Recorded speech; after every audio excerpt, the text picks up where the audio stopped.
great. Yes. Running around, I'm so great, I'm so great. Look at my myrmidons, aren't they beautiful? Mm. And you get shot with an arrow, but it comes in from the front, right? So like maybe from the top. So an arrow comes down and enters your foot from the top and then comes out of the heel on the backside. Does that count? Oh, Uh, so Which part of the body did it hit first?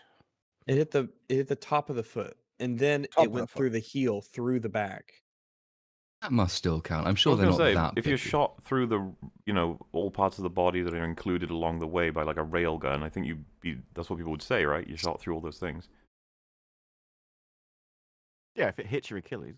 Yeah, even if it Well, is that's from the the- back. Like if you were, I don't know why, if you were speared through the ass all the way up into the skull, I think it would still count as being speared through the skull, you know? I don't know. Usually, when people say they were shot in something, like they were shot in their heart or shot in the head, they're always referring to the part in which the projectile hits first. And so, all right, let's push this to the furthest degree, okay? Yeah, someone's aiming at you from top down, bird's eye view. They shoot it. It enters the head, goes through the body, through the leg, all the way through the leg, like completely straight, and then out the heel at the back end. But I think people would say at first he was shot in the head. I think Yeah, but then isn't it the colloquially most you're right. vital Yeah. organ? Like you said, shot in the heart, not shot in the chest.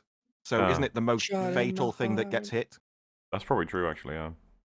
Good point. Like it'll whatever the most vital supersedes all the other parts. Like the bit that killed you. What if you're shot from the heart up through into the brain? Which do you choose to say, or vice versa? a surgeon had forgot a gun inside you when he was sewing you up? Like, wow. I would have said he fucked up.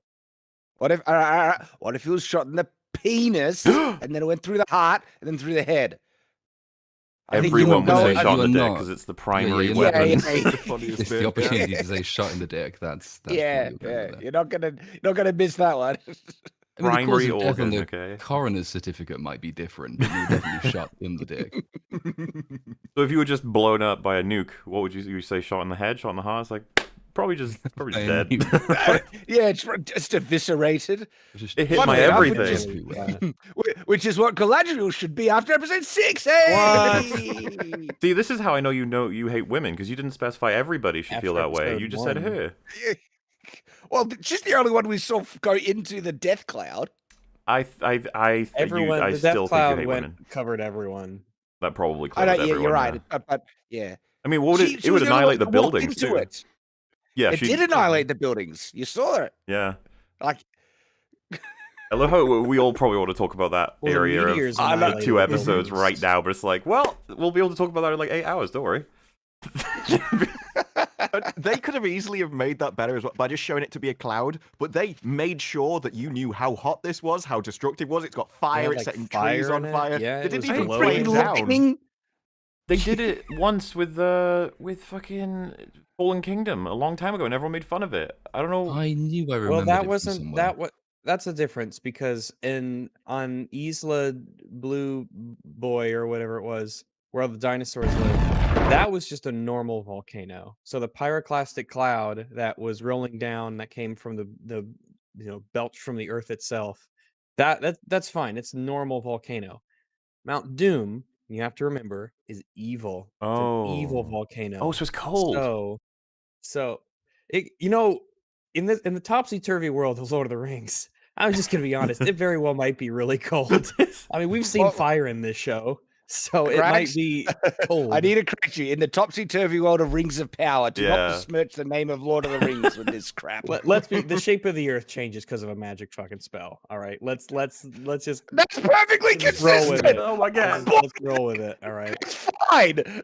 Yeah, I'm even perfectly still, fine Regs, we with can that. separate out Rings of Power and Lord of the Rings, surely. We'd be like, Legolas, what's your elf I see? He's like, well, ever since those assholes made the earth round, I can't see nearly as far as I used to. This is a soft nerf to elf vision. Why'd you gotta go fuck everything up? So, we got us a new guest on this wonderful new EFAP 207, Mr. Disparu over here on the furthest left, who I met, I believe, on Open Bar a couple times. Been talking all kinds of media and stuff. It's time you visited my abode, which is EFAP, held together by myself a doggo, and a witch. I was about to say witch doctor, plague He's a doctor. bird. I wouldn't want to offend. So hello, hi, welcome. Hi, yeah, great to be here.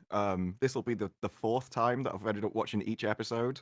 Except this time it'll be in even more excruciating detail than Why do you I have to even watch did it myself. 4 times? I Yes. know. 'Cause I watch it, then I watch it to record, then I watch it through to edit Why? it Why Oh, do you not no. just watch it to record the first time? because it's funnier if you know what's coming. Because you can make, Ah. like you can put things at the start of the video that pay off later on. Oh yeah, I guess so. It's, Like that's Even an that interesting later I approach. don't do it right? deliberately, but videos tend to have like a theme joke going through them. Like, they're just like just how I start. You can have a lot of those sorts of. I hope they don't do thing, and then they do it, and you go, "Oh, What do you good God!" What even is the theme of Rings of Power? What's the theme? That's actually a good question. Anything that can go wrong will go wrong. So that's the theme of the writers. Evil always Very wins. meta. Okay. Or evil Yeah, Yeah, always I like how all the wins. good people are evil. Like they genuinely do Galadriel not is know the that the best. Harfoots are evil. That's my favorite part of the show. Allegedly, I missed. No allegedly. Harfords for episode 6. I Allegedly. was so looking forward to hearing about the cannibalism and stuff, but nope, no more details. We'll get on there. that one. Are there We're 2 gonna have episodes to left? eat the sunshine yellow berries again. Thankfully, there are It'll only be a 2 long episodes winter. left. Yeah, because Yeah, only 2 hours left of this insane nonsense. Yeah, the Harfoot sections Yeah. were very short. I say that as if there's no more seasons on the way. Can you imagine if you like Wow, went yeah. as a group to Tesco or something and they didn't have as many mushrooms as they did last week? You're like, oh, better kill the children. Better It's kill, like, what are kill you the tall doing? guy. It was his fault. Wait, if they go for all 5 seasons and there's 9 episodes a season at around an hour long, have we got 38 hours more Rings of Power to look forward to? Is my maths just I thought it was completely 50 let me down? total, right? So, 50 well, to be fair, I'm episodes basing that total? off of an idiot, so I don't actually know if that's true. It's if it's just 5 It's seasons, what's like, reported. it's probably just the length of this season times 5, right? I don't see why not. Mm-hmm. In total, I mean. Like the finales might be longer. That's what I'm worried about. True. The Like an hour and a half finals. finale or something. Yeah, because I thought they had just chopped up the. Because if you have 10 episodes at an hour, that would make sense. 8 episodes means each of them are an hour with change to make up for those 2 across the 8. I was hoping that we just had that. Not that we're going to get like a 2-hour fucking last episode. Jesus. Yeah, because it's not going to add up. They're about, what, an hour and 5 minutes long? Unless they're including the credits and stuff, which I wouldn't put Maybe. past them. That could actually save us. Please. So yeah, I'm assuming I don't know who here hasn't met. I think you've all met before, right? Because Shad and Disparu you were both on Friday Night Tights, right? And full Platoon and Disparu. I've not met Rags before. Oh, probably not Fringy either, right? But okay, well everyone say no, hi. I've met Raggy. On Yeah, the I've met Prey- Fringy on- the Oh Prey yes, open Prey, bar. I remember. Yeah. Mhm. Well, I mean, I think you're probably all relatively familiar with the format here, but we're gonna go scene by scene, detail by detail, and talk about everything. There's 1 or 2 things to praise, right, guys? Like some, There is 1 or 2 things to praise. yeah. There I'm sure. is- I'm sure of it. There's 1 or 2 There's a- things to praise. There's a nice sword. That's all I I think, I gotta say, Well, like, all right. at the end of episode 5, when they have these big shots of Numenor as they're all setting sail, I was just struck by, like, my god, this show is expensive, and yet I just, I don't care Oh! I don't care what's happening. It has. So we have yeah, a horse on a it crane. has some nice shots. The some crane blood. horse, you're right. There was a We horse have on the the crane crane. horse. The crane Remember, There's a horse. crane horse. I Just thought it the was one. flying at first, and then I noticed See, it was secured by literally nothing but rope. I was thinking And to I was like, myself, oh, ow! What? But crane horse. I was like, oh, episode 6, that's the one where it'll be tough to stop talking. We can get through 5. And I was like, reminding myself, like, oh, 5, the fucking 5, ship's getting blown up. Oh. Yeah, that was Stupid. Just that 'cause wine. nearly half their fleet gets blown up. But was we're going huge anyway. lighting, yeah.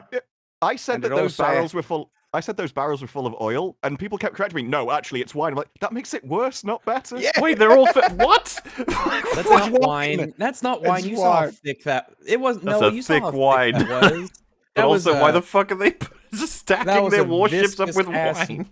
Chardonnay. Okay. I still don't you're know why right. they'd need that much oil either, though. We're going to introduce Pinot Grigio to Middle Earth. Yeah, that shit Get does more not look trade like partners. wine to me, but That wasn't wine. That's like lamp oil. They'd have to or drink some- something on the way over there. yeah, oil. Enjoy. The ocean's water. Just drink that. There you go. Yeah, I hear It drinking says seawater. water. Drink the seawater. It's good for you. Yeah, it's Well, good. no, Water's but good for that's- you. You said you can't see water. You can't. That won't make you better. Another Yeah, great you can't analogy. satisfy your Hello. thirst with Oh, God, seawater or something. Goga Another said that they great do say that parable. it's wine in the show. Do they actually say it's wine? Wine doesn't Seriously? explode. What the fuck do they No, put it in does it? oil. You know what? Explode when it's on You fire. are Is that? crazy. That doesn't look like I guess wine. It's They- fantasy wine, in the alright? show, I'm pretty sure they call them casks, and Yeah, usually it's they a do. cask of wine. Not like Well, a a cask cask of is- oil. You'd have a cask of oil, I suppose, because it even had the little spouts, the little spigots. Right. Are we But you allowed to could say do that spigots with anymore? oil, right? You could. Or is that Well, a really You cask on? could, of yeah. oil. There's nothing that would stop you from using a little spigot cask to Well, have either way, oil come we out. can all agree it's retarded because Yes. it's not friggin' TNT. Michael Bay's wine. Nice. When he swims The back to greatest shore, sin in the what? What? when he swims back to shore, the guy actually says a cask went up as well. It's like they just thought one It's of very them just common, randomly okay? exploded. Thank you. Explosive Well, cask. I can believe that their ships randomly explode all the time, considering that they leave unattended lit lamps. We gotta right stop. next to We're their... labeling all the issues with something we're not even near getting to. All right, okay. All Lawler right. said that There's there wasn't plenty much to more. talk about in 5, but he lied. One of those. There's- One of those. It's really Yeah. dumb. We call this a chronological breakdown. Gosh. There's a fight scene in that episode, and it killed me. We're gonna be. Well, I'll get us started. All right. So we join back with good old Nori and fucking what's it? Not Gandalf, Oldman. He's and Let's call immediately him Meteor Man because he begs to Spaceman. differ. there's oh nice. There's all kinds of things you could take issue. I imagine on everything, but I was surprised myself. I was like, let's see how long I can go. And like the second this starts, the idea is she's like teaching him English or the equivalent of whatever they call it in this world. And already I was like, no, none of this makes sense. No. That's how you teach people English. There's first off, we have subtitles, so he could just look at those if he's confused. Yeah. But Idiot. that's how you teach. You just talk to them, and then they pick out the useful words that you then have to explain with more English. He's from space. Oh, but it gets- What does he understand? They speak English in Yeah. space. Have you not seen Star Trek? Yes. It's worse than that. It's not just that he doesn't know English. He doesn't know the concepts of the words to begin with. But the moment she says the word, all of the concepts relating to that word spring into his brain. So he doesn't know what death is. When he killed those fireflies, he didn't know he'd killed them until No. she says the word death. Then he understands what death is, and then Applies he's it like, to "Oh, them, yeah. peril! I killed those fireflies. They That's how exposed me magic to peril." people learn. It's ridiculous. It's like the moment They someone just tells him soak a up word, conceptually. he doesn't understand it, and then 5 seconds later, immediately does. He It's does have really that line, doesn't he, annoying. when he says, "Why am I good?" And the audience is thinking, "Yeah, why are you?" Yeah, good?" why are you good? And why Why does are we she said here? so. And Nori's like obsessed. She's like, "You are a good person." It's like, what do you have no clue what you're dealing with. He fell from space, bro. Like, why are you assuming everything? Like, you could argue it's like a hopeful thing or whatever, but at the same time, why don't you ask him who he is, where he's from? Lots of normal questions. Do you have a name? And then she he does the me Jane you Tarzan thing. Yeah. Where you point and then say the thing. But no, we don't get a lot of that. Instead, she's Maybe he's like, dumb and "Do he you know what a thinks book everything is?" And means he's like, finger. "Book." And then she's like, "Lots of pages, written word, tell stories or information." Then he goes, "Oh yeah, totally get it now. Yep, I know what all of those other things are, Information? and I now know what book it is." Like, that's not a... Yeah. She uses words that he probably should have no context to understand with to explain words that he should have no context to understand with. Like, all He right, speaks great. Yeah. Klingon. Yeah, like the more complex concept is much harder for him than a simple word to understand, and yet it's the reverse here for some reason. Like, I was frustrated to watch because I was just like, they're not going to put any effort in this. He's just going to be able to talk completely fluently in a couple of episodes later. All right, that'll be it. Yeah, but the stupid people who watch this and think it's good, they will see that and they'll go, "Oh, he couldn't talk at He first, went on a journey. and now he could talk a little bit. Wow, that's so clever." Because it makes sense he wouldn't be able to talk all at once. He had to learn how to talk, and she's teaching him. Oh my god, it makes so seen, much sense. See defenses of it being like, no, he knows a lot of English, just not all of it. It's like he doesn't know death and kill. He doesn't know his own name. It's like, what is it? What is this? Like contextless English that he had? Like, oh, whatever. It's just too difficult to. make any It's a level of problem sense they of made it. for themselves. There was no reason that Yeah. he wouldn't be able to talk when he just came down. They could have skipped all of this and all of the problems that came with it. Makes But him more mysterious. Makes people wonder if he's evil. We should do a lot of that this episode too. Love baiting. I think that's a lot of what they're doing. It is just so, who's Sauron? And that's the mystery they want to keep going at any cost, even if it's just destroys characters, or this is exactly what they did in Wheel of Time. Who's the dragon? So they ruin those characters, and they're doing the same here. And so, fortunately, oh, you know what? Before we highlight the song, Rags, you pointed out when we were watching this. So fucking true. The way she is moving her little, I don't even know what to call it, like the carriage of whatever. The way they've got this setup. Arranged to pull. Look at where is her really... look at how her arms are and how she's walking. It's like, God, that's so not efficient compared to like the person in the best position at this point is probably Gandalf doing the pushing it from the back. Yeah. But she should probably have a bar, right, that goes across, and then she can push she's it. grabbing it.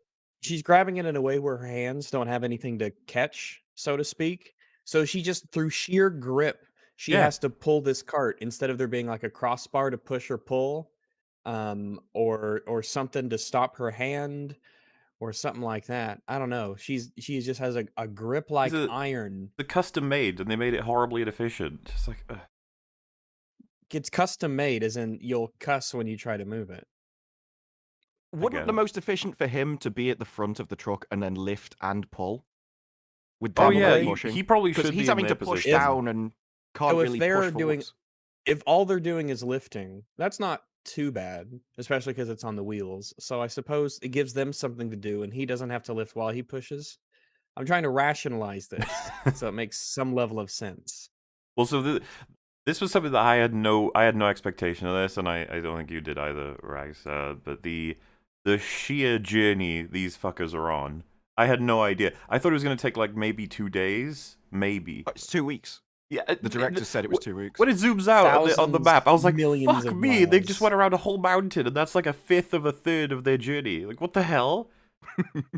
Why? No one notices these little friggin' guys walking across the landscape. They have straw filled in with their perils hats. that apparently they avoided all of it, except this time where they just walked themselves into a swamp. Why? Yeah, well, they could have just stayed on the solid ground that you see in the context of the show. And I like when it zooms out and there's like this destroyed caravan next to him. You're like, oh, that's that last group of people they killed when they came along here.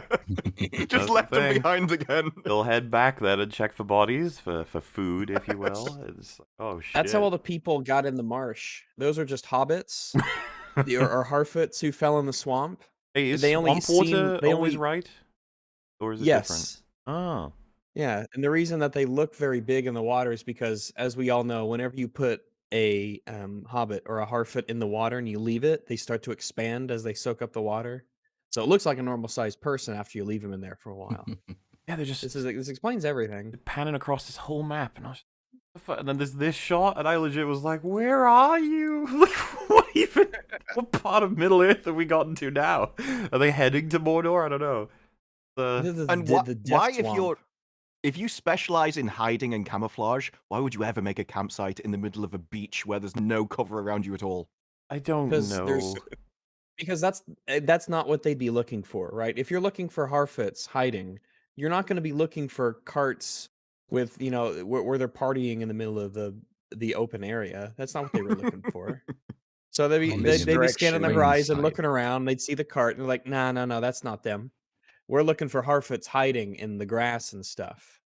And this whole thing reeks of saving budget for the fact that you never see the other hobbits. In this entire thing, there's about 2 other ones and that family. And there's supposed to be a whole village here. They even made them park away from them for basically no reason, just so it's like, wow. Which was weird, right? Because they weren't that far ahead of them when they started using Spaceman to move the carriage. So why did they fall behind so far that we can't even see them like miles ahead?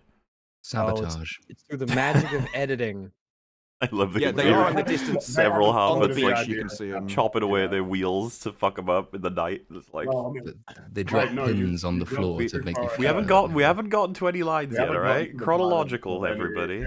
But sabotage. They're trying to leave people behind. So, I'm betting you all at least loved the song, especially the part where she said, "Not all who wonder or wander are lost." That was great, right? It was a fun I little. think that's a great reference to a great man. Uh, And if he saw this this episode of Flim, he would really enjoy what's been done with his work. He absolutely. would appreciate Galadriel as a very strong character. He would appreciate Nori as a strong character. He would really appreciate Bronwyn as a strong character, Yep. and the Queen Regent is a strong character. Yep. And I think she'd really, really like that. She'd like I don't know why I said she. I'm losing it, man. She would like Homer. He'd like Homer the most. So I don't know if I'm just not big brain enough to understand Probably. this show. That's Yeah, right. it's very likely. So I get if you wander, you might get lost. But is the first one wander as in you're thinking about things? O and Yes, A. not Yeah, all who it's wonder or wonder, wander. and wander. So how does thinking about things inherently lead to possibly getting lost? I'm not sure. Because I wandering think makes Well, more not. sense. Yeah, I think it if comes you- down to they're meant to hide and keep to themselves, and so you're not supposed to think about the outside world or get lured into it because that's dangerous. You just live in your own little bubble. Don't think about the outside. Don't and go off the trail. Get That's curious. right. The tallest barf thistle gets snipped or whatever the fucking Harfoot proverb was. Hey, it works well enough as a statement. It's just the context. Yeah. Singing this little tune while everything around is incredibly annoying and frustrating and stupid and everyone, do you even know her name? I don't. Fat one. What, Podge? Is that her name? Bee! Did you say Poppy! Pudge was her name? Brandyfoot, Yes. I think. She's a Brandyfoot? Is Hang that on. right? Is she? I Nori thought she or was just Poppy? a friend. Not Nori Nori. is We're the- talking fat one. Nori's the main one. Oh no, She's not- Poppy's the fat one. Ah. Poppy. So she's Poppy. Nori then. That's a good. It's easy to remember because you think of a balloon can pop, right? And she's Pop, kind of yep, that's balloonish right. in shape. Yeah. So you're like, oh, you're Poppy because you can pop like a. Or maybe I need poppies to enjoy this show. Per Happeths. Oh shit, I forgot about this scene. Next, doesn't it? The dinner plate people. The dinner plate people. Yeah, because I only know meta things about these people. They're looking for Sauron, right? Well, the show hasn't technically contextualized that. Yeah, they haven't They're really just given us much. Yeah, they're just looking at thing, and they look nefarious. Right, look at Yes. those eyes. They're like, Evil. I'm evil. And When she who? looks around at the camera, it's like we really want you to make sure this is an evil glance. And who uses dinner plates outside of a dinner setting? Evil people. That's who. You know what I'd love? It's actually not evil. It's like they meet her. It's like, no, we're really good, I swear. Then why are you looking that way? Why are you assuming it's It's really Well, prejudice of you. At the circus, they have the people who balance the dinner plates on the big sticks, and these people are dressed like clowns. So I think you Ah. put two and two together. So this is the traveling That's, circus, and they're looking for a tall person. Help them out with oh, look at the oddities of the world, sort of thing. Did the tall Makes man sense. fall from the sky as the prophecies foretold? For I have something on the top shelf, and it has been an age and a half since I've been able to get it. They even do they flash like a memory, or like a flashback of when he fell and all the fire and stuff, as if just in Yeah, case you remember? forgot, just in case. No. That's an is this Sauron moment. Yeah, That's like the meteor thing being the Eye of Sauron. This is Steve's Is He Sauron episode. And so they keep doing those I mean they've been flashes, doing that the but whole then time though, haven't they? well, yeah, I think this is the third time I think they've been doing it, and it sort of happens. There's a few of those across this episode where you think, oh, this guy's. We're now supposed to think that he's an evil man, and he's not, because the next episode is somebody else's Is He Sauron turn. And I he's was also trying to no. think from the perspective So- of someone who's never read any of it or even really seen much of the films. Would this mystery thing actually work from that perspective? Is there anything even vaguely intriguing about it, given that you already know that? Well, there's only really two answers and two people who can fill those answers. I don't know what you guys sort of felt about the actual success of their attempt to intrigue you. Very confused. Yeah. Oh, I think that There's something that intrigues me, like on the still picture you have here, Mauler. See the person holding the dinner plate, right? Yeah. And then look at the person's hood that's over them, and like, what is underneath that hood? Do Oh. they have like giant bat ears or something? I Yeah. don't. Holy crap! I only just So that they noticed can that as you hear the said it. meteors better. Wow, that is a strange hood. It's like a Batman. Yeah. Mahler's not familiar with the hood. No, I'm not. But yeah, I mean that's pretty hilarious. Looks like it's built into the thing itself. Like that would take some work. You'd have to build in like a little metal hole maybe to keep it up, or hard plastic. See the because I don't think that's standing up on its own if it's just cloth. Then maybe if you fold it up enough, it would. Yeah, I'm good so for them. confused. I'm gonna opt for that instead of the ears thing that you're going with. But then again, this is Rings of Power. Who knows what's going on under Yeah, there? could be anything. Could be that because they suck. But yeah, with very little context, it's just like so we just don't know who the old man is, and these guys are interested in him. That's basically all we have, and we don't get anything for the rest of this episode or the next one about this. Why does he have blackened fingers? Is this like Evil. some crazy smoker that smokes tar or something? I don't know. Digging through all the dirt, looking for goodies, and now that Could be harvesting like meteor clay to build new cutlery with. Hmm. That could be a thing. It's very rare when you have like meteors and you could make things out of them. It's very special. You could sell that stuff. I mean, the meteor market is very, very.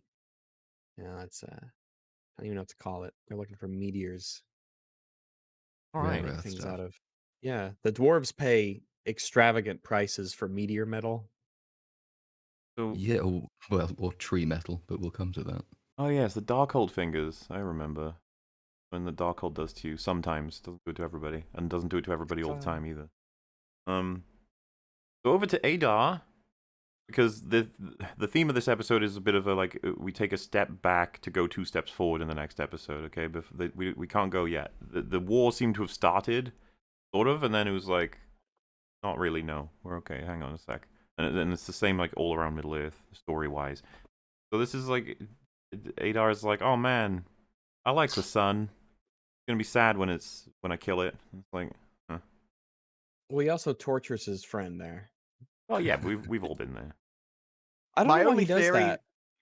Well, my only theory as to why he does that is because the Harfoots were so evil in the previous episode. He's like, well, I'm supposed to be the really evil guy, so I'm gonna have to make up for. Because he was really Yeah. nice to his orcs in the last episode. Well, the Harfoots were horrible. He's like, I've got to have to top this.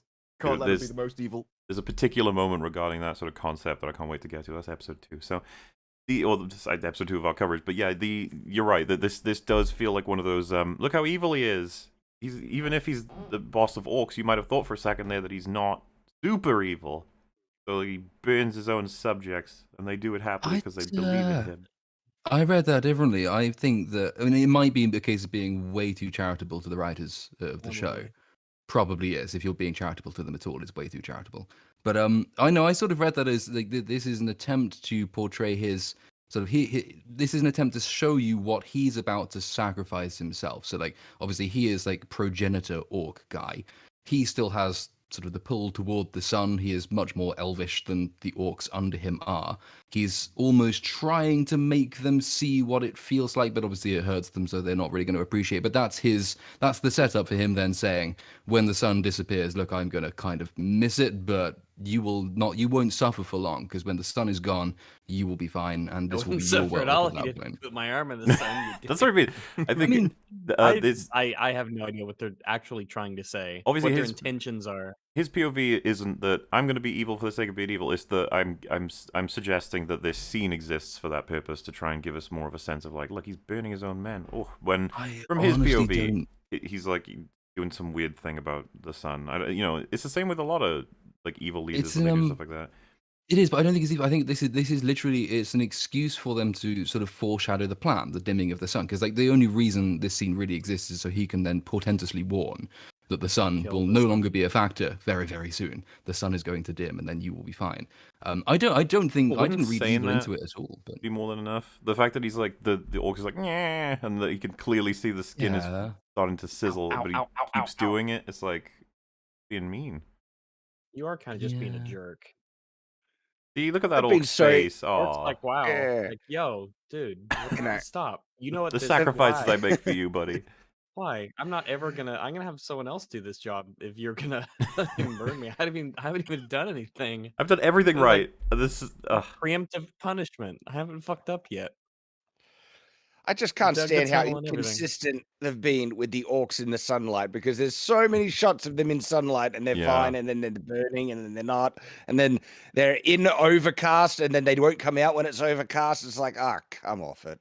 I just hate that again. I think I mentioned this in the last one. The fact that the only thing you need to do to make your army of orcs work in the sunlight is just put them in clothes, because that works in this universe. So just give them hoods and they will be fine, and then they can go around rampaging throughout the daylight and they'll be okay, because they're supposed to fear the sunlight. They're not supposed to fry in the sunlight. So the fear of the sunlight sort of weakens them and it makes them weaker in a sense. They're not supposed to just like literally burn up, because if it is just sunburn that they're uniquely vulnerable to, well, yeah, just give them factor 50 and put them in a hood and they'll be fine. Army's ready, go and kill some Just- people in daylight. Gotta have that Yeah, one similar. orc per 5 that has the giant parasol. He's like, yeah, I got you, boys. Gotta make sure you stay under it, okay? It's effective and stylish. Yeah. But they'd be evil. They Go black. they keep hinting as well that all of this is like run by higher powers. So in the last episode, you had lots to talk about the Valar and how people pray to and stuff. But when it comes to the sun, in multiple scenes, the sun either just goes away the second when they need it to, or just comes out the second that they need it Yeah. to. And that's either the most ridiculous of writing where it's coincidence, or they are trying to say that it's deliberate by somebody else. The god of the sun. Well, I think you actually have to say it's deliberate in order for it not to be ridiculous, and they haven't Yeah. done anything to say it's ridiculous. I mean, the sun is technically it's a god being stewarded around the world by Elrond's dad, up in space. But unless you're right, unless you're actually going to say or do something later which very clearly indicates that there is a higher power battle going on, saying between the Valar and Sauron, then yeah, it's just going to be contrived. I mean, and as someone who's not as familiar with all of it, I thought it was absurd that he's just casually announcing on top of everything else we're trying to accept that he's just going to destroy the sun. That sounds like a Doctor Evil type of thing, and it's really funny. I really watch it. It's got that Gru, I'm going to steal the moon energy. I'm going to kill the sun. And I Like, think, yeah, okay. it's the responsibility of the okay. show to contextualize that a little better. Like, as someone who, it was not led into this very easily, it just sounds so like, oh man, you're evil, aren't you? I'm gonna kill the sun. You watch. It's like Mr. Burns in That Simpsons. nuclear power plant. Yeah. Oh, fiddlesticks. Electrical lights and heaters running all day long. To be honest, All of- building a big sun shield thing is actually more sort of.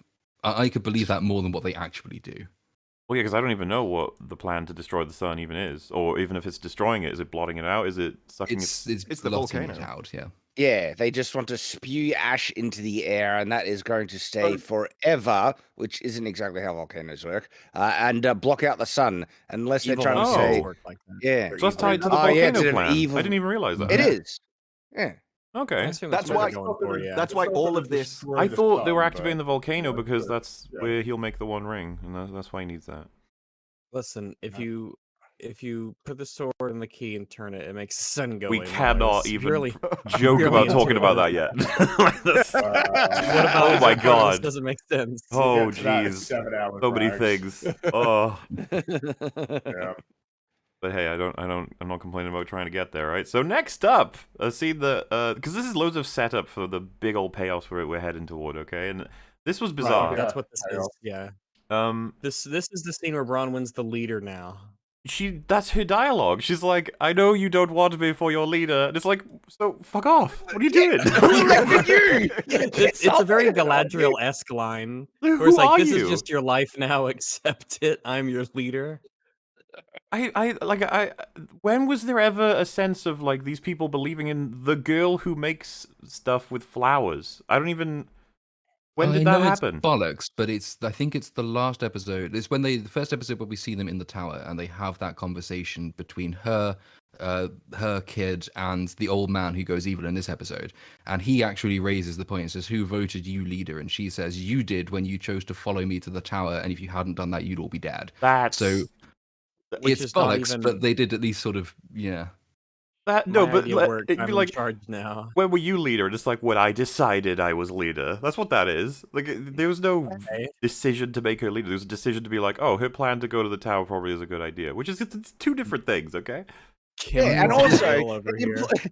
it implies that there was no leadership structure in place in the village No. in the first, which is ridiculous. Of course there would be. Who's the No, mayor? Well, they there's no town operated- council. Is there a They sheriff? operated efficiency. They have a representative republic that runs the village, and Is they there a make sure that mayor? everyone's dirty and grimy, and no one is, has to go around clean. Whenever someone And has a the bath, protector. there's always someone there with a bucket of mud ready when they get out. Just 'cause- like, yay. Thank you so much. I'm dirty again. Oh my goodness. I'd have to address, because everyone else is highlighting it, okay? This is the scene that there was a couple memes and She's the only virality one who's wearing for color.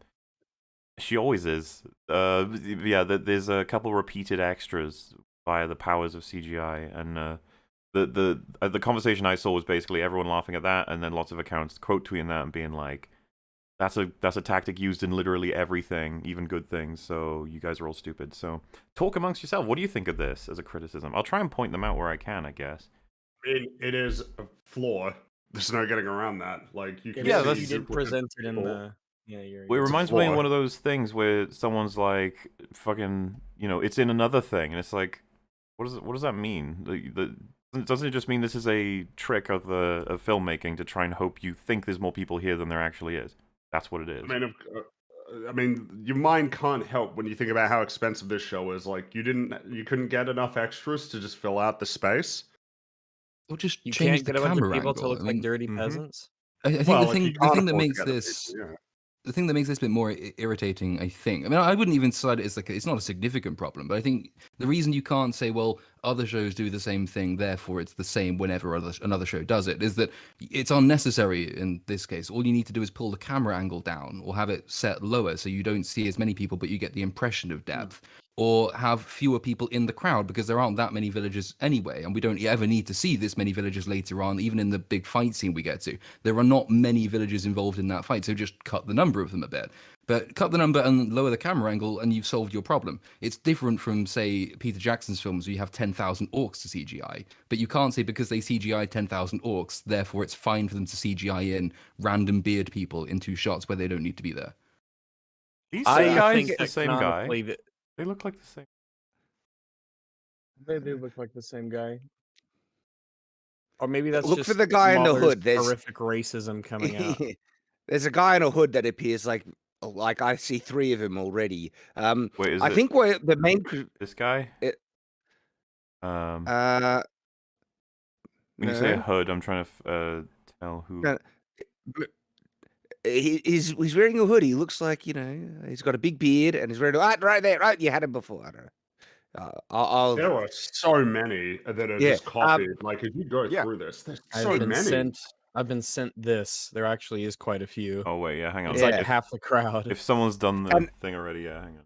Oh yeah, there's loads of pictures where they cut. And forward so I think the main criticism is about the budget, right? I could excuse this if it's, a smaller budget or it's an SG1 or something like this. Amazon had an insane budget in telling me they couldn't get 100 extras or something for this shot. It's bizarre. The defense is that this was all done during the sort of the lockdown times, and so we would have done it, but we just can't. But the thing, like as has been said, it's the camera shot. They're the ones that have decided to film it in sort of like ultra wide ratio as well, because it's definitely not 16:9. And there's so many different. They don't even bother to change the hats on the people. They're literally just picked. It's not just they've copied them. They've copied them in the most low effort way hats. possible. There's a triangle of people that's just repeated all over the place. Maybe know what? Yeah, looking you- in a slightly different way. I think Yeah, those are you've, the Work brothers. I think that cracks the criticism perfectly. If you'd even switched the nature of the triangle they form, that would have been something. Take a hat off, have them put like just a bit more mud on one of their faces to try and make it look a little slightly different. But no, you're right. Even more mud. Whoa. they There's a room? they managed to just sort of it seems like it's just copy and paste. which is lazy compared to what you can do, even in restriction times. So. And this is the thing, if some... My headcanon is that this village is just full of twins and triplets, and that's just the nature of this particular village. Lots and lots of essentially just copies of people. Because Inbred yeah, people. Villagers have very, very small gene pools. Yeah, there you go. I can believe it. I mean, half the village does look the same from this shot, canonically in universe. In so universe, that they does, look the same. Yeah, this was what they did. Here's- And if one of your 3 plots is essentially that, I guess 4 plots. One of your big plots is concerning a village of dirty peasants. You probably have some extras, you know. Is that Homer right at the front as well? Our Homer from the last stream we did. Wait a second. Why can't they take all the people from I Numenor think you're right. and dress them up as peasants? No one would notice. Yeah, this is the thing. There are so many solutions to this that I don't understand, because even COVID restrictions doesn't exactly answer this in terms of like, well, yeah, you don't have to record them all together if you're pasting them, but you can record different people at different times, right? I don't know. Surely, you've got people. And I you can mean, shuffle they them could have recorded around. the same people, just dress them in different clothes, give them different hats, and put them in different positions, and then composite the shot together. As we mentioned, they didn't even do that. They actually did that. I think there's a British TV show called Countdown, which is what old people and students watch. But they would record multiple episodes on the same day, and they would have the same audience members in. They would just have this box full of different colored jumpers, and then in between episode recordings, they'd send them away to change the color of their jumper, and then have them sit back in different places, and then no one would notice the difference. Yeah, that's an option. Just change the color, as was mentioned. Ooh. As was just pointed out, Homer's by there, Rags, just to the top right of her head, by there. Yeah, that's right. That is, he's the real hero. Probably worth saying Unironically, favorite character, best developed so far. You wouldn't understand if you Yeah. haven't seen our coverage previously, but he's quite an in-depth, meaningful character to the show, I would say. Yeah, Ferengi pointed out that he looks staggeringly like Homer to the point of potential copyright infringement, and we all agreed with his astute assessment. And as a result, he's sort of become our crowd favorite, so to speak. Yeah, his adventure in these next 2 episodes, I was told about it ahead of time. Like, oh, Homer's really going to go on quite a journey, and I was like, oh, well, that's at least we got that, but we will judge it for how good it is. Anyway, yeah, she's leader now. Shut up. And she Nice. says, "We gotta fight." And it's like, For our stand and right. fight this watch that. Just you may have like just a normal person thought of like, well, you leave, right? We could like, leave and not die. probably leave. We are a 'cause you bunch guys, of peasants. This is you're an not- army of orcs, right? Yeah, you're not locked in. You have no necessarily like. There's no. You can just go. You guys are all really not prepared for war. Let's just put it that way. And these orcs, this army, they've already fucked up all your elf watchtower people. So yeah, I don't know. I'd like to entertain that thought. And then someone speaks up. It's Waldrig, the stinky old man. And you're like, oh, maybe Which he'll. one? Well, the stinkiest oldest one. There you go. Oh, that narrows it down a little bit. I got him on One screen. who That'll was help wearing you. he was wearing an apron in the first episodes and looked like he was wearing nothing else, and he just like go around stargazing. Oh yeah, that's right. He does. Yeah, he was among the dirtiest and smelliest of the peasants. And so he's like, I suggest a second option. And there I am like, ooh, here we go. Let's leave. And then he says, let's swear fealty to the orcs. What? There's the only 2 options: stay in the tower and fight them, or swear allegiance to them. There's nothing you could do. That's it. Thing is, they don't even use those options themselves. No. They do actually leave. So Yeah. maybe the people would have stayed if she'd said, actually, this is a better plan. This is the thing. You need more like alphas in this crowd. It's just one person to just be like, you're both insane. Nobody listen to these Oh, people. nuts. Fuck them. Yeah, Throw them how come out. blue dress lady's in charge? I didn't vote for you. Because she's the only one that has any color. She gets to be in charge. That's how it works. Everyone else is dark gray. It's a The field of hue-based dark hierarchy. gray. The brighter your clothes, the more respect and power you God command. bestowed upon her blue. So it's a Blue. leader color. And she dabba-dee-dabba-died all over the townsfolk. Exactly. So Hell, the orcs are at a massive disadvantage. If they wanted to run away, just run away while the sun's out, because the orcs can't follow you while the sun's out. And also, being human, you can just stay up all night and run during the night as well if you want to. You can make double the distance the orcs can, and they're not particularly quick. It's just that the show sometimes forgets that the orcs can't go into daylight. So maybe they were anticipating the show forgetting that the orcs might this time go into the daylight. I don't know. But yet just anything except maybe hiding in the tower or just doing something at this point. Because even when they do enact their weird little plan, half of them just stand around watching.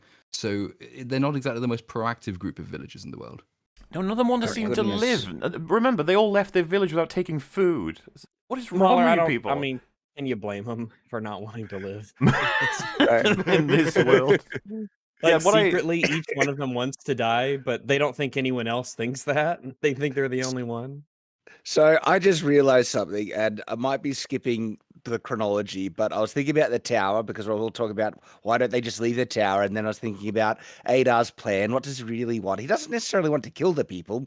He just wants to get the sword key thingy. And then I was like, and so why does he want the sword key thingy to put it in the key slot? But the thing is, hang on, the show actually revealed that Adar didn't know what to do with the key. He saw the mural when he went to the tower for the first time, and it's like a Oh, did he reveal not that know? is just real. I thought he And just... so Uh, the show's basically implying he didn't know what to do with the key because he found out when he went to the tower, and so he's after the key, but he doesn't know what to do with it at this point. I still don't get how when they reveal the thing on the wall, why they don't think, oh, I wonder what this is, and then look down at the ground and see the big Yeah. gaping hole in the No, floor. no one would do that. That would be ridiculous. the It's like, no, that's statue, just the that's just sword the in it. hole. We don't talk about it. It's just there. Also, The if only it's so thought I've heard important, why Is does what if the tower collapsing actually showed the hole? In which case, that's even more contrived. I don't know because the hole with the tower is next to it. I thought I didn't think it was inside it. And also, if it was inside it, wouldn't the elves have noticed that there was It's in a it. sinister? Yeah, We're not on it's that a- yet. hole? We're not on that yet. Okay. A Well, lot of bringing criticisms it can back begin with, wouldn't chronologically. the elves have ... That's a good point. Bringing it back chronologically, though, they're leaving at this point in the show. Mhm. For And sure, that old tells me how man. amazing elves are. They're not that amazing. No, they're pretty shit. But old man in this scene, They're just he already just knows that cleaner. the sword's important, and Yes. he already knows where the sword is and who has the sword. Yes. And rather than get the sword and steal it and go away with it and take it to Adar, which would be a logical thing to do because you'd get in his good favor, True. he just sort of Yeah, why randomly didn't he do calls that? out to Theo and says, "Come with me," and then Theo just sits there like a moron because that's basically what he is and doesn't do There's anything. two- But yeah, why would why you did you steal not the damn sword? prioritize? Yeah, why did you not prioritize bringing that sword with you? You like basically had it. Yeah, and I thought it was funny because he's like, all right, everybody, let's go and join the orcs, woohoo. And this guy, the knife ears guy, is like, yeah, woohoo. Yeah. It's like, what the fuck? What's wrong with you? You were terrified of them seconds ago, but you're like, oh no, yeah, this is totally gonna work, 100%. Waldring is correct. Any enemy of the knife ears is a friend of mine. That's probably it, yeah. And then when he's like, come on, Theo, come on, follow me, come on. And then he doesn't, and he just gives up on it. And it's like, man. Oh well, I wouldn't want to cause a social, faux pas here by. I just guess- would have thought he'd put more effort in, you know? Yeah, Well, the yeah. sword at this point in the story is the equivalent of the One Ring. So this is like a Nazgul looking at Frodo and saying, "Come over here, my child," and then Frodo saying, "No," I have cookies. and then the Nazgul is saying, "Okay, fair enough." You keep They're it. We'll leave. Yeah, it's alright, It's the free very thing that they've been digging up the landscape for however many hundreds of years looking for, and yeah, we'll just leave it there.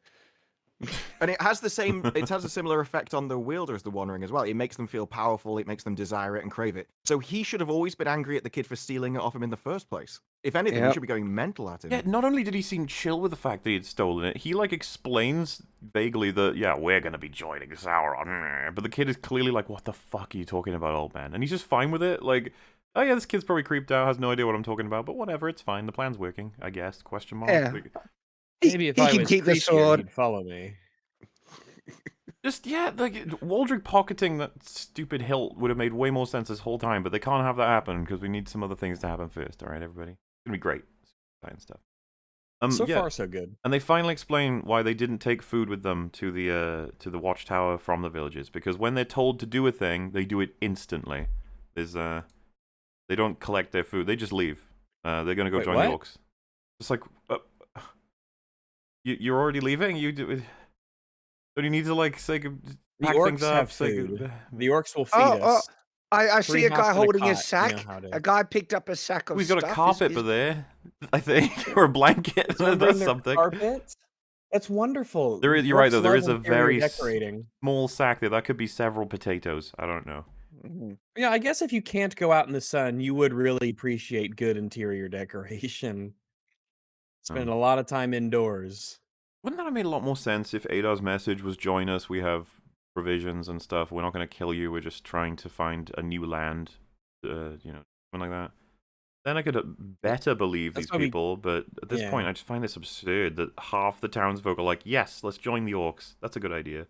This Yeah, I requires mean- no debate or deliberation or thought whatsoever. This is clearly the right move. I think not very well written. That's my opinion. I know I'm going to get roasted for that. Here I we go. think you should reserve judgment until the end. Till season 3. Sometimes you got to get Good. some rough setups to get those big, amazing character moments and incredible plot payoffs. This is true. Yeah. We're only 5 hours in. It's not realistically know. enough time to spend. And I mean, yeah. this could totally be setting up a great fight scene, right, guys? Oh, so funny you say that. When we watch this, Rags, I think you said this, and I totally agree. Whenever like a scene ends and it cuts to this is like an obvious like, oh, we're at Numenor again. It's such a like, ugh. But then it's like, well, no, there is no place in Middle Earth right now where I go, ooh, it's all just like we're here again. Harfoot's great, Numenor, great, fucking whoever it is, it doesn't matter anymore. It's like what are we doing over here then? Fine. Yeah, and we find out that Isildur is mad because he's like, I want to be on the cool people part of this thing. But like we were almost on the shot of the ships because you can count them, Oh. and they have at least 8 ships they're preparing for war, and then later on they only have 4. It's like, oh, what And happened then to the other? 3. I think the last And then- line in the previous episode was we've got 5 ships and 500 men, which is, I mean, you might think not the biggest army to send to guard your queen as you go and invade a brand new continent against hundreds of Yeah. thousands. Liberate. Liberate, even. Yes, absolutely. Very Liberate. That's important what they're doing. terminology here. not colonizing it, okay? No, although they actually should be. But Well, Farazon is clearly he's looking Yeah. to have some benefits of that. He's like, direction, but- we'll have trade partners when this is done. Like, yeah, I guess so. This really shows the incompetence of just the production, because clearly the writers, they thought, 4 ships, and, ignoring the fact that this is Numenor, they should have a massive army, but 5 ships. But then the people who were editing the shot or doing the visual effects is like, this doesn't look good enough. We need to put more ships in to make it look more impressive, and not paying attention to what was written in the script to say they only had 5, and they throw in like 8. No, those were just ships that, I mean, this is a harbor. This is just where the ships live. They're just there. They're like extras, but ships. Yeah, I think of see. them as ships and the ship's kids who don't actually go off to war. They just play in the shipyard. They run around doing ship things. But you're right. If we go by the visual, these like sails, like so that's 1, 2, 3, 4, 5, but there, and then 6, 7, But if you let 8, the 9, 10. if it plays out, yeah, that's great. If it plays out, you even see more. There's like more to the left, and stuff. And this is from the perspective of a ship, and so there's a ship that's Yep. right in front of us. So it doesn't seem like the count's right, unless that explosion took out a lot more than we thought. Well, they say 2 ships. It took out 2 ships. Oh, Rags. 2 could mean anything in Numenor. Yeah, they even say they're lucky it didn't take up more. Yeah, we're lucky it didn't take up more. This should raise some hazards about ship design for them in general. And like, but- why would we believe that this is every ship Numenor has in just this shot, you know? Surely they have more. Just in Of different course they have more. Like, some will be out doing work or patrolling or being training, used for fishing. practice.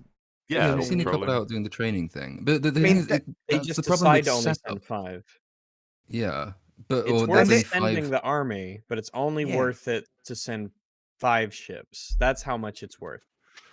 Also, It's they just- have other cities as well. They should have like a fleet of at least 100, if not more. It's insane. That sounds excessive. But that's the thing, because that's not been set up, so that you have to assume that Numenor has more cities, and it should have more cities at this point in its timeline. But then, in this point in its timeline, it should have cities in Middle Earth already from which to get the Yeah, no, troops. 'cause they're Yes. supposed I to, want to remind you, they're Rags. supposed to have colonized ages wouldn't- ago. I As wouldn't far as we know, consider there's 1 city on this place. I wouldn't consider this excessive at all to have 100 ships just showing how huge Numenor was when one of the wider shots we had at first. Like this is a tiny part of Numenor in total from what we saw of the huge landscape when we first got here. Like when they had the bird's eye shot almost of all the islands. Yep. If you've got that much space and then presumably as many cities to reflect that and as many docks and stuff, it's just like, yeah, there should be a lot more ships. And this is a people who were born of war, right? Like that's they won a war with the elves, and that's what created them. So surely they've got so many disciplines that relate to war that you'd think They Yeah, they are supposed to be the greatest warriors in the world at this point. If we get to see how good they are at fighting. Yeah. The richest city, Galadriel is the born greatest in warrior war, in the world. most experienced. They're all very long lived, so most of them would have lived to see, or lots of them would have lived to see the war that gave them the island in the first place. And they're just portrayed in this as just like, yeah, their entire fighting force is just dweeby teenagers. And then Isildur was kind of the worst of the bunch because he's not allowed to go on the mission despite the fact he volunteered in the previous episode because he got distracted because he really wants to go to West Numenor to find where his family were. But in this episode, it's now I don't care about that anymore. I want to go on this expedition, and fuck you for not letting me go with you. And there must have been some development in between those two positions, but there isn't any of it. He's Must just have been. it makes no sense from character motive point of view. Well, And the worst thing about this shot as well is you actually see the size of the horses in relation to the boat. yes, I was So going to bring the that up. stable cannot physically fit in because I'm not even sure you could fit 2 horses lengthways across the sides of the boat. Numenor, as we learned, is the home of the horse lords. So they have extra large horses. That's why they have to move them with cranes. Not just the horse lords, This Rags. is the crane. Time Lord technologies in here. They are TARDIS ships. They are bigger on the inside, and all the horses can be kept in there. It More also like explains how they retarded teleport ships. later on. They teleport them in because they can't even fit through the doorways. It's like, this is crazy technology, Numenorians. This is great. Weaponize And it. people were saying maybe there's just multiple levels beneath the water and that's how the boats. It's like, no, because they go upriver. So they're like shallow bottom boats as well to even get up there in the first place. I was thinking that that they Yeah. want us to believe these are like double-decker buses underneath them or something of space, but I was like, I don't think so, though. I mean, if it's a deep river, you could have. I mean, I imagine there's quite a lot below the waterline, but not enough. Even when you see it, the inside of it later, when they go and do the whole sabotage thing, it's still even then the space looks too big to be contained. And I've spent quite a lot of time on boats over the last few years. There's quite a lot below. There's more than you'd think below the waterline, but there's not enough on these ships, especially if they are going up anywhere like high up a river, or even in a harbour, which tend to be sort of shallow water anyway. You couldn't fit horses on there, and you couldn't fit the people and the store provisions as well if you're taking all 3. If Well, you pack we- them in right, you just gotta arrange them like Tetris? horses. They're like Tetris blocks, where they're a little bit longer than they are wide. So you have to just sort of fit them in. You gotta pack them in. That's the thing. If you turn them at Certain way. right angles to each other, and then you can Well, lie you their lay bellies them- belly to belly, but then right angles, and then the legs sort of go around themselves, and then they actually become much more condensed. Yeah, and you Kinda- slot them in like that. You lay them on their side, and then you just sort of stack them on top of each other. Apparently, the and you horses find this invert them. uncomfortable. That's not relevant to Tetris. Something. It'll make them all the more happy to run at full speed when we get up to the other side of the ocean. It's either that or Question. like plastic garden chairs, when you stick them over each other and the legs sort of drop down the sides. I'm sure there was ways. Numenorian horses are special, so maybe there Exactly, was yeah. like a flat pack option. So we're doing 500 soldiers. How many horses are going? As many as the soldiers. They're all Are they They all are horses? all as massive, yeah. Numenorean cavalry, they're very talented because they can ride 2 horses at once. So Whoa. really, you have 500 soldiers. That's 1,000 horses. That's how they get to Middle Earth so fast. That's how they get to the Southlands. There's so horses quickly. under the boats powering the boats. They run on Oh, them. horse! Yeah, literal They're horsepower. not even on yeah. the water. It's like so. How So- many knots can this baby get up to? Slaps hell. Would be So 100 yeah, horsepower. presumably 100 horses in each of the 5 ships, and that's before a tragedy occurs. That means that more have to. God, it's so impossibly absurd. They didn't give a shit. They actually measure their sailing power in horsepower. They're the only nation in the earth to do it. It makes sense.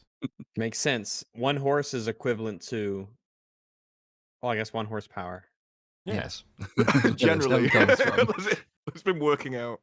So yeah, Doing the math in my head, the conversion. Isildur's all mad because he's not allowed to go into the fighting portion of the people, I guess. Or is it that he's not even allowed in Oh at all my at this God. point, right? He's not allowed Do you to understand?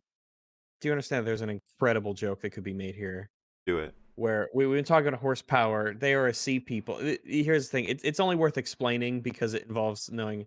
So the Latin word for sea is mare, mare, which is mare, which is what a female horse is. And we talk about horse, and this is seafaring people. So there's like, it's really something. It's something to consider. Honestly, that's where we get like marine and mariner from. But it's just something to consider as we move so- on. You're trying to say that should be mare power? Is this where it's going? No. Oh, Horse. He wants to make a But, I mean, pun, just- but he hasn't got one yet. Work on it, Rags. No, it's We'll be not waiting. really a pun. It's not really a pun. It's something to think about. Well, yeah, I'm saying you It's haven't got something to anything think yet. about. You'll have a pun eventually. You're working on it.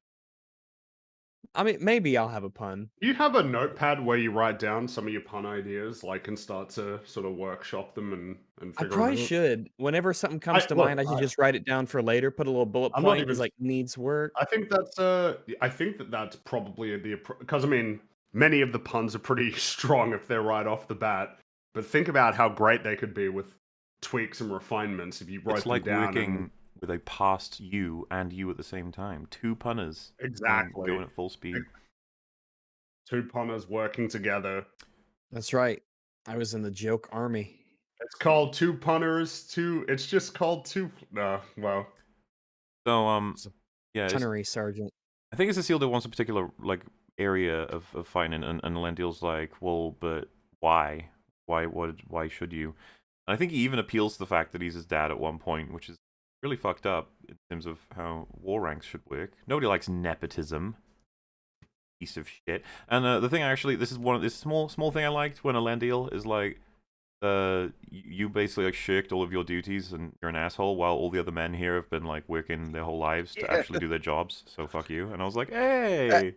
It's true. Instead of actually quitting, which is what he wanted to do, he purposely sabotaged his own work and got other people fired in the process. This guy's an incompetent idiot.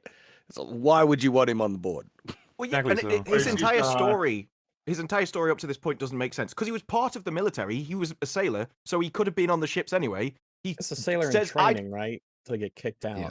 Yeah, he's like, I don't want to do that because I want to go to this land over there in the west or wherever where I On can account see of and I'm a like drawn to vision. it. And then the moment this happens, he's like, yeah, I don't care about that anymore. I want my original job back. It's just Yeah. make up your mind. I'm sorry, he but was- no, you fucked up, like on purpose, and you even fucked up your friends' careers too, which you doesn't make haven't sense, really but- apologized for. Yeah, it's like that. That was an unprecedented move by the captain to do that. But An we unprecedented see, though, nonsense with- move by the captain that for some reason nobody has stopped. Everyone has accepted that's just the case. Everybody's Like, accepted okay. it. And I mean, you raised the point, like, oh yeah, that he hasn't even apologized to his friends. I think it's the scene next, right, where he goes to talk to them. The first of many scenes where a character's like, "I'm sorry, but now do something for me." Right, straight yeah. away. Just, they immediately ask for the thing that they want. Like, "Oh yeah, I'm sorry, but do me a favor." It's like, "Oh, so are you really sorry, or do you just want something from me?" oh, so you're just a bad person who's really selfish. Well, it's just we see it later with Galadriel when she's like, "Oh, I'm sorry, I used you. Now help me." It's like, Hey, Did 'em- hey, No, she is. no, it was she is worse than that. It's I'm beyond sorry I reproach. used you and manipulated you, but here, let me use you and manipulate you. exactly. That Yeah. scene's She's great. awful. That's a great one. Yeah. They're really good We at just have a lot characterizing of- her in one particular like, way that I don't even know they're aware of. They do it with Elrond too. Yeah. Like when they do it with him as well. It keeps happening. Oh, there's these two episodes were really piling on the conclusions we already had about the dialogue. Like I think that's one of the This biggest was- takeaways I've had from this whole season. The dialogue writing is hideous, just It terrible. is shit. Yep. We ended up It's- pausing a bunch when we were watching these episodes yesterday.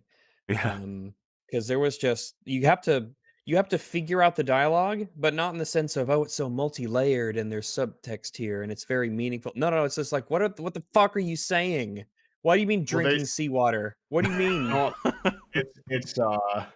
it's so laden with these bizarre like analogies and parables. And I mean, generally the characters don't even feel like they're talking to one another. Like they're talking past each other or they're talking at each other. The conversations don't flow naturally because they're not real people. Or at the very least, like they're not even trying to come across as believable people. It's almost like it's like amateur dramatics in that way. It's like when you see a Shakespeare play properly done at the Globe, then it all feels exactly as it should, and you're drawn into it. But you see the same play put on by amateur like Amdram performers in a local village theatre, and they all seem to be very, very aware that the lines they're speaking are grand, and what they want to convey is the grandiose nature of said lines. But they do, as you say, end up speaking past each other because what they're really focusing on is just delivering the line and not actually what the line is supposed to mean, how it's supposed to be conveyed, what it's supposed to convey either. And it just gives it this really weird sort of I don't even know how you describe it. It's very self-aware when they're doing it. I think And I'd it's say purely effect-based. it comes across as dialogue that you read off of a script, not a thought that you had and then conveyed to somebody. Mm. It's like Oh, yeah, as you're absolutely. watching, it's like this is dialogue. This isn't two characters having a conversation. This is dialogue in a script for a television show. One of the things Anthony Hopkins has said famously on many interviews is that's how he's always done his approach with his movies, is that he reads the script until he's memorized the entire thing, and it's his like it's things he's saying as opposed to things he's reading and saying, like off a script. It's going to be owning it all as though he's the character saying it, and it's just like that's probably not a coincidence considering he's one of the greatest actors ever lived. So you should probably The process yields some good results. Look into it. It's kind of you know how like I'm not trying to. So like, I think it's often a common thing, right? Where like when people perform on a stage, that they're meant to sort of angle themselves towards the audience. Like that, you never want to have like an actor like pointing away from the audience, or generally they're meant to be facing towards the audience. It's kind of like that effect here, but it doesn't work. Where it's like every single time they're talking, it's like they're very aware that there's an audience like off to the side that they're trying to communicate everything to. Yeah, and there's boxes to check. Like, we've got to have our lofty dialogue that means a lot that people can quote. I think that's part of the directing, though, because the problems with the way one person delivers it are the same across the entire cast. Everyone talks like this all the time. Yeah. And so that's not just one person delivering a line. When it's widespread, you're like, okay, you think that sounds... Because there's normally politicians are told to speak like that because it makes people easier to understand and everything. So they're not only sort of underestimating their audience and thinking, no, this is so difficult to understand, we're going to say it slowly so you appreciate it. But someone said that was dramatic, that's impressive, that will leave an impact on you. And I just don't... It's like too widespread to think the actors did that on their own. I mean, it's got to be direction. If everybody's doing it, it's got to be direction. I don't really know how you deliver a lot of the lines very well. Like when you say seawater's not gonna, I don't know, fix you, or like rock. They're so proud of that they repeat it. They do that a lot with all of this stuff. They repeat their shit. Tallest milkweed. But I mean, I think we actually might have mentioned this in the last one, but actually I'd say that's more writing than directing in that case. I mean, if you can't conceive of a way in which a line would be conveyed properly, and as well, and also if the particular type of line you're referencing is the sort of metaphor or the simile which every other character from every other background in the show is conveying, and there's no difference between them, there's no difference in speech pattern or conveyance, then I'd say that's a problem with the writers who have put those same lines in the mouths of disparate peoples, and not just... There's only so much you can do as a director if you're given a line like that, which sounds like it should be coming from the mouth of an elf, but is in fact in this scene coming from the mouth of a hobbit. There's only so much as a director you can do to make that seem natural. I don't think you can make some of these seem natural.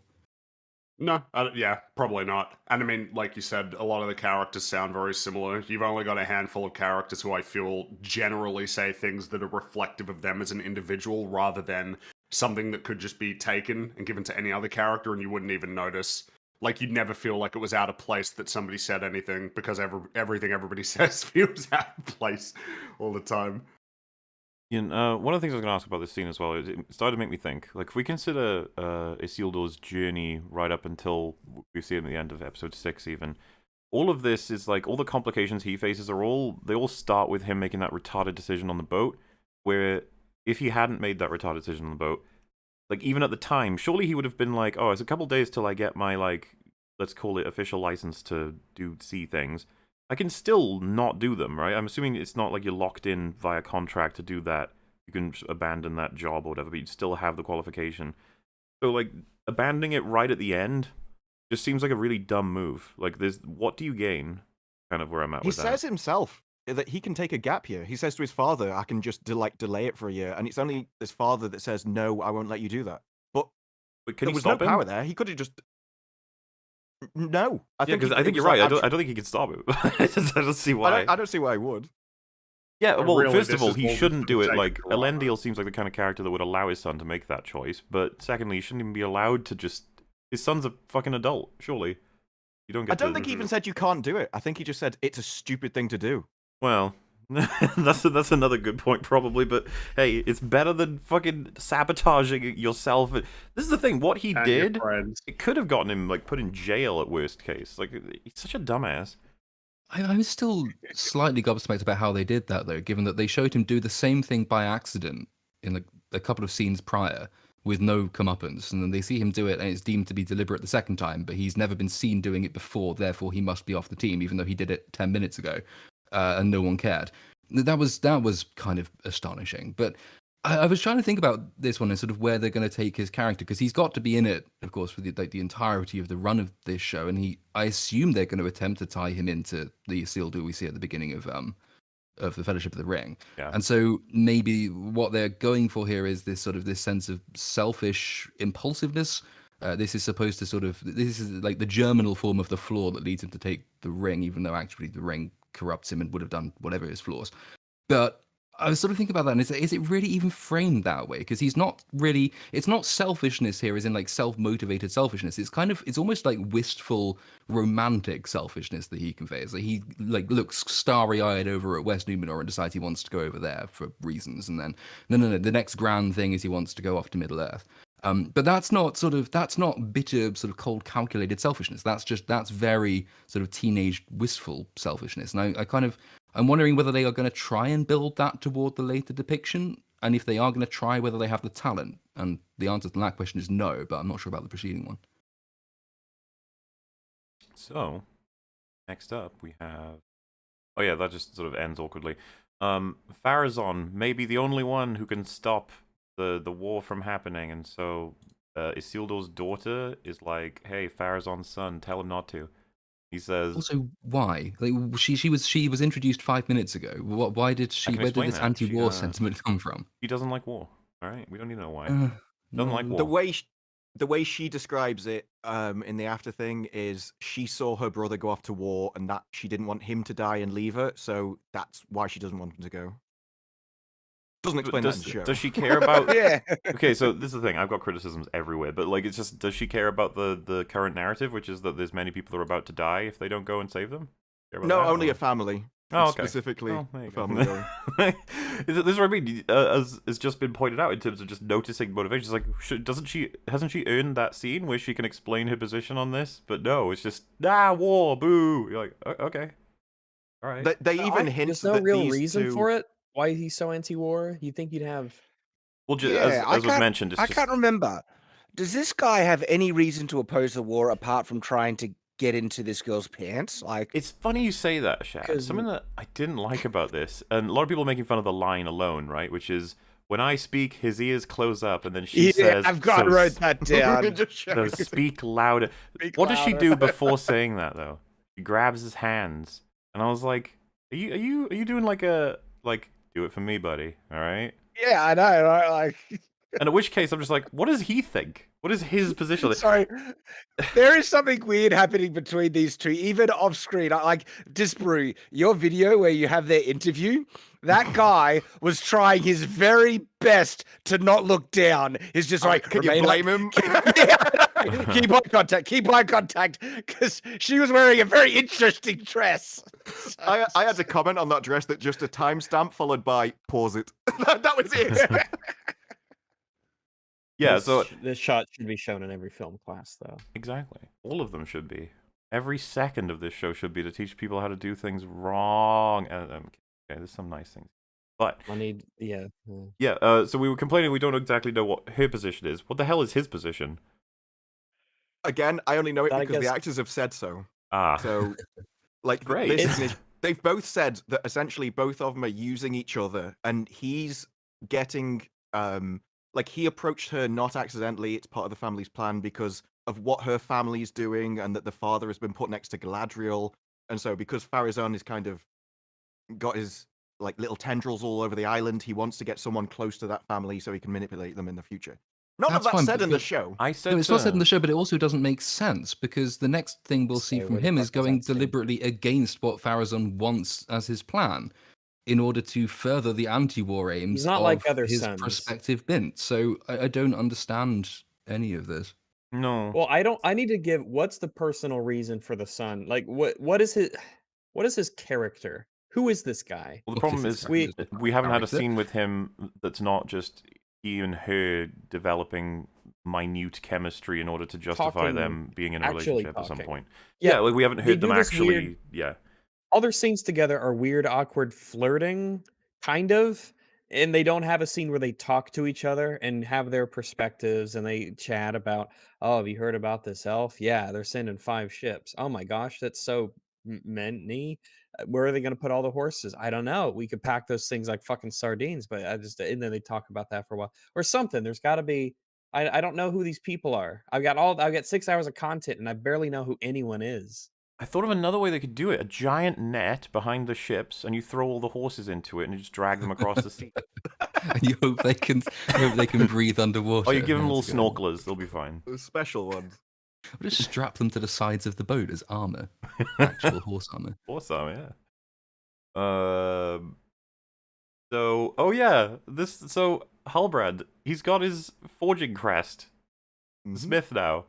Like, Yeah, he's a hang smith on, now, which I'm sure everyone else in the guild is thrilled with. how did it? Like, how much time has passed? That's the first thing I was gonna try and grab. How, do Who we have any knows? idea?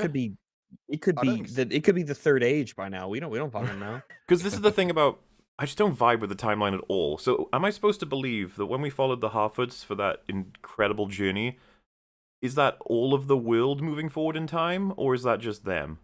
As in, like, when we go to someone else, have we now moved forward 2 weeks? Is that what's happened with Numenor? Does anyone have a line for that? It can't be because I'm again skipping forwards, but they specifically say 2 days to get to that town, and only 1 day crap passes in the town. So they have to be different timelines Right, they have to if be. they want it to make sense. God, it's so confusing. But like, so basically, I would hope that a decent amount of time has passed to account for all of the things, including but not limited to. He had to actually complete presumably the course for getting this crest and earning it. He had to. No, I don't think think the it's writers got revealed. given it. It's revealed later that he was given Yeah. it because he shopped not Galadriel to the Queen, which is how the Queen knew What? that Galadriel was going to visit her dad. Mhm. That's what they tell me. So that's what So we the go with. queen said, "All right, so all of these guys that you assaulted and injured and everything, and then stole from them, I'll make you a part of their group." I don't understand. I'm Yeah, a good like, queen. sorry. Well, So it he gets got worse. the crest for an unrelated to forging thing that he did.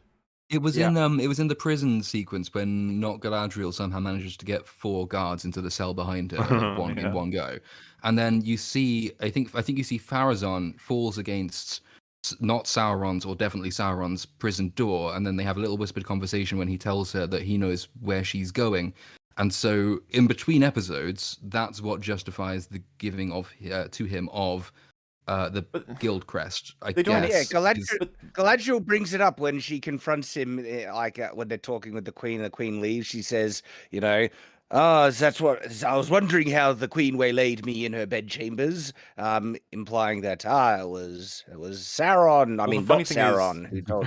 that it worked does out make sense 'cause- incredibly well for Galadriel. In fact, it worked out better that way than it would have otherwise, because the Queen. Yes, Yeah. yeah. 'Cause- Which she would have known anyway. She got The thrown universe into the bends to prison her for Sal will. for demanding to see the father. So the moment she breaks out of prison, you think, should- well, she's yeah, going to go to see the father. Put a guard on So the father. Yeah, that's it- true. it made- But not to mention, like, I'm just still a little bit baffled. Like, you've completed an almost political favor for me, or a bit of security. Cool. And he's like, I want a crest for forging. It's like, oh, you have to go complete the course for it. I can't just give that to you. It's fucking dangerous to just hand it. There's a reason why those crests exist. You know what I mean? Like, it's not like it's not the same kind of favor I would expect. This is very strange. Just I could see her just being like, well, can you forge? Then go earn it. I can't imagine it would have taken that long, especially if I he's mean, that that might be talented. what this is. Because he's like, he makes a sword and then shows it to Oh, he's already like, got it who though. owns the forge. Like, Yeah, he's- but maybe this allows them to train in the first place, because they did say you're not allowed to forge at all. yeah, without maybe that. if I'm being really good faith, maybe I'll just say that she fast tracked him. He still did the course or whatever, something like that. Nice. All right, show. I'm being nice to you Definitely. because I'm gonna be mean I to you guess he would later. imagine that this sort of thing would take years and years. And Maybe I have no clue because they didn't tell us anything, and he decided to fucking try and like steal it before trying to earn it, even though he intended to stay here for the rest of his life at one point. He's Yeah. not. He's not a bright lad. Wait, which one? Which character is not bright? Sorry, which one? Oh my God, you're right. I should have been more specific as to who I was referring to in this instance. I mean, whole brand. But, Whole brand yeah. is not bright. Well, he's either Is not it bright or dumb? he's the brightest person in the world, and he's just playing dumb. all of this just- will lead to his victory. Okay, so Man, I'm just annoyed at how quickly he made that sword. It went from him quenching it to now it's fully polished, it's got inlaid gold and everything. I'm like, No, this was a holy crap. montage. It took weeks. yeah, this took must have. years. This taken It decades. took decades, centuries. Mm-hmm. What's after centuries? Millennia. Millennia. It's a big jump. This guy's still alive because he's a hearty Numenorian. All of them are. Lasts real long. It took The rest of it the world took is dust at many- this point. many D's. So, yeah, as Rags highlighted, I just want to make sure we mention again that you'd think that there would be huge pushback from not only the guild members, but also just, I don't know, guild leaders to be like, he fucking broke that guy's arm. Hey, he came Yeah. here. We took care of him. He assaulted people, stole from him. Is in cahoots with that elf. We don't hate like elves him. here. They steal our jobs, so we don't want anything We to do with don't this like guy. elves. Yeah, they And steal this guy our is jobs. stealing someone's job at this point. Yeah, the dude with the, He dude with the is. broken arm is not forging right now. He is healing that thing. He's fucking furious. That's going to ruin his career to an extent. Like, surely And it in would, his right? place, A broken arm would yeah. fuck your ability to forge for a decent amount of time. Absolutely. Oh, like yeah. I've only got one. I gotta use the little hammer now. This sucks. Exactly. I gotta jerk off. Well, Poor Smith. No, they designed something for that, Rags. The Smiths. the forge, the Smiths of Numenor. Just Oh yeah, elvish good for secrets. him. How wonderful. And yeah. Oh, fuck them You've and- got visitors, and then they take him to visit somebody. I know, someone's here to visit you, but we're taking you to visit them. It's like, all right. This reminds me. I will never stop mentioning it. It's one of the best moments in fucking TV show history when Vader takes all that effort to turn up to Obi-Wan to say, "You've come to destroy me." That was good. Fucking brilliant. Instantly gets off his shuttle, tries to gaslight Kenobi into thinking this is all his fault. That's what we call like an instant classic line. It's just like, thank you. Thank you for having You him say turned that. you against me. So, yeah, Hulbrand is taken to the Queen and Galadriel for talking about like plans and stuff.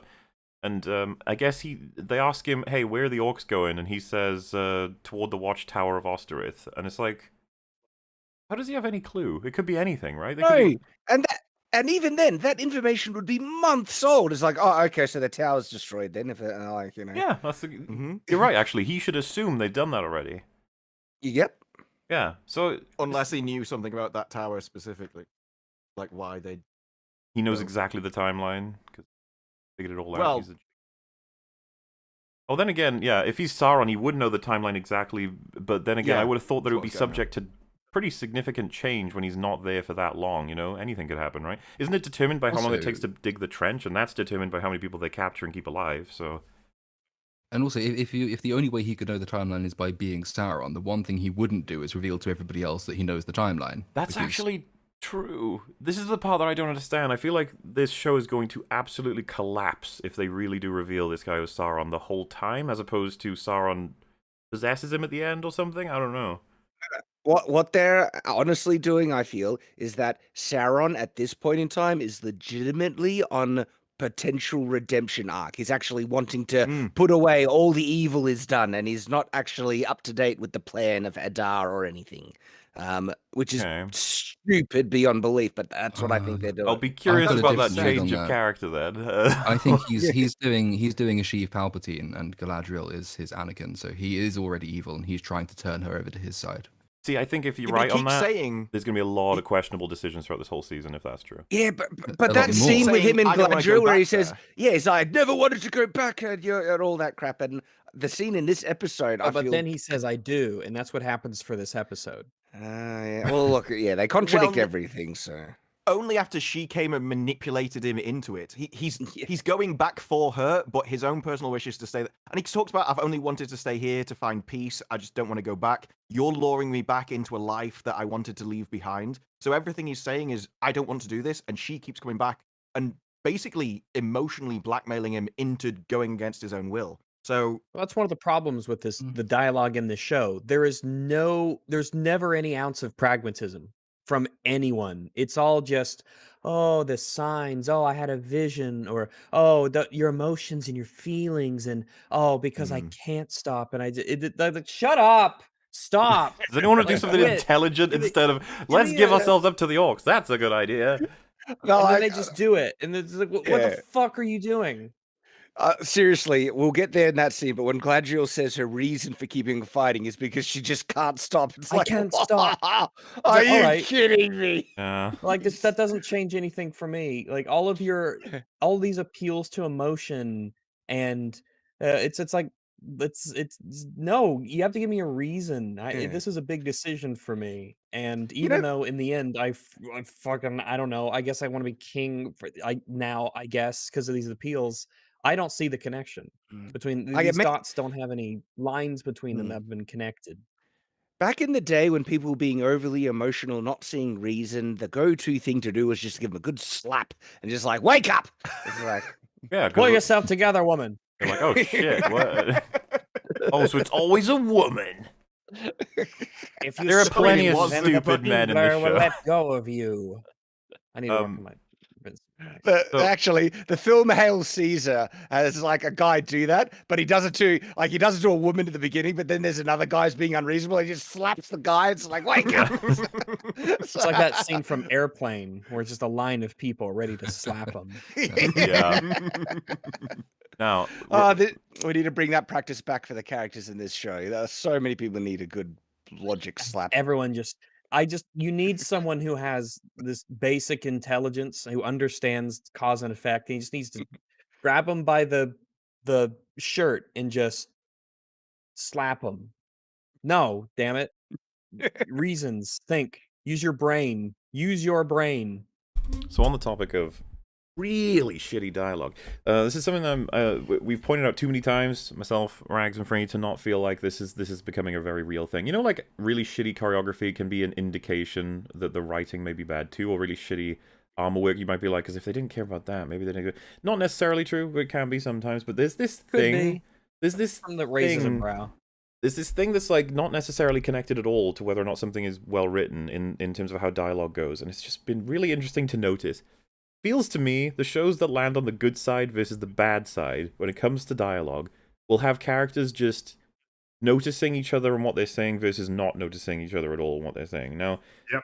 in this show they've done it plenty of times already, but this scene has a really fucking big example where the queen is like, "So, you, big man over here, you're gonna be leading all of your men, your humans, into a big old fun kingdom. You're gonna be king, right?" And he goes, you know, wait, what have you been doing? And she's like, wait a minute, You did just let me in the guild yesterday. Yeah, and so she's like, wait a minute, are you like a bit fleamy right now? Like, what's going on? And then Galadriel's like, oh, my companion is totally fine, actually. He just, he's fine. And Queen Regent's like, well, okay, I hope you are ready. He's by just the a little time." nervous. Yeah. And that's that not how blew my humans work, mind. just at all. Yeah. And I was saying to Rags, if we were in a call right now, and Lil Platoon is like, yeah, Fringy hates Mario and Sonic, okay? We are in what? a call right now. We are in a call. So it shouldn't be right too hard for you to imagine then, Rags. Keep up. Jesus. So Lil Platoon is Okay. like, Mario and Sonic, Fringy hates it. Absolutely fucking outright hates it. And I'm just like, that doesn't match at all with anything. Fringy, do you actually hate it? And then you go, and then Lil Platoon's like, no, he does. And then I go, oh, okay then. now. Oh, okay. Well, that settles that. Like, nobody talks Next this way scene. ever. Nobody. I don't know why shows keep doing this. It's like to be like, oh, look at that conflict that we can't yet resolve. And it's like, no, it would be resolved right now. This is incredibly important. This is if you're going to be rescuing... Sending hundreds of men across the ocean to a foreign Yeah, part part as of a it is about liberating army on the word of an elf. Installing their king. That's like a big element to encourage everybody that this is a really important move and stuff. I think the simplest way to, like, in the case of the queen, it's like, okay, so do you believe her or do you not and you don't care? Because it's one of those two. Like, And you and can't she'd be just- retarded on either one because she'll be retarded to believe Galadriel here, and it's so obvious Well, that Halbrand doesn't yeah, want to do it. It's disastrous either way. Either she's an idiot or she actually doesn't care about this, which is completely contrary to everything that's been established about her up to this point. This conversation is not over. but like they felt like it was over. They didn't want to deal with it anymore. They had the drama that they wanted to relegate to the lighter half of the episode. So like the conversation just ends before it even began. And also, just think about what Galadriel is doing here. She is taking away this guy's freedom completely. It's like, he's going to do what I say no matter what. She's friggin' cow. I hate her so much. Oh, You'd think the old Queen Regent would be doubly skeptical and doubly on the ball, if you can be doubly on the ball, because these are the people that she's just let out of prison yesterday. She's hinging her entire plan on people that she had imprisoned who broke out of prison and then did exactly the thing they were imprisoned to do. Here, there's more evidence yet now that you can't trust what they're doing and what they're saying because they're clearly being shifty and there's something going on. Would you, as has been said, would you, as the Queen, say, fuck, I'm just going to accept that. That's all good. Surely that would make you exceptionally doubtful if you weren't already, which you should have been. In the Queen's defense, the symbol did vaguely look like mountains from somewhere. So Oh, there we are. I think that tips the scales quite a bit. It's a little bit lame because, I mean, I don't really expect much from this show, but in a better show, you got 3 characters here who all have different objectives that they want to achieve, and there's some unresolved issue. This is like a really good opportunity for like an interesting scene with a bunch of dialogue laden with subtext of like these 3 people kind of trying to, essentially all of them trying to push for whatever goal they have, with the Queen being like, well, I want to actually, like achieve some sort of broader political objective here. Galadriel just wanting to go off and do her battle to like resolve her own personal issues. And then dude, keep forgetting his name. Not being particularly interested. Yeah, I guess not, at least as far as we can tell, not being particularly interested in doing it, but maybe being careful to not throw everything off. Like maybe he's kind of dials back like his apprehensions to make sure that he's still got a foot in the door. It's an opportunity, but like these opportunities keep getting they keep letting them slip away because they don't know what they're doing. It's kind of crazy, honestly. So the part of the reason I was bringing up that comparison, by the way, is just because of the counter example, which rewatching a little bit of House of the D, because I'm showing Mr. Ragsit now. Gonna try and get him caught up eventually, possibly. See what he thinks of it. Could be interesting. This, that way, the other. Who knows? In episode 2, it was shocking. It was unreal because I had almost forgotten it, but I remembered. Oh yeah, as it was happening, and it's just that opposite direction. So one of the characters says, how do you feel about situation X? And the other character replies, how the situation's happening for very specific reasons for someone else's motivation. And then it goes back to the other character who says, I didn't ask you that. I asked you how you felt. And it was like, whoa! You listened to what they said. They did that in Andor too. They ignored your question, and then you addressed the actual question. It's just wait. You gotta answer my question here. That's why I asked. There's nothing wrong with a character being evasive. Indeed, yes. That can be really useful in terms of characterizing somebody or setting the tone of a scene. But it's also important that other characters, sort of recognize these attempts to. I mean, sometimes they don't have to, but I mean, a lot of the time they should. I guess you would imagine that when the writer is coming to write this scene, they have a pretty clear understanding that like each of these 3 characters has some objective that they're after. And what should be informing their dialogue, like for all of them, is how do I best achieve that objective? But like that's not the point of the scene. The scene has an objective, which is to essentially establish that there's drama, but not resolve it yet because they want to do it later. Yeah. Problem is that scene just can't play out the way that they want it to. I think that's a problem. I guess that's one of many explanations for why the dialogue is so broken in the show, is because there is an objective for the scene. And like whatever that objective is, we don't care at all what the characters in that scene actually would want to achieve with these conversations. They're entirely secondary. I'm not sure Muriel even has an objective in this scene. Like the only reason she's going abroad is a tree told me so because some leaves fell. That's literally her only motivation.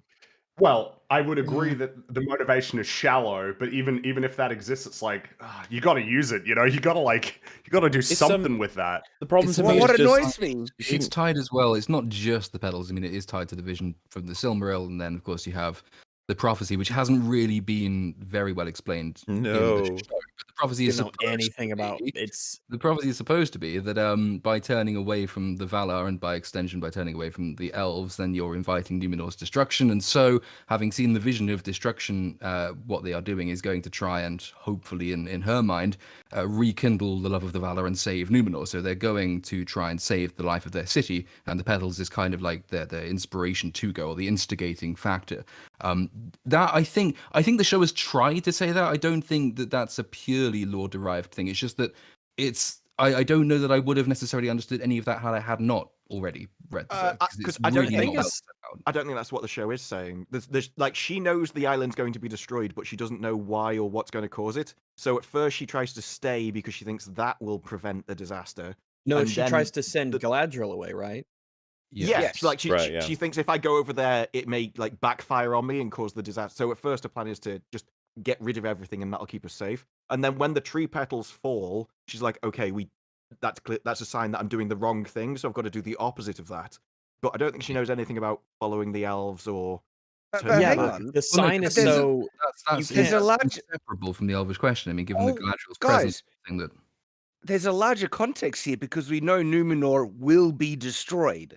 Like we know the larger story. They're not going to break that canon. I wouldn't think they would. No. And so couldn't by say the that. petals, because the instigating incident for me, which is what causes Numenor's downfall, is the Queen leaving and letting Alferazon then get all his evil things and control the government and stuff.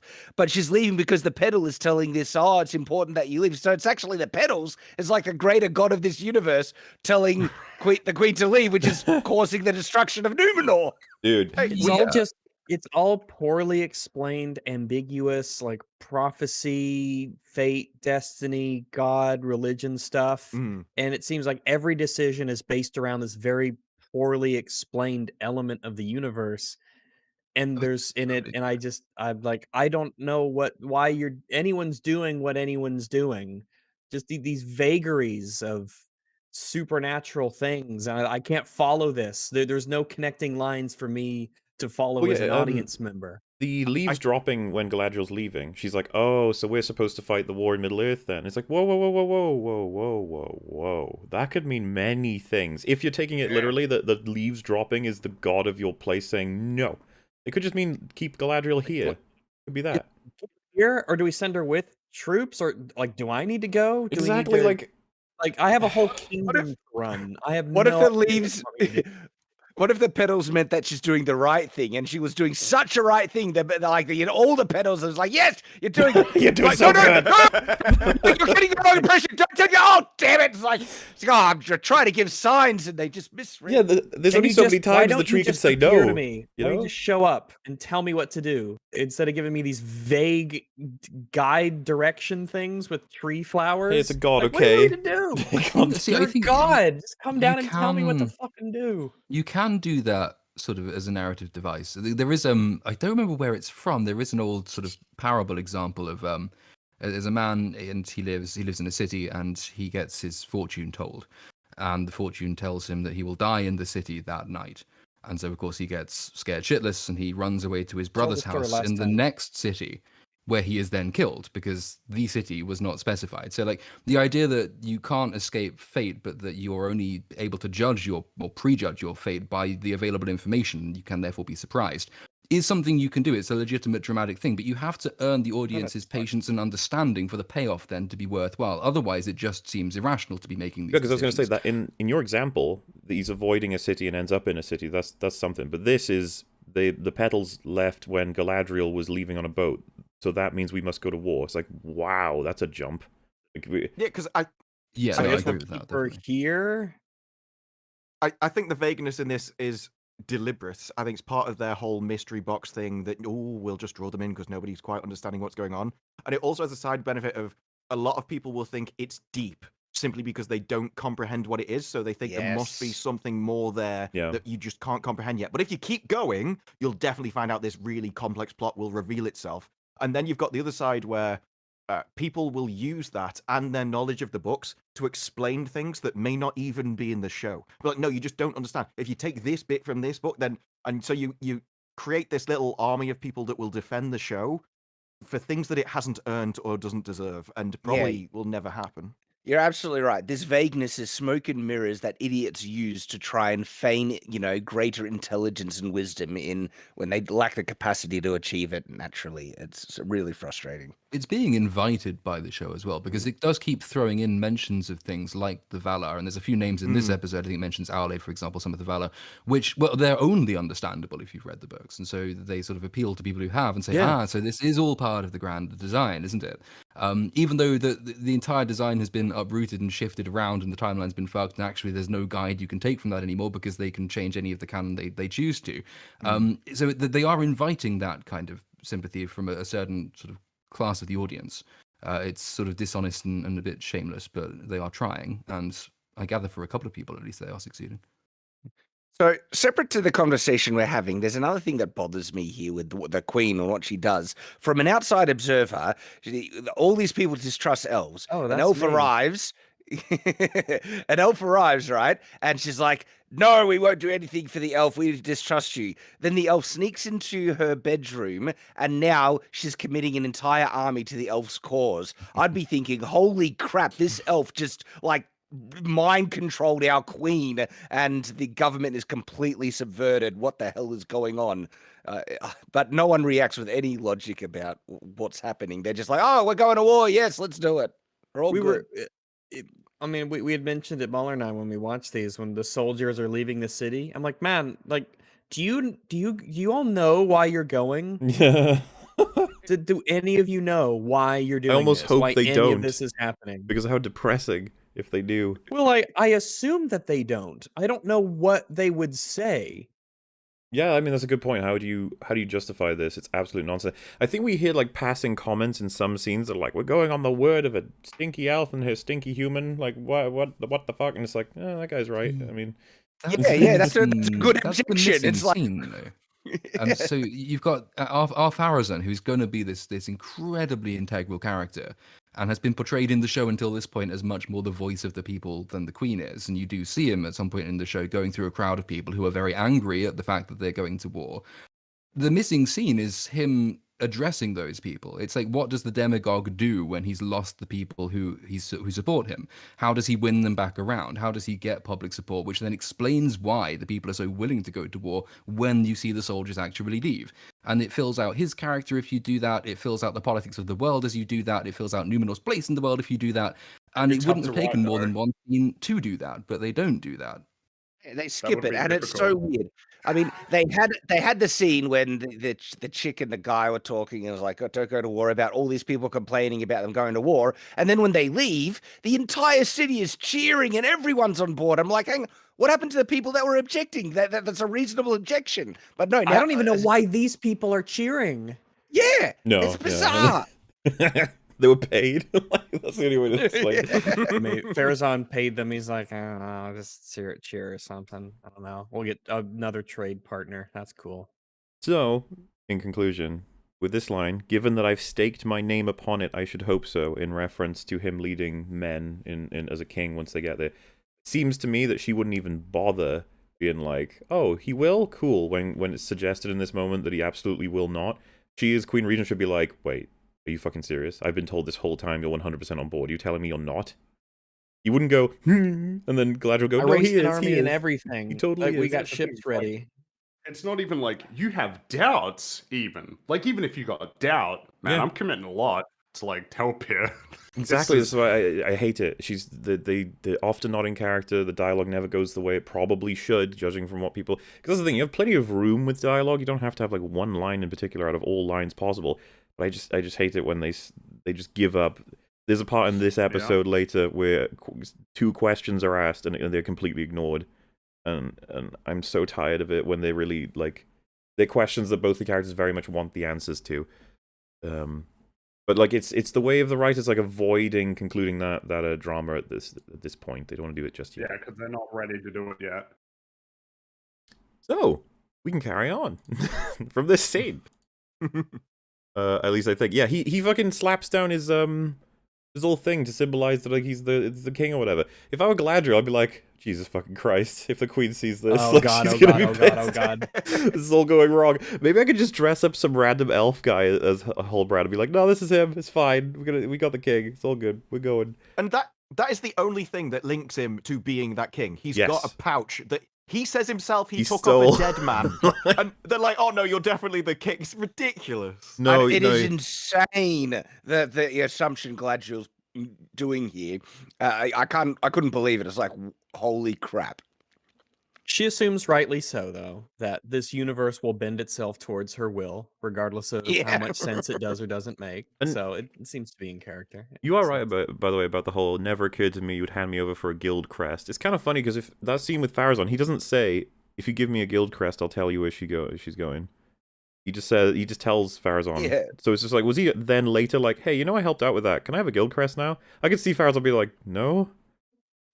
No, I don't. I literally don't. I can't just make you a guild member. Why I'm not would even. you even? Yeah, I'm not even begin to remotely think- connected to any of. Why would you? No. Bye, prisoner. Do you know how bad that would make me look if I gave you a guild crest? You crazy person. So, I mean, it just doesn't even seem to make sense. And, like, even from Galadriel's perspective, she's like, wow, did you crack that deal in the seconds you spoke to Farazan? Like, that was quick. And it's like, no, actually. I'm a but, very yeah. quick deal maker.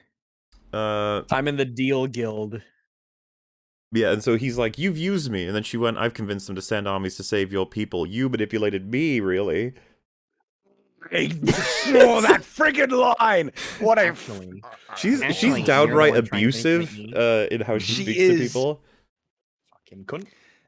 He's like explicit in how much he doesn't want any of this, and she's like, I've gotten all this for you. You're using me. It's like, I don't like. I'm You taking just away wanna your be freedom. king. But yeah, I'm taking away your freedom. But because the prison I'm putting you in has nice cushions, you should be thanking me for doing it for you. It's like, holy crap! This is a slave master telling a slave they should be grateful. I couldn't believe it. I was like, Yeah. you cow. She's just so staggeringly unlikable in every way. Mm-hmm. They really fucked this up because it's not just one scene, 2 scenes, 3 scenes. It's every single one. It's She is just a unbelievable. turbo cunt. And, yeah, all the when they're time. shouting this shit at each other about how much they don't get on, how much he has to be convinced to move out of the fucking Smith's stable or whatever. Like you got the queen could be around the corner. She could have just been there like, wow, so this is way worse than you guys let on, huh? Like this. Well, presumably the guards are still waiting for him to escort them out. Oh, they would that's- never tell anyone anything. Okay, they keep it to themselves. I'm sure. Certainly not loyal to the queen. Yeah, because they listened to the future king of man in the Southlands or whatever just say like, I don't want anything to do with King of this man. shit. Fuck this. And it's just like, wow, that's awkward. That's fine though. We'll just keep it to ourselves. No worries. And don't worry, little But, Platoon will be back momentarily. And just so we like when Rags was saying that she's so unlikable, I can't believe how truly unlikable it made her. Like, think of that line in episode 3 where she's like, "Who is this mortal who speaks to me as if he has the Ugh. slightest idea of who I am?" I couldn't believe it. Like, and it just keep going. Yeah, and then this is like, I'm taking your freedom. Be grateful. It's like, you friggin'. It's like, and do you know that like the polar opposite of that is when you have someone like Yoda, who's considered the greatest Jedi of all time, sort of thing, and he's pretending to be a fucking idiot in front of Luke, and when Luke is actually aware of it, Yoda's like, "Yeah, I'm pretty awesome actually, but that's okay. Like, don't worry about it. You can talk to me however you want." That sort of vibe where you're like, "Oh man, this guy's kind of cool," versus the one who's like, "Stop talking to me like a normal person. I'm better than you." It's like, oh, I think it's just pretty standard, right? Everybody's generally going to take a liking to these cool, humble characters who are much more competent, intelligent than they let on, versus characters who have to constantly declare how great they are.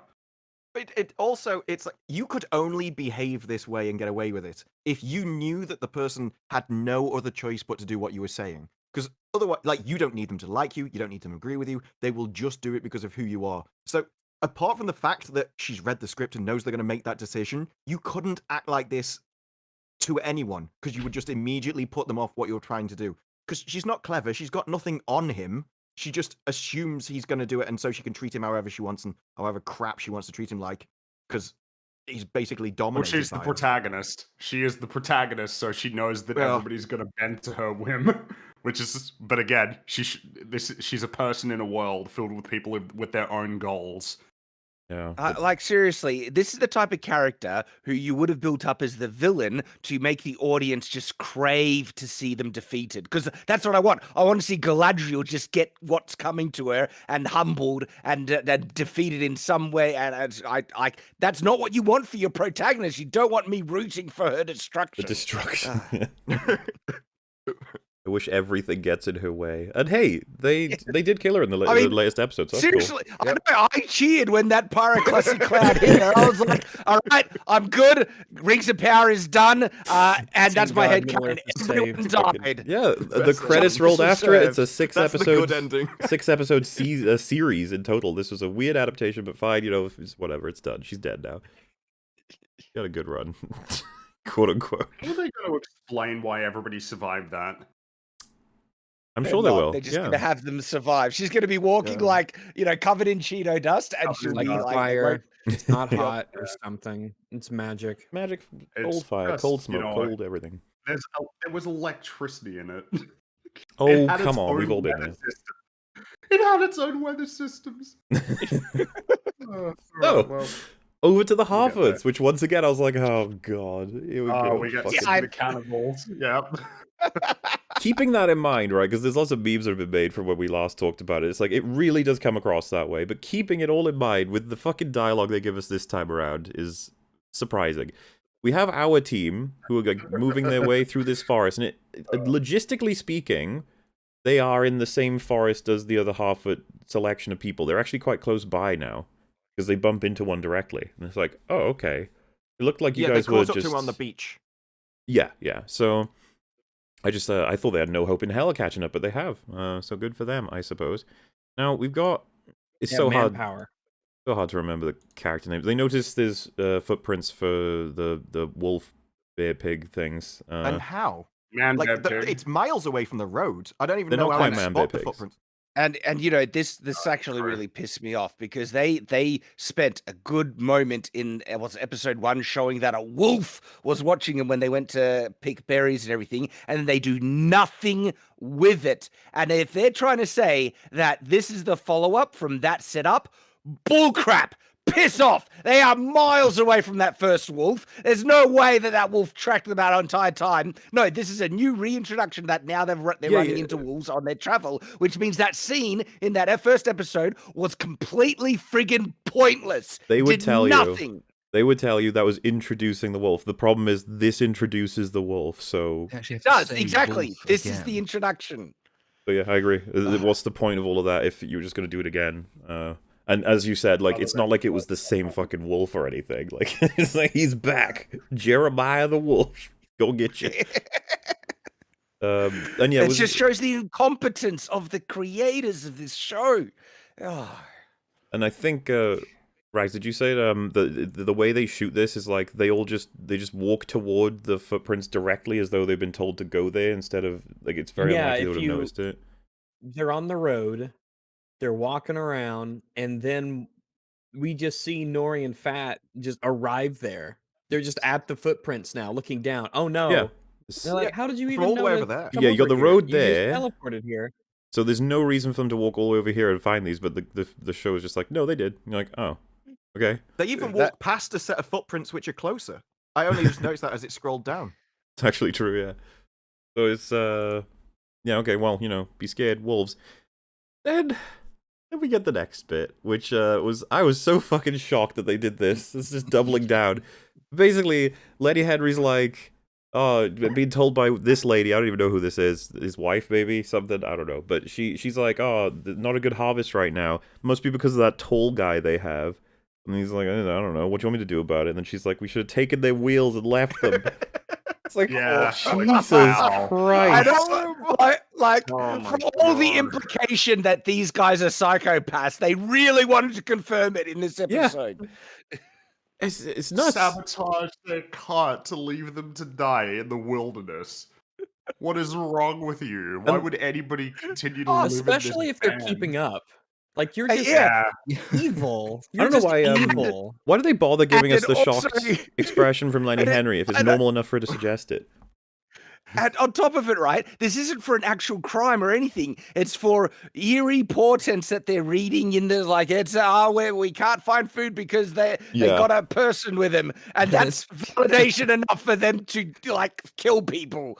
There's fewer Holy birds crap. and there's fewer birds in the woods today. Must be his fault. Kill him. It's, like, I can't think of another show that's done more damage to one of its groups of characters in so short a space of And time. remember- Because we've had like maybe 20 minutes of screen time during which the not hobbits have gone from kind of charming, kind of lovable, just vaguely irritating Irish gypsies to, oh, actually they abandoned their sick, to, oh, actually they kneecap people they don't like and leave them to wolves because the woods scared them.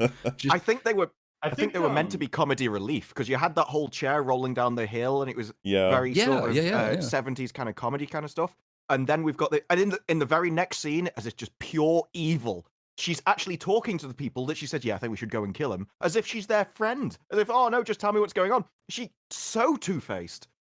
It is. I think, mean, we are the last episode. We were sort of joking about the cannibalism thing, but actually, on the current trajectory, they will Exactly. be eating each other before the end of the show. I think what makes them particularly contemptible is we keep saying, "Oh, they're gonna kill them." It's like it's kind of like they're just gonna leave them to die. They're gonna sabotage them and leave them in the woods to die. Like they don't even. That's the kind of group that they are, you know. Like they Yeah, don't that is the even most have accurate balls to, like- interpretation. It was a meme interpretation to say that they would eat them, but we're getting there. It's just like, how are we getting there? That's insane. And it's crazy as well because like these kinds of like this little like group of people, it's very reminiscent of you would expect them to be the most welcoming, the most friendly and chill, the most wholesome. Like, oh, there's this guy, but they're like the most evil. They're, as we were saying, the orcs are competing with them right now to become more evil. It's insane. I don't know how we got to this point. And the other thing that I really don't get is that they all seemed incredibly sad that they were going to fall behind. How sad? That's really upsetting. Oh, by luck, the spaceman has actually made it so that they can catch up with us. Instead of celebrating that, even for a second, being like, oh, it's so good that they won't die now, they instead are like, we're not getting as much food as usual, we have to kill them. It's like, whoa, now! Like, what? And so what I'm trying to say is, like, if someone said, like, oh, you're being absurd, this is just one person with one criticism, it's like, yeah, but what else have we had from the Harfoots in this episode? Nothing. It's just this lady saying something absolutely crazy that characterizes the Harfoots as just being these insane killers. That's all you're giving us. And no one pushes back. He doesn't go, "Don't be stupid, we're never going to do that." Yeah, he just goes, oh! That's it. It's like, all right. You're not supposed to say that out loud. That's probably what it is. So let me ask you this: who is a kinder leader, Sardok or Adar? Well, Adar is. Cares about people. Adar's better than these. Adar mourns their dead, you know. there is that, Whereas but he also Sardok burned somebody. encourages the dead. Yeah, Adar took Yeah, on but I Sauron guess because it of what he was- was doing to his people. Yeah, that Maybe he was wasn't burning cool him to because he was burn like, that don't worry, guy. this will callus over and you'll have stronger skin for it, trust me. helping Maybe, you out, bro. yeah. Plus, we're out of lotion. Adar has not yet advocated killing any of his orcs for. Well, just yeah, if we're because he talking, wants to. which one is the better leader, like, overall? It's definitely Adar, but which one's, like, the more caring? It's, like, probably Adar, I think. Yeah, I'm also going Yeah. for the guy who doesn't say, "I don't like you today, so I'm going to kneecap you."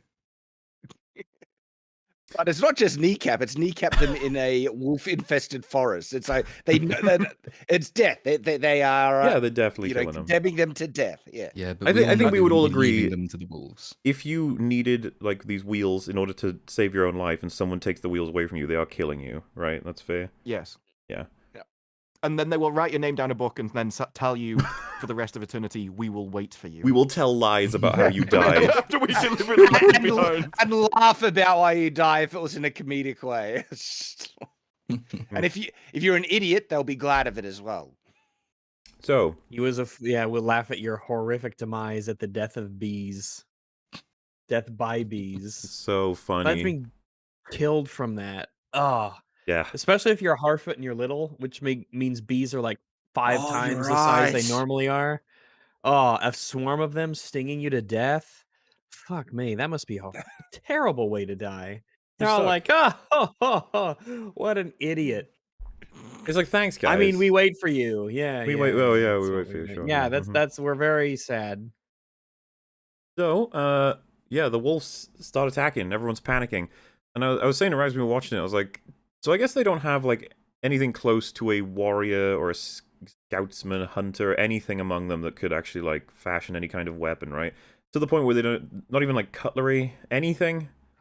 Like none of them seem to have any access to any weapons. They are just prey. Like they're like bunny rabbits, basically. Seems kind of dumb. No they're very, sharpened sticks, no gardening tools, no they fear anything. these They gotta have wolves, something. and they always have. They're considered like one of the top tier enemies they always bump into. It's like, make a spear. You'll thank me later, okay? I mean, they post Yeah. sentries in episode 1 to guard against the hunters, not obviously to fight the hunters off, but at It's least so they to could spot tell them everyone coming. they're about to die. Yeah. Yeah, that's it. You just sound the horn, come out, lie down. It's your turn.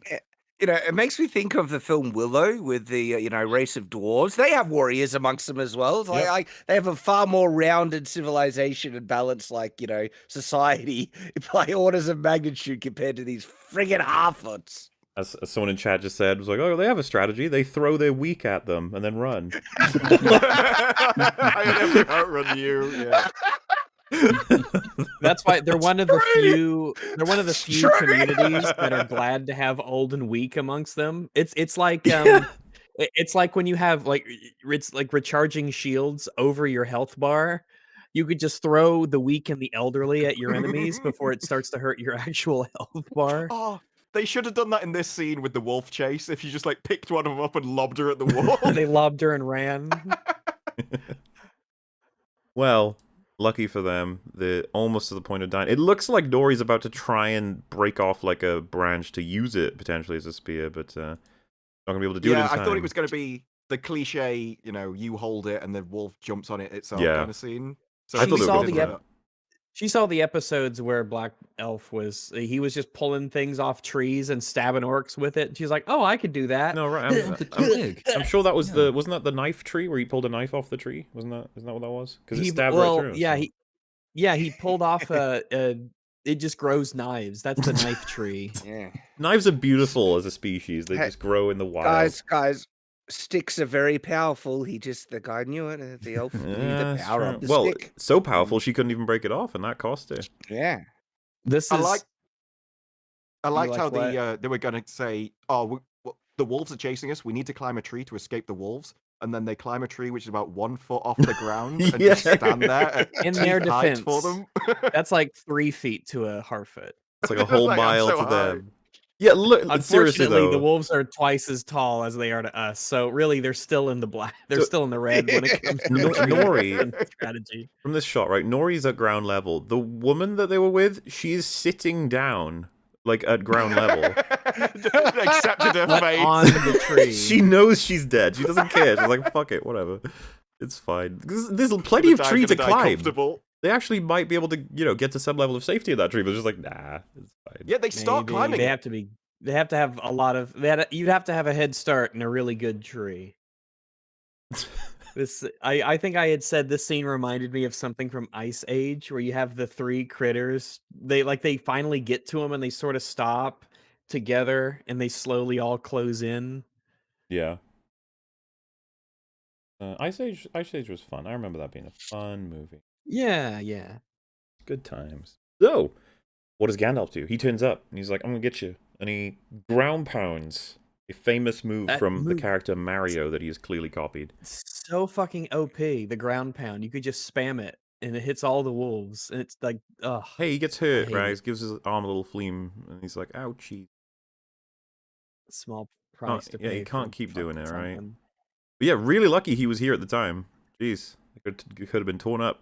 Lucky he wasn't off doing rambling while eating snails or whatever, We were pretty close to just having a plot line. I know. This show does this a lot, where it's like your hated character could get eviscerated, and there's no reason to follow this plotline anymore. But no, we won't let it happen. Like Elfman, he nearly dies like 10 times in this show. It's not fair. I mean, I really like him. He's an awesome insane. Character. Wait, his plot. I thought you meant his armor in general, and I was like, no, maybe. well, his armor's crap as well, but no, the Shad. plot armor is just ridiculous. Shad, we're here. Made it. Oh! Welcome. So, context first, they are doing a little sparring stuff, and the first I think you said it straight away, Rags. Like, wait a minute, are they the actual swords? Are they using their actual swords to spar? Like, careful, lads! You might want to watch out, don't fucking kill each other. I think there's a couple of shows that do this, or even movies and stuff where they.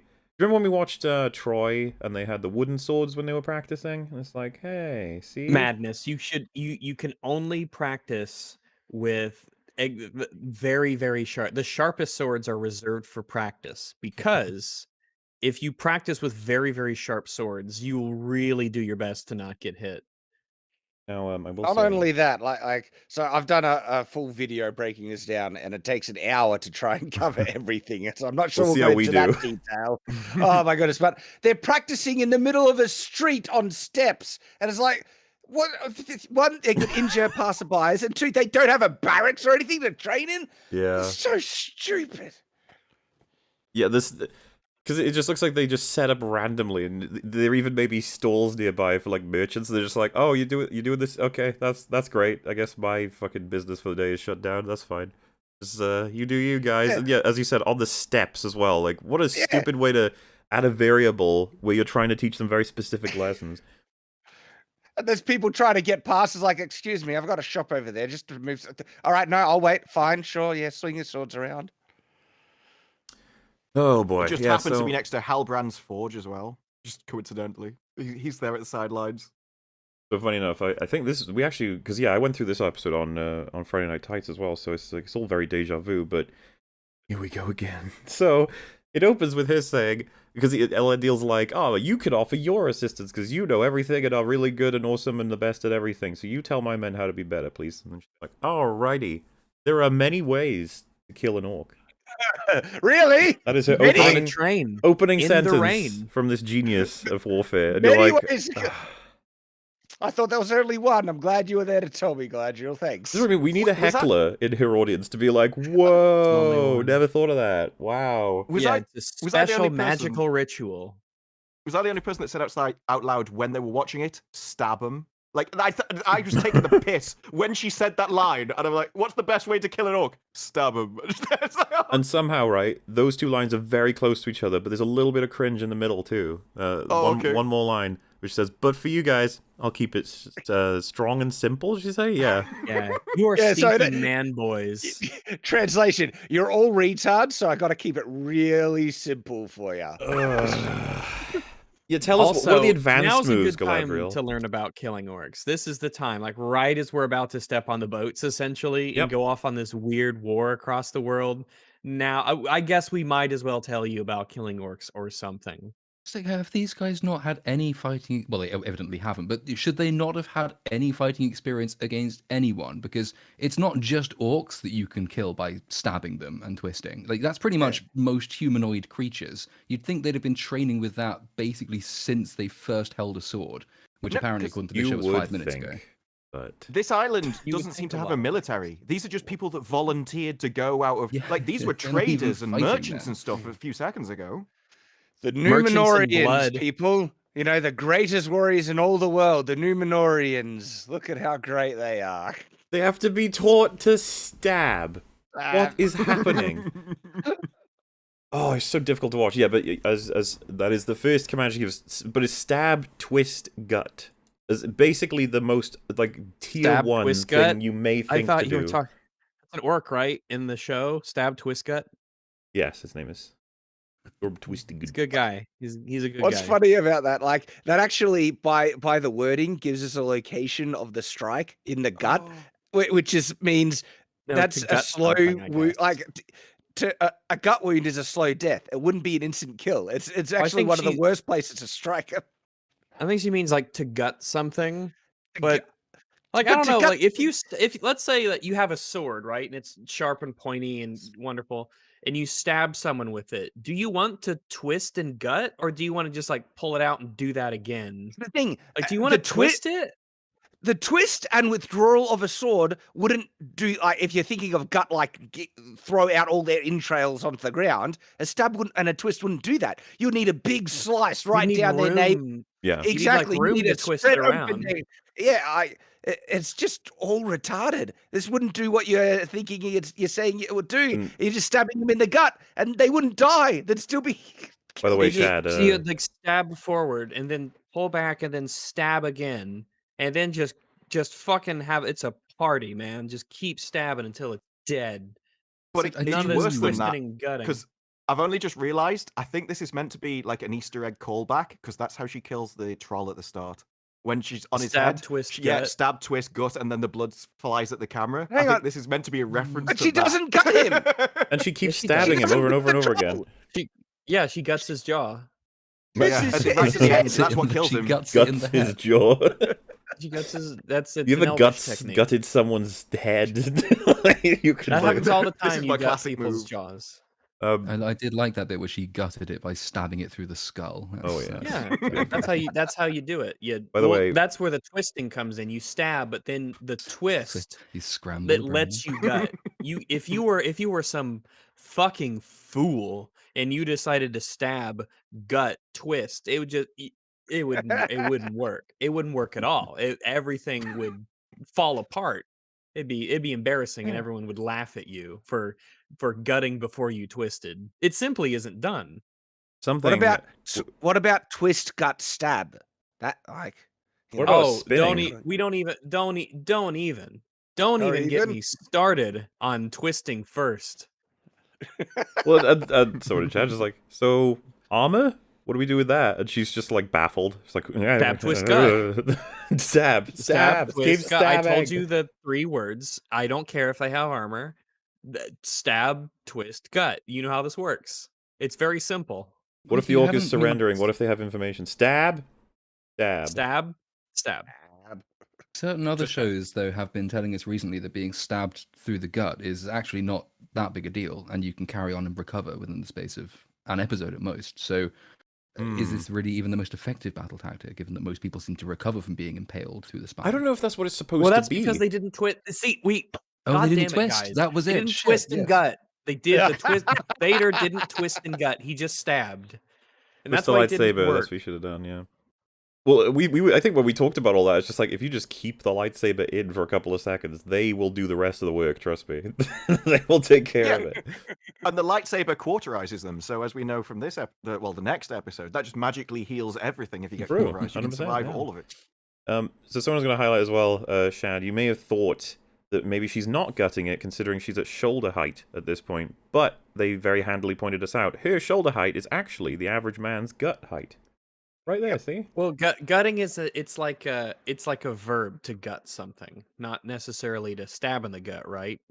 Because you could. I thought you know, to gut it's like- something is to actually have the guts come out once you've... Yeah, you would need to slice you them all the could- way down the chest and navel, But as and we- then split them open. the troll. This is called setup and payoff. You fucking plebeians, right? This is why when she kills the troll and guts the jaw, it's like it's just the general act of gutting. Well It then, can wouldn't that be happen payoff anywhere. and You setup could- at that point? This is how we like we're finally learning. Like when we first saw the troll fight, we're like, wow, that was incredible. How did she know to twist and gut like that? That's incredible. I would have never thought to execute that maneuver. And this is it. This is this exactly. Now we're learning how she did it. Everyone in the theater clapped and like, that's how she learned. Oh, of course, it's the technique. It's Twist and Galadriel's gut meta after the knowledge. stab. Yeah. Like, you were on about armor before, but Galadriel knows that all the armor in this is actually just like leather or cloth with printed on things to make it look like armor. So, like, doing that If on you an draw armor target on isn't a armor, problem. It's like orcs from Warhammer, right? You just draw the armor on and believe in it. Honestly, I don't know what the problem with the scene is. Tolkien wrote all about this. Tolkien often would write in his memoirs, he'd twist. And no, we want to stab, twist, gut. Stab, twist, gut. It's his most famous quote. It's on his tombstone. If you go to his grave it says James Ronald Raoul Tolkien or whatever his name was. And then when he died, stab, twist, stab, gut. twist, gut. It was an odd funeral, but he was an unusual man. I thought it was funny that after she puts it forward and then pulls it back, there's this girl here who's just like blown away. She's like, Whoa, I never thought to do that with never a sword. seen that move before, man. Wow. See, Wow. I Did thought you she was more twist reacting after the like- stab? And I thought she was actually like, "Can you believe this crazy cow? She almost stabbed She us." almost killed. She almost She stabbed almost us. killed If I Kevin. hadn't moved. Are you Kevin? Are you okay? But look how cool she looks, Shad. She's so cool. Come on. She even Sad said, twist. "Come at me." That is something I would totally expect her to say. By the way she actually does the twisting, I'm like, yeah, like wow, could you do that? If you've stabbed in someone with a It's tough. straight piece of metal, could you turn it 90 degrees like that? That's gotta be Well, she's really tough to do. incredibly strong, Rags, okay? She's like the strongest person in Middle Earth, I think, at this point. The twist, right, might open up a wound a little bit more, but it could also get your sword stuck in the Yep. target, which is you don't want to do. And usually, when you land a strike, you want to withdraw it as quickly as possible, put your guard back up in case they still follow through an attack. And so the act of focusing on twisting every time you land a hit is retarded. And It what is if stupid. we That's change why you the have to scene? gut. You have to gut. What You if we- can't half-ass it and stop at the twist. What if we change the scene so that she's training up, let's just say a random set of 6, Elendil's doing 6 as well, but they can hear each other's sort of advice and it starts bouncing off, and she says, "Twist, the gut, yeah, stab, woohoo," and then he's just like, he hears that, and then he starts telling his guys, like, you don't want to just stab, twist, and gut. There's a good chance you'll actually get your sword stuck, and you need to, he just brings in all the extra information, then offers other alternatives, and then she catches that, and then she's like, an unexperienced, blah, blah, blah, and then back and forth until they maybe give them a fucking fight. I'm bored. I want something else to happen. Make something character related happen if you're gonna have shitty choreography, okay? Have something to offset it, I beg you. Do a montage of basic training, and then you don't have to show people all of your shitty choreography. Yeah. What's interesting too is that Galadriel is supposed to be like an actual commander of troops with hundreds and hundreds of years of experience at this point. Mm-hmm. The advice that she gives to this unit of fighters has nothing to do with cohesion and discipline and sticking together and covering each other. It's just the stab gut twist. They're like, oh, thanks. I wouldn't have thought about that. It's not something to do with, like leadership. Oh shit! Yeah, that's It's actually the opposite. So that they're portrayed as being, naive, and they're all volunteers. So presumably, they've never fought before, and they've not done any basic training before, and yet apparently they have all done more than basic training when it comes to horsemanship and formations. Right. Because when it comes to that, they're fine. So which is it? They can't be completely untrained novices or very seasoned, experienced, and well-drilled people. It has to be one or the other. But she's actually anti-formation because she starts saying things like "fight with your feet, move around." Well, you can't do that in a formation. You've got people on either side of you. Oh, no, So I'm this sorry, is Disparu. You've already Hollywood. given it too much charity. She didn't say like move around. She says fight with your feet, not with Not your hands, your arms. not your arms. I Yeah. would be Which is okay. so She true, said fight with Shad, your feet so as much true. as your arms, but not your So arms. I was true. just, See, I that's- couldn't. Your arms that's- often that's, your arms get way too much attention when it comes to fighting. Don't even Yeah, think about your swinging arms swords. really. It's For on the feet. You example- should be staring but down. Wacky That's inflatable arm true. flailing tube, man. That's what you should do with your arms. Well, I mean, this is the strategy that one has to employ. Like there are people who can fight without arms, like cassowaries, for example. They use their feet to fight. So there's a lot The of Black That's Knight true. in A lot of truth Monty in Monty that. Python and the That's Holy true. Grail. Yeah, He loses both his Monty arms and he Python, can yep. carry on fighting with his That's legs. right. That's right. Monty, And you that's can right, be the fighting Black around Knight shout with to and a people cassowary. without your legs. It's you can shout. incredible how much they have Yeah. in common. What about That's right. the Snake Army? The Snake Army they don't have. Well, I guess they don't have feet either, but Reminds me of they have like I don't know. good balance. old Batman Begins. A lot of people appreciate the training scene where the main point Ra's al Ghul wants to make is just be aware of where you are. He doesn't say mind your surroundings because your arms are useless. Like he's like, don't care, but he's just like no, just be aware because your opponent's going to use it to their advantage and you should be doing that too. That sort of thing. Where if she said mind your footing, because that could be the difference between victory and loss. Like nobody's gonna take issue with that. But when you say it's all about your legs, not your arms, you're just like, wait, what? Yeah, and look, I would have bit even about been my okay arms, if she right? said fight with your feet as much as your arms. I'll be like, yeah, okay, that's fair enough. But she says not your arms. It's like what? Don't neglect your balance. You need to keep your balance. Don't flail around like a tard. You need to just little things that might be useful in a 5-minute lesson, not stab, twist, gut. I mean, Batman was referenced earlier in this. I mean, you have that scene where he's tripped up, and because he's tripped up, that's the opportunity then to say, "Mind your feet." Have her Yeah. trip one of these soldiers up, and then you can give that lesson relevantly without detracting from everything else they're supposed to be learning, like how to hold a sword. Presumably, like, she could get around them, and they can't get a reach of her because they haven't moved their feet to accommodate yet. And then she, that's how you can be like, see, gotta get them a bit more fluid. You are correct. They do not do that though. And I got another curiosity. I wanna go over this. So Elendil's like, if anyone can like hit her, I think it says score flesh. If anyone can do that on Galadriel, they get lieutenant. Score a hit or something, yeah. So, is that, like, common? Because what rank is lieutenant overall in terms of, like, how far up is that compared to just, sort of soldier? Lieutenant is fairly high, I believe. Is that something you should just give to somebody because In they this- scored a hit? Well, this was my complaint when we watched it. Was it's that lack of a leadership element where if you are able to score a hit on me, Galadriel, the mighty, the fair, the incredible, then this guy is going to promote you to a position where you will be like commanding troops, issuing orders, like participating in tactics and mini strategies. Is like, well, why? Because you hit some bitch with a sword. So now that makes you qualified to do those things. It's like, calm Yeah, down. It's a bad enough clear we sign. don't have any training for you guys anyway. I don't even know where the army is. Don't even ask. And we're sending you off to fight, and you have to learn about stabbing, twisting, and gutting. And one of you is going to be a lieutenant. I don't know.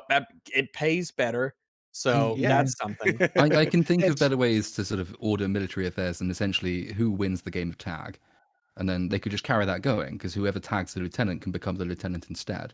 That, not sure is a really good basis for military organization, but it's a basis. And then treating Well, rank as well here 1v1 as like a treat, as opposed to something you are because you've earned it, and that's the Yeah. appropriate level of More skill you have. responsibility. It's like, who wants this? Something you earn.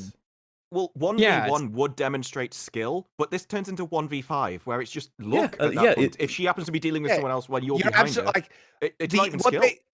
what she achieves in this scene is just, you guys suck and I am great. She doesn't actually teach them anything of significance, like focusing on, all right, because you can point out mistakes, but then what you should follow up from that is, this is how you overcome the mistake. All she is pointing out your mistakes and saying how sucky you guys are and how great I am. It's just an ego fest for her. The way around it, which I think is quite quick and easy to do, is whilst they're doing like the 5-on-1 fight, you have one of them start sort of naturally giving orders, like, you stand there, let's surround her.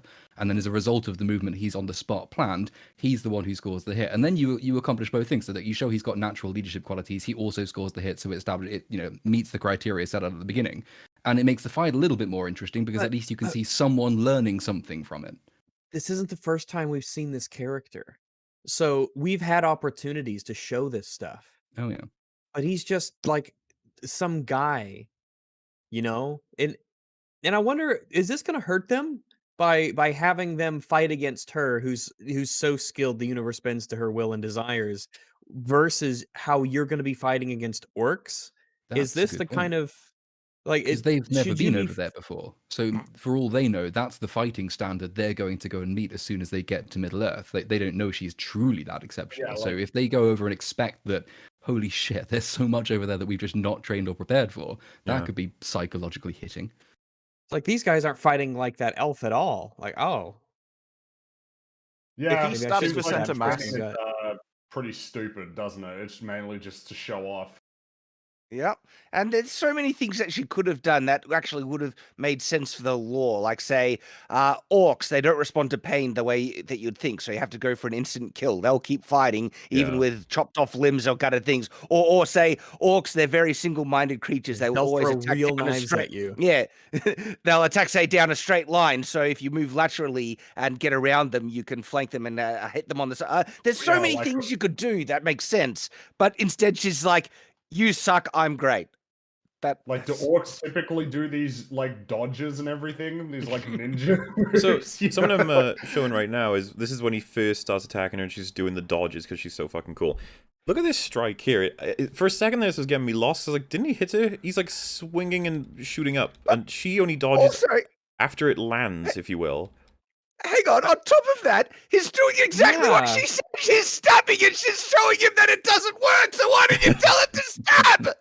Because would've that's worked how you if kill he'd gone f- orcs, not elves. Yeah, elves don't are work not- that way. So this is elves relevant are to not- orc trading. Listen, this is really it's yeah. Orcs are stab, twist, gut. Now Uruks, those are twist, gut, stab. All right, and Yeah. I elves see, I see. are gut, stab, twist. He needs So the it's gut really- first, yeah. Yeah, it's like you got to know the patterns for every enemy that you're fighting. It's very class. She was leading them into making this kind of You know- blunder. They should have been. Oh, Like, she's so clever. He pokes to the top left and then pulls the sword right back and goes back to like a neutral stance, as opposed to Yep. just bringing the sword down on her and then she's dead. I point out that Not exact allowed. thing. They don't follow up any strikes with anything from. He just has to reset. And because what she does is so stupid, and they're acting like she's so great. But Roller, I point that out in my fight scene autopsy. If he just struck down from that position, she'd be cut in two. But she's acting like I'm so great. When no, it's because he's acting like a Look at- complete noob. Did you comment on her Just watch expression? that, Look yeah. at that. Like, Ah, So proud of no, herself. what Why is didn't But that? if he'd follow it up? If he'd Why stabbed didn't- her stomach right at the start, she'd be dead because she doesn't dodge enough. And then his immediate reaction is to go straight for her face, which Yeah. would just kill her if she like. These aren't practice swords, right? Or are they just made to I was look like wondering practice on swords? that. Are they actually?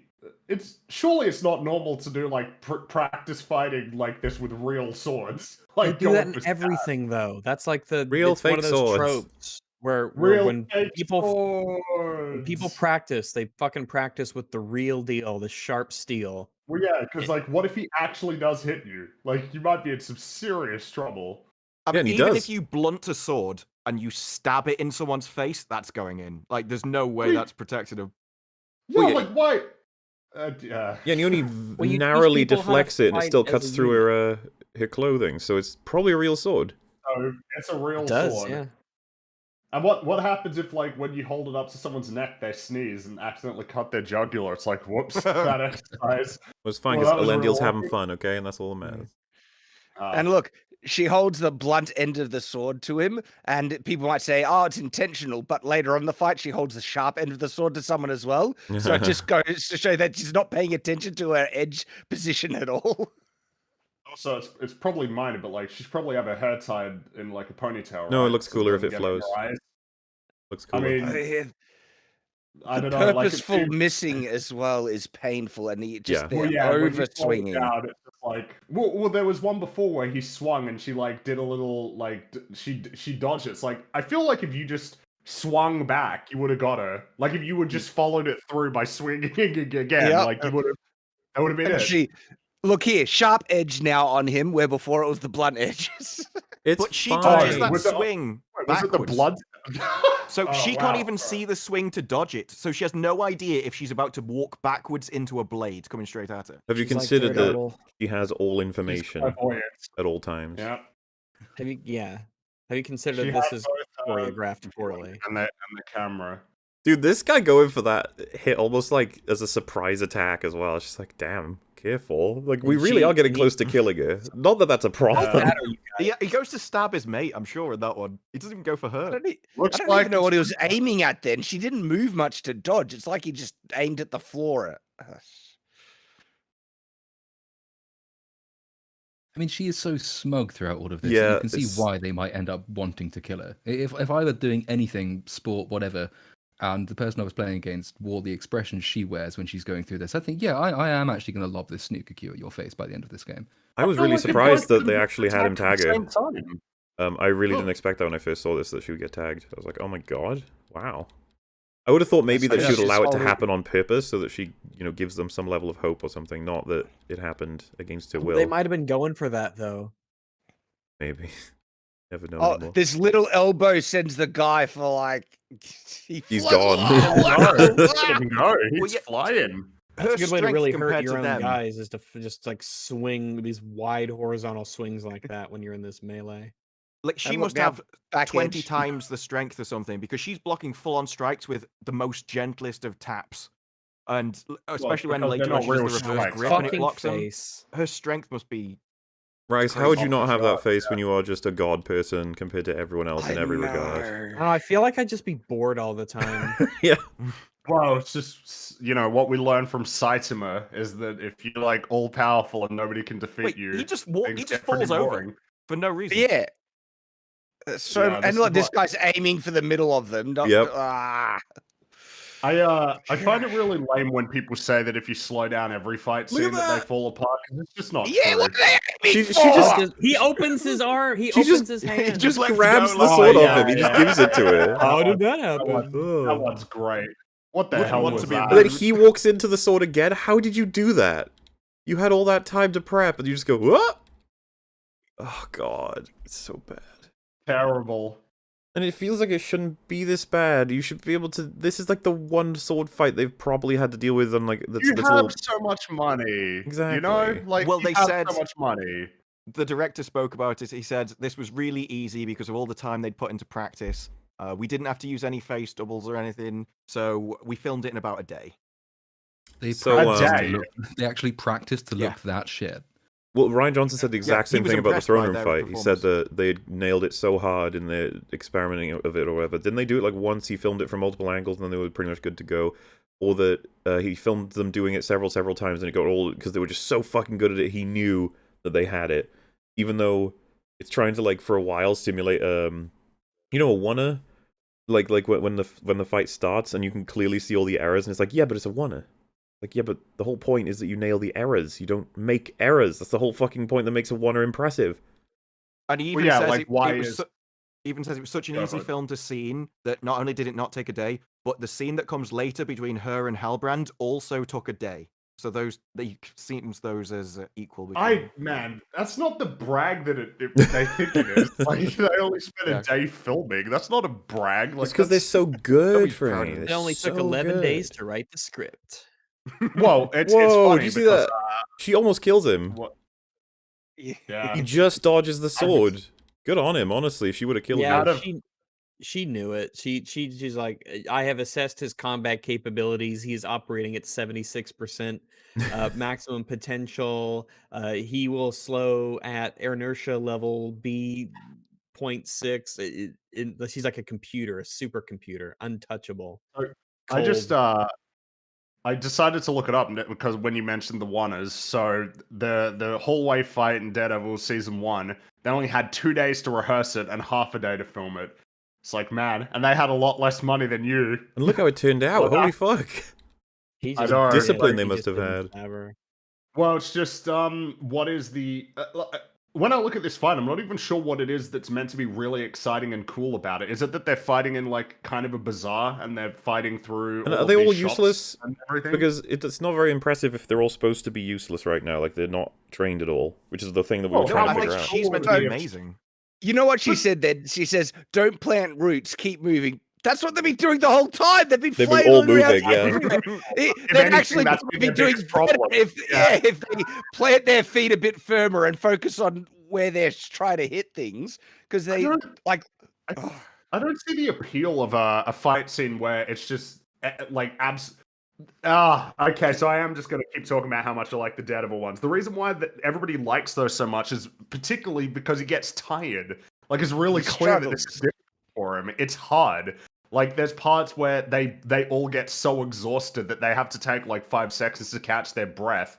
Like, what's really endearing about it is that it is such an uphill battle that he has to work really hard to claim that victory. But here it's effortless. It's easy. Is that the point? Like, oh, isn't it cool how like effortless it is to beat all of these people? I don't really find anything like particularly enthralling about watching this fight. It's just a bunch of idiots flailing around while she's doing all of these weird twirls and these strange like moves. I don't get it. I don't know what the I don't know she's why really, this she's really was the scene cool. that they wanted. You to don't think it was Yeah. cool? I guess, like, if you think that she's cool, then this probably was a really fun scene, I guess, but... You're supposed to come away with a sense of awe about what her capabilities, how amazing she is. It sets up everything that she can do in the future. So the one that Yeah, came I to just- the one that came to my mind when I was watching this the first time is sort of it's Morpheus training Neo in the Matrix, and you have that bit where the shipmates go Oh, around. I saying, thought you said Morpheus, Morbius. And I was like, Morbius is fighting Neo. Yeah, it's Morbin time. And then you Nearly have the killed him shipmates. They again. go around. They go around and they say that Morpheus is fighting it. This is a really, really big and impressive thing. But the reason that that's a big and impressive thing is that there's actually two characters that you care about. So when Morpheus is sort of bigging himself up by showing his skills, you're also learning something more about another very important character in Neo, which gives you more to invest in. If you're just having Galadriel besting a load of non-entities and people will never see again, or people whose names we won't ever remember, what is the point here? It is just aggrandizing Galadriel. That's the only purpose of this, which the show has done non-stop anyway in every single one of her scenes. So that makes it dramatically unnecessary. I'm glad Exactly. you brought up the Matrix because, like, why is it Me so too. cool and great when at the end of the film Neo is like deflecting all of Agent Smith's like attacks with one hand? Why is that so cool? It's like, well, this is like the culmination of a journey that he's had across the film of like getting more competent and getting better and better. And so like that's a really cool payoff. This isn't really a payoff. This is like I'm not really sure what I would Bullying. describe. Well, scene. this These is are the people thing. who are Bullying. inexperienced Yeah. trainees, and she's like, "I'm Yeah. so amazing." She's rubbing their noses in it. It's Yeah, if anything, that's it. it's not complimentary at all. Because you're right. Like they've already established how amazing she is, and so if anything, this scene is just made to show how buffoonishly incompetent the Numenorians are. It's like, oh, that's what you want us to think about them. Well done, because now that I just think they're complete idiots. Good work. like- Let us. Can you Oh, yeah. Let imagine us if compare, you were coach? right? But you go first. You go first. Can you imagine if you were coaching like a football team of 5-year-olds and you were Yeah, just kicking the ball yeah. around them at speed, and you were just this smug little like, look how amazing I am, and you just grinning Yeah. at them all the time, and until one of them cries because of the way you treat him. That's the scene. Well, it's kind of like in the South Park episode when Stan was coaching like the Oh, the what's it Little called, League, like the Little League hockey team, and then they go and play against like a professional hockey team and just get obliterated. Yeah. It's kind of the vibe of this as well, isn't it? Because she's there just like taunting them as she effortlessly defeats them. They don't stand a chance. And Which this I is guess normally makes it a much It's Yeah. a trope in character writing. If you want to make a character hateable, you show them in this way. You don't do it because you want people to like them. There's an old Far Show sketch with the hyper-competitive dad who just takes every single sport against his kids massively seriously. They play cricket and he beats them by 15,000 runs. And he's incredibly proud of himself for doing this. But you're supposed to hate him. You're not supposed to like him. And that's exactly the feeling I get every time I see Galadriel on screen. It's just like, I really, really, really cannot stand you. And the show seems to love you so much, and I don't understand why. Well, to me, it feels like this is, wish fulfillment from the creators or someone. Because isn't there like a producer that looks a lot like Galadriel, where they just want, pretend that they are so wonderful and they're better than everyone, and they got to survive like I that. guess I've never really understood the appeal of that. I thought that we generally agreed that what often makes a character interesting is their flaws and the journey to sort of overcoming those flaws and becoming a better person. Struggling. You know, You want 'em growth. to struggle. Yeah, I mean, struggle and adversity. It's what makes the victory so cathartic. It's the uphill battle. I mean, we underdog stories, right? Rather than you're just fantastic at everything and nobody else stands a chance. It's like, what are we here to see? And I mean, I guess in the case of Galadriel, it's like, well, yeah, as a fighter, there's not much that she needs to develop on, but it's more so her personal journey. But I mean, I don't know what. By the way, I don't know what we're doing Lendiel there. said the first one to score flesh. He didn't Yeah, score this flesh. just cuts the dress. He scored cotton, I guess. Like close enough.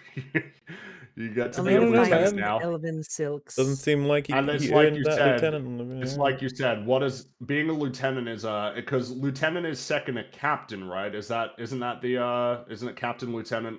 I'm mixing them up. It's you're an officer, like you're a. Is one up from You're in just soldier, command. sergeant, then lieutenant, then captain? Is that it? I'll just Wikipedia. Come on, help me out. I presume that it's the same in Middle Earth. Yeah, so there's captain, then there's lieutenant, or first lieutenant, and then second lieutenant. Oh wow. Yeah, okay. so you're basically second. Like you're nearly a captain. So you are you make decisions, like, you make tactical decisions on the battlefield. Yeah, and he gets it So, because yeah, of the like- fact that he hit her when she was off guard. She was fighting 3 other people. Like, Like, if anything, the most important thing when it comes to deciding who's going to be a lieutenant is their ability to command the people beneath them, rather than their strict fighting capabilities. Yeah, or cheering whether him they like he scored a achieved shot. something. Like everyone's cheering him like he just did something really impressive, and he got a cheap shot against Yeah. an opponent who's just not facing. Oh, come Yeah, on. you're right. I'm pretty sure, because I'd have to check again, but she wasn't when he started the attack, she wasn't facing him, right? She like does a can't flip around or whatever, remember. and it's while she's attacking. It's bullshit. Again, being like unduly charitable to the writers, I think the intended effect might have been to say, well, this is actually a way of encouraging brotherhood amongst the Numenorians. So Oh my this one God. guy has actually accomplished this, and so this makes them look more kindly toward him. It's establishing camaraderie between them. But even that doesn't work from sort of the show's world-building perspective, because these people don't really have any reason to understand just exactly what beating Galadriel entails, because they've been turning away elven ships and they've never met any of them. So it's not as big a deal as it should be for them to have that reaction to it. I like how they store the swords in the scabbards. You're separately. right. Keep the blades open where people might run into and cut themselves, and the scabbards are right there. Just sheathe them and put them away. Wait, what is going on with this Also, guy's dagger? but- Yeah, Where? my eyes fucking with me. What's going on here? Isn't that a It's sword behind that's a hidden pillar. behind a pillar? Behind a The little sword pillar. behind the pillar. Oh, oh, Yeah, it's sorry. blocking the Yeah, rest fuck. of- My eyes were really blocking fucking with the- me for a second there. I thought that was the dagger in full or something.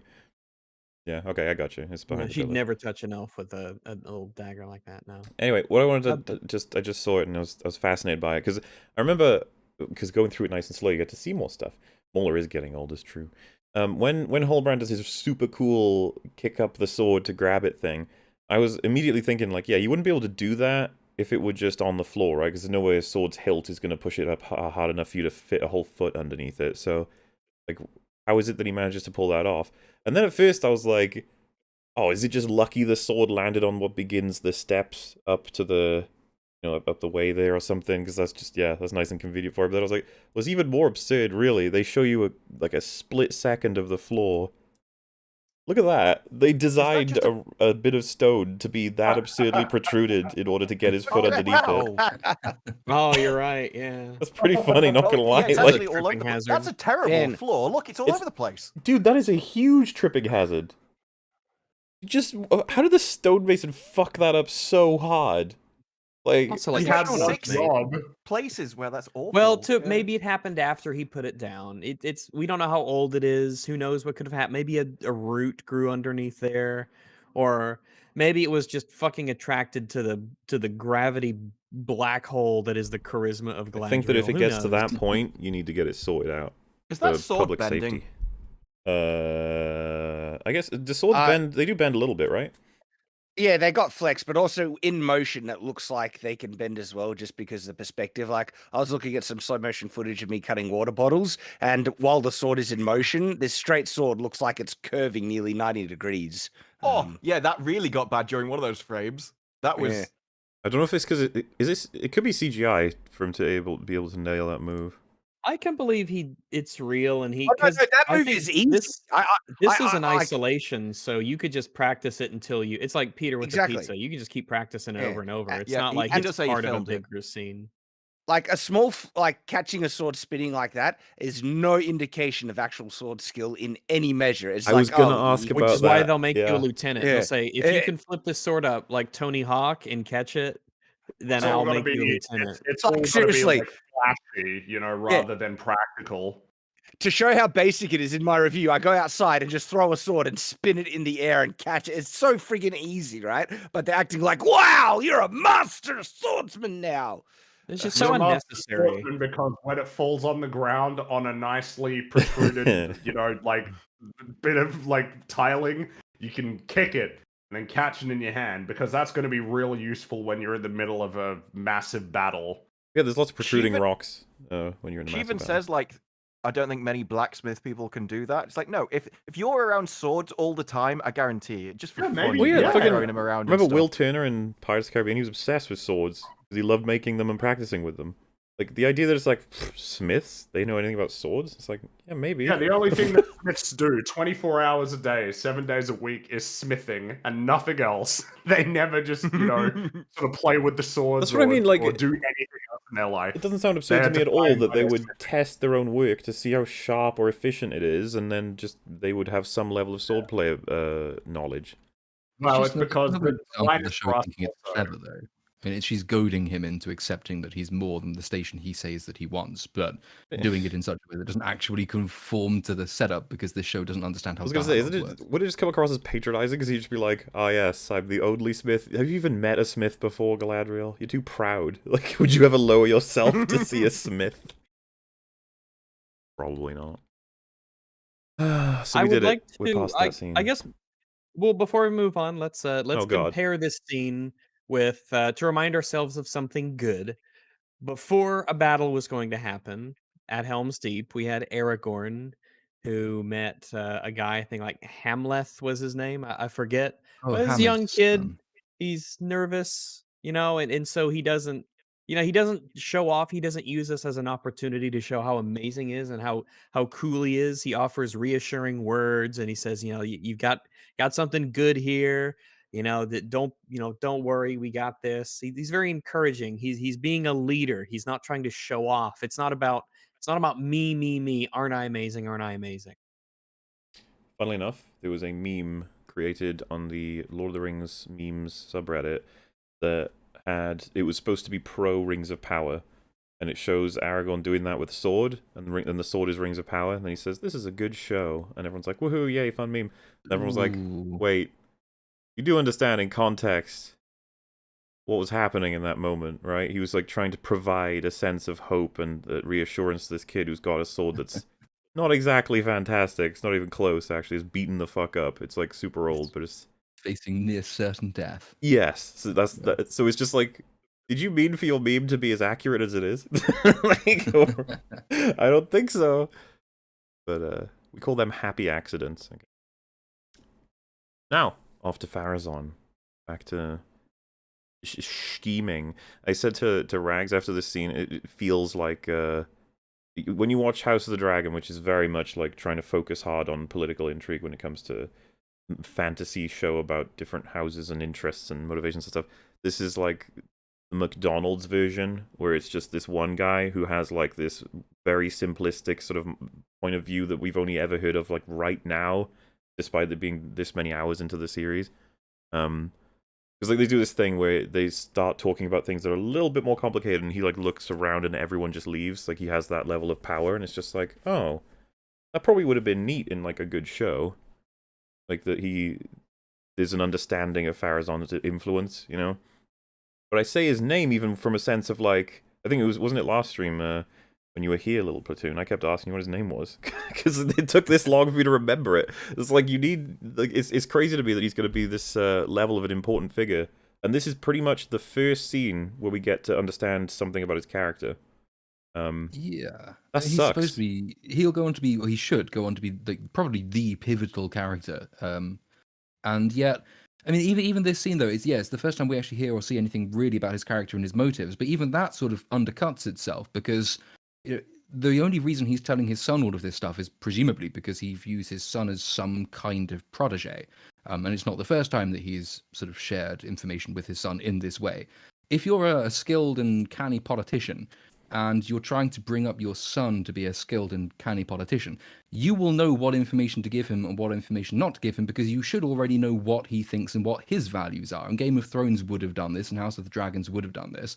There's no reason for Farazon not to know that his son doesn't agree with him about the war by this point. But if he does know that, then he has no reason to be telling him any of this information, really.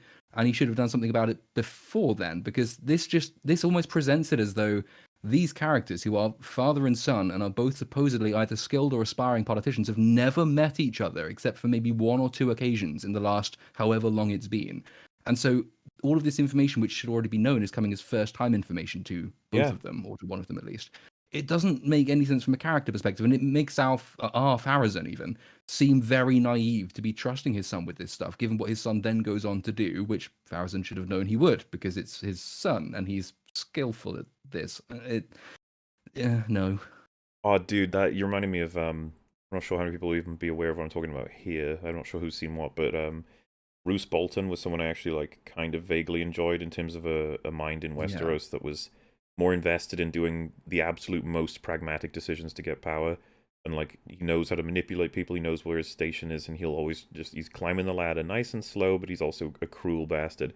Gets killed by his own son. Just like, okay, he was like hyper aware of his son's interests and his goals, and there's even like an implication that he's aware that he'll try and kill him. And then he killed him. It's like, oh. Well, that's not very satisfying. It's just like, I don't know why you set that up that way. Until that point, he almost guards against that happening as well, from what I remember, which makes it just seem even more of an out of character move. But that's what I'm saying. The same dynamic should be in play here, but isn't, because this show, it doesn't really understand what Game of Thrones is. It just kind of likes that it happened, and it's using sort of the most superficial aspects of construction that Game of Thrones deployed, and it's just saying, look, we can do it too. No, you can't. This is like sports day for preschool kids compared to the Olympics in terms of the quality on show.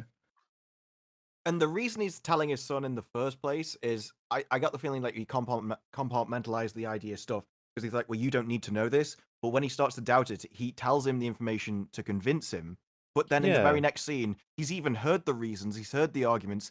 You'd think that would be enough to get him on board, and then just goes against it and doesn't actually seem to have a reason why, except I'm doing this because of a girl. Correct. And this is insane because it's an act of terrorism. He could have been killing people. He didn't really check how many people might have been on board the boat, and it's insane that he went to that extreme. Where was that scene? Terrorism, it's treason as well. I mean, where was the many scenes? Where was the scene where Farazan finds out that 2 of the ships are destroyed, and then he goes to see his son, and he's like, "So you just happened to be in the area when a huge sabotage happened on our attempts to, begin this war. Is that what were you doing there?" And then he goes, I was fishing. That's the official story. And he's like, fishing?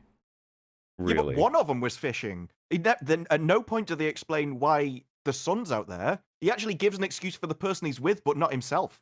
That's what I'm saying. Like, it's so stupid that you've missed out, because that's like interesting to have Farazan figure out his son was the saboteur, and then to actually talk to him about it, but not let people know and kick his ass for it verbally. But we didn't get it.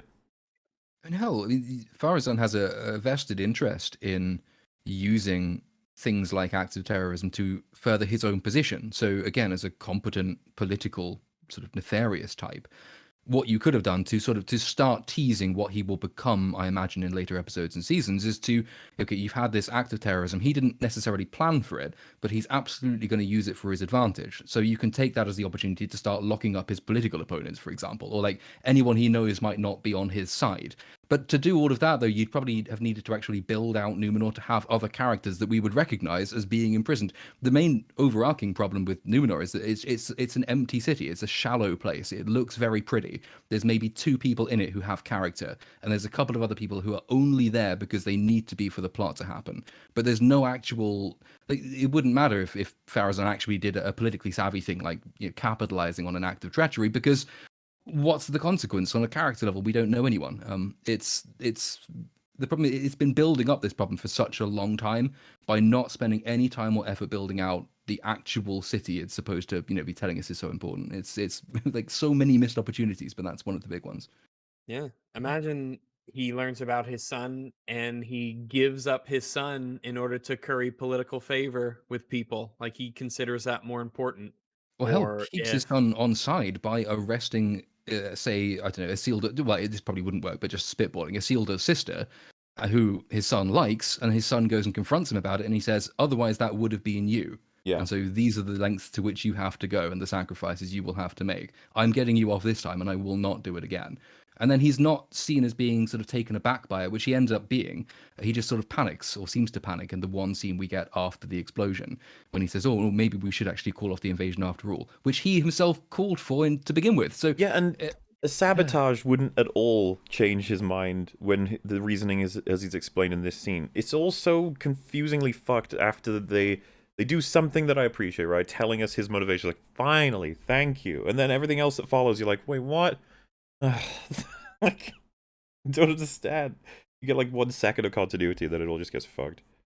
Yeah, they tried to insinuate that because that happened, it meant that he'd misjudged the people and he'd actually lost control of them, and so he wanted to stay and solidify power before Yeah, he and went see, and and did I think anything. if he had even half the brain cells that they're trying to argue he does, he would have figured out immediately it was his son. His son happened to be Oh there. yes, And, and even if he didn't, everyone else would have done. Yeah, so that's true, when he yeah. said, no, I think a saboteur did it, it was like, well, was anyone there? Well, these 2 people swam out the ocean. Okay, it's one of them. So one of they them, by the wouldn't have way, been who was blinded by what he frustrated was. that he didn't get the role he wanted in this war. It's like, Both of them have a motive to do that, and they are the 2 Exactly. people who were there.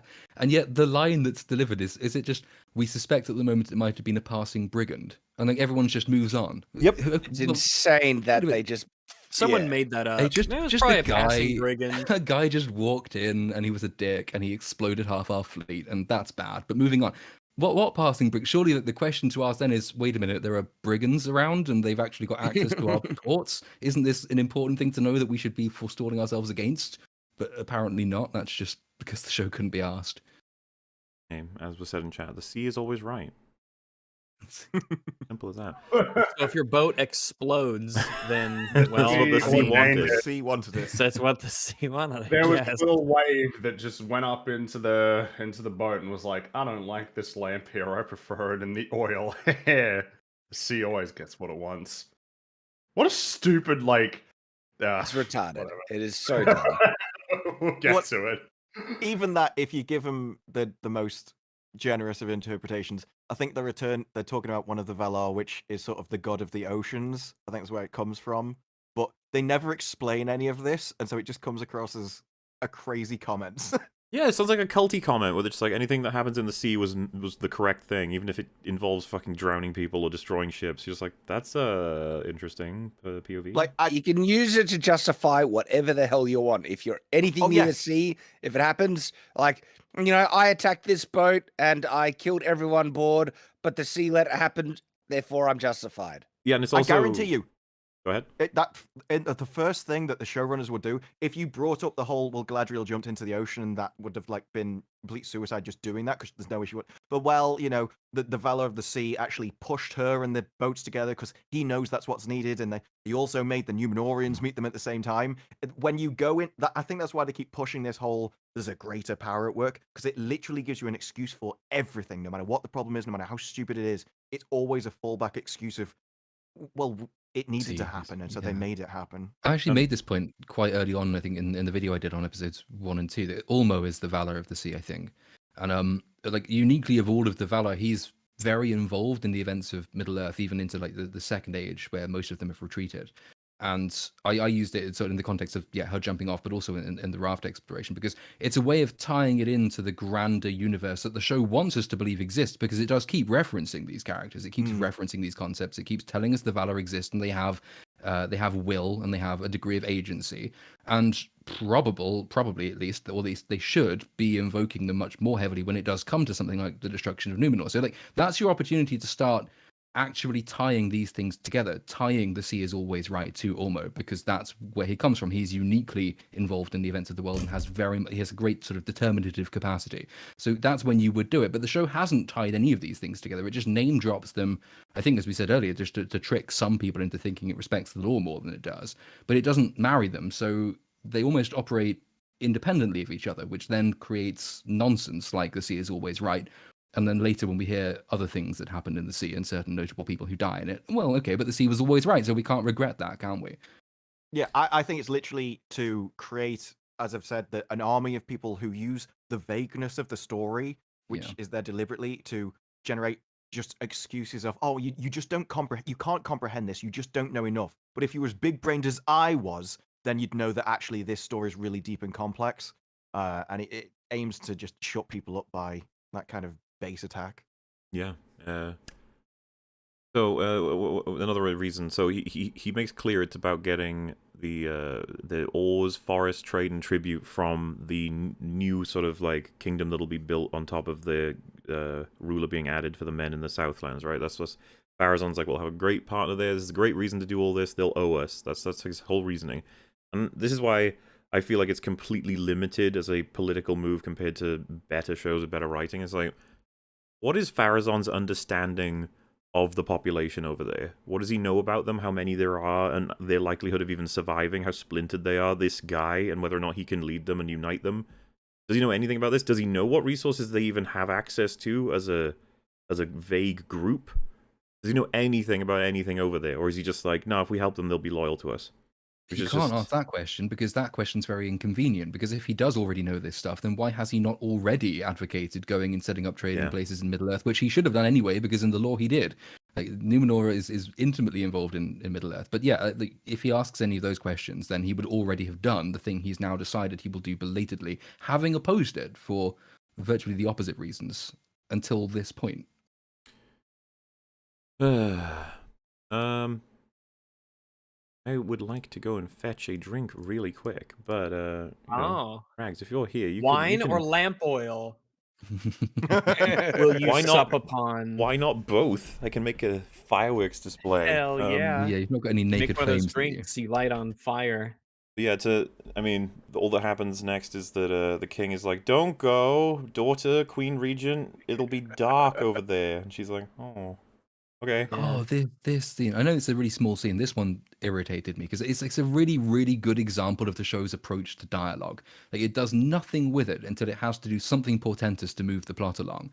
So, like, she goes to speak to Vegetable King over here, and then she's like, "Oh, it's good news. We're going because we had the vision, and this is going to save Numenor. But now it's time for us to get very serious again." So he just says, "If you go, you will find darkness." And then, but okay, so one of the things it hasn't done is really explain or show whether he's been driven to this state by his visions through the Palantir that they have. That would have been a useful thing to have set up because it explains his current condition, but it might also explain why he knows the things that he seems here to know. But then also, she doesn't ask any questions about it because if he has been seeing visions through the Palantir just as she has, and he's come away with this interpretation, this should cause her to stop. Which... Yeah, you're right. Like, that would be a massive red flag for her. But she's like, "Oh, you're okay. You're fine. It's fine. It's okay. Whatever." And then it also contradicts what the show has been trying to say, what the greater, will is to save Numenor, because the petals of the tree was indicating, go off to sails, help them. And now the father who has the visions is like, "No, you'll find darkness and evil." It's like, all right, then. What is the show trying to tell us now? You have no idea.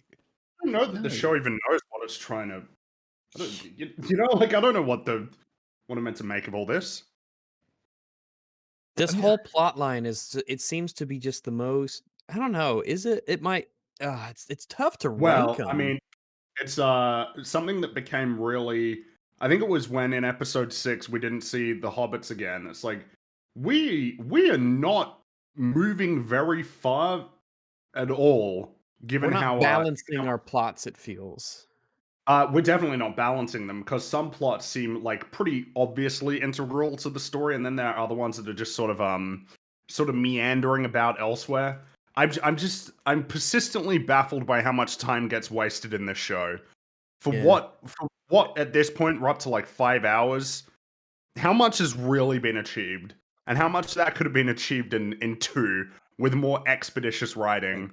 But not only that, what has been achieved is founded on complete stupidity. Like, oh, yeah, the Mark of Sauron is really a map, and we had it here for the whole time, and no one bloody bothered to read. And all this, like, the plot that has been, moved forward is just nonsense. It is, and I think it especially by episode 6 that.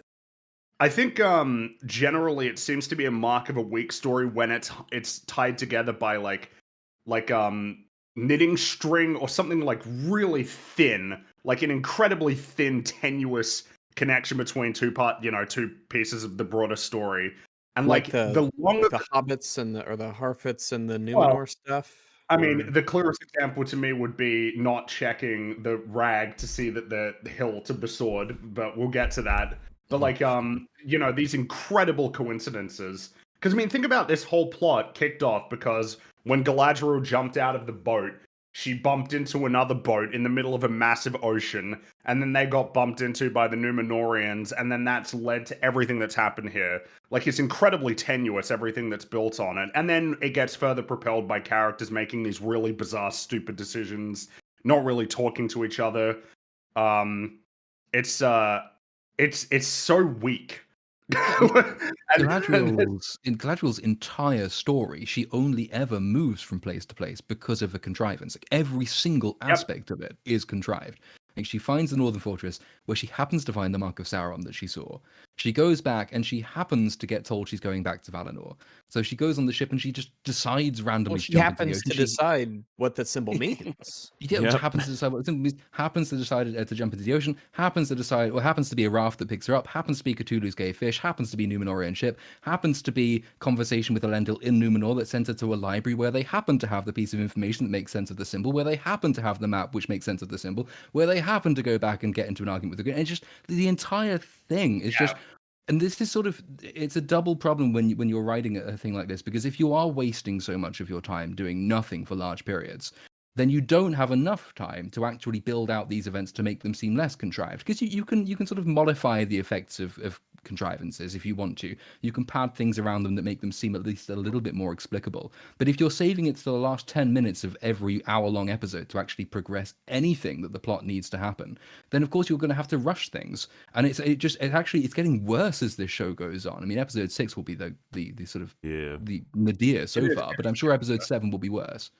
Well, I think what you've highlighted is essentially there is an absence of clear causality that's propelling the plot. It's Trey Parker, Matt Stone, but therefore instead of and then, which is kind of what this story is. Yeah, you do not get a strong sense of one thing leads to this thing, that it's all connected in some way. Well, yeah, as you were saying about Galadriel coming out of that boat, jumping out into finding that raft, like all of that has led to the rescue of the Southlands, or well, rescue at first. Which we assume is not her plan from the start. So it's just, oh, I guess I'm here. I'll have them fight or I guess she didn't even meet Holbrand then. So her mission was to go back to Middle Earth. Yeah, I suppose. What exactly was her plan? She wanted to jump back on because she thought her fight hadn't finished, so she was going to jump and swim thousands of miles back without being killed. Yeah, but the only reason like, the Southland thing comes about because it's another contrivance, which is that she happens to bump into the raft, which happens to have the guy on it who happens to be from the Southlands, who happens to relay the information she needs to know that that's where the orcs are. If she's gunning for the orcs. The mist clears 10 seconds after she's there. All of this doesn't happen, but that's writing. Yeah, her whole motivation is, I want to find Sauron, I want to kill orcs. Yeah, and luckily for her, who she bumped into happens to fulfill that goal. Kind of nuts, and it makes for incredibly satisfying storytelling, right, guys? Oh god! Yeah, I I'm was so just glad we didn't what spend. was her original plan. That is her original plan. Picked up in the water. She doesn't have one. She knew she'd get picked up by. No. Her original plan was to go back to land and start hunting orcs and Sauron again. What we're saying is that whatever, it doesn't matter, right? She's crazy. But I guess, yeah. Well, she might have gone back to Gil-galad and been like, listen, I've thought about it. Can I have my armor back? Also some men. Also, just let me go. We'll get to that I'm stuff, not sure too. she would. No, she might not do it. She might literally just wander around Middle-earth asking if anyone knows where Sauron is. Well, in this same episode, she says that they couldn't perceive a difference between. They sent me away. I was betrayed by them. They sent me away because they couldn't differentiate me from the evil I was hunting. So I think she's accepted at this point. They can't stand her, and she's not going to get anything from her. So I think she'd literally just go off on her own. Galadriel's like, this keeps happening with all the people that I try and hang out with. It's like, have you ever considered there's an X factor there, Galadriel? She's like, yeah, Sauron. You're like, right. It's everybody else, not me. So we're back with the Harfoots, and Gandalf is like healing, quote unquote, his hand. I don't fucking know what he's doing. He's freezing water with his hand in a little pool, and then Nori is like, wow, you're freezing your hand, I better grab it. Yeah, Like, you'd assume if there's a mage next to you that he would understand what he's doing with the magic. He went off on his own to be away from everybody so he couldn't injure anybody, and she comes along, inserts herself, touches his arm, and then afterwards, when there's a backlash, blames him for it. And the actors even said themselves, oh, this is where she realizes that actually he might be evil, and she assumed he was good. But no, this shows that actually he's bad after all. It's like, no, this is your problem, your fault, and you did all of the wrong things, and now you're blaming him for it. Dude, it's like that is what this scene's meant to show, that he could be evil. Like I'm in the middle of cutting down a tree and someone just jumps in the way of the axe and they're like, wow, you're evil. Yeah, no, if you ever want this show to get even worse, the deadline breakdowns at the end make everything even more of a disastrous of just the actors talking about it. Oh, I can imagine. Somehow at this point, it's like a 95% guarantee that the actors talking about the thing will make it worse, not better. Yes. And this is a very odd way to heal a hand as well. Like Yeah, I agree.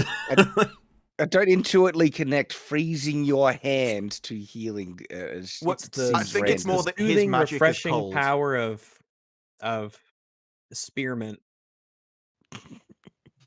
Like And when yeah, he came down, his fire was cold, and so this is cold. So I imagine that's like the element of And what his strength or something. what was she doing? It doesn't even look like she's trying to drag him out of the water, which, by the way, horrible idea, because you'll just rip off his arm if you understand this to be the way that it is. Snapped off. That would But, be very funny. As was said, it's just like, this is a crazy magic man from space. Let him do his thing, woman. What are you doing? Let the magic man cast his spell. He clearly knows what he's doing.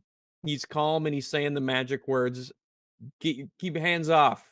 It was so unfortunate, because once again, the show was like, yes, Nori is indeed dead. And we were like, oh, okay. And then she wasn't. Yes.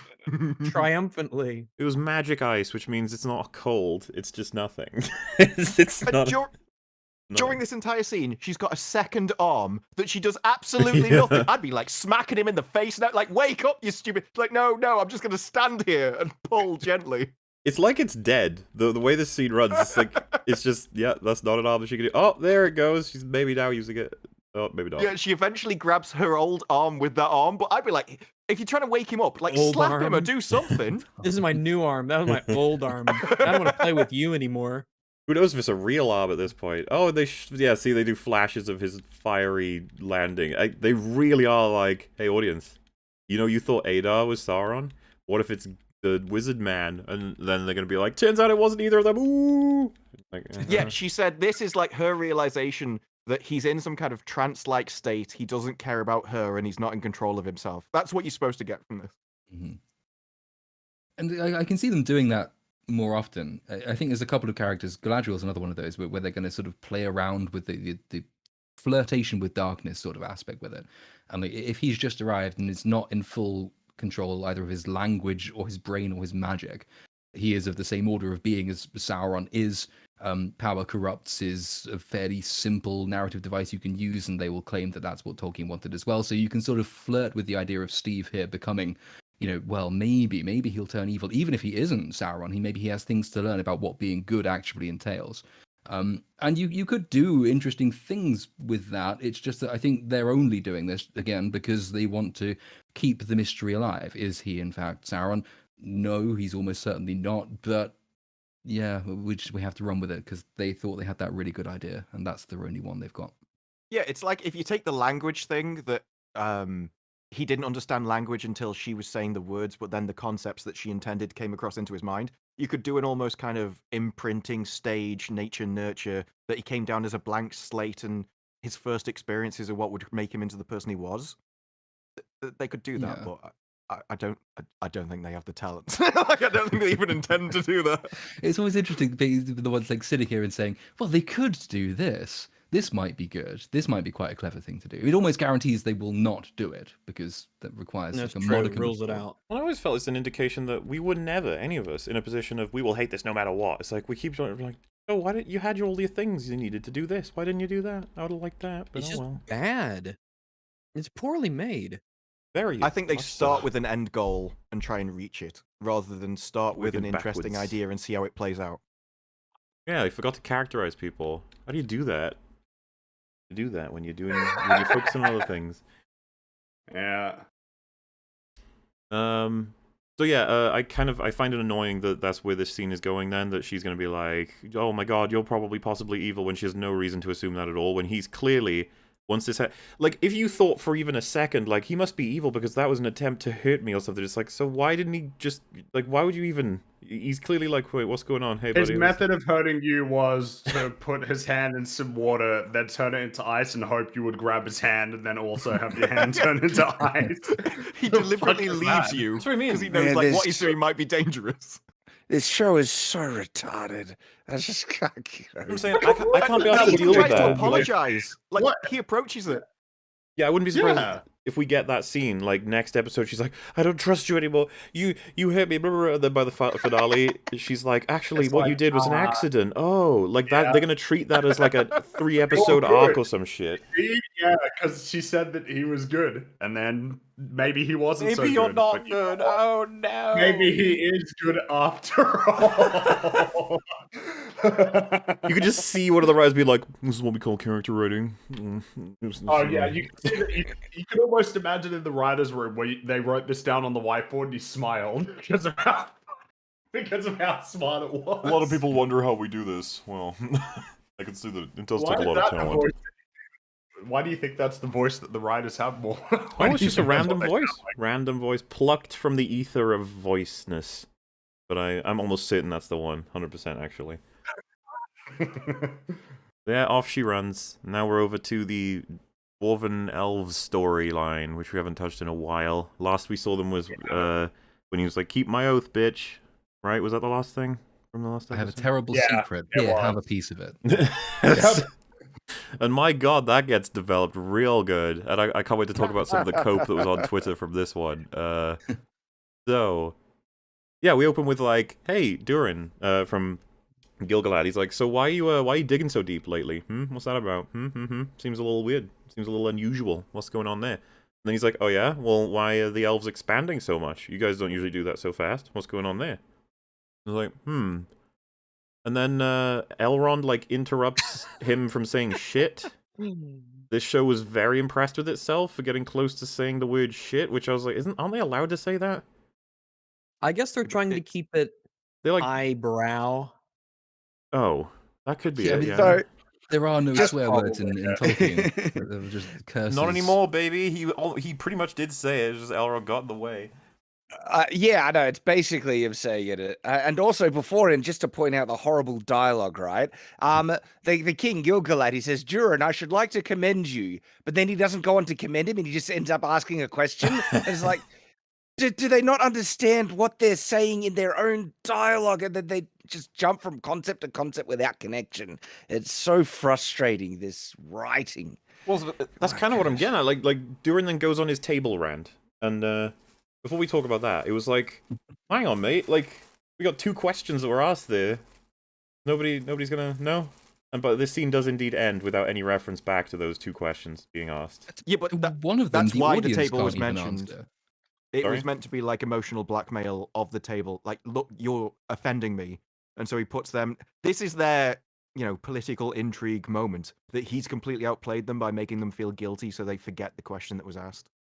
I don't even know that. Well, he had a question too that I guess he didn't care for the answer for. We've moved on, I guess. We're not going to answer either of the size questions because of this table thing, which I have some criticisms of this whole table thing. This might be the one time in the episode where we jump forward while addressing this because we need that one extra bit of information, okay? We do, yep. So, for those who have no idea what we're talking about, Durin is like, this table is made of stone that is so rare that whenever we find it, us dwarves, we only ever use it for tombs and monuments. Like, it's very He's sacred. saying it grows.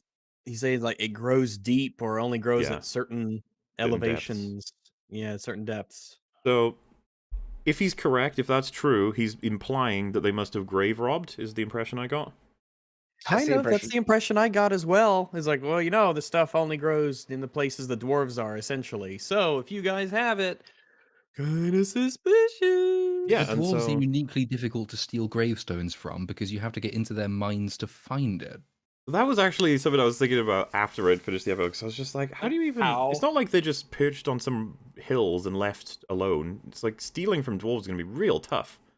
Is it I'd imagine. easier or harder than stealing a dragon egg? Oh, I don't even...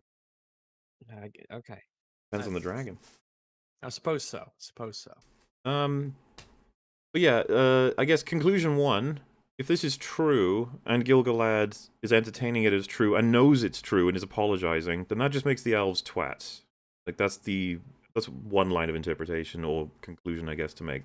Because nothing's really confirmed in that regard, but... We already know the elves are twats, but yeah. They are kind of twats anyway, but it would just be like, to know that as a truth. It's like, yeah, we grave rob sometimes in order to take stone we like. It's like, oof. Rough, man. Lucky Durin's taken this so well, if that's true. It's like, okay, yeah. Second interpretation is that Gil-galad does not know whether or not that's true. He has no idea where this stone is from, and so he's just saying, like, man, that sucks. I'm sorry about that. You can have the table. Which I think is the likely one that the writers want us to feel is the case. He has no idea where this table's from. He's willing to concede to Durin that that's the case. A little bit spineless, I think, from Gil-galad, which is how he's been characterized so far, so whatever. But just to be like, is that the case? Yeah. And he knows nothing about where this table came from. He can't find out where it came from. He's just going to concede immediately that they did something pretty horrible because Durin has said That's so. the thing. Like, this guy is how many thousands of years old? He was probably around when they got the table. He probably knows exactly where they got it. I was there when the rock was formed in the crust of the earth. And so it's a I was huge there, bluff. Durin. I was Gil-galad, there 3 million I think years Gil-galad ago. is actually old enough to have seen the world become round. Actually, he's that old. He's there from the. Let me beginning, tell you, pretty much. things changed. and so when we find out the actual, truth about this table, ruins everything, because that means, okay, where did the table actually come from? It's much more likely that Gil-galad knows where it comes from, and that this, little trick Durin is playing wouldn't work at all. It's just... Yeah, when he Correct. asked the question, do you know where this comes from? It was a massive bluff, and Gil-galad could have just go, yeah, the market down the road. And because it just turns out to be a piece of rock. So it didn't even really make sense to play that way in the first place. The least they could have done is gone, well, it's a rare rock that we know you can't get access to. Yeah, because that is the bonus piece of information, right? We find out later this isn't at all what Durin said it is. For all we know, it's just a random fucking rock that can be found in many places. In which case, what a gamble from Durin, because if they knew he was lying, that really looks bad for him. That he would have, like, guilted all these people on a subject that's pretty sensitive and very serious to accuse, like, the elves of grave robbing dwarves. Yeah, on what essentially is a diplomatic meeting, too. Yep. And why did he do this? Because I don't know, he felt pretty smug about it when Elrond points out, it's like, oh, you lied, didn't you? And he's like, yep. Because he just wanted to screw with them. Yep. And No, it was to hide the mithril. But that turned, like, in literally 3 minutes later, it turns completely pointless. So the entire scene was redundant in the first place. You say hide the mithril, as if it was so hard to say, like, why are you mining so deep? It's like, well, we've been We're beaten looking up. for ore. We're Yeah. dwarves. We mine. We're We looking like- for ore. We're looking for gold and jewels and shit. I know, it would have been hard. It's like, he could have just said, we like gold, you twat. What do you think? We're dwarves. We live in the mountain. Mining it's what we do. Culture shame us. Exactly. Leaf But no, lover. instead he makes up this huge lie that could have cost him a shit ton more. Thought it was really Yeah, absolutely. stupid. It's a really it is not a safe lie at all. This is a ballsy lie Mhm. to talk about the table this way and essentially insinuating that it was stolen from them when you have no idea what this table is from, really, how the elves got it, how long they've had it. You don't know. That's a ballsy lie. You're like one of those. You're like one of those pastors who predicts the end of the world. He's like, you know what? I appreciate the audacity of you to make a prediction that the world will end on a particular date. You're staking a lot. You're staking a lot on this one guess of yours. In a way, I kind of respect that. The This 2012 also is kind of... Sorry, go. the people who said about 2012, right? There was a shit ton of them, and then they were like, oh, well, maybe Yeah. next time. Well, I guess how many of you remember Y2K? I was alive then. I Yeah. remember. Yeah. This also implies the dwarves or Durin is basically trying to claim all ownership of a type of rock that anyone could really find if they dig deep enough or anything like that. And what if the elves just found it? That it's like, we like this stone too. You're saying we can't get the stone if we can find it ourselves? The dwarves suddenly own this type of rock and no one else is allowed to touch it? Yeah, unless Come Durin on. was about to double down and be like, it's only found in our mines. Like, Oh shit! wow. I don't Wow, know. I didn't Okay. know that. It's a special. Yeah. It's a terrible lie. If you're gonna give lying lessons, this is not how you lie.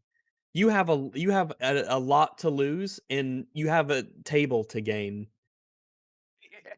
Potentially, if everything works out perfectly, you get a table. So, next scene. This one's particularly frustrating too. You know, I do this a lot, I've said, but this opens with basically Gil-galad being like, "You've been lying to me, Elrond." And then Elrond's like, "No, you've been lying to me, King." And I was like, I hate everybody. What am I dealing with now? What is this? Basically, there's this line Elrond delivers here. Actually, I hope I can get the subtitle for it, 'cause it was fucking blew my mind. Elrond is annoyed at the king because he claims that he went to Durin in like aid of friendship. Meanwhile, you, King, like your goal was for sending me. It was much more tangible, and obviously he's referring to the ore. And I'm just like, did this show forget what happened in episode 1 and 2? You wonder if they legitimately forgot the entire, like, behind-the-scenes job of Elrond during that whole Durin-Elrond plot. It legit seems like they just forgot. Yeah, because the only thing that links in from Gil-galad and Celebrimbor is one line that said, you know, Durin's been a bit suspicious recently. It's like he's avoiding me. And that entire thing was their master plan to get Elrond to discover Mithril. It was... It means they had to have known about Mithril before even sending him. Well, yeah, but they didn't can you send imagine him. how He vague a plan that is? It turns out they did know about it before sending him. Oh, yeah, they definitely knew about it in a general sense. We'll get to that because that's very soon from here. But what I'm getting at is that Elrond is like, man, we need to build this thing faster, huh? How do we do it? And then Elrond's like, well, have we tried dwarves? And then Celebrimbor's like, huh. He's like now recanting this story as though it's not true that he went to the dwarves himself with a proposition. He's changed the story to, I went to them with friendship in mind, and you were there for the ore. It's like, no, neither of those things are true. You went there to get workers, you liar. He's so full of crap, Elrond. I couldn't. I just like I legit was curious if they've forgotten. So yeah, he like said a I bad went liar's to think convention. that this was a secret master plan right from the start, that they knew exactly every single move Elrond was going to make, and so manipulated him. Really? So, so yeah, I think that's what they're going for. So from the start, they only sent him there to reconnect, so they could send him back and get him to discover Mithril. But they didn't even. They didn't even suggest the dwarves. It was Elrond. Yeah. What if Elrond just didn't suggest the dwarves? He was like, well, we could, get some other elves from up there and help them out. We could get this done. And again, it's also, I mean, it's not just the mithril they need, because they do genuinely need the workers to build the forge at Eregion, which you then see being built. But it's sort of, it seems like it's unintentionally making Elrond. I think it's having Elrond tells more lies than it realizes it's having him tell, because so you've got this one, but then, of course, he gets to see Durin, and he tells Durin that he's there because 20 years is too long to be away, even for an elf. And then he comes back here, and then the meeting after this one, he'll say, I lied. I didn't come for friendship. I came for ambition, but the ambition was other people's. But Durin already knows that they had a plan and that they needed to build the forge and that they needed workers to do that, because that's the deal he presented to him over dinner. So Elrond is sort of, I came for friendship, but also for workers. But I didn't actually mean it when I said that I came either for friendship or for workers. I came for the other thing, depending on what the requirements of this specific scene happen to be. And it makes no sense. I think maybe Elrond is just shockingly easy to manipulate. But he manipulates other people. He manipulates Durin multiple times. Every time Durin pushes back on anything, he goes, the irony. I'm your friend. That's the thing, is like, oh, the manipulator is easily manipulated. Look at that. It's not at all what they were going for, but I mean, if you're a bad writer, you're given results that you're not intending to. No, it's safe to say all the irony in this show is unintended, definitely. Yeah. Yeah, I It's was a bizarre immediately scene. incredibly frustrated. I went to Khazad-dûm with a proposal of friendship while you were there for the ore. Just like, you don't remember what happened, Elrond. You're making this shit up. You were there for the. It was never about friendship. It was never there. It was You so tried to get awful. He Durin to turned help up. you with building a tower. He was trying to bank on his friendship to get the proposal in place, and then he realized, oh, I guess I have been away for I 2 can't do that. decades, and you've taken that personally. Like, Good thing Deeza was there to really smooth things along shockingly well. Yeah. Or else this wouldn't have happened at all. So, this felt like such a non sequitur to me when he explains his issue with the king and how he feels he's lied. The king just goes, okay. Have you heard of the High Elves? Well, he says, No, recite a story for me now. when he says, are you familiar with the song of the roots of, I think it's Ethilgear or something like that? Oh God, it could be anything. I just literally. started laughing because it sounds like such a, like, you tell someone your big issue with them, then you sit down, there's a bit of silence, and then just, have you heard of blah blah blah? And you're just like, what? No, we're not doing whatever that is, okay? We're talking about something very specific right now. But hey, I mean, why not, right? Let's tell a story. Oh, this is so fucking weird. I thought that maybe this would be directly from Tolkien's writings, so that I'd have to take the hard stance of being like, this seems pretty retarded, not gonna lie. No, it's completely invented, and it is still that retarded. So, I mean, it's oh God. the short version is, there was like an elven knight and a Balrog, and they were right next to a tree, and the elven knight put all of his good into the tree, the Balrog put all his evil into the tree. But wait. The tree had a hidden Silmaril deep inside it. There's just another Silmaril suddenly. And the Silmaril are really significant because they're the origin of the Silmarillion and stuff. Well, that's why the book is named after them. And they cause so many issues and everything. And now they're just saying, oh yeah, there's another one. Sure, okay. Yep. And because Why does the Balrog not just hit the elf? Yeah, I don't. you don't understand Because metaphor. It's about the tree. It's a general concept of some sort of a struggle between two opposing forces. It's not like a literal. I fucking kind hope of- so, Rex. But it is I literal hope because so. it creates mithril. It's literal. It is literal That's though. it's definitely what is happening. Is it's super metaphorical. Are you sure, Rex? You know how elves are with their stories. They don't get boggled in the nitty gritty of tactics and strategy. You know how I know you're wrong? No, Because if we describe the this- events of this show, you'd be like, that must be metaphor. There's no way that This that's happening. show is a very I- expensive metaphor. I know you're being sarcastic, but the context of the show is that this is the literal explanation of Mithril, and Mithril Yeah. can only Yeah. exist if this story is real. If it's It's all metaphorical, then alleged. so is the mithril, and the mithril's also it's metaphor magic. Yeah. Alleged, of course. So there's Good, good, evil, tree, evil, mithril, lightning. a Silmaril, and then a lightning strike hits the tree, and that makes Mithril a thing. Oh God! Seriously, I was just Oh, like, no. I'm not even going to begin to understand Yeah. this.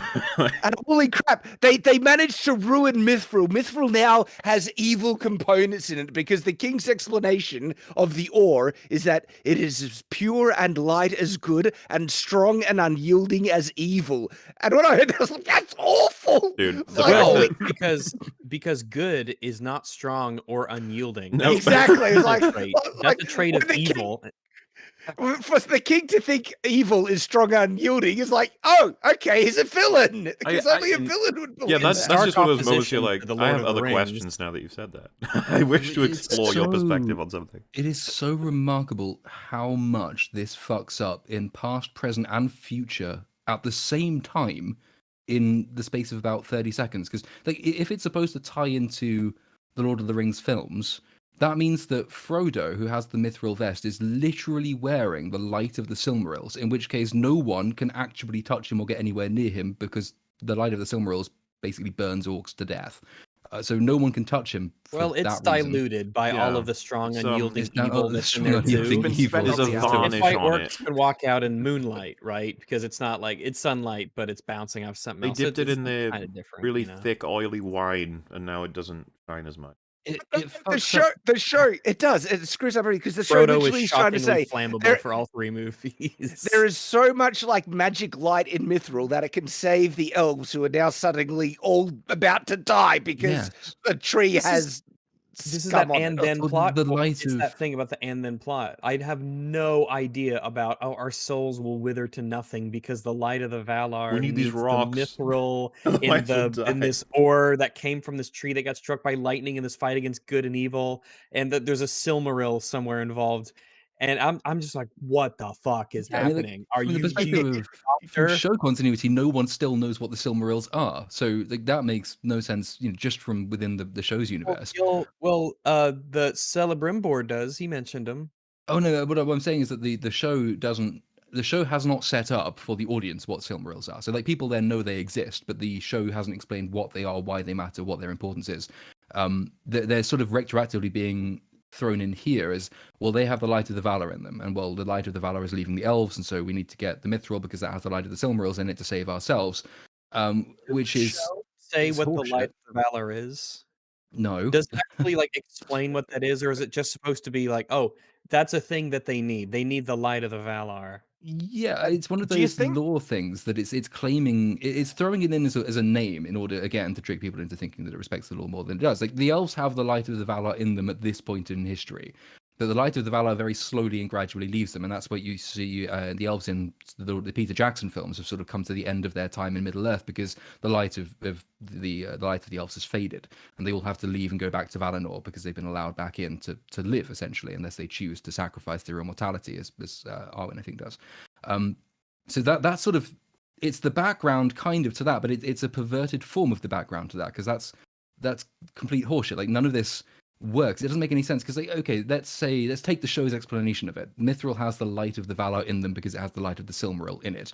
Not that the show has established that the Silmarils have the light of the Valar in them. Really, why not? Okay, how much Mithril does it take then? I mean, can Elrond just give A his lot. little piece of Mithril to people?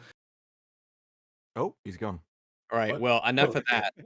It did say saturate in the light, but the thing I was wondering, do you think this is like a rights issue due to the fact that they actually can't say anything about the Silmarils or what happened or any legitimate thing because it's in the Silmarillion, which they don't own. So they had to make up just a BS fake reason to put them in so that they could then describe them in their sort of fake new mythology because then they're not breaking the rights. They were Which definitely is- proud of this. They thought this was really cool. I mean, it's staggering how yeah, much it just. Yeah. But hang on, what were you saying before you disconnected? Sorry, yeah. So if you need more mithril than just the piece that Elrond has, could you not just say to the dwarves, "Hey, look, we're dying. Can we just come and just do a pilgrimage to your cave, go through it for a bit, and then we're fine again?" By tying the light of the elves to the mithril in this way, it invites all of these really basic mechanical questions that the show won't be interested in answering. The way I think it's going is that they'll say, well, the elves need to forge the rings of power because the rings have mithril in them, and they will use the rings as the way to stop the elves from dying. And that, I Oh, think, is where they will really? go with it, which is Oh my nonsense, but goodness. that's my read of it so far. Because it seems so arbitrary that suddenly, episode 5 or something, all the elves are dying because a tree has fungus growing on it. I was like, where did that come from? What? Hey, it was set up in It episode made 1 with the no goo sense. leaf. Come on. Oh, It was a it goo made leaf. no sense. Yeah, but what's the connection? Why does like scum on a tree mean the elves are now dying? It's just reasons. God, the evil What? is growing because the light is fading. Yeah, because it's not even as if the light is fading like it was a product that was being used up, because they thought it was war that was causing it. So it was almost like an evil influence can destroy their light rather than them using it up as they kind of live. But to the mithril, he did say, we need you to mine as much as possible because we have to saturate every single elf in it. So that implies you could need a lot. Like, does, you're but I going to mean- have to mine all of it. Never mind the interesting question as to how you saturate people in stone. But I guess the light from the stone is Just make them is sit in the a excuse. room. Yes, just sit. But that's the point. Then why not just go on a pilgrimage and walk through the caves? Just open up a cave, lots of mithril, walk through it. Yeah. You're fine. Yeah, why not? And then you That's a make friends great with the point. dwarves. It's all fine. And then the other thing is, okay, well, they know that their light is fading, and that means they will die. However, it's established in this show that they can just choose to go back to Valinor anytime they want, and Valinor still has its own light there. So why don't they just say, well, fuck it then, we're leaving and we're going back to Valinor? The king can determine that. The king sent Galadriel back in the last episode. So none of this makes any sense, and the show hasn't thought it through.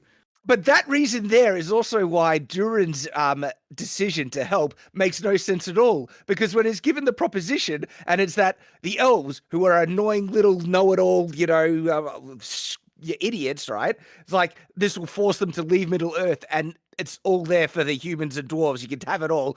That would be like, I thought Durin would be like, that's a great thing. All right, sweet, off you go. See you later. Dude, Shad, And not then only that, even it proved all of his theories right, that they were only in it for the ore. yes.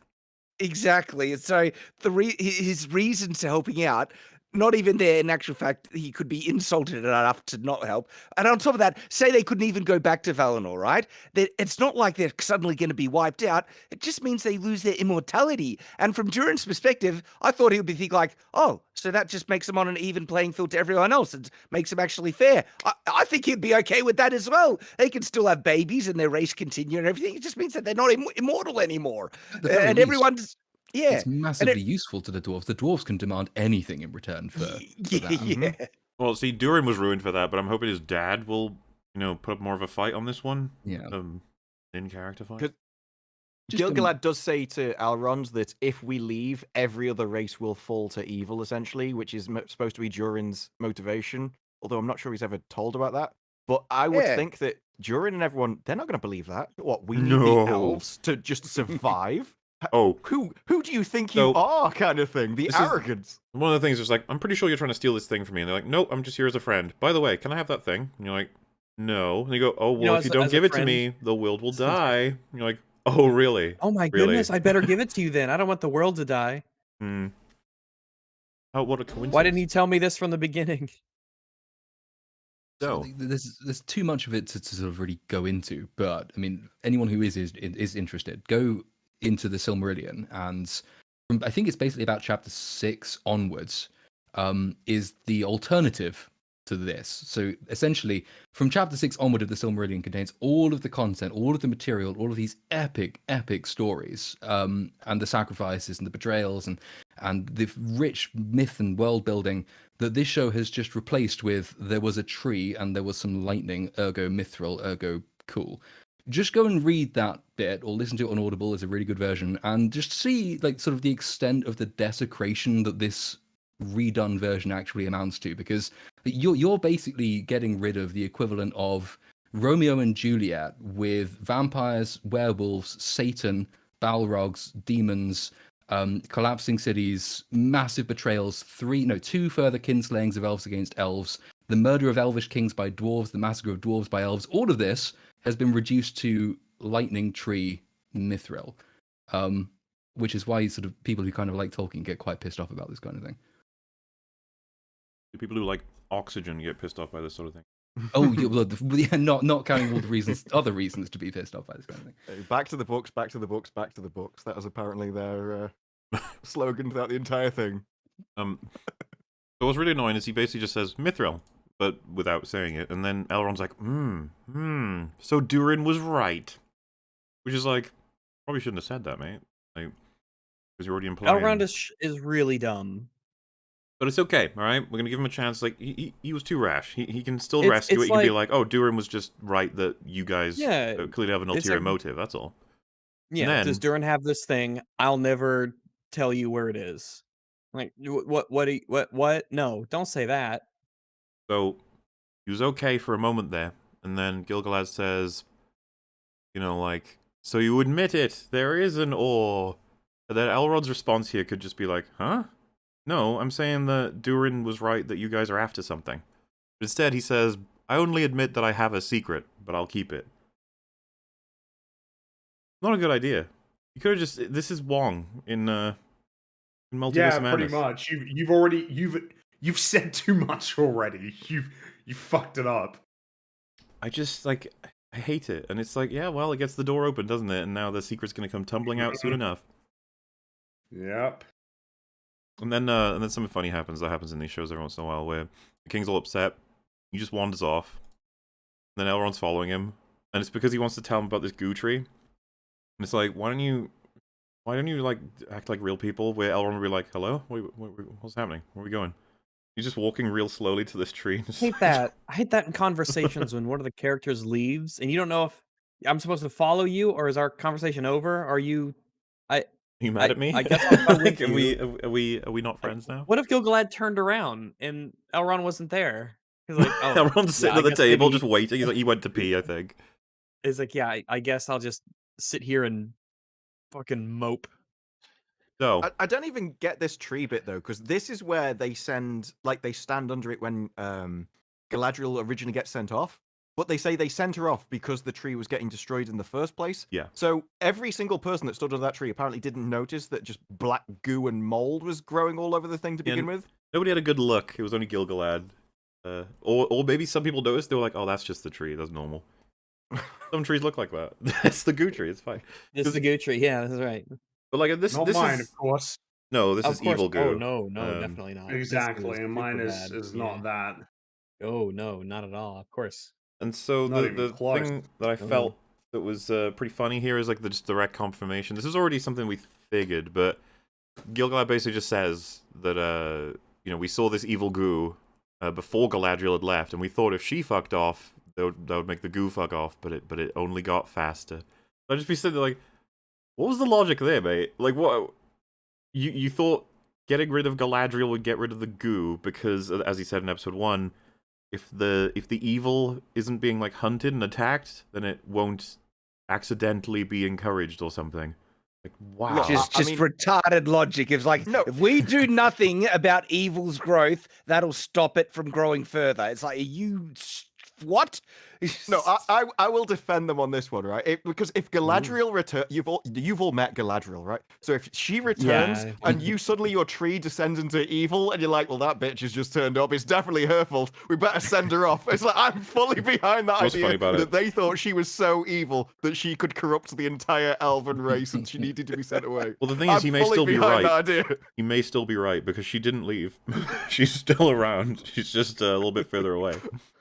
Yeah, we need to send her off tree- even further. We need to Tree has kill become sort of Galadriel. The audience is a audience surrogate tree. Like this is the wilting of the audience every time she's on screen. I too want to leave.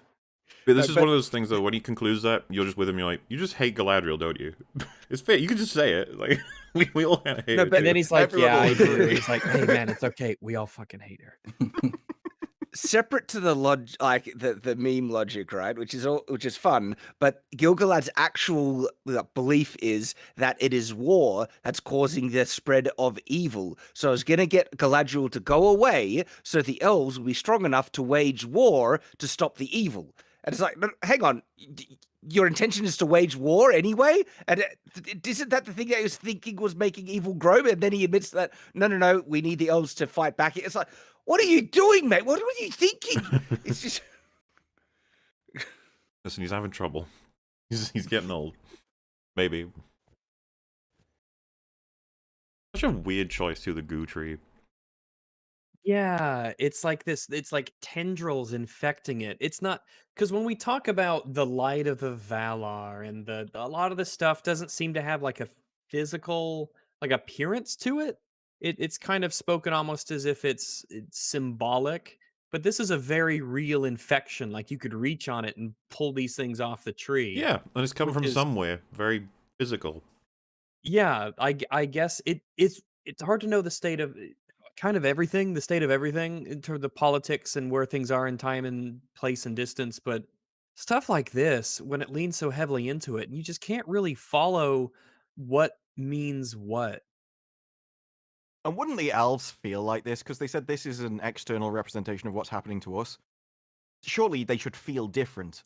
Like the damage that tree's had to it, they should feel weaker or something by this point.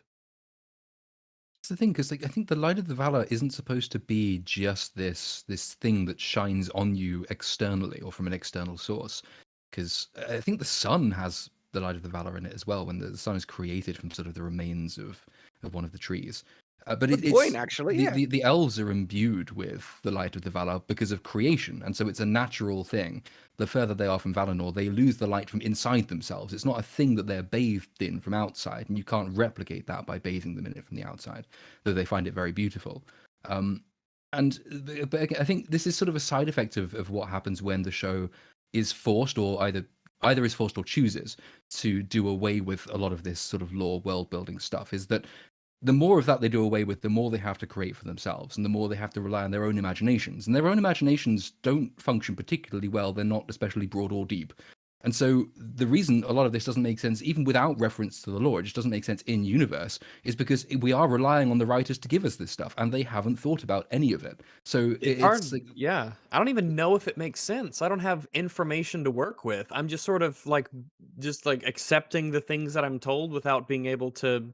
It's like, well, I guess that's okay. That's the way it works Well, then. Or, okay, this is happening now. I So guess if we you're were showing there it to me, so. with Gilgalad and he sees this, I'd be like, oh man, you're gonna need to get like a gardener in here to tell you what the fuck's going on. Your tree's completely got rot. And he goes, no, this is the light of the Eldar fading. I'd be like, is it? You sure? You sure it's not worth getting this tested? Has this ever happened before? It's woodworm. That's what it turns out to be. And Gilgalad would be like, oh shit. Okay. Sorry, so we're gonna have to cut the tree down. He's like, no. Separate to all that as well, it is direct proof that like some type of really bad evil is still present in Middle Earth. Very likely Sauron. It's direct proof Galadriel was right all along, and their intent to try and fix it is to not I don't fight know. that evil. Think about if you're in Gil-galad's position and Galadriel's going on about Sauron and your tree has got all this stuff on it. Like, could you draw a connection between her suggesting Sauron is still out there and this happening to the tree? Because these The tree- seem completely independent from one another. I would agree you're right if outside of the context of like Lord of the Rings and the concept of evil and stuff, and that this is like evil has a corrupting influence and it's caused by some really bad entity and everything.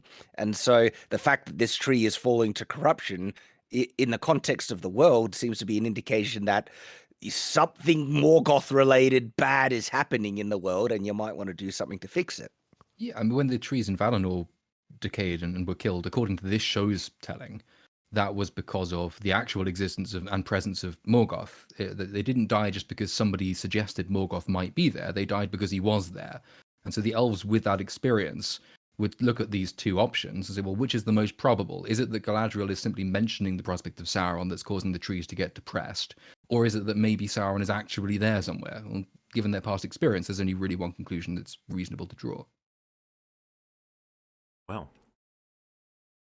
I don't know. I think it's all very poorly explained. Yeah. It is that. It is very poorly. Because I'm just like, I don't know. Are the fucking tree spirits peeved? Like, I don't know. What's going on. Maybe this is an it Ed. Sauron? It's I like, don't know. you guys Is Sauron suck. even real? You don't feed He's me like on the water other side enough. of the planet, right? Like, I don't You're- even know. Mauler, your suggestion on Friday Night Tights was just a really excited orc is up the tree doing something. Yeah, you can interpret whatever he might be doing. Just yeah. So yeah, See, Gilgalad's it's like, the- right then. Oh wait, sorry, were you gonna say something? No, I was just gonna say it's either like the orc up the tree, or it's an ent that's having to sit there listening to Gil-galad's speeches, and it's just getting very miserable. It had met Galadriel. It's like, I Met don't wanna live Galadriel. anymore. So yeah, he's like, so did the dwarves find the ore then? And Elrond's like, look, some oaths may hold little weight to some people, but to me, my soul is bound to it. I don't intend to let mine slip away. Which has now become kind of an interesting thought, because that means that Elrond really does believe Gil-galad's telling the truth, and the end of the world is nigh. However, he doesn't want to break his word that he would tell anybody about Mithril. Do you know what I mean? Like, we almost flip around now to like, Elrond, you probably should tell him if you truly believe what he's saying, which does sound a little bit At absurd. the very least, you could just go up to him and say, "Hey, man, the world's gonna end." Can I tell him? Like, That is the obvious plan B that never comes up. Just never does. No Yeah, character ever suggests this. Because if But, the world's gonna end, I'm sure that he would be like, you know what? If the world is gonna end, then yeah, you know what? I'm okay with you Oh, telling people it's chill. And to clarify, that does happen, but not before something Yeah. else, which we are almost at. Yeah. And this is the thing that everyone got mad at discussing online as well. So, yeah, why aren't they focusing on the fact that the world's ending? That was like my whole thing. Because Elrond seems to be completely believing it, so at this point he should just be like, oh shit, I'm gonna have to break my oath, right? Because I'd be retarded not to at this point. But The only question he's being asked, he's answering anyway by saying, like, if I said, "Have you eaten a burger recently?" And like, well, I would answer you, but answering that would break my oath that I wasn't going to tell anyone about what I did. Like, okay, so you ate the burger then. So Yeah, it's not yeah. even as Yeah, if yeah, they you have are right. extra information about the Yeah, mithril. but It's if the just answer a yes was or no no, question. yeah, if the answer was no, then you just say no. Like what? You Exactly. swore an oath How that do you you never know say about you not did saying find it? mithril. Yeah, that doesn't make sense.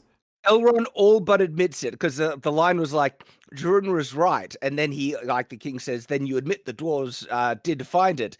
And he says, I admit only this. I promised Durin to never reveal his people's secrets, which is he basically saying. Yeah, so you reveal it. You just revealed it then, you freaking moron. Yeah, you're right. So he's already broken the oath there, but he's going to break it again in a sec before he decides that he will break it. So, great. Anyway, over to a little scene in the, I don't know, it's like a little tavern for the, or maybe it's in a ship, I can't tell, whatever, in Numenor, where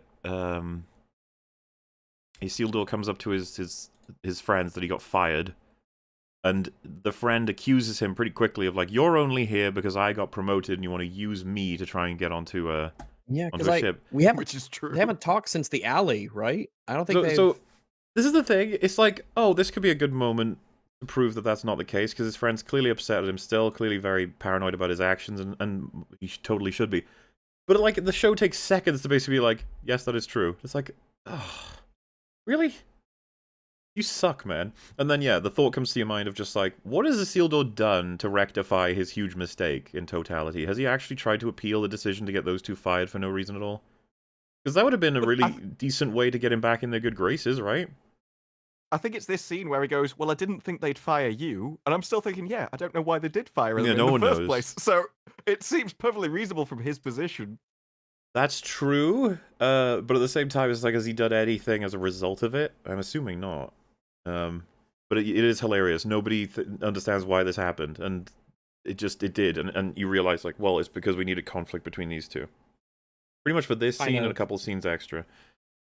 It goes Why? back What- into the characters don't talk how characters would talk. This is all left so. This just isn't how people would behave if a situation like this came up. Situation shouldn't even be happening. Exactly. Yeah, Question I this have, should have been though, like- resolved earlier. Things should have happened. What's the point of this arc, though, with this character? Like, what purpose does it serve? What's the goal with it? Literally nothing comes from this scene at There's all. tension. Because Whoa. Well, I mean, you it end the scene at the same establishes place you him started. being able to join the army as a stable hand, doesn't it? No, because he doesn't help him. He No, not punches yet. him and then Yeah. says, I'm not going to No, help him. that's later Oh, on. that's right. Oh, you're right. This scene Yeah. is essentially him saying, I'm not going to help Oh, you, yeah. sorry, bro. He basically gets allowed to be put onto the ship by being caught out as a reward for saving the guy. Yeah. As a reward Don't for worry, being a Shad. prime the suspect. the ship just exploded. We're for no almost reason. we're almost there. It's- We're almost to that It's scene. incredibly fortunate that was able to happen when it did, Yeah. just in the Um, nick of time. On this scene, before- I honestly think it's just because they've done nothing with him and they think, well, we need to have him as a character. Characters need to have people around them and they need to do stuff. So let's just, fuck it, they have some friends. He has friends now. We're telling you this now in this moment. He has some friends and they Well- don't like him at the moment, but it'll be fine later. One might say that they valued conflict over consistency here. They wanted to just Mm-hmm. have something go on to make people interested, but they couldn't figure out how to do it properly, and so they just did it bullheadedly. Because there's actually something I like here, which is that if you ignore literally everything else, when he's like, you can punch me and then you can get me on the team, right? He does punch him twice. And then he's like, so I'm on the team? And he's like, no. Why the hell would I promote someone who's like an idiot saboteur of a very important ship that got several of his crewmates in danger too? Like, obviously not. I was just like, hey, good. Excellent. Good job, man. You shouldn't hire this guy. He's crazy. There's also the angle, I think you highlighted it, Rags, with how bad does it look that your first move as a lieutenant after you got ranked up was to bring in your disgraced friend and promote him. That's right. That's what I mentioned. Isn't that interesting? You get this promotion, and the first thing you do is you bring your friend back. Nepotism as your first line of order. I don't know. Maybe I was not wise to promote someone on such frivolous qualifications. Also, I don't think a lieutenant has the authority to recruit or to not even have the authority to determine who's under his command. So the show's Yeah, it just seems like a decision that would be beyond him. yeah. Like that seems like a decision that would be made by somebody above captain.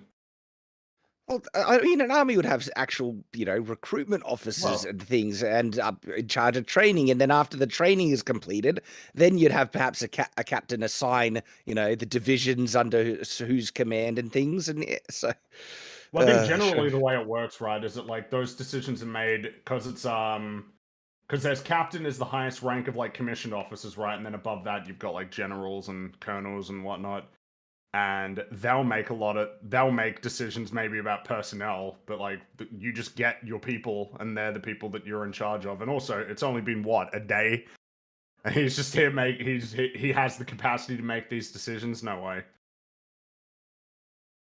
So, there's a reason they put this scene right before the next one, because this gives us the motive for Isildur to be somewhere. We're about to find out what that's going to be. Barazon's son sneaks onto a ship. We're finally here, everybody. So, this was a moment of just like, I was like, what could he be up to? And do you remember in Pirates of the Caribbean where a whole ship is disabled, at least temporarily, by the rudder chain being disconnected? Like, they just ground, for lack of a better word, a ship because they've done something very specific and it's difficult to repair straight away. Like, couldn't have been something clever like that, like cutting up several things that are important that can be repaired and the whole ship doesn't have to be compromised? Yeah, like he pulls the rigging off of a thing, or he like something clever, I suppose, something you could do stealthily. Yeah. Like they all wake up the next morning and they're like, "Oh shit, where's the steering wheel? I don't have one either." Or he swims under the boat and jams the capstan or something, or puts a thing on the chain so they can't pull up the anchor. Something. So, Well, I thought his intention was to blow up the entire fleet because he doesn't want them I going think it there at might be. all. I think it So might be. if it was something like that, Holy they could go, well, they'll just go crap. tomorrow then, which Man, defeats So I the imagine guess if he I- gets caught. Jesus. Yeah, I'll summarize it quickly then. So, like, he Well, goes, he did. he grabs a lantern, goes down into the lower deck, and then opens up the casks, which oil or wine, whatever it is. He intends to set that alight, and then that'll explode the ships. And he's hoping to, I think, he nails 2 as a result of this, but he was hoping to get more. I think that's what the case is. But as he's doing it, he hears a cough, and he realizes that Isildur is hiding down here. And then Isildur, I guess, tries to prevent him from burning it, and in so actually happens to cause it to happen, essentially. And because his cloak is on fire, you know what? I'll wait for that actually. And they, and then they both jump out just in the nick of time. Isildur saves him, and then when Elendil questions them, the story is Barazon's son was out fishing. Isildur was he just happened by, and he saved him from an exploding ship because that was just happening. I'm afraid. And then, as we said earlier, they conclude a saboteur of some kind, a brigand, was doing it. Gosh darn. Not you two. Not you two, yeah. So, have at That's it, everybody. insane. There are so many things to criticize about this. I That don't know where is- to begin. Let's begin with him sneaking on the boat. It's insane that there's no one guarding it. Like, where Correct. is anyone on patrol? The ships don't have shields because no one would be foolish enough to attack the ship. Why have a bodyguard when no one would ever try? There's no point. So, yeah, good shot. It would be funny. I could imagine them writing that a character was like, why would we have a guard when no one in Numenor would ever want to attack those ships? That doesn't make sense. I don't know. Like maybe they would. Maybe someone would. That's kind of the point, isn't One- it? That from this, they conclude that there are people in Numenor who aren't happy with the war thing. And it's like, you already knew that. Something that you knew. In fact, this is a pretty unconventional, like uncommon occurrence. I would say it's If even anything, default that there's going to be people who hate the idea of going to war. and who knows what someone might do. The Okay. fact that there's not even one person per boat, like absurd. But whatever. So I feel like I should pass it to you, Rags. You spoke of it so much, so frustratedly. The lantern situation? All right. So, ships are made out of wood, and wood is flammable, and that's not good. We don't want that burning, that ship. That would be bad. So, maybe it's not a good idea to leave unattended, lit fire lanterns just hanging around on the same deck next to your barrel supply of exploding, flaming, whatever this stuff is. And it's a wonder that your ships aren't just constantly exploding by negligence. Imagine, can you imagine being on the seas and like, oh, there's a wave comes by and it knocks the thing off, or a spark falls on the ground and the whole thing just explodes. Must happen all the time. Half of the losses of this fleet are just explosions. Just there's explosions. That's why they believe the story straight away that they spontaneously exploded. Like, right, makes sense. Just happens all the time. Yeah. Now, the Would you actor make did say for this flaming that lanterns to he combustible? doesn't think his character. The actor does say he doesn't think his character would have made them explode if he hadn't found the other guy, and he thinks it was only their fight What? that made him. Yeah, this is from the actor himself. He says if it wasn't for finding the guy in that fight, he wouldn't have thrown the lantern, but that provoked him into doing something. So what He was says- he there for? Well, he said he thought he would have been like so nervous and just thought about it and sat there all night and not had the guts to do it before he left. God, he actually opens up the keggo to spill the exploding TNT juice. I'm sorry, but Yep. he is So when he hears the cough, he's literally about to throw the lantern and he stops because he hears the cough. even if we put that to one That. side, what exactly would the point of this scene be if that interpretation is correct? What's the point? Like, what is the point of this scene? What are you trying to achieve? Do you mean I asked from that like a for the rest character of the show. standpoint? Because Yeah, like from a writing standpoint, you get him to get on to the boat, and then he was just going to stand there all night and not do anything. He Oh, Oh no, no, I was- think he he intended was to, gonna but like he sit wouldn't have had the down. guts. Yeah. He's going to sit down in the oil he had just spilled all over I the don't floor. know. This is the thing. He's making this shit up because that wasn't in the show. There's no like. Nope. He's so ready to do it. He's pretty fast too. He gets all this ready, and it's just the coughing of Isildur that's like, oh fuck, someone might be on this ship, which then highlights the next issue. Motherfucker, you didn't check? You didn't look around to make sure you're not killing anyone? What the hell's wrong with you? Say hello. Jesus Christ. He is either a psychopathic murderer or one of the most incredibly stupid morons in existence. It's either way, it's horrible. Yeah. And then of course you think, wait a minute. You would have made all that ruckus coming down the steps. He turned on these lights, which Isildur would more than likely have been made aware of. So Isildur doesn't want to be seen here. He's a stowaway.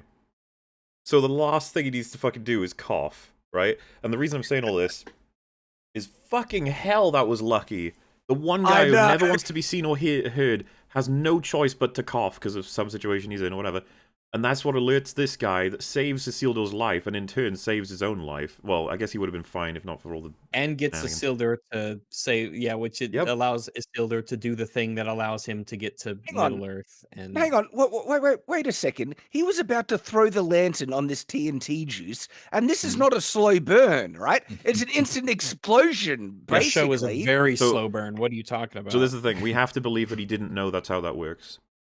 What? And so He's- if he's it wasn't committing for suicide. Isildur Yeah, there, he would have would killed himself. unwittingly blown himself up. This freaking show, man. I was gonna- it's so I was gonna- retarded. That was in the list of complaints The that... Curb Your Enthusiasm music. I was gonna say, like, if his intention was to destroy all the fleet, it's so funny because he wouldn't have gotten past ship 1. He would have just killed himself. And that's it. But Isildur is right next to him as Yep. he's breaking open these barrels. He would have heard the liquid pour out and at no point thought, what on earth is happening here? Like, you didn't even question it. He just sat He there valued and his waited. stowawayness that much. However, a cough just escaped through. This is what I mean. It's so poorly done. And he's the so other- surprised when it gets revealed. Like, oh, you're breaking open the West Kinds. It's like, yeah, you've just heard him do it. Like, what did you think was happening? But like, can we? I don't know if anyone else highlight this. But just man, imagine he had attacked a different ship first, or that Isildur stowed away on a different ship. he just blew up. Yeah. so Yeah, many 'cause things have to come together to just have this Yes. be a Because thing. we have the odds. We have the odds there. There was a 1 in 5 chance of him going on this ship. 1 in Mhm. 5. And then you had to factor in, that he coughed at just the worst moment. oh, and it's also the more than barrel's that. right They both next have to to it. get the 1 out of 5. That's true. I guess if you no, Yeah. wait, hold on. Sorry, you've confused me now. It's There's still these There's a are- 1 in 5 chance One- of Isildur getting on this ship, and there's a 1 in and 5 a 1 in chance 5 that... chance of the other person choosing the same ship. whose So name hang I on, still But the don't know, first by the person way. can choose What? any ship, so it's only The What's first that person, roll that counts. exactly, yeah. The first person, like, there's nothing that it is a 1 in 5 chance that the ship that he chose to board was the one that he was on. But Yeah, the first isn't one's Yes, this which independent, was the second one already is which is already relational. assuming the 1 in 5 chance that Isildur chose that ship. Why? No, because he could have why, chose anyone. Why are it's you still doubling one it up? He could have chosen any. Because Yeah, it's exactly. there's Because first it's roll two doesn't- it's different true. people Independent roll. choosing the same ship. But Of the the five. coincidence, Each the person has coincidence 5 is. ships to choose from. Wait, Yeah, no, no, but no. no, because the first roll is an It's two independent dice roll. The rolls, second one not is one. contingent. I don't know why you. I don't know why you're saying this. Like, Isildur could have picked. He could have picked any ship. It doesn't. Yes. The point is that it's a Yeah. coincidence that the other guy went on the ship that he was on. Yeah, That's what the I'm saying, coincidence. yes. No, Well, he you're had- saying that it's twice over. Yeah, because he Because had to both- be on the ship before the Yeah, other guy we know picked that, the ship on which to go to. Yes, They both but chose the 1 out of 5. the coincidence is that the coincidence was that he chose the ship that Isildur was on. It has nothing to do with the choice that Isildur made of which ship he got on. There were 5 it ships. does. There was a 1 in 5 chance that he. I don't know why we're Isn't the, doing I this at don't- all. I don't- Actually, I don't I'm play this kind of. game, I'm but like. isn't- I'm baffled. Isn't the Because Dungeons and Friggy- Dragons analogy? Friggy- It's a 2d5 roll you're going to make it. Is that I don't know if I don't. play the No, game, but I it think isn't that's right. because like whichever ship he chooses doesn't affect any roll whatsoever. Because Exactly. the roll only even begins to occur when he actually exists on a ship. So Exactly. But the he could be significance anywhere. of He that could be in a roll is building in the predetermined city. by It a still would be previous roll. irrelevant. No, No, because but no, because it Guys, I'm scared. What's happening? situation didn't even occur until he existed on a ship. The first one, like the only But- roll is the one that's contingent on the first one. The Yeah, first so roll could be anything. But Exactly, a to roll make being it- contingent on a first roll means 2 rolls have been played. No, because it's like it's a bit disingenuous to even call it a first So- roll. Like it's only once he existed in a place. You've, Yeah, you've got so- two, so- you've so- got two wait, characters so using the let's- same thing. the let's back significance up. of that So wait. scene. The significance Wait. of that scene is the fact that Isildur is there in the first place, which means it relies on a contrivance, a roll of the dice for him to get there. Well, Otherwise, the second roll is pointless. So to lay it The out point very is, clearly, it's when a we say coincidence. no, sorry, nah, I want to actually settle it. So Yeah. when It's we a 1 say in that there was 5 in 1 in This is a 5, whole which makes debate. it it's a 20 like a 1 in It's 25. not no, 25. so- It's 5. All right, so let's back up. So I think what I said first is there was a 1 in 5 chance that the guy with the lantern bumps into Isildur. That's true. There was a 1 in 5 chance because there was 5 ships. That's it. Yes. That's the coincidence that he chose the ship that Isildur was on. There's no coincidence or anything in terms of odds thing like is- with Isildur choosing any ship. The point is that he chose the one ship out of the 5 that that Isildur was on. That's it. Why are we saying No, that but there's Why also we then the agree 1 in with 5? that? I Like, agree with I that, don't- but it's the thing before. Yeah, I then. agree with that part. I don't. I isn't this also? It's reliant on the one of the 5 that Isildur chose to hide on being this one as well. No, because he They could have needed chose to any both of them. choose. They needed to both choose the same ship, right? Yeah, they needed to choose No, the same ship. no, only one person No. needed to choose the ship that Isildur was on, because only that Yep. ship is relevant. But Isildur, But Yeah. that ship Isildur only was becomes choosing a relevant because he ship as chose to be well. on it. But it didn't matter which ship he chose. Well, yeah, it would the because it's coincidence. one that No, faces- no. The May I, coincidence is just that for a the other second, guy- I'm Yeah, gonna sure, I'm go gonna for it. collapse this whole thing through some Wumbo logic. If Isildur had chosen the secondary ship that blew up, he would have died as well as this guy dying, right? Yes, because 2 ships. Yeah, Because a those ship 2 blew up ships as a would have been result of burnt this down the one. same way because he's a fucking idiot and would have thrown the lantern anyway, which blown himself up, and then it would have blown up the Unless- second ship. Unless Isildur picked one of the ships that survived. No, of course, that's what I'm saying. It's like, so Yeah. there is an element of what he chose creates the ultimate result, right? Of what Isildur chose and what this guy chose. Oh, I get what you mean. Like in terms of if he had chosen a different ship, he would have just blown himself up. He So, either like, would it's- have. He either would have Oh yeah, I thought we blown were talking up, about them meeting. or not the- what's more likely Well, is yeah. that he would have chosen a ship where nothing would have happened for Isildur, and instead we would have had this guy blowing himself up, and Isildur would still be a stowaway. Sure, but Yeah, that, Isildur- what does that do with that a 1 in changes the 5 chance of him happening to be on the ship that I thought that's what we were talking about. Yeah, them That meeting. what are the odds that he bumped into Isildur? It's 1 in 5. That is the odds. It is 1 in 5. There were 5 ships, and that was the one that he was on. But just This just is it. as clarification, I assume if this satisfies everybody, if we broaden it out to the entire scene, the odds of us reaching the ending of this scene includes a shit ton of variables. Is that what the Oh, Yeah. sure. convention is? That was never Yeah, a doubt. absolutely. Okay. It's really good writing. Basically, is what they're saying. Out of curiosity, And it's not even location; it's timing. when you have two actions that Oh yeah, are the timing was that are 1 out of 5s that lead to a conclusion, is that 1 out of 5 times 1 out of 5 is how you figure that out? Yes. Yeah, okay. It's 1 in 25, isn't it now? I can't remember if I was ever taught this or if I'm remembering like. I think it's 1 in 25. Yeah, probabilities multiply. Because if there was 4 ships and they both had to randomly choose the same one, it'd be 1 in 16, right? I legitimately am not like a math person, so.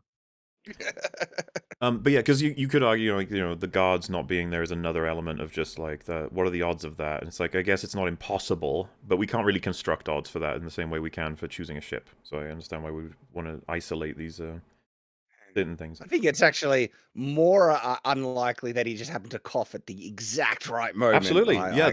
I agree. I'd say it's less likely because I guess what's strange about it is that you would think that Isildur is now in a position where he is actively listening for people coming, so he would do his best to not I said cough all of this at the time. Oh well, there you go. Well, then There was a big you were maths debate correct, in the Mahler. middle. You were really good Thank you, at doing Ragu. that thing. You did a good job. This scene is shit. So good, it just needed to be said twice. It really did. So, Like the It's lines worthy of of the show. consideration. This Because little that is in tussle, defiance of seawater. odds. little tussle they have is hilarious because the first thought, I think you even said it out loud, Rax, so I'd already knew what was going to happen because I'd seen when we were rewatching this. You were like, so that lantern's going in the fucking oil then? Like, close. Because I'd forgive anybody for thinking that is what actually happens, but it drops, it smashes, and it sets his little cloak on fire. Doesn't get into the oil. Which, unfortunate. Now, if you were him, would you do that? I just showed it on the screen. You toss your cloak Why would directly you into throw it. You had two directions you could throw it in: toward the fire or Really? away from the Throw it fire. into the You stable chose as well. wisely. You chose very wisely, my friend. And the best part is, like, you've already thrown it over. It didn't land in the fire. Grab it. Yeah, just Yeah, pull it if back. he pulled on the back of it, the non-fire part Don't right look now. at it. Yep, we'd be Don't okay, look but at they it, just grab leave Because it. guess what? The Your- fact your is, two it's options- Your two It's so options at this weird. very moment are grab that, which is right there, die 2 steps away, horribly. or run, and hopefully make it far enough away from the ship that you don't explode. the thing is, by them running, that implies that they know it will explode, right? Exactly. Which Yep. means the guy knew he was Yep. committing suicide when he was about to throw the damn thing. Can I just say This is a great this for inconsistency? This is one of the worst ones. It is so like Why are you so bad at writing this? It didn't have to be this way at all. Not even close. Is this because they needed footage for trailers of like ships exploding? Is But this we can why? make them Yes, explode. Oh well, then stringy. again, I've said th- if you watch this show with trailers in mind, you can see it all makes sense.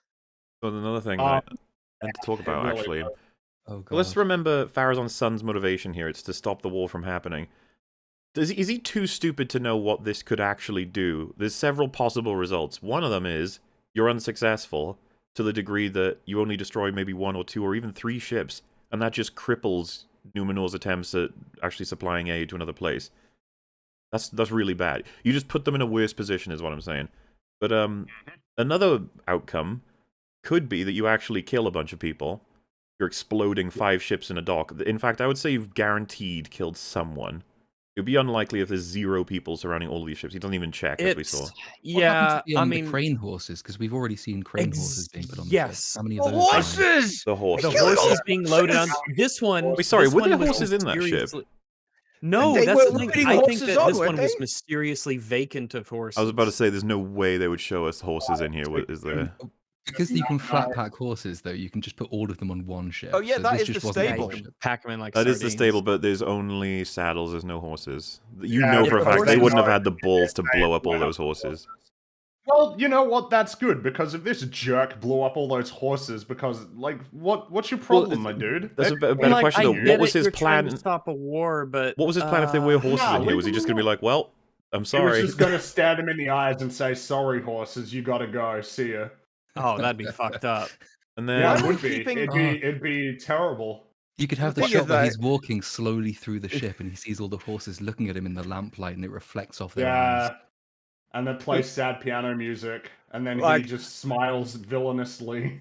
And then I refuse to Oh, accept good. the show's, demonstrate like the belief that there was no other person on this ship when the guy didn't even check. It's probably some other guy below decker in the captain's quarters or something like Yep, that. probably. we talk about And moral he's dead now. culpability. He's been to Yeah. a crisp. Even if there was nobody on there, he didn't know that. So that Exactly. was- Exactly. He didn't know. It's so. Well, so this guy's like one of You're- the Which, worst by the way, people in the show, like as a This result is a of good this. example. I feel like this is worth talking about because we've had a lot of media Yeah. recently where like people don't understand the nature of like moral culpability with characters.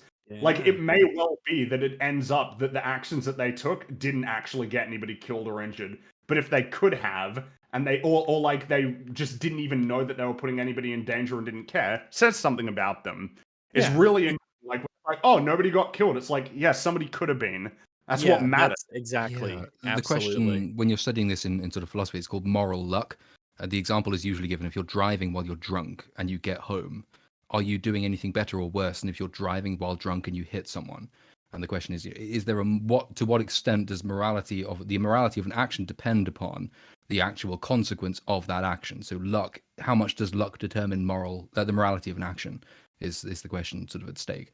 And it's a really interesting one to sort of delve into because in some examples you can quite clearly say, well, at least you would conventionally say, well, okay, you did a bad thing, but nothing bad came of it. So actually, our instinctive reaction is to say that was not as morally bad as if something bad had come of it. But the second order and arguably more interesting question is, Retroactively, you have the knowledge to say, well, I guess you didn't do anything bad in that sense, but you're still completely morally responsible for that irresponsible Yeah, choice you made. Conclusion: this guy's a piece of shit in many ways.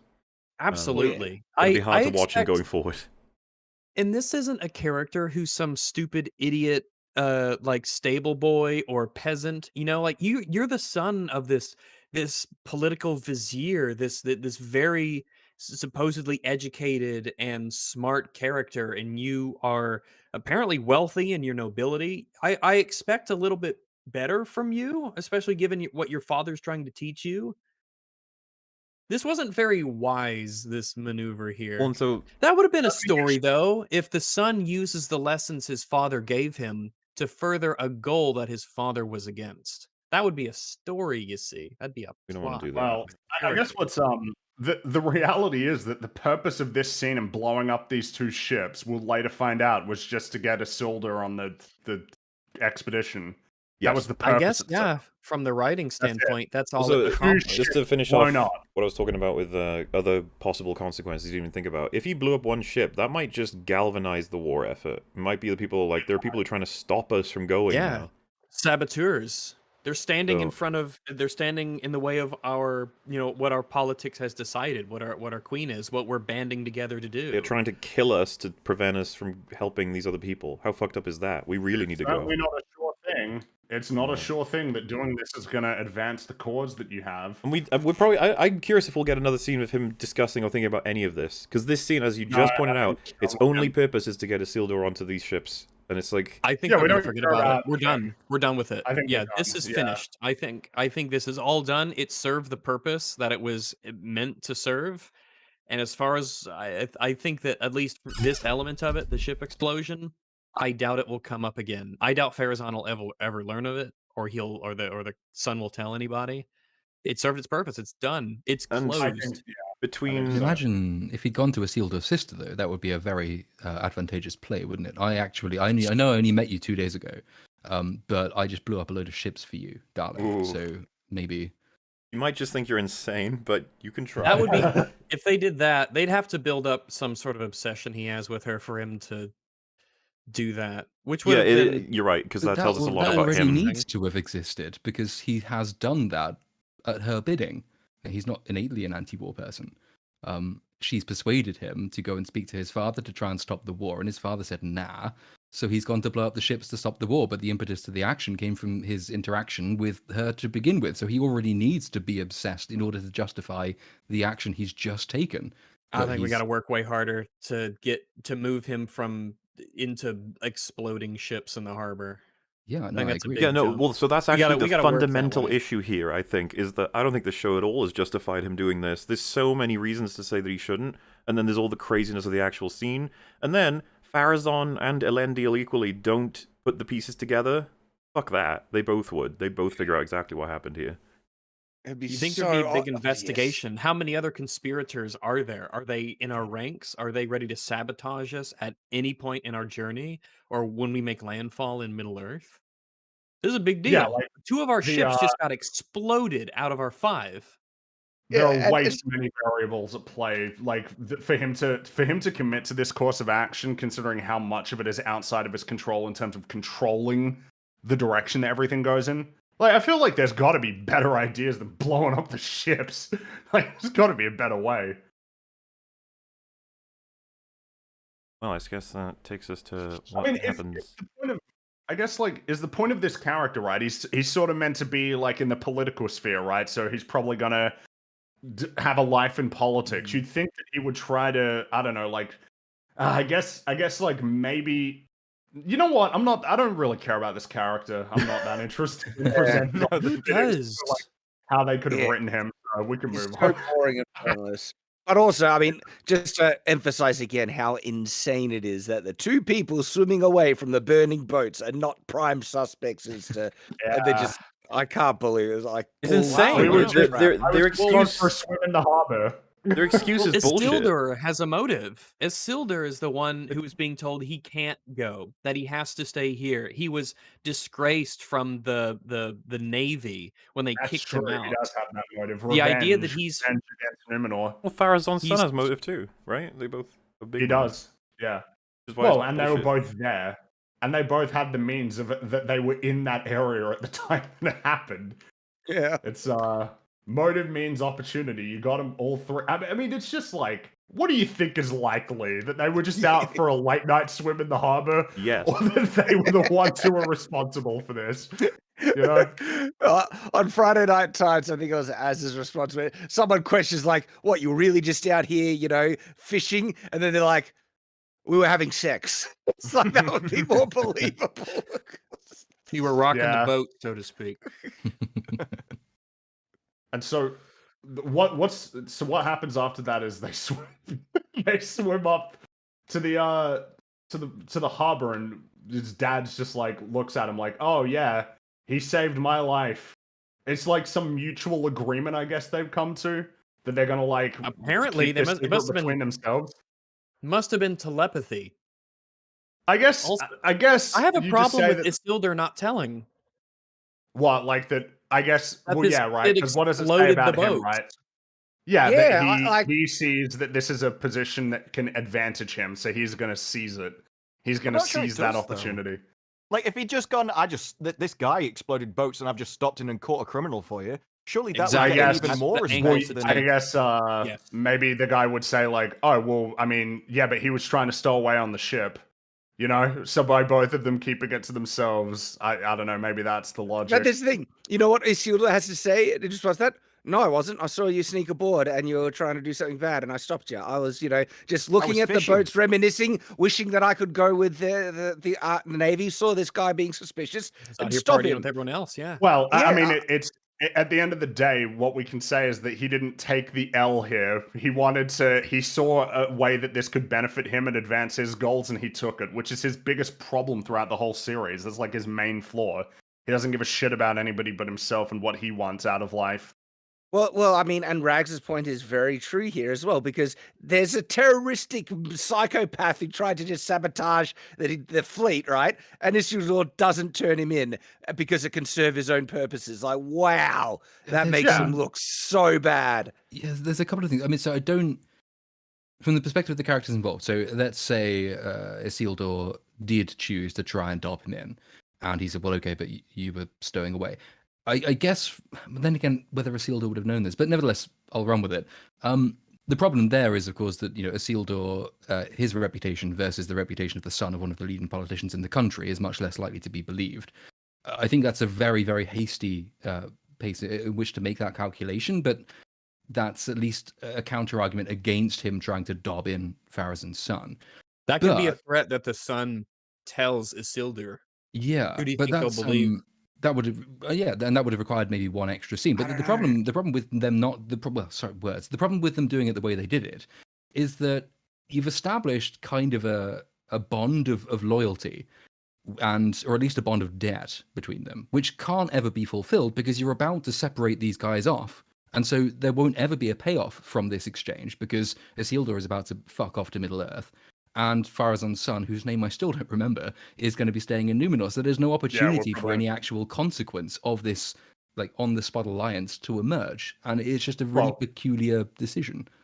It's kind of what I guess we already concluded. That It served its purpose. It's going to get him a foot in the door to get back into the guard and like go on the voyage. That's it. That was the only purpose. I guess other than maybe like some thinly veiled purpose in the follow-up scene where they have like a debate about whether or not they're going to go. But I mean, they do end up going. So it's kind of feels like a retread of things that were talked about in the previous episode anyway, debating whether or not they should go to Middle Earth. I mean, this is another question that they did ask the actors. Why did Isildur not do it? And the guy that went to blow up the ship literally just said, I guess he's not a snitch. So I don't think they even have a reason for themselves. I don't think that's all that they've got. He's not a snitch. I guess he's not a snitch. So it's like he made it up on the spot. That's true. I guess. Yeah. You don't It's not even know. like Isildur has a character. He would not snitch on someone else. He would not. Is like, I guess he's not a snitch. I learned that today. I mean, I don't know what he seems to me like the kind of guy who would screw over basically anybody if he thinks it would advantage him. I mean, look at what happened to his friends because of him trying to, like, he's not above duplicity. No, eventually they'll have to set him up to be an especially duplicitous character, or at least somebody uniquely vulnerable to the corruptions of the One Ring when we eventually get to that point. So like, that would be a way of starting him down that journey, but they don't take that. Just also the level of understanding that actors apparently have of their roles these days. Just that's kind of crazy, isn't it? We did a whole load of speculation on actual viable answers for this, and I was curious as a result of that, ignoring the fucking input from the actors. Rags, were you suggesting it is out of character for him, or that it was immoral that he did it, and that's just a part of his character now? It's kind of tough to say because we don't get much. Mm-hmm. But it's certainly, I feel it's an immoral thing. Yeah, I think I agree with you. I think that especially if you're in the position of Isildur, who seems to want things to go well for Numenor, not giving up this saboteur when you don't know the extent of the plot, Yeah.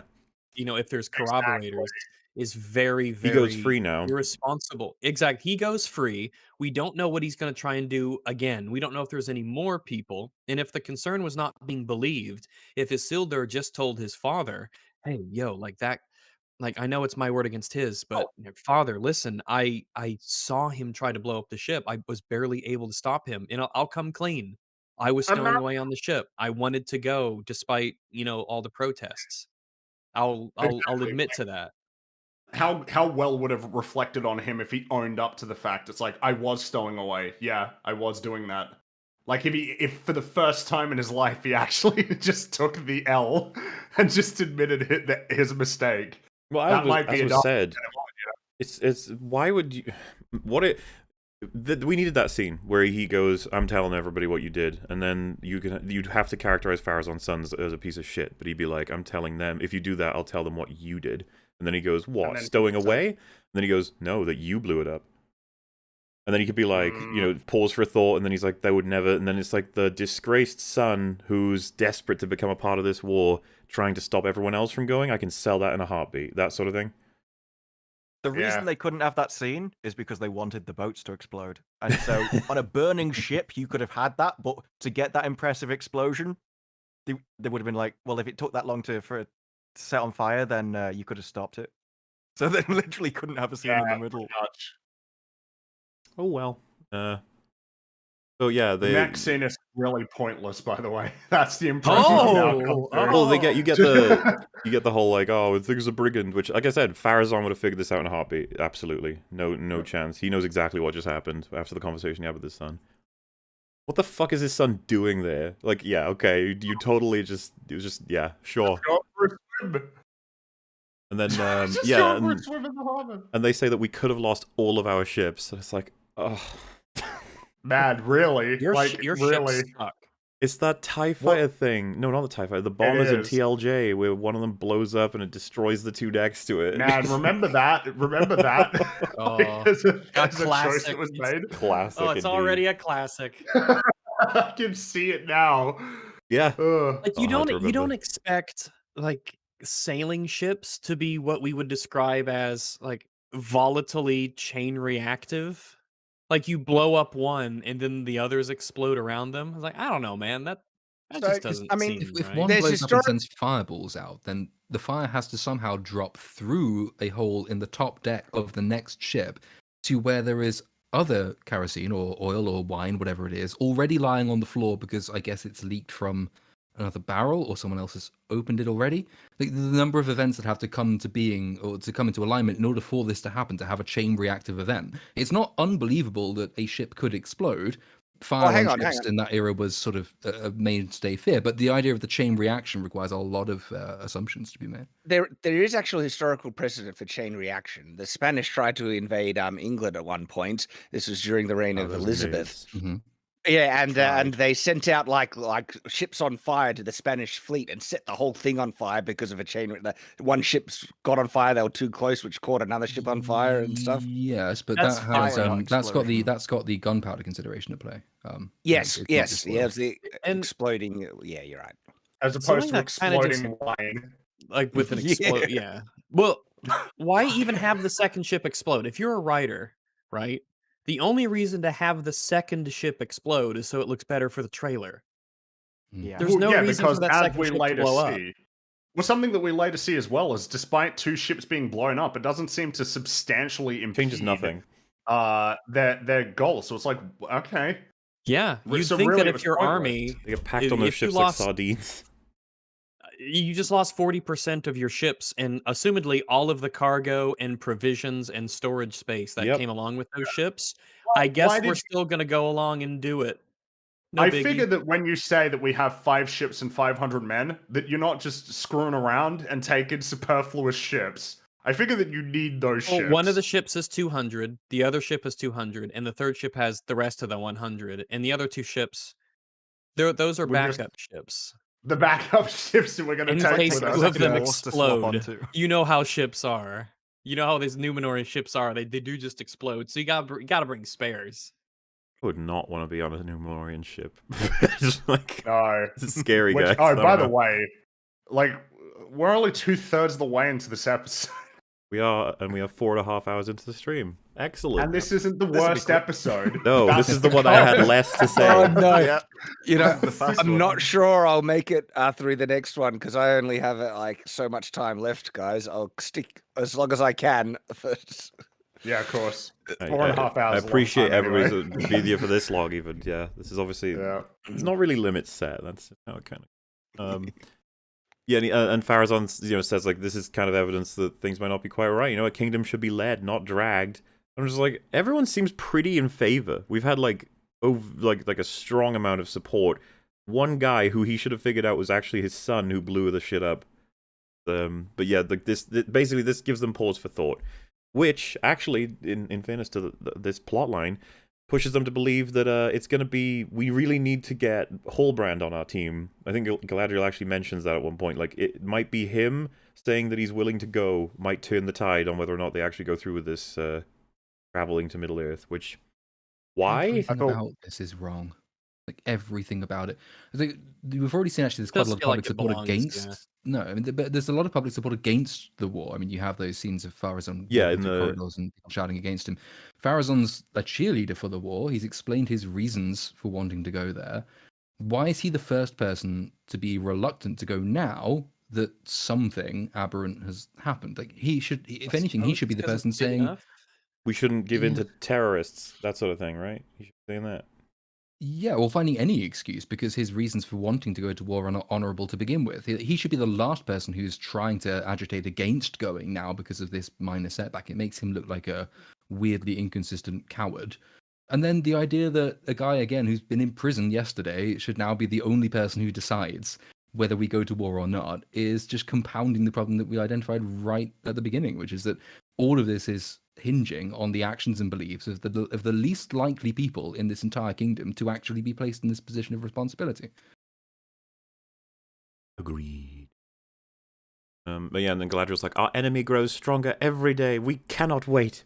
Which I thought was really funny, because by her own logic, she's been, what, going for like more than 100 years? So, what's a few more days, Galadriel? Chill out. Jesus, we got a whole city to sort out. Gosh, not everyone's about you. But yeah, I think, so just to clarify, I think this is the case, right? They went from 5 to 3. That's the idea? Yeah. Yep. We have this wide the two shot boats. here of the two blown up. It looks like we got 1, 2, 3, 4. You're 5. right. But of course, we saw way more than that earlier anyway. So I just don't get it. I really don't Well, understand. only- Presumably, they have more they than 5 only ships, decided on- right? Yeah, But- they only decided to bring 5 for some But reason. they 5 set was- 5 out of their total to go to war, and then 2 of them were blown up. And it's like, okay, so we moved 2 from our stock into the war ones, right? And it's like, no. Oh, That would okay. be crazy. We don't have of all the countries that probably have expansive navies. I am lost because those ships aren't there for a luxury of their going to war. They're there logistically. So, like, we have to replace them, correct? And the show just hand waves it. Don't Huh. worry about it. It's only 40% of our fleet. And it's Fine, not I even as if they're worried about sort of defensive concerns or anything, because we've basically shown that they don't have an army, because the moment they needed one, they had to just recruit from random people in the street. That's weird. So it's not like they're constantly fighting people, and it's like, well, no, we can't spare these because they're needed for other people. So, we then just open a scene. I was so fucking blindsided by this. Celebrimbor is handing Elrond back Mithril. Yeah. It's like, Promise broken. wait, Oh, what? yeah. Good secret there, Elrond. You But the bastard. the thrust of this scene, however, doesn't address that. He just says, like, sorry I didn't tell you about the whole world ending thing. And he was like, yeah, you probably should have told me that. And he's like, oh, I wanted to, don't worry about it. And then Celebrimbor was like, yeah, so anyway, the Mithril, yep, it's our salvation. I've tested it, it's amazing, it can saturate every lost elf with light, it's really the only thing that's going to save all of us. And I'm just like, have you been testing When did this that happen? this rock? Like, did you do all of that with Elrond's Mithril? Really? Did you have a when did all this happen? Unless, of course, yeah, he's been testing Mithril that he has, but I don't think that makes any sense, does it? No. That's No, I Elrond's think it was bit of Elrond's mithril. one. Yeah. I don't think it makes any sense. And so So it might have happened. yeah, we're stuck at Elrond just passed him the. So Elrond was like, I will not give Gil-galad the ore. I will give it to Celebrimbor though, and you can do whatever you want with it. Well, the weird thing about the oath is I won't tell you about it. There was never an oath about the bit of mithril that he got given. That was the stupid thing about giving it him in the first place. Elrond threw it to him, and he was like, "Is this Mithril?" And he goes, "Don't know what it is. Could be anything." Mate. I can't tell you my own. Yeah. I don't know. He just handed me this. I don't know. It was weird.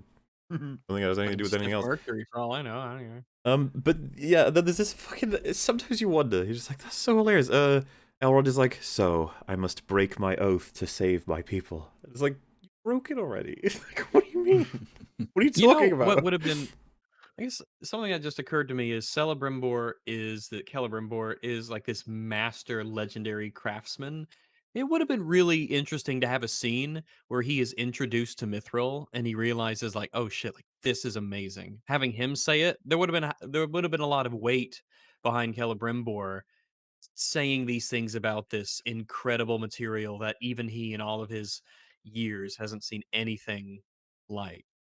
But like again, that whole scene about the testing and him being shown it, it wasn't in. That time was way better spent doing other things. We skipped it. Need it. They skipped it. And yeah, so in response to Elrond saying that, he says, your father was once asked why he must do a thing that he didn't want to do. And he said, because he was the only one that could do it. Which doesn't really address Elrond's issue at all. Well, yeah, it goes back to conversations try to use emotional appeals and flowery prose in order to convince people of things instead of just being practical with them and saying reason A, reason B, reason C. Yeah, it's the same thing as, like, I don't know, if I wanted to go save somebody who's on a raft out there in the ocean, but I don't know I can even do it, I might kill myself. And the response is, well, the sea is always right. See is always right. That You is just be true. like, does that? Something Are to you keep in mind. saying I should kill myself, or that they deserve to die if they die, or that? Where are you going with this? Or like, Because why do being I? like, Yeah. Elrond, you are the only person that can break your oath. It's like, I know that. Can That's anyone break your oath but yourself, Elrond? He's like, no, I guess not. um. What? But anyway, yeah, you're just waiting for them to just be like, well, just explain to the steward in the situation. All you gotta do. And if he's like, I don't care, I hope you all die. It's like, well, then you've Well, got a bit of a in that question on your case, hands. yeah. Then I suppose maybe I'm gonna break my promise. You're a dick. And then we get to the I'm sorry I manipulated you, now I would like to manipulate you scene. Oh my One goodness. thing I love about this scene is that it doesn't go on forever. That it does eventually end, and this hellish torment can cease. And you'd be forgiven for thinking it never ended. But it did eventually end. Was It does ending go to it. on a while. I love having two characters that I actively do not like talking to each other in their own self-righteous fucking ways about how wonderful they are. It's I just don't. What a useless pair of losers Yeah, taking up valuable screen time. basically says that he doesn't want to do the stuff she wants him to because everyone will eventually find out what he is, who he is, what he's done, and he can't be handling that.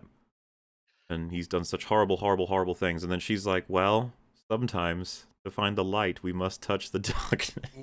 I hate that Just- philosophy so much. So basically, yeah, you have to be evil to do some good sometimes and justify the means. It's like, holy crap. I mean, I didn't Uh, even get that. I didn't even know what the fuck it's didn't even supposed to get mean. that. I think Yeah. that's a fair interpretation. When I It's heard like, it, I I was know just like, what evil is because what? I've seen darkness, or I've been around evil, so I'm aware of what goodness is. So, like, what are you actually saying? Yeah, because if she's saying This you is have a- to do a little bit of evil to know what doing good is, I'd be like, what the fuck? Yeah. Like, okay.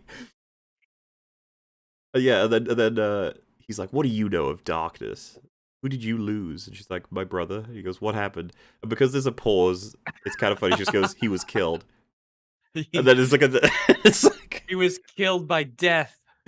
eventually says, Sauron did it. And then he's like, why do you keep fighting? She's like, because I cannot stop. Just break that down. It's like her reason is basically because Because, I yeah. can't stop is no reason, and so she literally is. Her answer is like because it's like you infantile moron. And she's You actually child. she's actually asked if it's revenge that's motivating her, and she says no. But revenge is the only thing that can explain the fact that she can't stop. Well, yeah, It's a what else would it nonsensical be? denial to make. Well, it'd be the threat of the end of the world, right? Not even, But well, she does. That She's she aware of could have that? said that. There's a lot of justified reasons that she could say, like, I don't want anyone to experience the pain of loss like I have seeing, the battle that they're fighting Morgoth or a brother. I think that could have worked. Or, we can't let evil spread. There's so many easy answers, and she just says because, and it's like, oh, Because wow. I can't stop. Because me. Because me. yeah, Yeah, I'm not trying to save the Shire or the world or our kingdom. Or just or to Dutsta. stop It's like, evil. I'm just like, They're evil creatures. They hurt people all the time. They take things from people. I want to yeah, stop I've the seen what evil. they It could have just been do or that. something. See, for me, that is such an obvious, easy answer. Yeah. It feels like the writers are intentionally trying to make her the worst character possible. Oh, I mean, You know they what would have are. been really neat is if Galadriel was like a lot of elves and was a fucking racist, and then she eventually went to Numenor and got there and spent time with them, and like, actually, they're kind of nice, they've been nice to me, and I see a kindness in man that I've never known before, and they, I thought all the elves are, I want to save men too. It's something that shows that she's grown or learned something or changed for the better. I'm still sticking to this idea that what they are trying to do is introduce darkness to her because the darkness in her is the thing Sauron exploits, and they'll have this. They'll have the moment where they get close over the course of multiple seasons, and then immediately, as Sauron is think- revealed to be himself, he does that "join me and together we can rule the galaxy" as husband and wife moment, and then she'll do that "I'm not like you," and he'll say "You are just like me," and then she'll say "No, I'm not," and then they'll go and fight and all the rest of that. Like, I I'm think they've sure already that- wrapped that up. I think that with episode 6, I think they've wrapped that up and it's done, and it'll never be a problem for her again. I think this show thinks that it solved that issue. I don't know. I always got sort of the impression from 6. Well, fuck it, we'll get to 6. But I mean, I got the impression that they were still going to carry on doing that. But that doesn't even. This scene doesn't help even that interpretation though, because like if you're wanting to give Sauron something to manipulate about her, then having her admit to revenge being a base motive, introduces a flaw to her character, but also a fear she has, and also something for him to exploit. Whereas if she says, it's not revenge, well then A, why the hell is she still clinging onto a dead brother's dagger? And then B, what exactly does Sauron have to go on from just because? Just because isn't something you can work with as a manipulator. It's actually it's kind of remarkable achievement in that this scene is actually obfuscatory rather than revelatory. It does nothing. It actually does less. She's just bloodthirsty. Is that what they're going for? Well, they kind of say that in the next episode, that I actually only found peace when I was killing people next to you.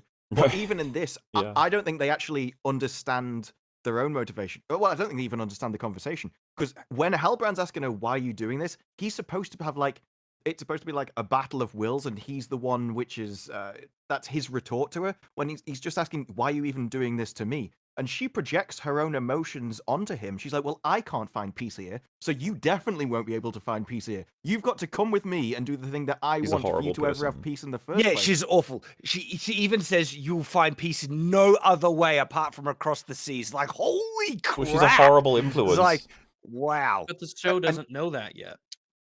I don't But think it ever everything that will. Halbrand does from this point onwards is all Galadriel's fault. Because if he just wanted to stay in Numenor, He just wanted to and grill. just make swords and everything, yeah, just wanted to grill Yes. in Numenor, then Grill some swords.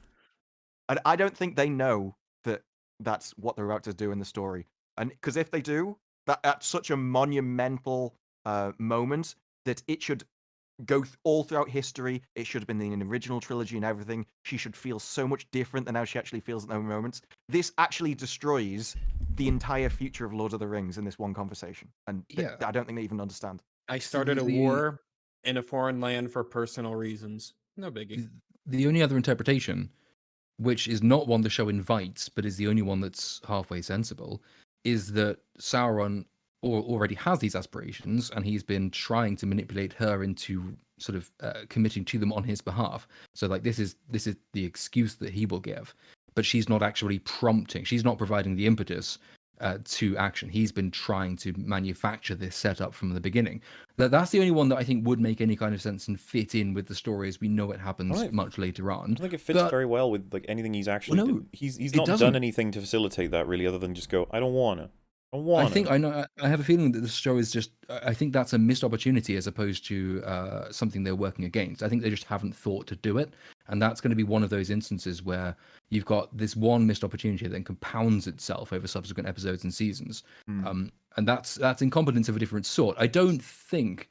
I would be really surprised if, in the end, it turned out that Galadriel had provided Sauron with the impetus to be evil again. I can't imagine. Well, maybe I it's don't because I think have so. to. But it's I just. think that No, it will like- be coincidentally her fault, but she will be morally in the clear, and it will not be a mark against her character. The show will just say it was kind of a secondary side effect of her doing this that has nothing to do with her moral standing or responsibility, so that they think they could get the best of both. I don't know. The thing is, this scene, though, really establishes that Sauron here doesn't want to be bad again. He doesn't want to go back to that life. He doesn't want to return to that world, that place. And it's all Galadriel's selfishness here that's pushing him back into that. I agree with Disparu. I think this is actually setting up that he will become Sauron and do all the bad things because, the Lord of the Rings trilogy and stuff. And it's now Galadriel's fault thanks to this scene. It's unbelievable. I think I agree with Rags that may well be the consequence, but it won't. The story won't impugn Galadriel for it.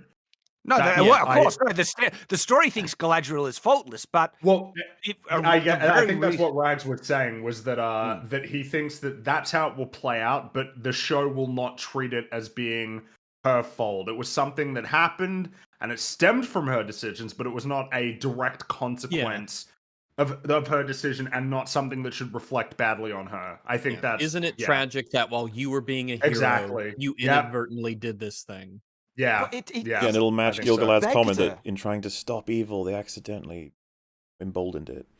So Like, we shouldn't this have is- done anything. I don't know. We haven't set up that if she would have done nothing, things would have been fine. So it's hard to sympathize with that. This wasn't like a one-off line in one conversation that he had. Like, even when they first arrived, he's like, "Can you not just let me have peace? I like it here. I just want the peace." He's repeated it time and time again, and that she comes here, and I hate how she apologizes and then just doesn't care about her own apology and goes again. That's what really pisses me off. I'm sorry that you don't Well, agree it's with just me. it's garbage sorry you were writing. wrong. I'm sorry I used you. I need to use you now though, please. Like Well, and it doesn't. Now that we've settled that, I do need to use you. It doesn't still stop there, by the need way. you, yeah. We also have another part of this conversation that drove me nuts when she recants the episode 1 events and says, "My men mutinied me." It's like, no, they didn't. In fact, you mutinied the king. You fucking took your own orders. You were like, nah, fuck it, I get to do whatever I want. And they were like, no, we are months over our orders, we're going back. If anything, you're the crazy rogue. But she remembers the events as she was mutinied. It's amazing. Yeah, she's the victim. It's like, But like that to me, I think the writers would tell me like, well, no, they did mutiny. I'm like, no. It's too late. You've written it so that she has recontextualized events to sell herself as more of a victim than she actually was. She's a piece of shit. It's too late. You've already ruined it. And she has no idea why Gilgalad sent her away at all. Like, that was No. a reward for coming back. At worst, she could have thought, well, they didn't want to send me off to go back up the Eraganer, but she agreed to it. So this whole idea that anyone thought she was as evil as Sauron, at no point in episode 1 and 2 was that even suggested. You know what's funny as well is if she did manage to swim all the way back to shore, and then she climbs like wherever she needs to go to get directly to Gilgalad, she's standing there like incredibly wet, covered in mud, like these crazy eyes with like red veins in them. She's like, "Why did you send me away?" And he just goes, "'Cause you're fucking nuts. That's why." Like, I figured you would have figured that out by now. But yeah, she just continues to be the most awful person. Again, her and Jen Walters competing with each other every week. Every week. Yeah. Like, oh yeah, I can outdo you with this. Have you watched the new episode yet, or? I have not. No. I have. Neither have Yeah. I. It's because I mean, for this, I actually held off on watching these 2 episodes until I only had 2 hours before I wanted to go to sleep to get up for this. I can't be asked, and it's the same for She-Hulk. It's just like, oh shit, we got to talk about it. Yep, all right, better get caught up. That's a great sign. She And goes to this therapy show- in this one, so you got a lot to Oh look forward god, she to. does. This show, one's though, I so- mean, if you're right in your interpretation and that Galadriel is responsible for Sauron becoming evil again, it does clearly answer the question of who is worse, Galadriel or She-Hulk. Because the worst She-Hulk does is be incredibly narcissistic and self-centered. Whereas in this case, Galadriel is, according to your interpretation anyway, she is actually bringing back the evil, Yeah, but she which doesn't will know almost she's doing that. destroy the world. No, but narcissists never do know the full consequence of Well, their sure, but what I'm narcissism. suggesting is that She-Hulk is almost equally narcissistic, but she doesn't have world-ending consequences as a result of her actions. Which, to be fair, she probably could if she's in the MCU. Which, if she does anything Yes. wrong step in the right place, and she does end the world. True, but we're going back to that moral luck question earlier. Is the action morally bad just because of the results that it has? Yeah, I actually, or is it made worse by the if someone results went of it? out, like a Yeah. friend went out drunk driving and didn't hit someone, I would condemn them like crazy for doing that. And Yeah, best case with scenario, in this, Galadriel- she is knowingly destroying Halbrand's life. Yeah, Yeah, exactly. yeah, there are other Halbrand angles is there. like, I want peace. I want, tranquility. And she's like, no, you'll only find peace doing what I say, which is so self-serving and so narcissistic. And she has no guarantee that that would actually give him peace, because it hasn't given her peace. It's bullcrap that she says she found peace that way. And so it is all manipulation, and at his expense. And so she is happy to ruin someone's life to serve her own ends. And I haven't seen Jen do something that extreme yet. So, Yes. so Galadriel's worse. Just Yeah, on no, that I'm last happy to question- concede Galadriel's worse. I just find it funny because the 2 new shows coming out with female leads are they're both horrible people. I was just going to ask quickly. So, like on this subject of Sauron and who's manipulating who. So, I'm finding your argument distressingly compelling. The thing that's holding me back from it is I refuse to believe the writers could ever conceptualize Sauron as being good. But now I've said that, they almost certainly could. The only other thing I'm thinking Look about what though they're doing with is the orcs. I think there they're is- making an attempt there. there is that, yeah. I think there's different reasons for that though. The thing that's holding me back though otherwise, and the thing that's sort of in the show itself is you have those lines, you have that exchange with him where he's explaining to her exactly how he is manipulating her. He gives her lessons on manipulation. So if he's having agency in manipulating people, and the show is giving very sort of overt references to his manipulative nature, how does that square with the idea that he is the purely innocent party in this that's being manipulated by Galadriel? Because I the think- writers are so incompetent that they can't execute it. Like if they try and say that this was Sauron manipulating her the whole time, I'll say bullcrap. What you showed was not that at all. It might have been your intent, but this is where I would play Death of the Author card, because you did not have the competence to play it off. You have shown Galadriel manipulating him, and it would be like they were so desperate to try and throw people off the scent of Sauron's manipulation that they now have not betrayed him doing any manipulation at all, and there's no sign at all. No, yeah, they've done an awful job of setting up that this guy is. I don't know how it's going to work. To just, if they do the thing of like, I'm Sauron, by the way, lol, lol, lol, lol, I'll be like, wow, that's it, really? But if they have like, I don't know, a big old shadow appears around him and then absorbs into him, and just goes, blah, blah, blah, blah, and he goes, oh, I'm Sauron now. I'll be like, right, that makes a little bit more sense, I guess. Because I don't think they've set him up as Sauron at all up to this point. Yeah, because I don't really think he's been manipulating her at all. He's kind of been begging it. No. There have been times where he's manipulated other people, like Pharazôn, to get what he wanted. But if you say that he's literally Manipulated come with from many being quotes. Sauron, then I don't think getting like a guild crest or whatever is that big of a deal. And Yeah. he's trying to find peace. He's on the road to redemption. He wants to be redeemed and wants to change his ways. I think you have like the odd like lie or whatever along the way. It's not like, because even in the alleyway, yes, he did batter them, but only after he was pushed to a point where he couldn't really resist, so he fell into his old ways. He was trying to tell them, please just leave me alone. Or the entire thing has been him going, I don't want to do this. Please don't make me do this because I know where I'll end up. So in this reading, his manipulating of other people occasionally is just evidence of his latent evil, but nevertheless the thing he's trying to overcome. Yes. I think that, especially when you've been that bad, doing something like lying, you'd probably consider yourself not to be, like, that's a big step up for you on the... Because, yeah, if it's going to be that he's actually evil, Sauron is manipulating Galadriel to do what he wants, how does this scene... You can't explain this scene. Like his lines where he says, I don't want to go back to what I was doing. I swore to never return there. Why is he saying that? Because all that's doing is trying to convince Galadriel to not go and fight, but that's what he wants. And so... Well, yeah, I'm assuming you're suggesting she could have at any point been like, okay, I understand, then leaves. Yeah. And he'd be like, oh, fuck, my whole plan. Wait. I wasn't serious. Because he only goes after she's told him that he will not find peace, which is what he said he was here for. So he kind of just goes with her and he's like, well, okay, if she says, I'm not going to find peace here, my only chance at it is with you over there. And then that's what drags him back into his old ways. But if he could actually be right that he could get peace here, then she's the one that caused all of it. I'm aware that I'm now sounding like I'm doing a lot of work on the part of the writers. But the line in the prison, which I think is the most instructive one, when he's teaching her about what manipulation is, and he says, what was it? He says something like, "You show people their fears, and she says, and you exploit it." And he says, no. I think he says, you give it to them. I think that's what he says. Give you the weapon to fight it or something, and then you master the... It was an analogy of the One Ring. Give them the thing that they want, and you make sure you have ability to have mastery over that thing, and you will master them. Or Yeah. So like what that. is he? So what is he doing in this scene then? When he's talking about... When he's talking to Galadriel about his refusal to go, he's established that what she fears is peace. He is giving her peace. He is establishing himself as the tool which can be used against her. He is the very thing that she refuses to accept could exist. That's what he's presenting as.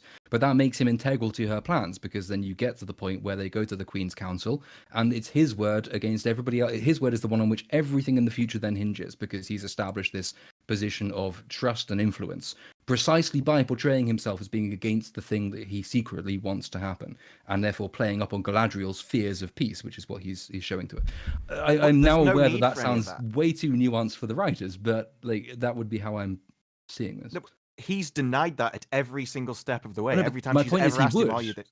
My point is he would deny. That's the key No, to 'cause the if he just said- manipulation. No, because she said, "You're the king, I need you." Then he could be like, "Yep," and go along. And if he just said yes right from the start, And how would he have we'd got? still be in exactly the same place as we are now. I don't. Like if he true like because He if would've, if right? if this was Sauron's master plan, that means Sauron really does want Galadriel to go off on this war to potentially either spread war, corrupt, or whatever, set himself up as the leader in the Southlands and everything. He could have done a lot of things to help that goal more than what he's done. In fact, he's tried to work against it at every point. He could have just said, "Oh, you're right, I am the king. I don't really, but maybe with you." And so that's what I mean. If this was supposed to be his master plan that he manipulated Galadriel to do that, he has been actively working against it at every point.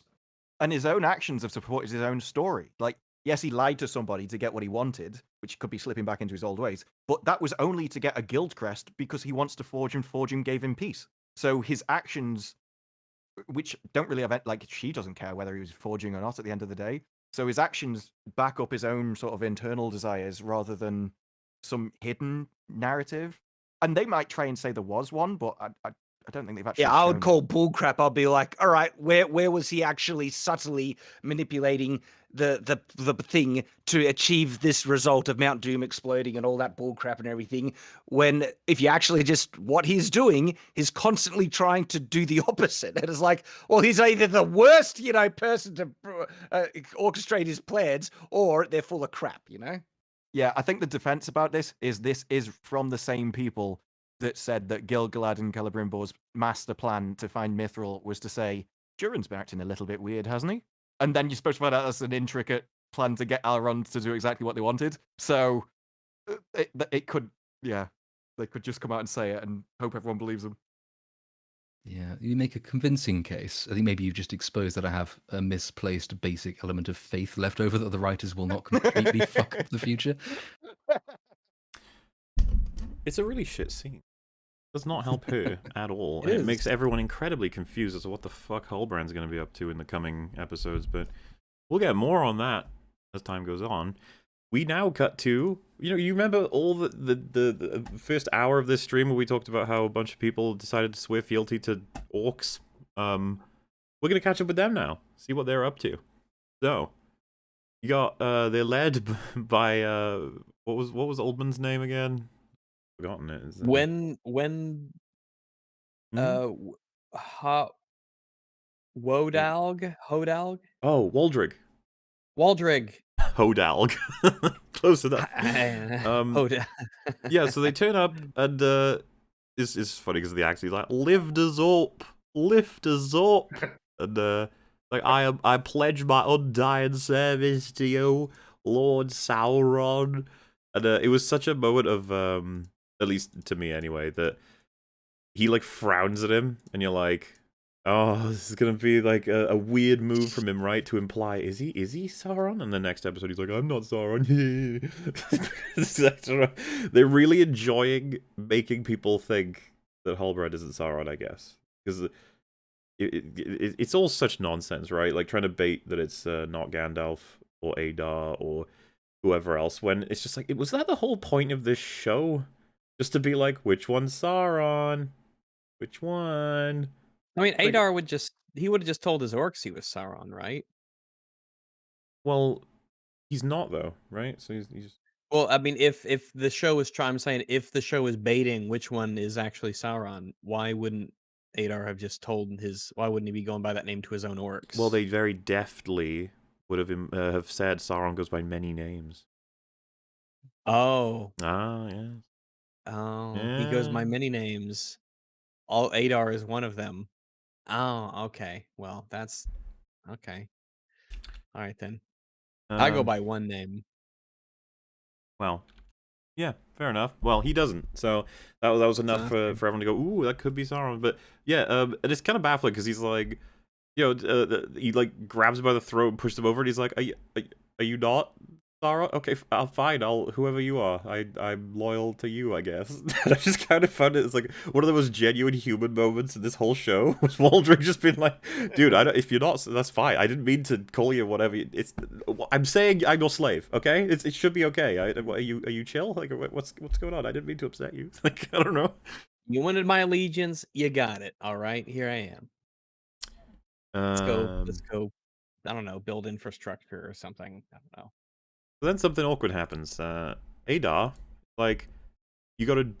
The only bond is blood, and you gotta draw blood, and they give him Waldrick a knife, and they suggest he's gotta do something to kid here, or teen guy here. What did everybody think was happening here exactly? That he I don't know, wanted just- Waldrick to kill this guy in order to show that he really was loyal. Yeah, that's what I got from it. Yep. Do you think it's worth if he just cut him and was like, "There you go, I drew blood"? Would Adar be like, that's not what I meant, buddy"? Yeah. I mean, if it's blood, you said blood, not like death or killing or you said blood. I'm going by what you said. I might not look it, but I'm a bit of stickler for protocol here. So It's not really the spirit of what I was saying, Waldrick. I want you to kill him. And then Waldrick's like, well, maybe you should have been more specific. I don't know. Maybe we should kill one of the old weak ones that can't fight good. Why would we kill the young, super healthy guy again? Adar's like, it's about the point. It's about the message. It's not about old or young. We gotta I am make not sure you an understand. Uruk that is loved. So yeah, I guess he does it because we don't see this kid again. So, rip. He was your favorite character, right? Done. Somebody's favorite character here, I think, was that guy. He's Fringies, yeah. Yeah, Fringies. Sorry about I mean, that. I'll say for him, he's a better actor than the main teen guy is. So possible miscasting. Yeah, I think. Also, that Yeah, it's more true. reasonable explanation. Wouldn't it be funny if the most common conclusion is the only one that was well cast was Disa? It's like she's alright, she's kind of fun. We like her. It's like, oh, well, I mean, just everybody else. There's a lot of wooden acting in this, unfortunately. There is No more than we the don't guy even on have the left ents here. So, go back to the watchtower, Mm. and they're practicing some archery. Firing arrows into a wooden door, which frags, right? If you're gonna be I imagine that if you're spending all this time and effort sharpening arrows, making the arrowheads, getting them all nice for this battle, you're practicing from 20 feet away by shooting at a hard wooden door. Like, I don't know, man. I feel like you're gonna lose a lot of your arrows doing that. Do you have Yeah, like something straw to shoot into? Rags, I'm Something sure they have soft? plenty. They must have loads. Remember, they have all that food, so I'm sure they have plenty of warfare resources too. The elves wouldn't have That's taken that when they true. left the watchtower. They would have left all of their warfare weapons there, right? Oh, that works. It's good that you're practicing at such short range at an object that will clearly damage many of these arrows, therefore not being able to use them against orcs. This is a sound strategy. And he gives them a little pep talk, I think.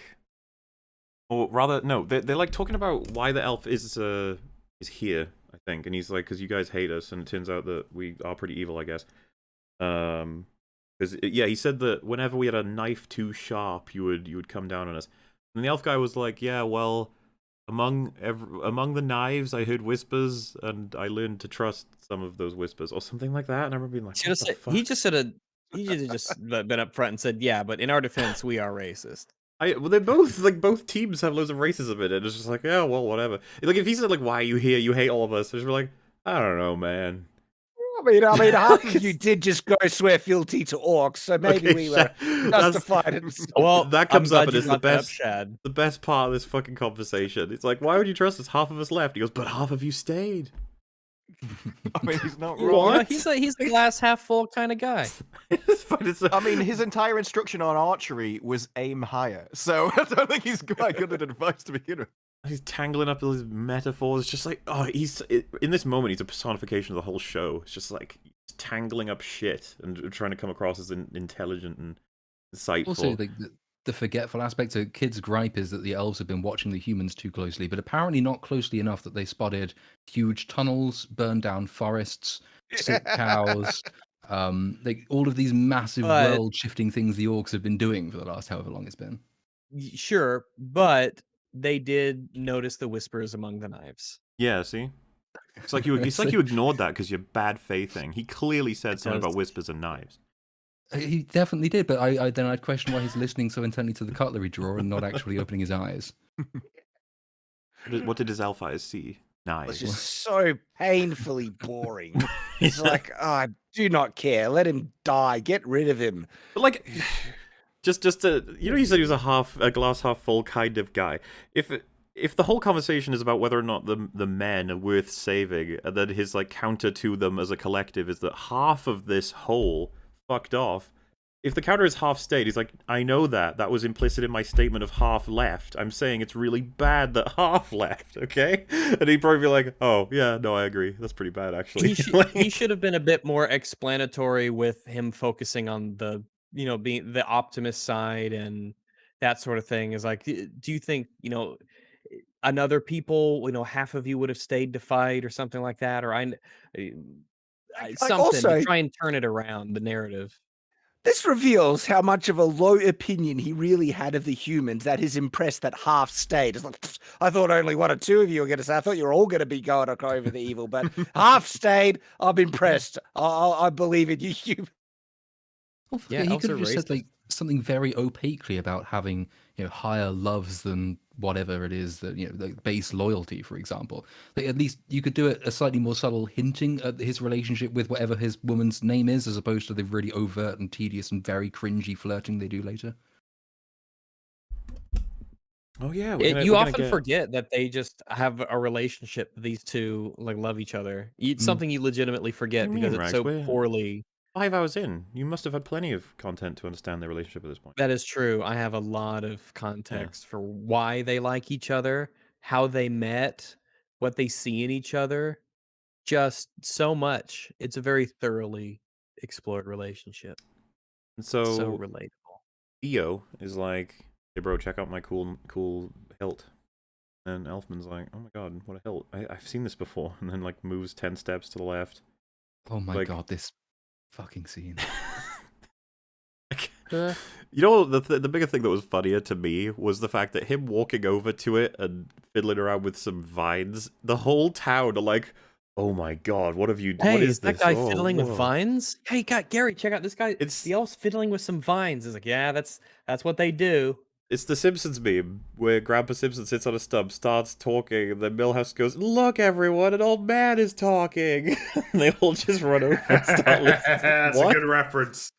That's a good reference. It's the same thing. Did it. They're all just fascinated by the fact that he's pulled away something that's always been there.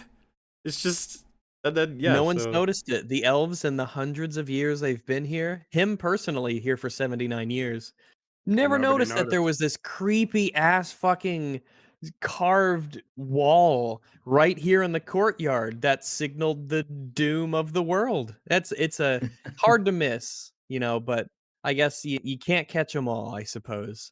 I'm glad And you at got this- the whispers among the knives. That was important. That was good. Just to be in that writer's room. It's like, okay, well, we need the next thing to happen. So, what can we have him do? Where has he seen this before? I don't know. Like right next to him, just stick it on the wall there. That's good enough.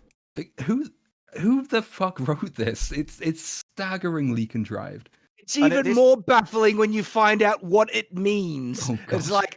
like I thought that this was going to be like maybe a dark doorway entrance to a tunnel that leads to the bowels of Mount Doom that Sauron set up previous and the elves found it and built their tower to block off and protect it and make sure no one could find it. And holy crap, That's- could I have not have been more wrong? I was just saying, like, that errant thought you're having about the potential storyline these writers are going to come up with is so much better than what they come up with. It's, Instead, it's a key to open a spillway, and it's like, what? Sauron made this evil mural for like a very functional kind of mechanic of a dam. It's just like, so you know for a This- fact that if this is Sauron had the a lock. toaster, it would be red and black, it would have horns. That's just how things work, Shad. That's how it's always been. Like, it's not at this point that they don't know what they've got, because Arendelle knows it's a key. So the first question would be, well, where's the lock? And the lock is right at their feet as they are standing here. There's a big hole that would fit a sword. And they're both like, oh, just nobody look down, otherwise we're in trouble and we'll destroy our entire story. Should we put like a rock in there or So something? That's Maybe what I some mean, man, like- sand or gravel? We We've have to had put a bunch of hundreds bullshit years in to there. deal with this problem. Yep. They could have plugged it with something and that would fuck up the entire plan, but that's fine. Don't worry about it. I'm is, sure the though- chances of the key going into this hole are so small that we don't even have to bother with any sort of defensive precautions.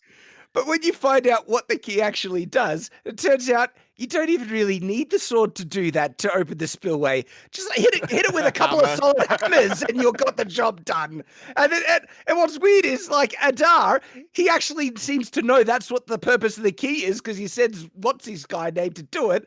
And then it's like you didn't even need the key. You didn't even need to go to all the trouble. The elves abandoned the tower. No one was there, and you chasing the humans to you could have just walked to the dam and Yeah, opened it up at your leisure.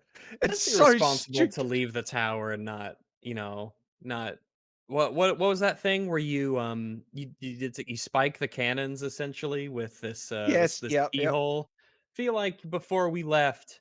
By the way, we never got any. The elves never came back to investigate what happened to all the elf it's warriors so here. stupid. Where were... They just left. And none of them care that all of their men have been killed. It's just like, whatever. We're dealing None of with the elves at home mention it. We're building a tower right now. Go away.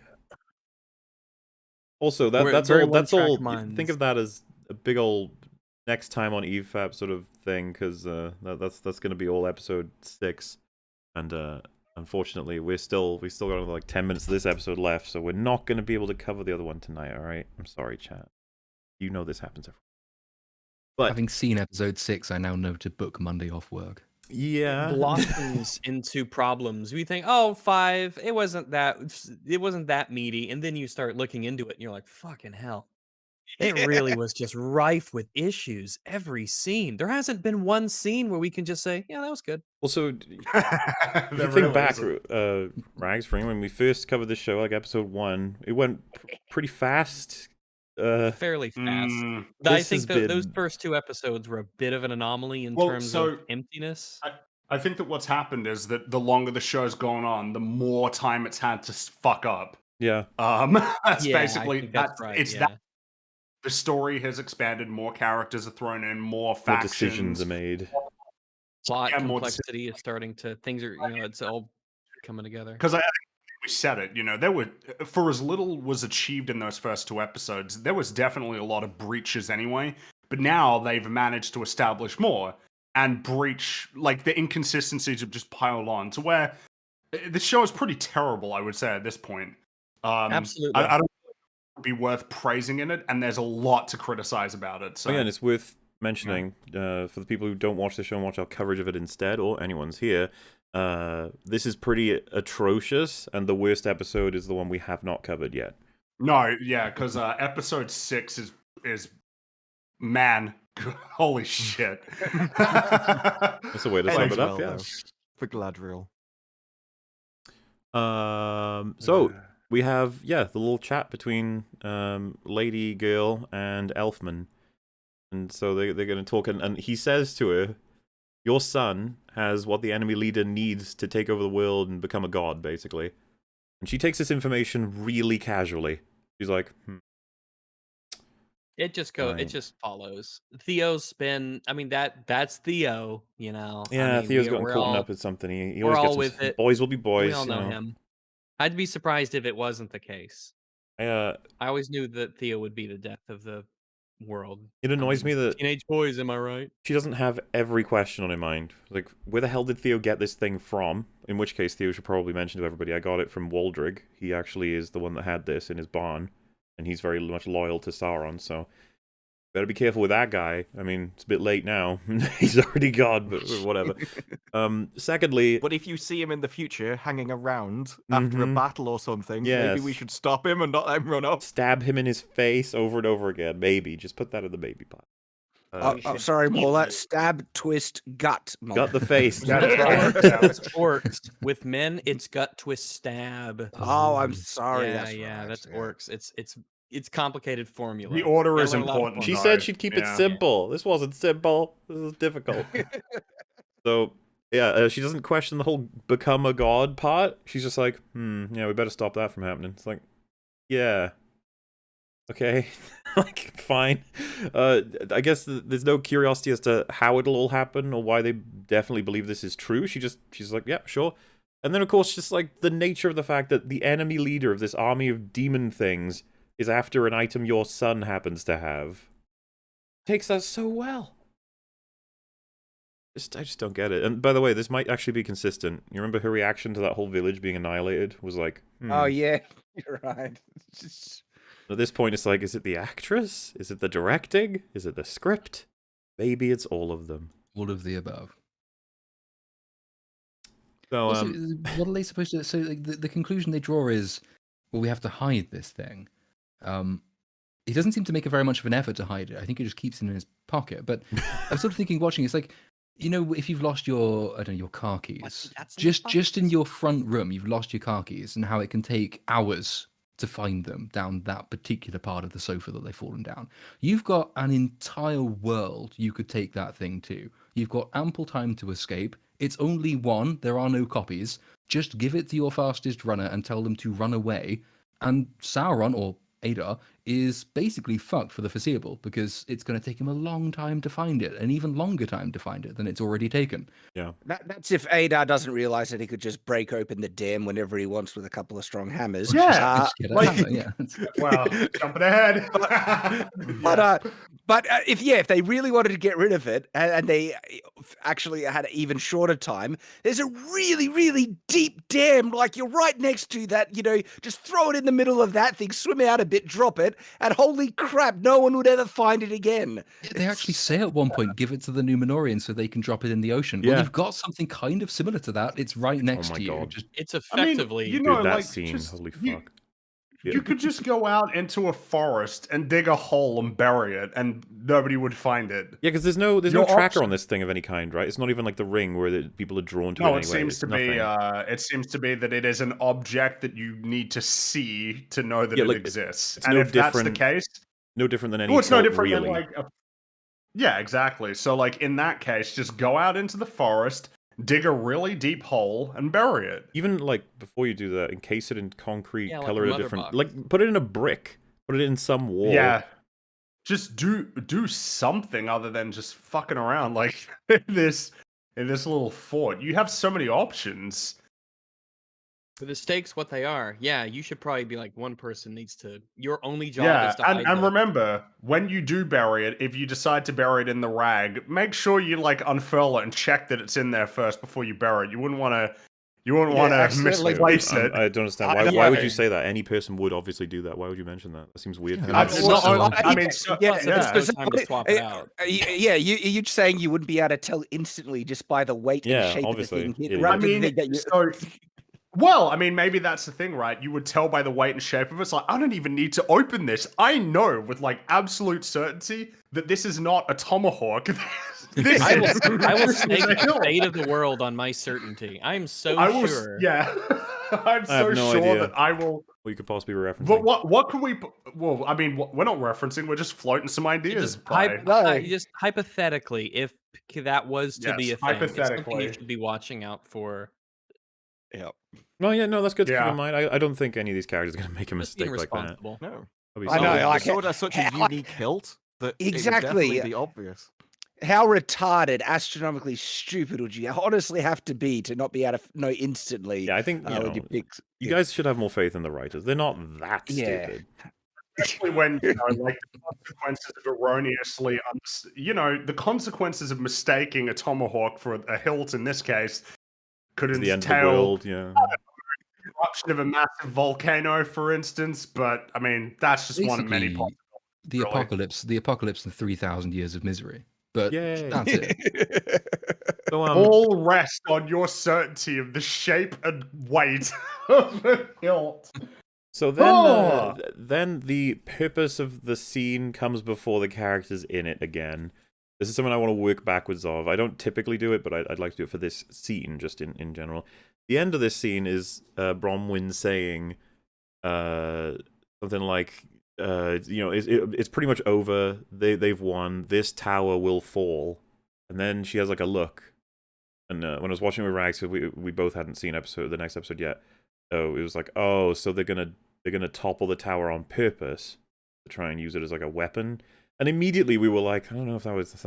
First of all, how are you going to set that up? And secondly, like, how's that even going to work? That seems pretty unreliable. You know, just all the normal thoughts. But I guess we'll put them to All the one thoughts go side. to rise someone. Yeah, Yeah. we'll have to talk about that.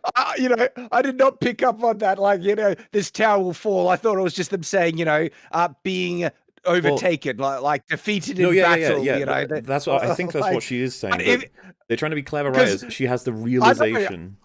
I think you're pointing it out. I think the writers is actually foreshadowing now. Now they're pointed out, and it just makes it more stupid. Yes, for me. it really It's does. like, But really, the point I want to make is they wanted to get her to say that line to then very cleverly be like, it will fall, but not in the way that you think. How do we get her to say that line? It's like, well, we needed to despair a little bit, right? So let's have the conversation go that way. And man, they went insane. This is a lady who, like, constantly is the leader and the hopeful person and will take you through everything, la la la. In this conversation, when he explains, like, oh yeah, we've got this sword, we've got this is our resource, this is our situation, she just, like, 180s her personality to the point where she's like, we're all destined to be horrible, horrible people. We joined Morgoth as blah, blah, blah. A bunch of us have left. We're not going to be able to beat them. It's all over. We've lost. We're dead. And even Elfman's like, dude. yeah, calm down. What the hell? And Where did this come from? She Is says it a lot. Is it that time? Are you? She walks out into the like public square and just starts declaring that we're all fucked. We're just dead. It's like, what the?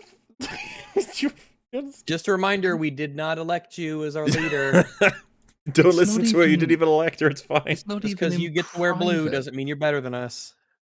To do this in public, in front of the people Yeah. that you just let it. You are the reason they're still here.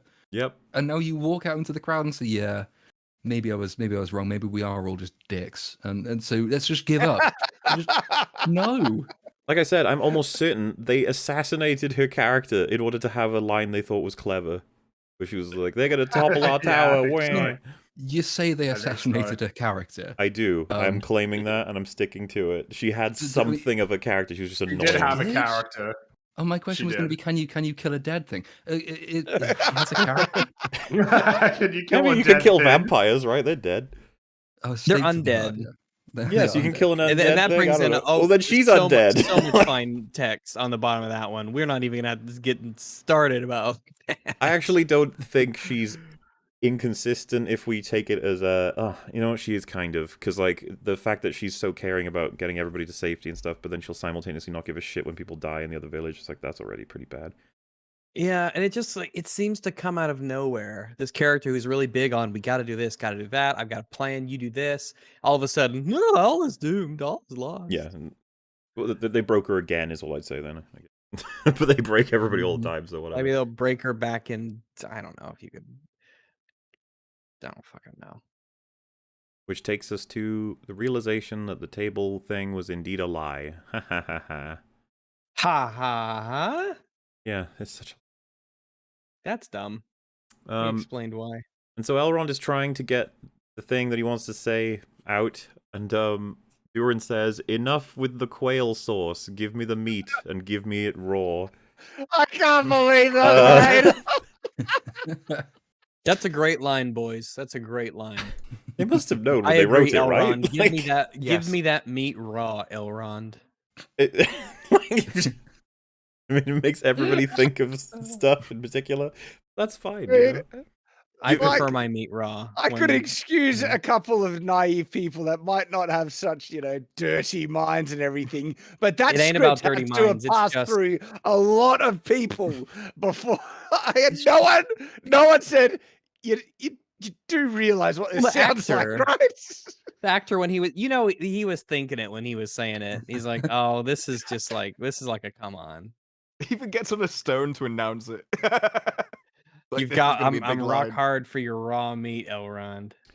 Enough with the quail sauce. I don't even know what that means. I mean, Enough with the there was quail already- I know that's just stupid, but there was already enough Quail gay sauce sexual is tension between fine. these two, and then he comes out with that line on top. It's I think in this analogy, Give quail me the sauce sauce is, with your raw meat, Elrond. quail like a sauce is lube in starter. this analogy. I'm sure. Okay, he's like, lubed up enough. Now give me the raw meat. Yeah, Yeah, we're okay, done- that we're makes done with sense. Harvest say only the that's just- slipperiest of quails for their sauce. So, yeah, then Elrond says, seriously, Elrond is actually brain dead. He says, I thought I came for friendship, but I came for the mithril. And it's like, what? No, you didn't. You thought you were coming for a proposition to get the mining job done. Then you were told they have a secret thing you should probably try and find. You did, because you eavesdropped on them. And then you said, I promise not to tell anyone. And then you did. You're just a bad person. Like, you're having trouble figuring it out. I don't know. And honestly, like, Durin's response here should be like, you scumbag. You Yeah. lied to me the whole time. You lied to my face. And you think I'm just going to let it go. But that's what they do. He just, like, Durin doesn't even blink at this. Let it go. Yeah. It's really annoying, because this was the foundation of all of this stuff, even being able to get this far in the season. Was like, I don't even believe you are. Because remember on the elevator ride where he's like, there it is, a proposition. That's why you're actually here. And then he's like, no. We're totally friends. And then he's telling him right now, like, I thought it was for friendship, but it really wasn't. It was for the very thing you thought that I was secretly coming up here to do, that made you hate me and the elves. Like, oh. Clever. He doesn't explain it. So he doesn't explain that Celebrimbor and Gil-galad were manipulating him, and that's what he means. So all Durin should think is that actually he was knowingly manipulating him from the start. So he actually has a decent excuse to use, but for some reason just no one takes it that way. Durin knows because, he's read the script, what the other conversations were, and so he's not bothered. And this is the thing that I find beyond frustrating as well. It's like, we've got all the truth out there, so what's Elrond going to do to convince him? He's like, well, you see, you need to save my entire race by providing that mithril. Durin accepts that 100%. He doesn't for a second go, wow, that's pretty convenient, isn't it? That you can justify all of this by saying that if I don't give it to you, you all die. How do you know that? It's a fucking... the mineral. I don't even know how to classify it exactly, but how do you know that this thing is saving your whole race? He's like, trust me, bro. I have sources. My mind flashes Everyone's back test. to the scene in episode... I've already forgotten which one it was. 4. Where's the one? He goes down into the mines of Moria. He finds out that they know about the mithril. And Durin comes as he's sneaking around the tunnels, and he makes him swear on the sacred rock thing and on his mother's life and on everything else Yep. that he will tell no one about any of this and that he was, in fact, just here for friendship. And Elrond says all of this. Yep. But the show took time out of its day to make this clear. And there's no payoff for any of this. It doesn't remember what it did. Elrond doesn't seem to remember what he did.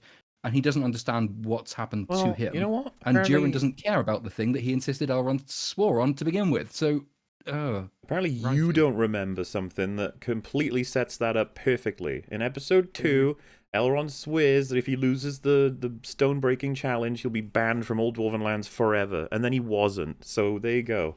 oh, that's Nothing means absolutely right. The anything is dwarves, the whole point, nothing alright? means The Anything. value of promises in this world are wow. Well, They're very Durin's just an serious. absolute pushover. Like, everyone can do anything they want with him, and he can talk a bit of a big game, but he gives up eventually, every time.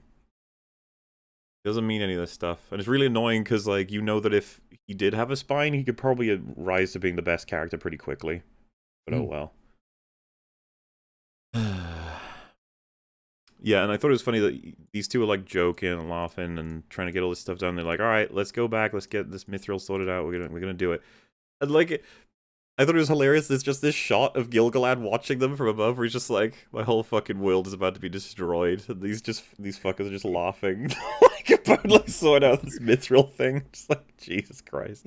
He does look disappointed. I think he was hoping that they got up to some other thing. There was meat being mentioned, and it's like, Yeah. oh, come on. I gave him that Glad, quail what are your sauce elf for a eyes reason. here? Elf ears here. He's like, I think you're talking about. I don't know. I can't quite hear him. Well, maybe he's just, like, reveling in the fact that this is an insane world. We thought we were about to all die, but luckily the dwarves, like, found the exact thing we need at the 5 bottom minutes of the mine. ago, they Yeah. found the thing we need. Always just standing up there thinking, I really fucking like that table. Yeah, And and he that's just the found extent out that he was lying. So he's like, wow, what a dick, but I'm not going to say anything because I need Yeah. the mithril. Yeah, I just find And it funny plus, that we these had 6 elves bring it back. I had to Yeah, send the 6 elves elves are to gonna bring carry it back manually. with ropes around their necks. With just ropes around their necks. That's not comfortable now. Think about what it's like 100 miles down the road. You're gonna be fucked up, mate. No. Oh, hang on. They give you raw line, right? I was just thinking, how could that have slipped in? And I was reminded one time when, like, sauce. flipped in. Like a friend, I had a friend who was trying to write a story, and it was like, what's a good way to write a story? And I just wanted to mess with him because I knew he wouldn't know the context. I said, you could start it with, it was a dark and stormy night. It's like, oh, that's great. And he writes that down and he goes, right. And I'm wondering, like, there was a writer's like, all right, we want Durin to, like, get upset. What can I say? And someone just was because they know that they have no idea. Yeah, what about this line? Knowing got the subtext, and the writer's like, that's great. And they put it in, and it's just this the writer's like, do people eat raw meat? He's like, yeah. They actually prefer it raw a lot of the time, yeah. Dwarves don't have to cook their meat. If they do, it's just for flavor. They can eat meat raw. That's fine. Yeah. So Halbrand. Clearly the men eat raw meat. They're just slathered in dirt all the time. They probably live in caves. And so for those who don't know the context, it's been considered that it was a dark and stormy night is the worst beginning to any story ever written. And so... Yeah, saying it was a bright and sunny day is actually the best way to start a story. Oh, yes, indeed. So Halbrand's considering it. He's like, what do I do? And the way this is sold is that it was like almost like a coin flip. It came so close, but he decided, yes, he will go. And they skip to literally him on his horse and the war's about to go off and start when they told us that his decision to become king and lead his men is going to be something he needs to speak on in like the council to convince Numenor to really go through with the war, and we didn't see any of that. Nope. We totally lost an opportunity to get his perspective explained to other people as to why he made this decision, why he kept it under wraps, maybe what he was afraid of, maybe what he stands to gain from this, his acceptance of his duty, any of that stuff. Could have had that, could have had the other characters reacting to it, could have had the Numenorians, reactions to this being told to him. Hey, now we have a man, not an elf, who has a legitimate, like, royal claim to a throne in the Southlands that we're trying to... All that? Nah, don't need it. We got boats to sail, bitches. I don't even know that they recognized that was a missed opportunity as a writer. They probably like, no, why would anyone want to see that? That's boring. I don't think so. They just wanted to skip to the... I just wanted to skip to it. He decided it, and so they're sailing. Well, yeah, and that's what we see. This shot. So they got... Is it 3 ships in total? That really, truly is it? Yeah. Yes. Yeah, 3. And I don't see why they would have reduced the overall amount of people who are heading to this war. So that means they just packed the 5 ships worth of people onto 3 ships, right? Oh, I thought they had to. I thought they'd just have to cut 200 people. Yeah, I thought they'd go down to 300. I just can't believe that. You started up this war effort, you have 500 volunteers, and then you're just like, well, 2 ships got blown up, so you can't come now. And it's like, well, they said they had more than 500. 500 for a reason, right? I thought they actually did filter them. Yeah. In theory. Even with 500, and we know they have more ships, but they're not willing to spare them. I guess the city's like, no, we need it for transport and trade, and you just can't. Also, you had 500 men, and you're sending your Queen Regent aboard to a foreign continent. I thought even with 500 men, that was a bit of a risk. But now you're going to send her with potentially only 300 men, untrained, as we've now seen, with no idea what they're doing or what they're up against. And you're sending your ruler on that ship, which might just combust at any moment. So the might of Numenor. And in the terms of the sizes of medieval armies, right, I think the very bare minimum for this expeditionary kind of force would be 5,000, and I'm not kidding. And like a full-size army would be minimum 10,000, 20,000 is where you get to the, all right, especially now if you don't know how many orcs there are. You have no clue clue the size of the force you're going against. Absolutely right. Yep. This is not billed as a recon team. We're gonna do some reconnaissance and scouting. We'll bring some ships over. They'll disperse. We'll come pick them up in 3 months or whatever after they give a look around. They're supposed to blend in and lay low. No, this is like a fighting. This is cavalry. And also, right, it would not be out of the ordinary for the orcs army to be in numbers of 100,000 strong.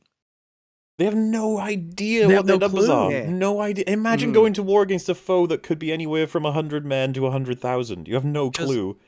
Because remember, it's not even the numbers of the orcs. It's the existence of the orcs that is alleged. Yeah, it's not even the numbers. You're right. They have no proof of anything.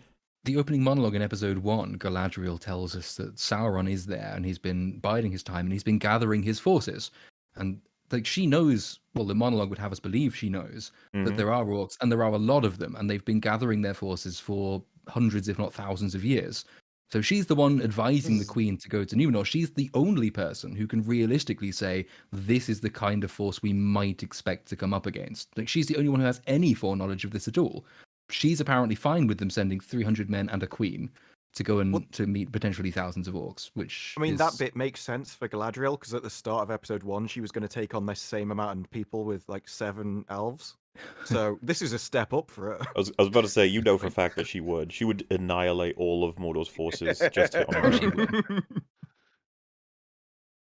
Yeah. I'm actually half expecting her to quell Mount Doom with the sheer coldness of her She'll throw a personality. sword into Mount Doom, and that'll be the arc. She'll be like, I'm a warrior, but I will sacrifice my warriorness. And then she looks at the screen and she goes, that's why you don't see me doing it in the Lord of the Rings trilogy. And then I did it to close Mount Doom forever, but then it woke back up, I guess, at some point. I don't know. Shut up. Leave me alone. I'm awesome. That'll be the end. And yeah, as everyone keeps saying, it's just like there's a little bit of a horse problem. If you want us to believe that you've got 300 men on there, on those 3 ships, like, okay, how are you getting 300 horses across there? Yeah, like 300 men is a stretch. 300 horses is like piss off, not a chance. You've had to crane the horses onto the ship. Are there cranes on the other side to get them off? Yes, there are They just lithium chuck 'em. cranes. They just chuck them. Yeah, They why make a not? slide or catapult for something. the for the horses. Horse catapult. Why not?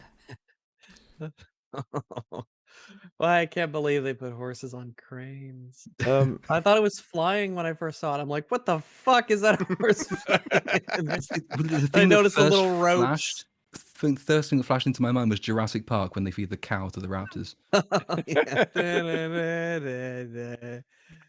So, yeah, the official word is that Elendil did approve of Isildur coming onto these ships, and so everyone's like, wow, that is nepotism then. And he's like, nuh-uh, I earned it. And if anyone... This is what I mean, like, if you're just one of these guys, you're just on the ship and you go, oh, how did he earn it? What did he do? Like, has there been a fight or something? Like, what's going on? You go, well, apparently, someone was fishing, and the ships exploded, and he almost died, but Isildur jumped in the water and saved him. And you just be like, what? Like, what do you mean? So that's all we What? have to do. Well, not even that, just, what an absurd scenario. Who blew these things up and why? And you go, a brigand. Oh, okay. Sure, whatever. So, Okay, all right. and Elendil knows he did all this? It's like, that's what he told him. Right. And if it is such a prestigious act to be worthy of like a reward like this, of a military position, why do they put him as the stable hand, which seems to be universally renowned as sort of the insulting position? Well, Where it's weird even because it Galadriel's shouldn't like, oh be. yeah, you're a stable hand. It's weird because that shouldn't be. It's annoying that they would all be like, hey, you're on a loser roll. It's like a roll that's necessary, but it's Yeah, roll a and big unit. also- All right. Stable hand, and he ends up being in the Queen's honor guard next Yep, episode. Yep. Sure, okay. They don't care. Stable hand could be an incredibly important position. He could be the one who is in charge of the horse crane or the horse slide. Like he's the one who has to put it up. So actually, it's an honourable position for him to be in, because without him, they're not getting those animals off the ship. Yeah, would the horse catapult even be built without him? I don't think so. Oh, good point. And Yeah, it's how like Lego. crap does their armor look? It like, looks so oh, shit, Shad. It- Their it's helmets like don't match their paper. outfits. I Their know. outfits are just, it's so crap. It's so crap.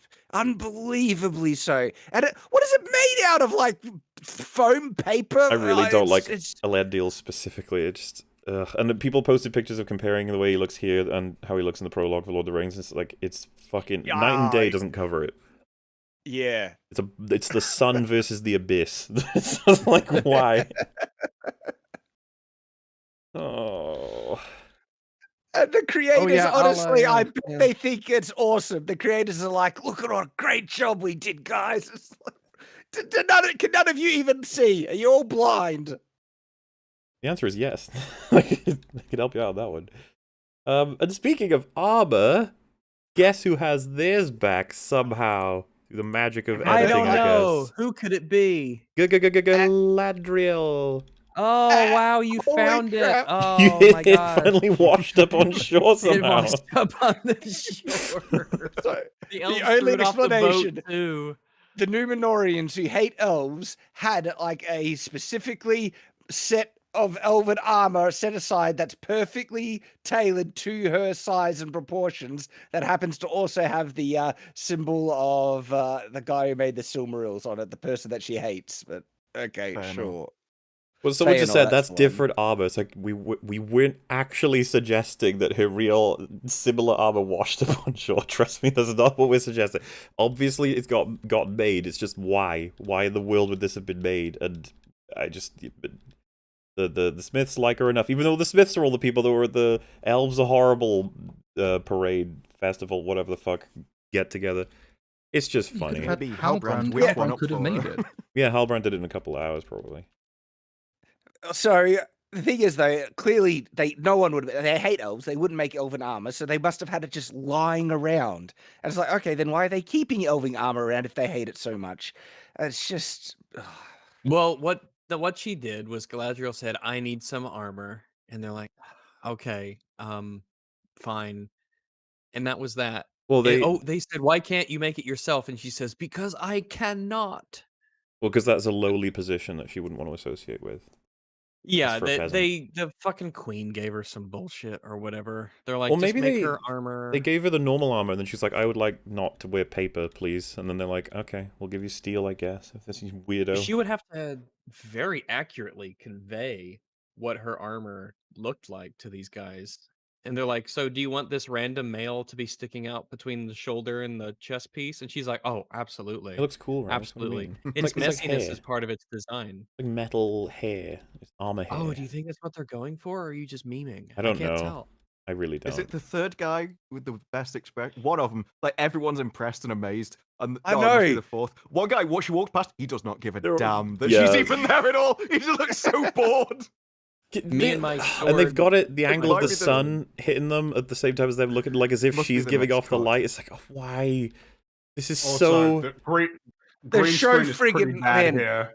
I will say. The show loves Galadriel so much, and they're having it like everyone is just like getting off. It's just like, Mesmerized. wow, look at her. It's amazing. It's like, come She's off so it. incredible. It just makes me hate her more. Yeah, And that's she'll how it It's works. try someone so hard. indistinguishable from humans unless you can see her ears. Pretty much, yeah. Especially because So she's tiny. indulgent. It's like she probably passed for like a. Look, that fucking guy there kid in at the some back, the scenes. tallest one, he does not care at all. He's like, what is this? Is this the bitch that's gonna get us killed? It is, isn't it? This is her. Okay, all right. And That's so, great. after nearly 6 hours of breaking down more rings of power, we're at the point where they're leaving the harbor to go to war from Numenor, which you'd be forgiven But for this thinking time- that's what was happening at the end of last episode. But nope. but Halbrand's going with. Yeah. So that took an episode. Halbrand was given specifically different colored armor because reasons. He's given man armor, okay? Main character armor. Armor doesn't look Yep. terrible, at least.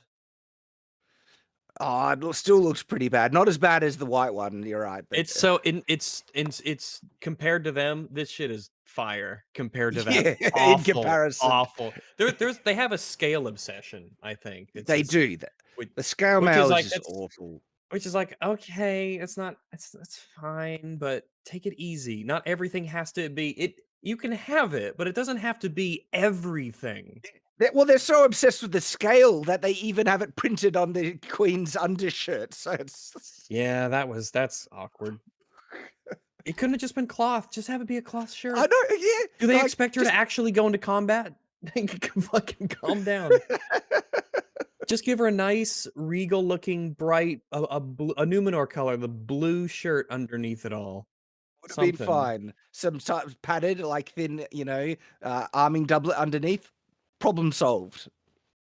Say, do they expect her to go into combat? I mean, she is about to be attacked by a volcano, so anything Yeah. could happen. They really mean, need to get that. Oh, dude, I the was paper ready armor is for going the to be scene really where bad she against the attacks volcano. orcs and kills a bunch of them. I was ready for Yes. it. Oh yeah. I thought she was going to lead the army when they charged the village. Oh yeah, because you know they wanted. That episode is so bad. This episode was so bad. It's all so bad. Like, they're still amazed. Oh, she's shaking his hand. Yeah, we're gonna Oh do my it, guys. goodness. Yeah, let's go save the world.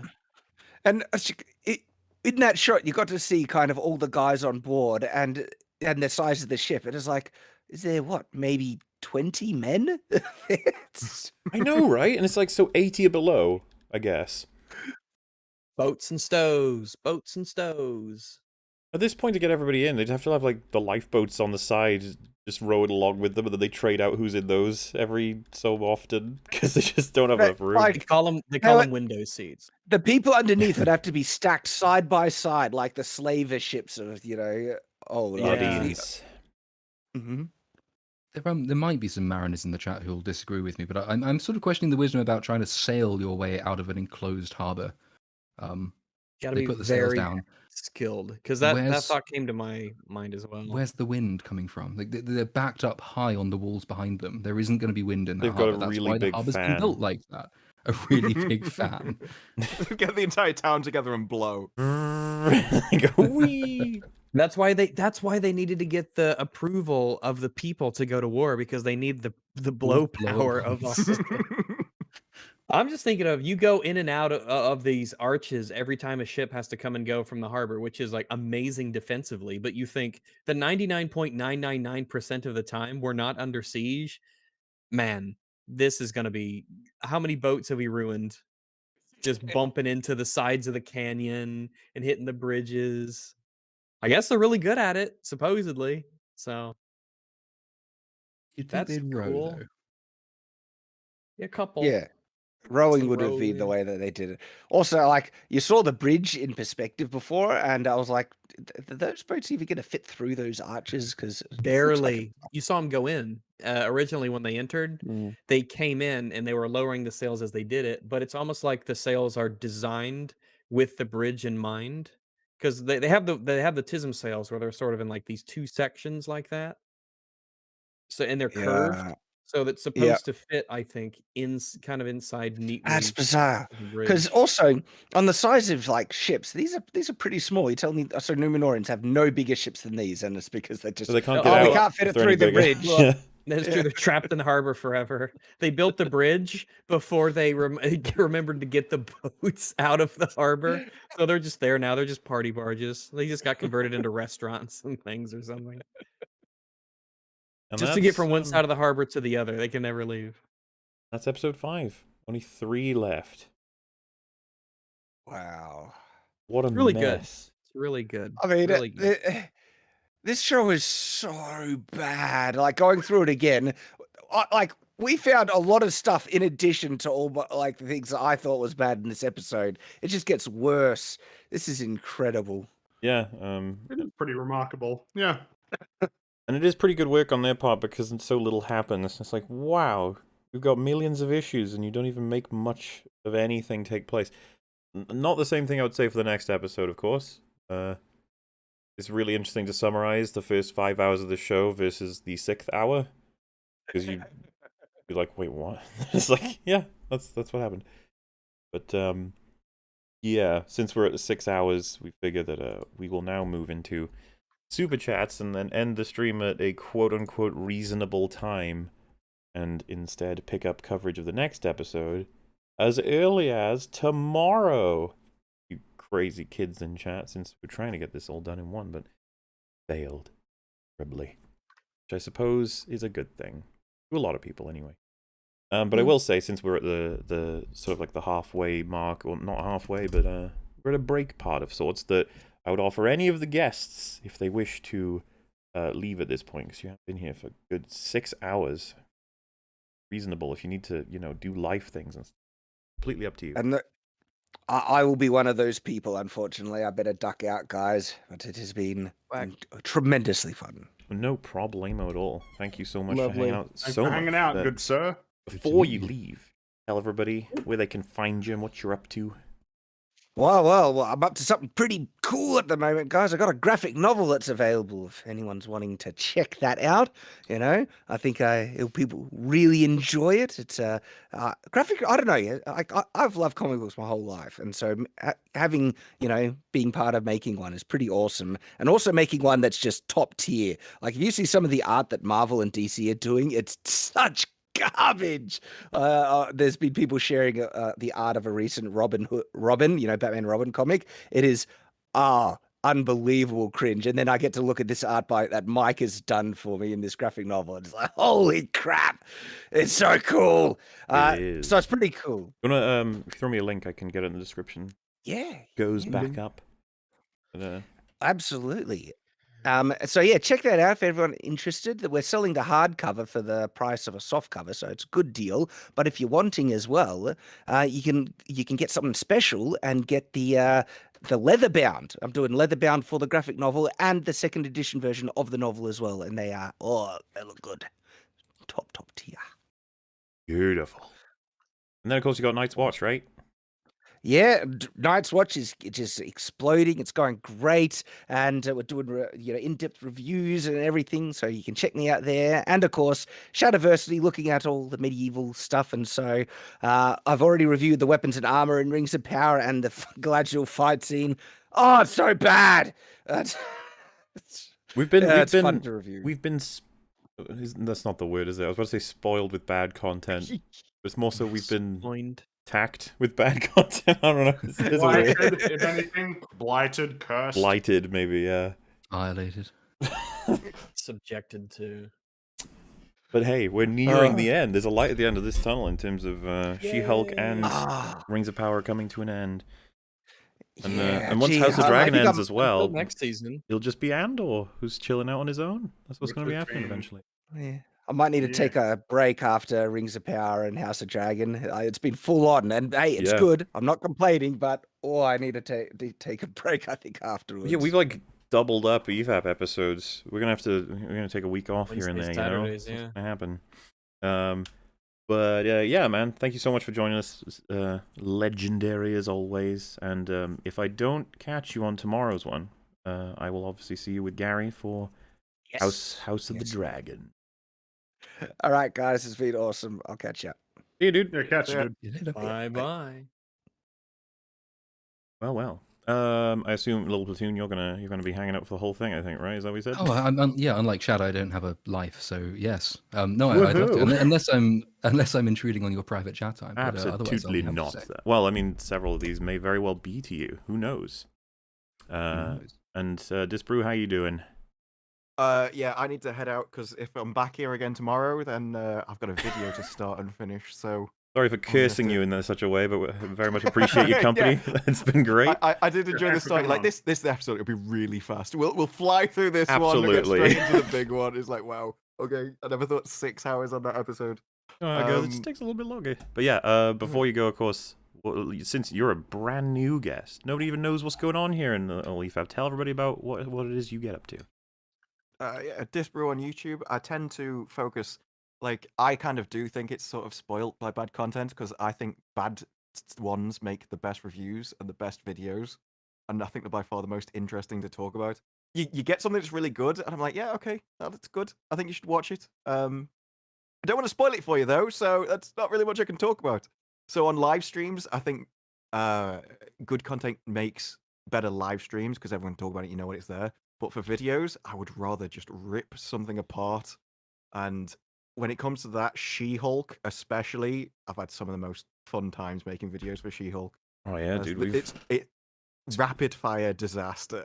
Like they fit more into 3 minutes of the start of the last episode. Was it safe to say like your life has probably been strange for the past, let's say, month or two-ish? Because like your name has come up a lot more than usual for me.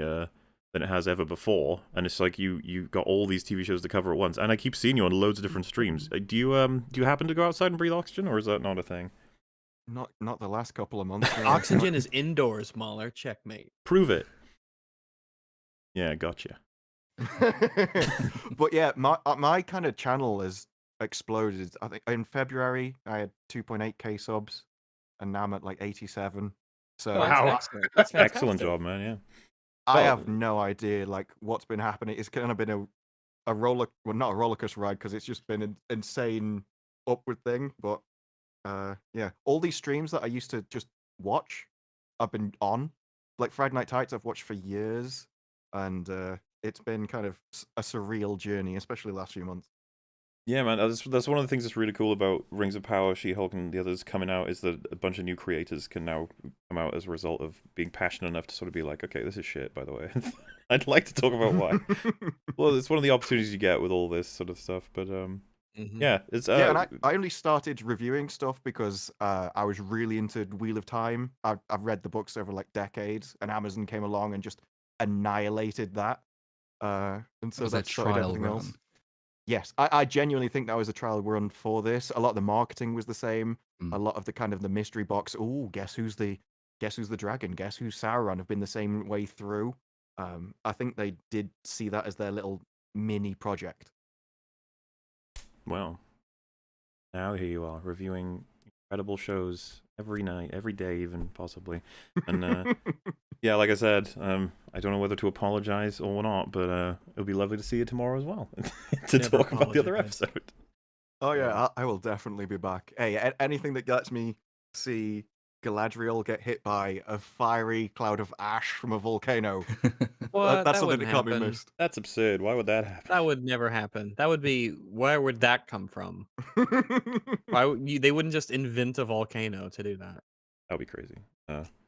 Can you imagine though if they did just Kill it? they led everyone on? Oh no, we're doing this in 5 seasons, and then just end it halfway through the first. That's all you're getting. This was the plan from the start. Yeah, this was the story we wanted to tell. Yeah. So is that would is be one hell of a But twist. we're we not for call it anymore. subversive. A lot of you guys really liked that, and we experimented with it. Would you try it again? I mean, if they pulled that on this one, I think people would genuinely cheer. So might be the first one that people actually like. Well, I mean, if we're being completely honest, if it was announced tomorrow, no more episodes are coming out, what would the reactions be from certainly from us? A lot would be like, okay, All right cool. then. Yeah, that's awesome. Nothing ventured, nothing gained. Like, Okay. This that's, will be remembered by no one. what a shame. Why? It's like, oh. But that's my favorite thing about it. It is a case of, at this point, you're just kind of seeing how much money they're willing to throw away, like knowingly. Because at first, like $1 billion, we could make something amazing. But then the reception that this has got and what they've ended up with, they now know what they're going to get for future seasons. And I don't see how they can turn this around unless they just get rid of so many of the people that made it. And so it's going to be how much money, Especially how if much House good of the money are you willing Dragon to burn? just keeps going and going and going. Yeah, Mhm. because Wheel of Time's got season 3, and season 2 isn't even out. And I think they're doing the same thing with that. So they're Ugh. not beyond just throwing away piles of cash. How much? Can they keep that going forever? Wheel of Time. Have they got enough to adapt that they can just keep going? There's so many books. Yeah, they could Ugh. do it for like 14 seasons if they wanted to. They won't. but they Sorry, could. Wheel of Time fans.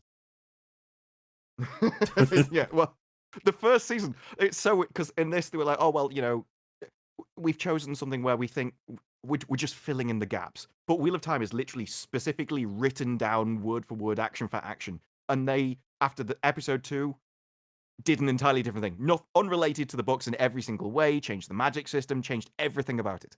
So the whole idea that oh no, if this was detailed down in a book somewhere at Tolkien's, they would have followed it. No way. Well, good luck, of course, with that as well. Covering season 3 of freaking Wheel of Time, because you said you got started with Wheel of Time, right? So I imagine that you'll definitely be covering. Oh that. yeah, I'm not. I like if the only person that sees those videos is me, I'm still gonna do them. I am heavily into Wheel of Time. Well, yeah, I assume the same is for Rings of Power. We got 5 years of that at least. It could be a gap year. Who knows? Well, yeah. Considering they're moving countries now and the studio isn't built, it's probably going to be a 2-year gap between seasons. So this could go on for 10 years. Oh. 10 years of Rings of Power. 10 years until we're allowed to Just let it imagine be it. forgotten. That's how long. Imagine that, chat. It's 2032, and the series finale for the Rings of Power is It'll be like is crawling out of Joseph Fritzl's basement, sort of wondering where the beatings have gone and why they've stopped. That's going to be a really strange experience. We're all going to be like old men by then. In 10 years, like, finally we put Rings of Power to rest. We've defeated it. At that point, there's like 30 viewers, and 26 of them are reviewing it, like negatively. Yeah. That's probably She-Hulk's current situation. Yeah.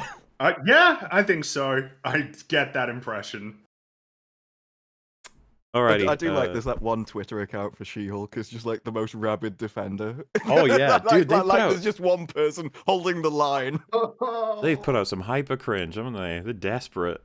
Oh, what an account. Good luck to them, I guess. If you want to revolve your personality around just a She-Hulk of all things, you go right All the ahead. things to defend. That's where you've pitched your tent. That's the hill you're dying on is She-Hulk. Ugh. Priorities. Yeah, man. Thank you so much for hanging out with us. 6 hours. Ah, no 6 problem. hours is still a long time. It's not 12, Yeah. but normal shows actually do run. I don't know if you've heard about this. There are some podcasts that go for an hour. You heard about this? It's a myth as far as I'm concerned. They exist. Vague whispers on the I wind. can't imagine that. Only podcasting for an hour. Yeah, why would We you have a can't- we can't podcast get- that's just intro? What's That's the our point? intro. Yeah. Seems weird. I haven't covered anything. Well, yeah, so thank you very much, and I suppose we shall see you tomorrow. Yeah, pleasure to be on. Yeah, Cheers for see you inviting later. me. Thank you And so I'll much. see it. Cat, Toodles. catch, dude. Which leaves? I Oh, go ahead. will say, I'm drawing, and I drew over my sketching layer. I drew it on the same layer, so all that work is gone. I have to redo it. So And sorry. I'm feeling pretty sad about it. I'm not happy about that. Well, you learn something new, which is, I don't know, don't have a lapse that causes you to do that. So there's not really anything I can do to account for that. Yeah, what really was in the the lesson future ever. here? You just have to be angry. The That's so lesson is cruel. just, yeah, a little bit, because it's kind of nothing. It's like, you got to do it again. Yes. Could you have learned from it? Not really. Like, it's kind of worthless. Though, I mean, I guess I got, because as chat may have, because it hasn't been acknowledged yet, cassowary friggy for Halloween. Scary. That's the yeah. I see, little I figured Platoon, that you would don't be have fun. anything scary. Where's your little horns or something? That's what you gotta do. Oh, yeah, I've been meaning to actually ask the guy who does the channel art. I need to actually, get him to put some horns on me or something. You've got plenty That of time, so it's possibly came not out It's you know, only not just too. started October, it's true. It is, yeah. I We know, but take could it very him- seriously here at EFAP. It's very Halloween, important. you know? Halloween is a thing to be taken seriously. It's a very fun festival. But no, by the time I ask him, by the time it's done, it could well be Halloween itself. And then I've got like 2 days to use it. So no, I should actually get on that. I And will next come year. back. Yeah, true. It will be Yes. reused. We get come mileage back out with of that. ours. That's for Mhm. sure. A pumpkin head or something. Which people would know from Pumpkins are pretty seeing good. our avatars on Karen EFAP Movies, which is out, by the way, chat, if you did not know. It released today before the stream, and you'll be getting an EFAP Movies per week until the final week of Halloween, where you get 2, I think. Yeah. That's Final Destiny. Be excited, because you should, because if it's out, that means that things went well, because Final Destination 2 is still getting pushed back with copyright. It's a nightmare. The latest one was weird. It didn't get clipped for like 2 days, and the message I got was it has been manually reviewed, and they have found a 6-second clip that is like enough to block it worldwide. And I was just like, okay, you seem a little obsessed at this point. So yeah, for anybody who sees maybe a little bit of an obsessive protection of copyright on any of these films, that's why. But hopefully. Anyway. I'm going to start reading these super chats then. Well, all Yeah. right. All right, the first one of the night is, I love you all, this is a threat. All right. I love you. I love you. He got like a knife in his hand. Yeah. If Gladriel told me she loved me, I feel like that would be a threat. Dark comedy idea, the vegan cannibal. He only eats vegetables. Oh, no. I get Or he it. only eats vegans. No, vegetables. A vegan cannibal only eats vegans. Vegan cannibal only eats vegetables. That's what they said. That wouldn't be very sporting. No. But because carrots can't run away. No, yeah, I suppose it's no less sporting than you know, Vegetables. just plants eating plants, I suppose. Invite random film talk. I'm not sure who that is, but who knows? Maybe one day. I could take a look. Fuck, Marry, Kill, Angel Season 4, Phase 4, and Jaws 4. I mean, we gotta kill Phase 4. The worst one, okay? And that's how this usually makes some sense. Well, out of all three, I guess we'll keep Kill Season 4. There's some stuff in it that's actually pretty good for Season 5, alright? Well, it's just, yeah, that's kind of the nature of it. You can't have Season 5 without Season 4. So I guess Jaws 4 will be the one that gets fucked. I have no idea what that means, but there you go. Man, at the time when I was watching that, I really didn't see how it could be saved. I really didn't. I thought it was doomed. No one can. So, like, what happened to Karen's kids? No parents, no uncle, no other relatives? The film just forgets they exist. The film doesn't care about them. They don't matter. It's not a very good movie. You could say I that. haven't seen it, by the way. Oh, I haven't seen it yet. I that's, just woke up and pretty much did this. I haven't seen it either, yeah. I'm gonna watch it while I make dinner. I think the people were pretty happy with it, as was I. It was a fun one. Glad it came out It was a fun well. movie. Man, I learned to a think lot. that we may not have even watched it. Oh It's yeah, there was basically, loads of just on a whim from Jay Longbone. loads of appreciation for Jay Longbone because it's in the video where she suggests it, and we all go, "Yeah, sure, okay." And it's like, never would have happened. He struck gold.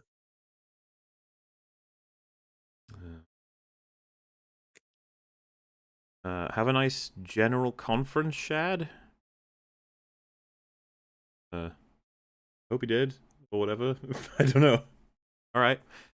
Shad, imagine when training in episode 5 she said, control is more important than strength. A hard strike means nothing if it can't hit. Took me 2 minutes. That would be stronger than, like, discounting arms when it comes to fighting, yes. Arms are pretty overrated. You see, if Hey. Sarin would have paid attention to his arms in that fight, I mean, yeah. The top comment on the Karen EFAP movies right now, by the way, is an extended comment trying to figure out how much effort Karen would have gone to get Confederate soap. Well, it probably isn't easily stumbled across, is it? No, it's just funny. you specifically have to, yeah. Well, when she goes on Amazon, it's like soap. Oh, wait, sorry, Confederate soap. That's right. Let me go to Amazon and look that up. Confed soap. And now you're on a watch list. Yes. Yeah, it's just normal soap. It's as if the word Confederate was never involved. I'll put Confederate flag soap. And if you want to know the Still context to nothing. this, you can go watch the Karen EFAP movies. Trust me, you'll love it. What's the Chinese version of Amazon called? Is it Alibaba? I think I've used that once. You can find all kinds of weird stuff on there. Probably on there then. Or eBay. Wish?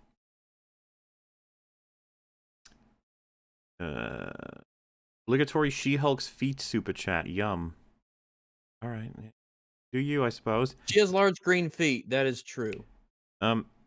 Hey Morley, did you like Matosis's God of War 4 video? I think I did when it came out, yeah. I can't remember if I agree with everything on. I feel like I often disagree a lot on. I feel like that people are way too harsh to the mechanics in that game, especially when comparing it to the original trilogy, as if there are no problems with the original trilogy's ones for the design choices they have made. To help maybe explain what I'm trying to say is that people highlight a lot of restrictions that happen as a result of the choices they made in God of War 4, as if that's not the case for literally every mechanical system, that whenever you choose to do anything, that you've given yourself things that are difficult to overcome. One of the most common things that everything has to face when it's like an action game of third-person nature of some kind is camera. Camera's like one of the first main ones that fucking gets in the way. I've only played 3/4 right now of God of War 1. The camera's been an asshole, like, in almost the whole game. In loads of different and small ways, but sometimes in ways that it really didn't need to be. Like where they chose to aim it. And Camera's difficult. It's kind of just I think Matthew Matosis talked about it in his most recent video about context sensitive buttons. That one of the difficulties of transitioning from a 2D to 3D game is that just by virtue of like how much complexity that adds, it just makes things more challenging, and one of them is cameras get more difficult in 3D. because like in a 2D space, it's always from the side. Well, generally it's from the side, or it's from the top with a really clear view of what's in front of you. You can see clearly what's in front of you and behind of you, and there's no input to control the camera. It's always going to show you everything that you need to see, or the mechanics will at the very least be built around this limited space. Right. But then once you throw the camera in, it's like, oh well. I guess the challenge with something like God of War is that I haven't played enough of 4, but I imagine that the old games use the face buttons for combos, whereas the new game, it's kind of hard to have face buttons serve as like the way to do combos and attacks, because the finger you need to use the face buttons is always gonna be the same one that you use to control the camera.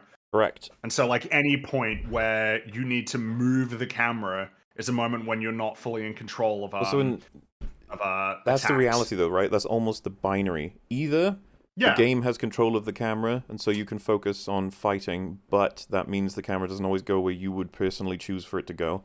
Or you can give the player full control, but then they need a third finger. Or a third, you know what I mean? Well, or you just have to account for that. You just have to account for it's the reason why in the PS3 360 generation the triggers became way more prominent in games.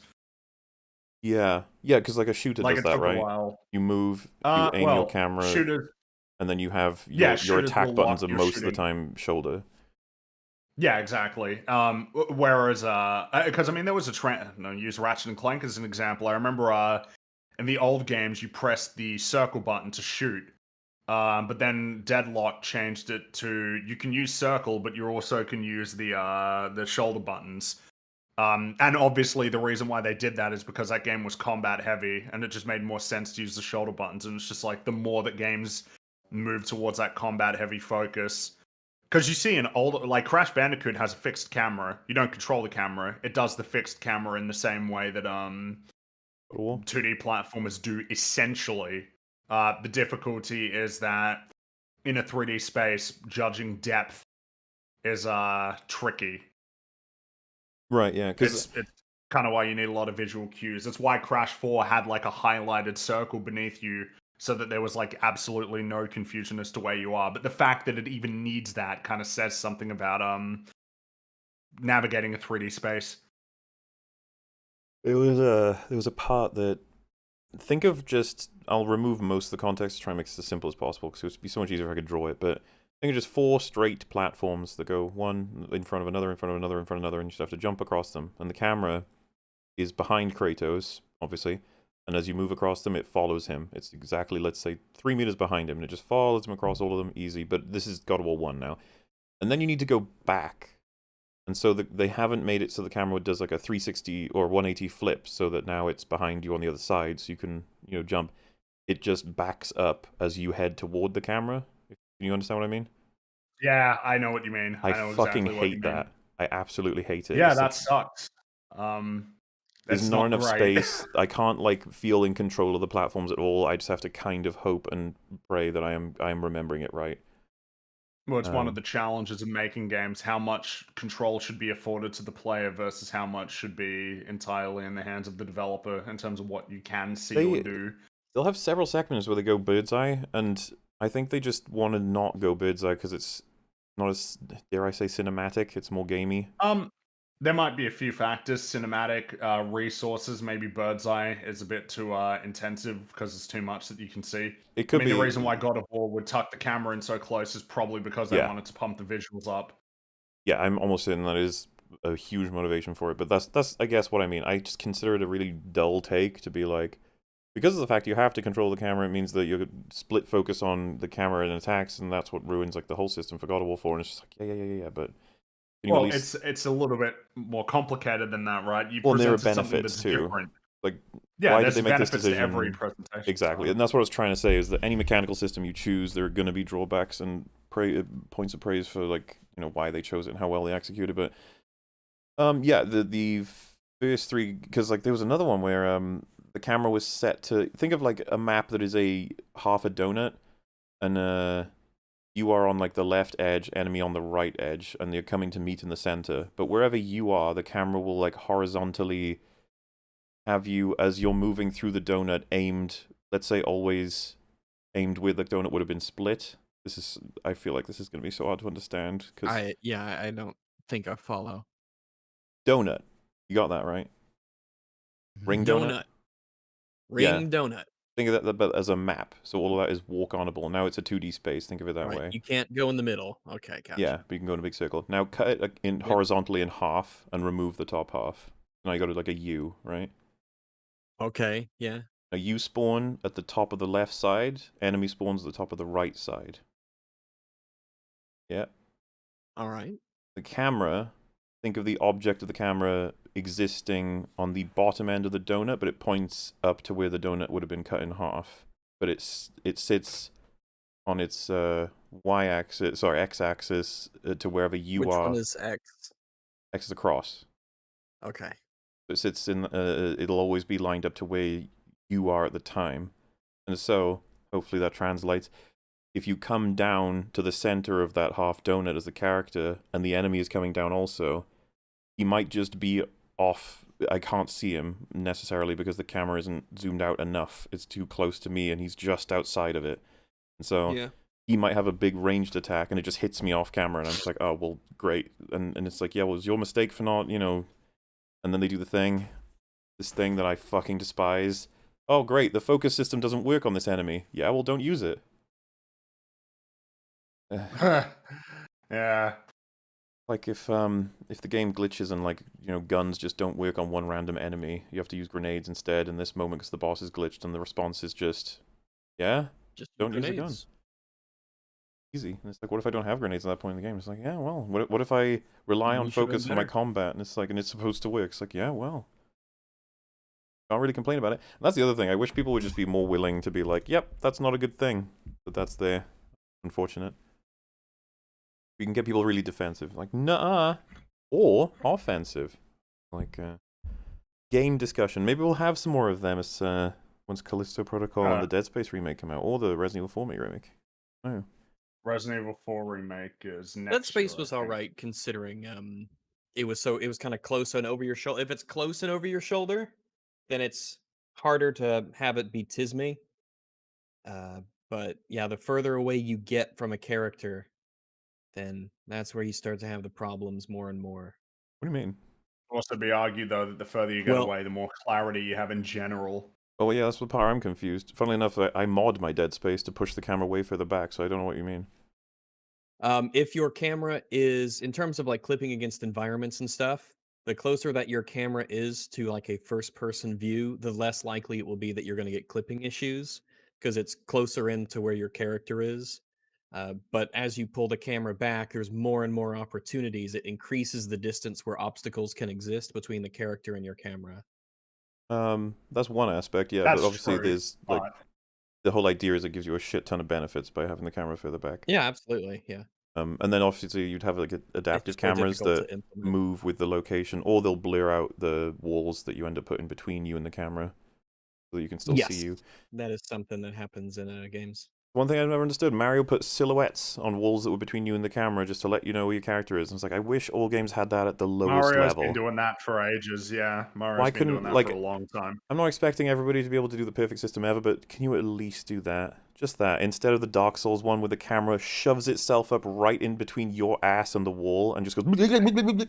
It's just like, yeah, that's great. That's real great. I'm glad. I wonder if it is just a matter of because I'm pretty sure everybody knows this, but like Super Mario 64's development went like this. They spent a year figuring out how to make Mario fun to control in 3D, and then they started building levels.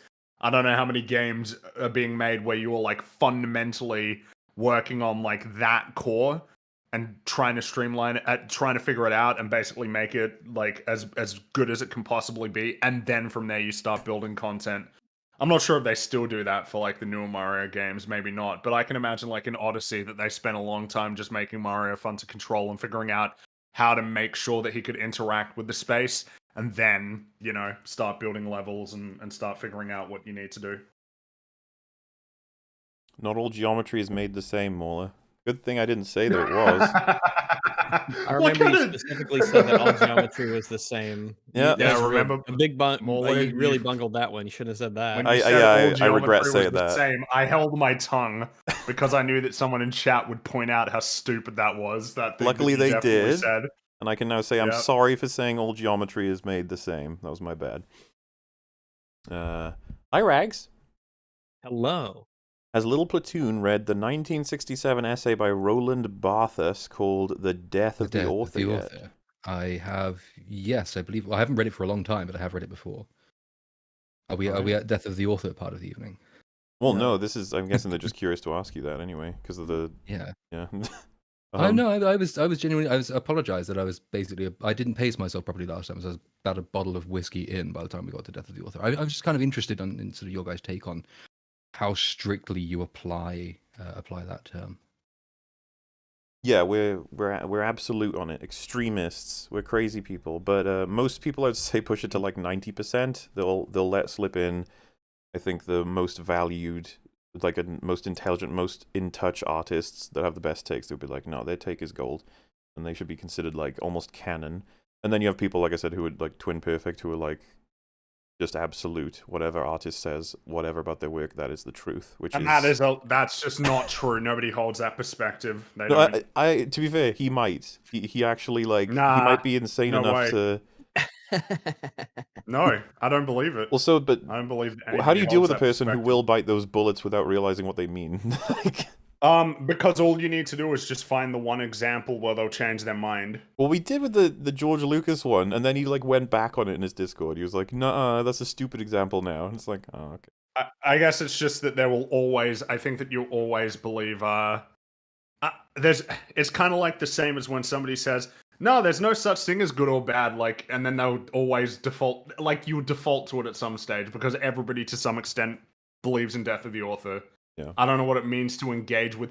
Because if you don't, then what is the point of even watching the media? Just watch the interviews or the things where the author explains what it's about, and then you got it.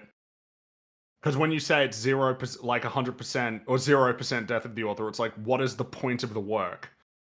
Just ask the author what they think about any given topic, like, and then that's it. You got it. And I wouldn't look to hurt anyone's feelings, but I think if you really dug deep on this concept, you can't choose anything other than 0 or 100. Pretty much. Don't I don't know think it what makes the sense. middle ground looks like, really. No, I don't. Because if the breach is something they say casually versus something that is in the book, those two things are always going to be like, what is the halfway point of those? A leaflet that comes with the book, maybe. It's like, is that canon? Maybe. Well, I know that there's no definitive middle point. My instinct is to go for middle point, though, with anything like Death of the Author, because You fool! I know it's a wishy-washy liberal position to take, but I have to have a couple of those. My fear with anything to do with Death of the Author is, this comes from a particular school. It's actually born of critical theory, Death of the Author. I mean, it comes from Bartow in the 60s. It's developed as a concept as we now know it today I think directly by Foucault, and by Derrida as well, who has quite a lot to say on Death of the Author. And you can trace its roots back to, it goes back to sort of Kant's aesthetics, but Oscar Wilde sort of popularizes it in the 1800s because it's an outgrowth, at least as I understand it anyway. Death of the Author is this outgrowth of this concept of aesthetic autonomism. And that's the idea, as Oscar Wilde put it, and he put it like this for legal reasons, that you cannot judge the author of a work by the moral content of that work. In other words, that's sort of the groundwork that separates out moral content of work from moral intent of author.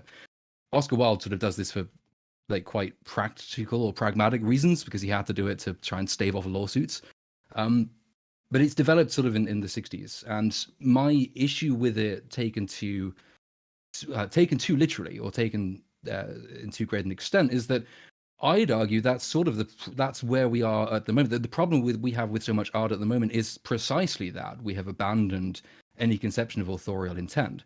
Rings of Power is quite a good example of this. I mean, if you were to say, well, Tolkien quite clearly said and thought and believed this about the world, and this quite clearly impacts how he writes and therefore the moral underpinning of The Lord of the Rings, you would then turn to Rings of Power and you'd say, well, that's quite clearly contrary to authorial intent, which I think is at least a sustainable position to take. The problem if you're going for 100% death of the author is that you can't really criticize bastardizations of the work. You can't really draw a distinction between interpretation and the work itself, because the work exists independently in the mind of any reader. But then I how are think, we to judge objectively artistic merit based on artistic intent, which I think has to come into the question of artistic merit. What I would say is that I think that the goal that I would have is to try and separate them into two different discussions. Like where you could have the discussion about authorial intent, or questions of what ought or ought not have been factored into an adaptation, or like when choosing to, I don't know, do a follow-up to a story. I think that all those questions I think it's a conversation that's worth having. I just think that when the conversation gets merged with a discussion about a story's like merits internally, that you can just end up in some murky area where it's kind of hard to work through disagreements on those types of things. So it's just, I find it's easier to try and make them two different discussions, basically. Yeah, and obviously we went over it last night, but there's so many problems to have to deal with, including but not limited to if the author provides a contradictory statement about the state of being in the world for any particular item or thing in general, which statements to be taken as true. You have that problem quite sort of uniquely, I think, with Tolkien. The question of sort of but it sort of verges into questions of canonicity in that sense. I mean, Tolkien wrote multiple versions of multiple myths. Many characters have multiple names, multiple lineages, and then the job is, to decide, and it is up to the reader to a degree, or in this case, I think it's up to Christopher Tolkien primarily to decide which of these are canonical and which of these are apocryphal, or which of these are sort of ersatz versions of what Tolkien wrote. But I don't think that really answers the question of whether or not the intent, the moral intent behind it, can be completely separated out from a work of art. That's why I was sort of saying I'm sort of instinctively minded toward a middle ground, because I think we should bear it in mind. It's the old sort of critical approach, sort of pre 1940s, really, which takes the meaning, the moral purpose of the author much more strictly than we've come to take it today. George Orwell wrote this essay called, I think it's The Frontiers of Art and Propaganda, which sort of sketching out part of the difference in approaches sort of pre and post 1940. And he sort of celebrates the idea that new criticism, as it was emerging in the 40s, is much more focused on reader. It's an understanding of the political inspirations of author, but not reducing works to the author's sort of moral and political opinion. I'm sort of with Orwell in that it's it's a bit of a paradox, but I think it's a sustainable paradox. I think you can hold a middle ground on death of the author. I don't think you should ignore it, because ignoring it leads you to the place we're now in. But I don't think you should hold too strictly to it, because that denies the validity of artistic interpretation. So my sort of stubborn middle ground, ill-defined, sorry, though it is, would be have regard to, but don't be restrained by. I would argue Rings of I Power think, isn't a result of ignoring Tolkien, it's completely fucking up Tolkien, because they've clearly got some stuff in there correct. Like, they've actually got... It's almost what's frustrating is that they actually line up some things, even if they're small. No, well, what are we talking about here? I mean, I think superficially, Yeah, yes, sure. and they use some of the correct names. But if you're talking about... I mean, the Sauron argument from earlier is kind of a useful example. Let's sort of say, for the sake of argument, we don't know it yet, but for the sake of argument, that Disparu and Shad were right, and that Galadriel is going to turn Sauron evil by her own manipulations. Now, you can say there's a superficial alignment with Tolkien, in that both of these people existed in his works and they have the same names. But my point would be, if you understand what Tolkien was getting at about the fundamental nature of evil, which is really what he is writing about, that's not a fucking up of Tolkien. That is a betrayal of Tolkien. I think you can say that's a betrayal precisely because you have adherence to the moral intent behind The Lord of the Rings. Sorry, so I'm saying that you were intend that it, assert that it's death of the author that links to that the Amazon writers would probably employ it, and thus that gives them the power to make such a horribly bad, unfaithful, lack of accuracy adaptation. I would consider those things disconnected. I don't think they would deploy it. I think that that's the pervasive attitude toward art, is death of the author. So it's not that they would consciously sit there and say, "Well, I am using death of the author as a defense for fucking up Tolkien." It's kind of like Thor: Love and Thunder or anything like that, where Taika Waititi says, "I'll ruin your mythos in a minute, baby." I would probably agree with you if you said death of the author is a way that Taika Waititi might be using as a way to just fuck up the thing he's adapting. even including things that are part of a continuity. I would probably agree with that one. Not quite with Rings of Power. I think that they would all claim when making it that they're like, no, we love Tolkien. We're adapting his work. It's just some stuff that needs to be updated. So he's Something not I would say is that disconsidered. I actually think I don't know that I would say that I get the impression with some recent media that you are kind of expected to view it and consider it in relation to like the broader landscape or the statements of the creators rather than taking it for its own thing. Like I could imagine that a lot of the ways that people watch, like for instance, I'm not sure that anybody could actually tell you what like the theme of Thor: Love and Thunder was without referencing interviews or anything. Same with Doctor Strange. What was it? Knives Out, right? Like a lot of people's praise of Knives Out is like word for word, just Ryan Johnson's explanation behind the motive of making that film and like the structure that he wanted to do. I get the impression that like Death of the Author might actually be less prevalent now than it may have been a while ago, where like people will be very quick to reference statements that are made about a film by its writers or directors. Someone said that's a cop out. You know, the writers don't care about Tolkien. That's not actually like. I don't actually know that. I don't know that. Yeah, I can't know that necessarily. Even from looking at their work, I can't know that. No, Yeah, but they could just be bad at making TV shows. They might That's love true. Tolkien, but they're just bad at their And jobs. and remember, we can have people who love the same work for completely different reasons and think that they're respecting it when they do completely different things. Absolutely. Yeah, I mean, well, then you're sort of veering into the complete subjectivity of Death of the Author itself in that one. Just picking up on what Fringy finished saying, I think that, you know, there's a difference between something that's being created now and the adaptation of something which predates it or pre-exists it.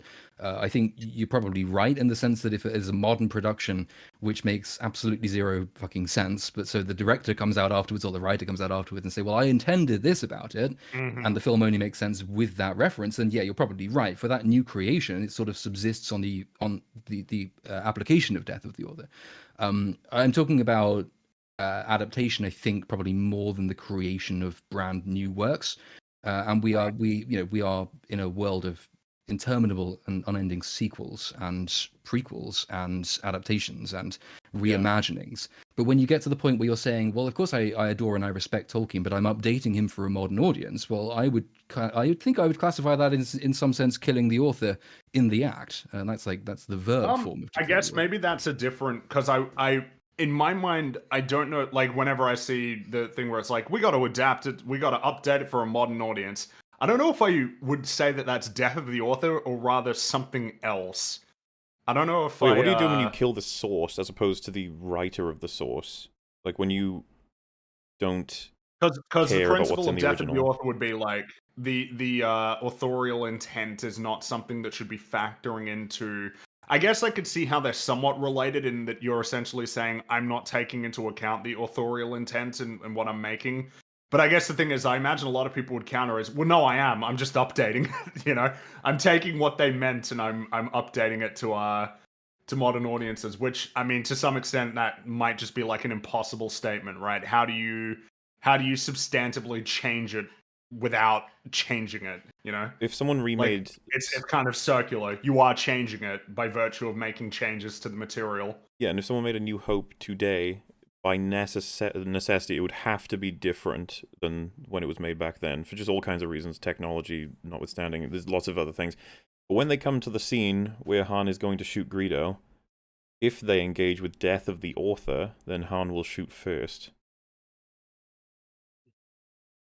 Yes. And so that creates a bit of a problem, I think, for the people who value Death of the Author because it like respects the stories, because it creates a tangle. Because that's an example of when Death of the Author is actually damaging. And I saw someone say, I don't believe in Death of the Author, except when the author is wrong about the content. So you do. Wait, so you do believe in Death of the Author? That's what Death of the then? Author pretty much engages in. It's like we're going with the source. Is- If we're checking the author's statements against the source to see if they're right, and we'll only believe them if they are, then the source is all that matters. The whole point of Death of the Author is that you can disagree with the authorial, like the claims created. That's like the point of Death of the Author. So, for instance, if someone said like, yeah, the theme of my story was about love lost, You know, it's like, well, no, it seems like the theme based on the story that you've told is actually about, like, I don't know, the dangers of unchecked power or something. And then you have all of the references to support it. You just say to the author, okay, you say that, but, like, I just fundamentally got disagree. Based Two on what people you've written. in chat just said the author is never wrong. Two different people said that. So is George correct? Did Greedo shoot first? The author is never wrong. What does that mean? Well, yeah, I'm sure nobody actually agrees with that, right? At least the thing you were So, saying just like, earlier. if Zack Fallible Snyder human. said, like, yeah, the main star of Man of Steel was Green Lantern, it's like, we'll see, he's never wrong. So Clark Kent is actually, I don't know, Hal Jordan, They're right. and it wasn't a blue suit; it was a green suit. It biting the was bullet, by the because he way. said so. They just said yes. Greedo shot first. That's all right, yeah. Not you brainwashed, don't. though. No, you don't. You don't believe that. There will be an example that you disagree How many with lights are that there? on. I'm sorry, Han shot first. That is canon. Greedo didn't shoot first. Fuck him. Zack Snyder isn't an author, so when you say death of the author, you're referring to the creator of a Yes, creative work. specifically a death, and not So specifically it does an author. include directors and screenwriters Oh, and absolutely, yeah. artists. Dude, I don't know why. one of our prime What, you examples think was death of James the author only Gunn. applies to books? What? James Gunn about Suicide Squad. He is a director and a writer. So that's what we're referring to when we say death of the author. And you know this as well. Like, if you're disagreeing with that, I gotta quote Andy Dufresne. You're being obtuse. You're But being Han very wouldn't kill someone in cold blood. The whole idea is that Han knew he was there to kill him, so Han took the first shot because he's that fucking cunning. We didn't need to edit him awkwardly with his head jutting out to the side, dodging a shot to then shoot him. God, that was awful. It's terrible. Hard shot first. Han shot first, yeah. And that's the thing. It's Han shot first is death of the author as I would call it a primary example that everyone engages in, but I can understand the trepidation with engaging with it because I would never associate Rings of Power as a consequence of death of the author, but I guess I understand someone believing that that could be the result because it's not quite how I could associate see them. it in the sense of maybe the conclusion that comes from the perspective of death of the author is because we've tried to lay it out when we talk about it. Is like you can talk about the respectfulness and faithfulness of an adaptation. We just think that it should be a different discussion from its merits as its own thing. Maybe if you fully subscribe to death of the author, you start to completely disregard that. But like I guess that's a choice at the end of the day, right? Like that's going to be your subjective value judgments about like what matters to you in a story. And maybe faithfulness doesn't matter that much to you. I don't know that you could argue that somebody is more or less correct for having that perspective. Though I mean, yeah. Sorry. Oh no, I was just No, I'm go wondering for if there's a solid distinction to be drawn between death of the author and disagreeing with the author. So if you take like the Han Greedo example, okay, so we know what the author's original intent was. Sorry, the author decided to update the depiction of his intent. We can disagree with whether that was the right choice, but we are still disagreeing with very much a living actor, and I mean a living actor not in the sense of George Lucas is alive, but also that he is still creating the works that he is that we are arguing over. So that you can disagree with his choice in that regard, and you can say, I think aesthetically and for writing reasons, for all other reasons, this was the original version was better. I don't know that that's necessarily engaging in death of the author in quite so strict a way as to. Well, to help out, the discussion would be on like what canonically happened in the story of Star Wars. Did Han or Greedo shoot first? If you ask George Lucas, the author, he will tell you Greedo shot first. Or I'm not even sure if he'll say that today, but for the sake of the argument, let's say he's still saying that. And I was about to say many of the fans would say, no, George, Han shot first. Doesn't matter if you released your definitive edition, your ultimate edition, which usually supersedes in terms of canon. I mean, it's up to the creator what thing remains canon, right? The IP holder. So you can say, like, I don't care what you have to say about what is canon, which is kind of the attitude we have with Disney Star Wars, a lot of people, but, you know, we've been over how, like, defining canon, it's going to have very little meaning outside of your own head canon if you say it's only what I think happened. But yeah, that is a case where we say, no, you're good, George. You can have your ideas, we'll have ours.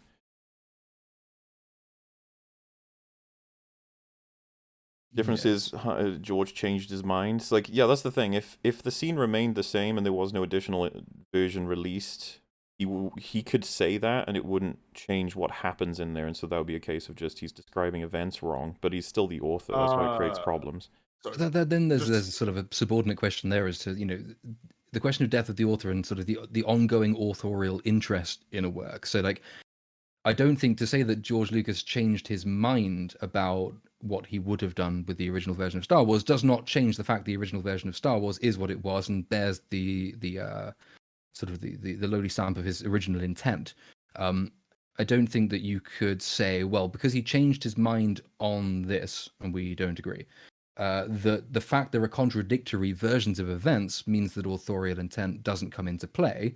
The original work of art stands, and the intent that's behind it is still it's still imbued with the intent that was behind it. I'm still sort of very clumsily sketching up this sort of middle ground that I claim that I hold without being able to define it, but that's a consideration.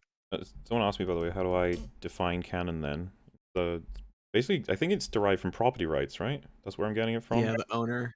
That's whoever pretty much owns it. And I've admitted that there's problems with that, because as soon as your IP sort of protection runs out, well, how is canon defined then? It's like, I don't think there's any meaningful way to define it at that point. Is Winnie the Pooh Blood and Honey? Exactly. And if someone said it's very meaningful to say whatever your headcanon is, like, no, of course you can run with headcanon. I was just trying to find anything to appeal to that's more definitive and less subjective. And I think property rights is the closest you can get. I think I've often said I just can't treat Solo as canon. I just can't do it. Like, that's not like a conscious choice. I just don't believe it. Yeah. But I mean, it's canon. It is. At least it's canon right now under Disney's ownership of Star Wars. Well, when someone says, like, in the future of the Jurassic Park series, were they escaping fire locusts or something? You're just like, no. Well, no, but on the other hand, they are, and they did, and they were. I guess my problem with the wholesale acceptance of Death of the Author is simply that I cannot see a way or any check or balance which stops that leading purely into the realms of subjective interpretation without reference to any objective standard. I mean, it was developed along the lines of it's subjectivism sort of writ large. That's the school of thought it emerged in. It is part of critical theory. It is a subjectivist idea.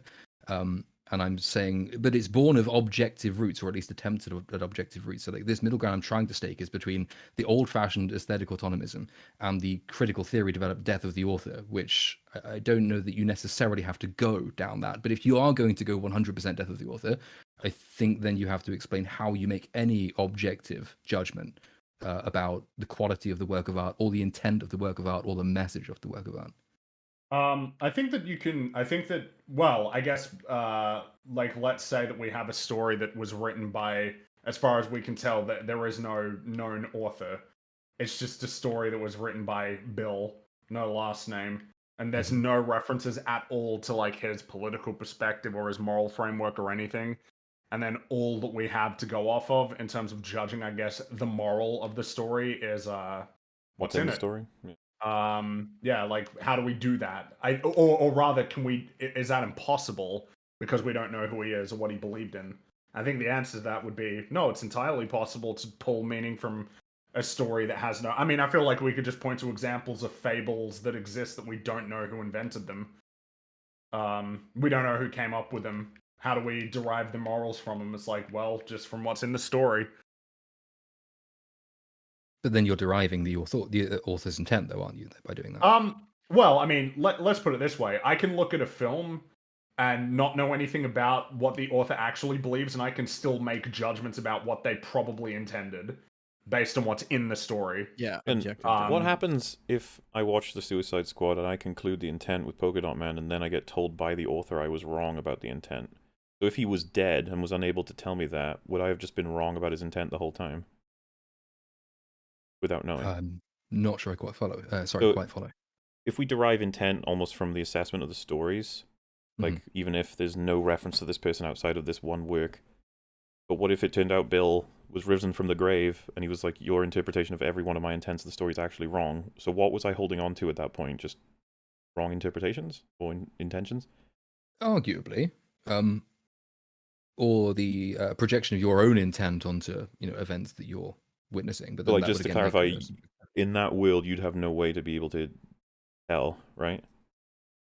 I thought you said if he came back from the dead and told No, you if he that you were didn't. wrong. Sorry, before he comes Oh, if he back from the didn't. dead, you'd not have any way of telling. Oh, yeah, no, that's fine. Then you wouldn't have any way of saying for sure what the intent was. I mean, that is a matter of ultimately subjective interpretation, but not all subjective interpretation is equivalently founded or well supported in argument. That's Douglas Adams' thing on opinions, isn't it? Not all opinions are equivalently worthwhile. They're not all as well supported by the evidence or the argument. You would have to look through, and you could say, based on the available evidence of the story in front of me, these are the values that seem to come through. This is the value system that I think emerges from that.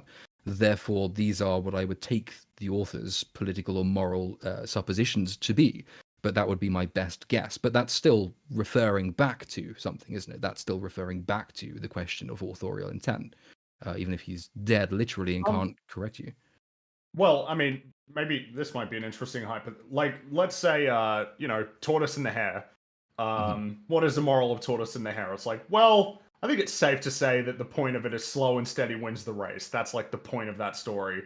What if your boy Aesop said, nah, the point of it was, I don't know, it was like a critique of postmodernism or something. I don't know. It's just like, what does that mean? Like, if that's what he said, that its meaning is totally different from like what is in the story. Like, what am I meant to do with that? You know? Well, I mean, the fact that not every presupposition is contained within the story doesn't mean that that story contradicts the author's intent. So, like, Tortoise and the Hare doesn't leave room for. Oh well. his What if moral values range. maybe what if we use like let's do a better example. We'll use that story, but he says no. The moral of the story is slow and steady doesn't win the race. It is like the antonym of what the point is. It's the total opposite. What does that mean to us? I think the same response holds. I mean, there's only a certain amount of room contained within the story for any authorial intent and opinion to be added to it. What you could do, of course, is to go back to Aesop's time and look at the state of affairs in which he lived, the politics of the city-state in which he lived, any particularly notable events that he might be parabling, if that's a word. Animal Farm's are quite a good example of that. Animal Farm is ostensibly a children's story, and you can interpret it strictly as a children's story, but you can also look at the time in which Orwell was writing and the things he wrote alongside it, which give you some indication of the type of parable he was telling and the targets that parable was aimed at. Well, it sounds like what you're leading towards is essentially now this might not be what you think, that basically having an awareness of authorial intent and then judging what the story is helps you figure out whether it's good or bad. I wouldn't necessarily say good or bad. I mean, like, you could do say if Stephanie Meyer had written 1984, I would probably say no, that's not a very good book because she can't write. But that's making an aesthetic judgment as opposed to arguing whether the intent behind the book is relevant or not. So out of curiosity, would it be correct to say you are not confused, but like you kind of reject, at least in part, Death of the Author because of the fact that in assessment of the story, you're always going to have authorial intent involved. It's just not possible to remove them. To a degree, yeah. I mean, I don't think the Lord of the Rings. Don't need to elaborate, because this is going to be a bonus question. So, okay, if that's true, but we did talk just a little bit earlier that I could have come to conclusions on intents, and then the author comes back to life and he's like, "Boo, no, you got all them wrong. It's these." So, and I asked, like, what was I holding at that point? I guess a better question is, was I not engaging in Death of the Author at that point then, because all the intentions I had drawn had nothing to do with the author's intent? Would it then not be possible? Well, it depends on how the impressions you have were formed, wouldn't it? I mean, if you're trying to say, if you're going back and you're trying to understand the context in which the work was written and the messages that it might then be conveying that are relevant to that context, you might be wrong, but you're still referential. I mean, you are still referring back to your imagined version of the author's intent. But the fact that you might be wrong about the author's intent doesn't mean that you weren't making a sincere attempt to refer to the author's intent. So that in that case, I've almost constructed an author in my head about his intentions with the story, and thus it can't be considered death of the author still. Yeah, I think, well, yes, in two ways. I mean, yes, in the sense that you are referring to the author, and you're only going based on the best available information, and all we can do is paint the picture using that best available information. But secondly, because whether we're right or wrong about how we interpret a work of art, my ultimate position is that that work of art could not come to be without expressing some element of authorial intent. The reason the story exists in the first place is because the author carries into the telling of it, certain presuppositions, and they are usually presuppositions and prejudices, as opposed to in the traditional meaning of prejudices. I have a question. Yes. You know about the monkey typewriter thing? Like if you put 1 million monkeys at a typewriter or something after, or a monkey at a typewriter after a certain amount of time will create like the best novel ever. Give it an hour, it'll produce Rings of Power. This is true. Well, yeah. How do we apply death of the author in that case, where it is literally just a monkey typing a bunch of like random letters, and then they just they'll be the happen same- to create a Don't even brilliant need the story. monkey. It would be the same at that You point. just It's the same question I asked. text It's the randomizer ghost given author at them. that point, you'd imagine them in your head. Well, sure, but I like the monkey example, so let's go with the monkey. Well, no, I'm just saying it would be the same answer. He's already answered that technically. Right. Okay. Yeah.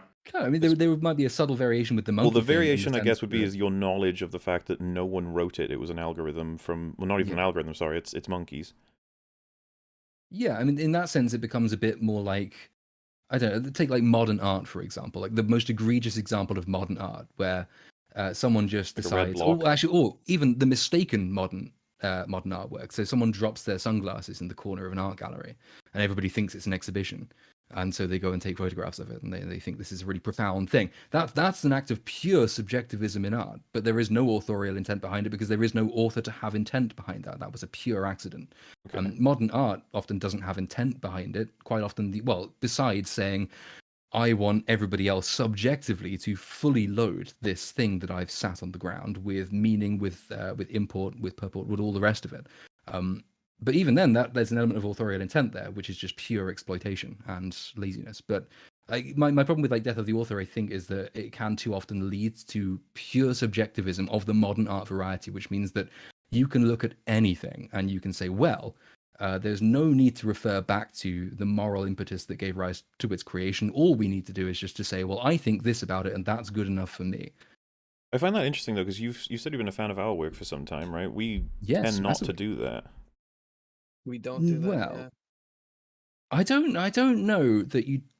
Well, this was part of the reason that it was so interesting last time, and I was sort of regretful I wasn't in a fit state to have the conversation. It was.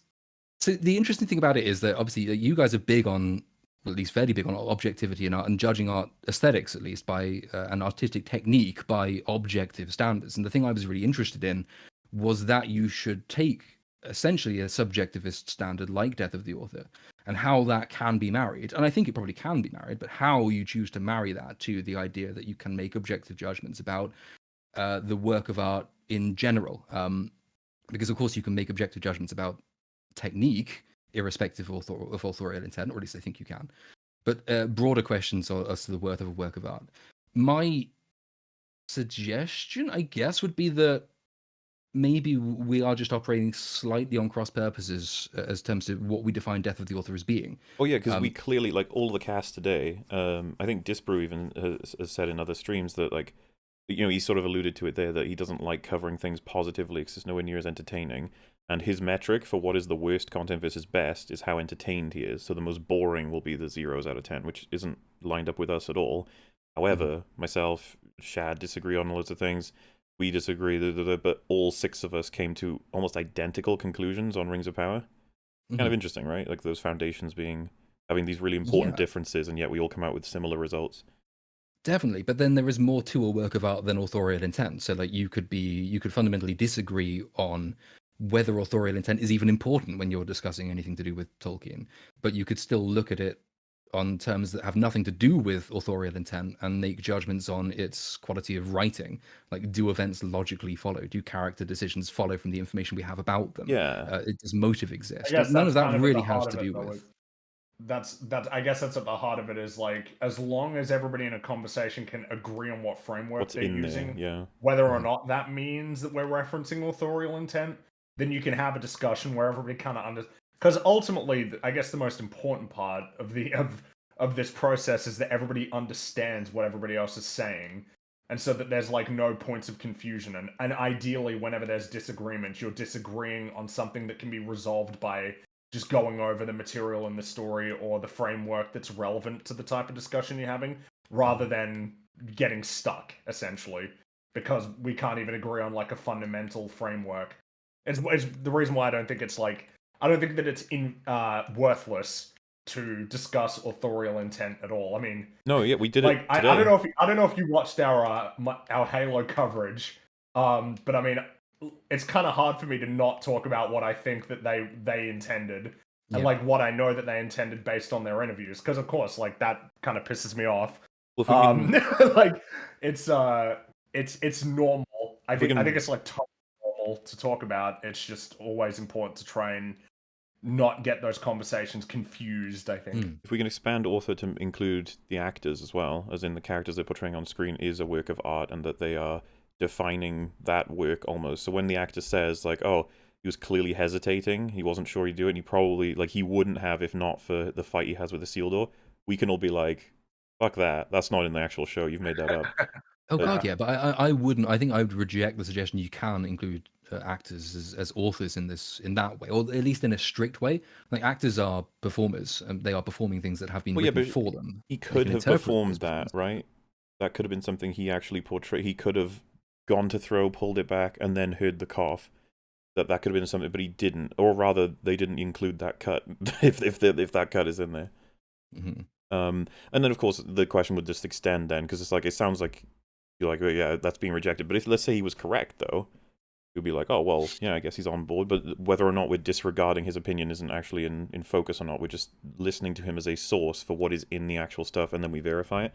And that's kind of how I would treat the author. Let's in this case say the director or writer or whatever of that episode of Rings of Power, they say, yes, he was hesitant and he wouldn't have done it if not for the fight with the seal door. We'd again be like, no. That's wrong. You didn't portray that at all. That's not in there. I'm sorry, Mr. True, Director. no, but I'd agree with that. But that's because they're not portraying clearly stated authorial intent. But then again, what you're criticizing isn't authorial intent, and whether that's relevant. It's simply assuming that it's relevant, and you're saying, is this what is depicted on screen? But you can't make that judgment without reference to. In that case, if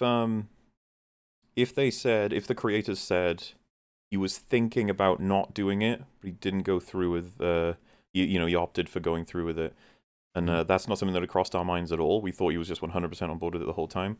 I probably would entertain that, because there's no way to disprove it. And if there's ones like, but I wouldn't care to include much of it in an assessment, because it's so up in the air. There's so few references. Like, if they said, for example, it was actually a Skrull that turned into Bronwyn for that scene where she says, "Oh, we're all gonna die," and then the Skrull left seconds after that, and she was put back. It's just like that. I mean, there's nothing necessarily. I didn't think Skrulls were in this universe, but it's just like that. Like we're technically speaking, there's nothing stopping that from being impossible. But I would still reject that, even if the author says it and it doesn't conflict with anything in the show necessarily. Yes, and I think I'd reject it too, but I'd still deny. I wouldn't deny that the intent existed, but I would reject that it aids the show. And that's the thing. I think Fring was kind of mentioning it. It was like, we do value what the author has to say, but it'll obviously come under a microscope, just like everyone else's opinions. And that's kind of how we want to employ Death of the Author. That if we have, you, Fringy, and James Gunn talking about Polka Dot Man, I'm going to disregard his first out of the three of you's, let's say, testimony or whatever, as to what the idea is with Polka Dot Man, because his is so far away from it, even though he's the fucking creator. You know what I mean? Like, that's where I use it. However, he could have had the most accurate and insightful one that actually points out things that everyone missed. And I'd be like, oh shit, he's the most valuable one. And then someone could be like, well, he's the creator. I'd be like, well, yeah, I mean, it doesn't always work that way. Yeah, I think I'd broadly agree with that approach. But again, all that stress is that is still referential, and that is still making reference to authorial intent. That's a judgment on the validity or the worth of the authorial intent. But that's about it, really. But I think we basically do probably agree. It's just it's more of a, I would say we definitely seem to agree in practice, because we rarely ever come across disagreements in the conclusions of any one scene. Yeah, exactly. But there's going to be ones out there that may happen that are blurry enough, and then you'd maybe opt for whatever the author has said is the correct answer. Well, we would say it's ambiguous, and even if the author says, well, no, it's X, not Y. I think didn't Destiny say like what would you do if Christopher Nolan said that the spinning top does drop at the end? We just ran out of film, we couldn't cut it or whatever. Like and it was just, I think we just said, nah, reject it. Not in the film. It's not in the film. It just isn't. And so anything that exists beyond that, it's just like I'm not even a trying fan to of that factor ending. that in. What, of the where it does actually drop? Or... I think I remember not being a fan of it because it didn't make sense, but I could be wrong. I'd have to go back and watch it. Wow, I'm curious about Inception and how well it holds up. How well Inception holds up, yeah. Ages. Yeah, because I think I mentioned it before on stream. I'm not sure that the kick scene at the end makes any sense at all. I think they got it backwards. As if I understand kicks and how they work in that film, I'm pretty sure they got it backwards. Because if you remember, the whole point of like the whole point of their heist was that they were so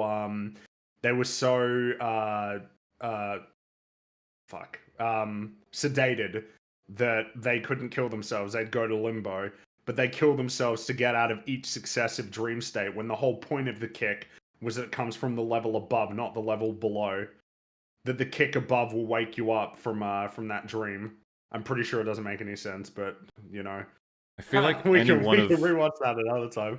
if ever we were to do Nolan for EFAP movies, that might be one where, like Disparu, I'd need to watch it before we do EFAP movies for it, just because with every last word of every character's like dialogue, you need to take it in to make sure you catch all of the craziness. Yeah. All of the great writing. I didn't mean to say craziness. That slipped out. It's all of the great writing across all of his films. Exactly. Right. All of his films and characters. Including, yes. Mm-hmm. That one too. Mm-hmm. I'm glad we've included all of them. Great. Mm-hmm. Oh yeah. So yeah, there you go. There's our Death of the Author Part 2. I'm sure there'll be a Part 3 tomorrow or something. I'm not sure. The money laundering rings of power. Possibly. Cannot confirm. The people do wonder where all the money went exactly. It's like, I don't know. Not to the script, I'll tell you that. Or the actors.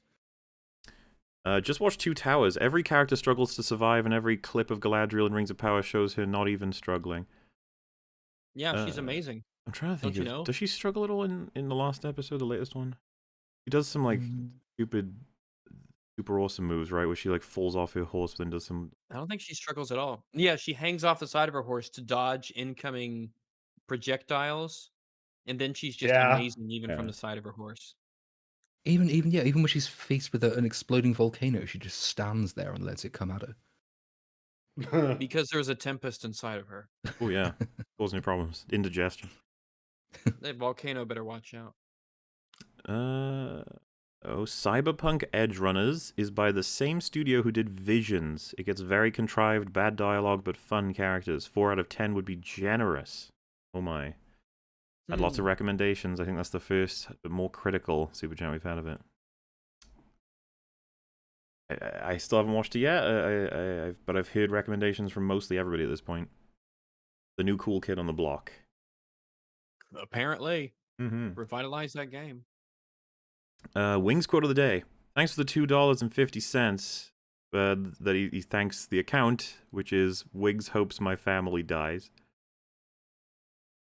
Which well, that might be true, but well, it could be the automobile crash one, right? Yeah. Automobile wreck. All right. Right. Sorry, I got it wrong. Automobile wreck. I mean, maybe he does wish your family was dead. I don't know. I don't know what it is. Automobile wreck. That he said that instead of a car crash. I've heard car wreck. I've never heard of automobile crash. Wreck. I've never heard of automobile wreck. It's a rare combo. He's bringing it back, Mahler. Bonus. No, I've never drunk milk so fresh it felt like someone's tits in my mouth. Well, that's...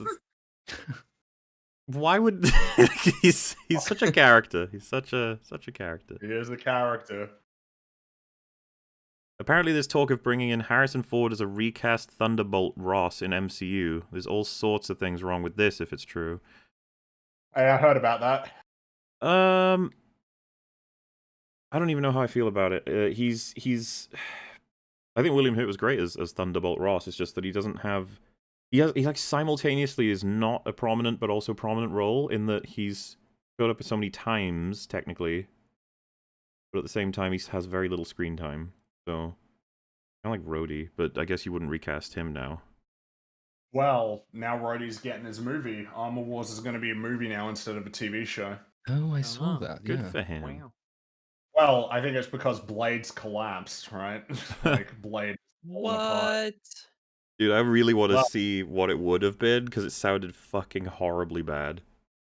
I mean, it's kind of when you find out it's like Blade was going to be well, it almost certainly will be PG-13. It's like, right, Marvel, man, are we sure Deadpool is going to be guaranteed? And even if it's Yeah. guaranteed an R rating, what limitations are going to be put on them? Like in terms of what they can or cannot do. I don't know. It's the sludge pipe. I don't know if anything escapes. We'll see. Guardians 3 would be the one, right, to really test it. Yeah. Hello, EFAP. Devil Fruit of the Week is the Super Fruit, which enables the user's body to gain characteristics of a steel blade. Characteristics of a steel blade. In A exchange- super fruit? In exchange, you can't swim. It's that one again. What characteristics? Because if I'm just going to be rigid, What is it? Is it like and- T1000 or What's it called again? the Suba Fruit? Suba.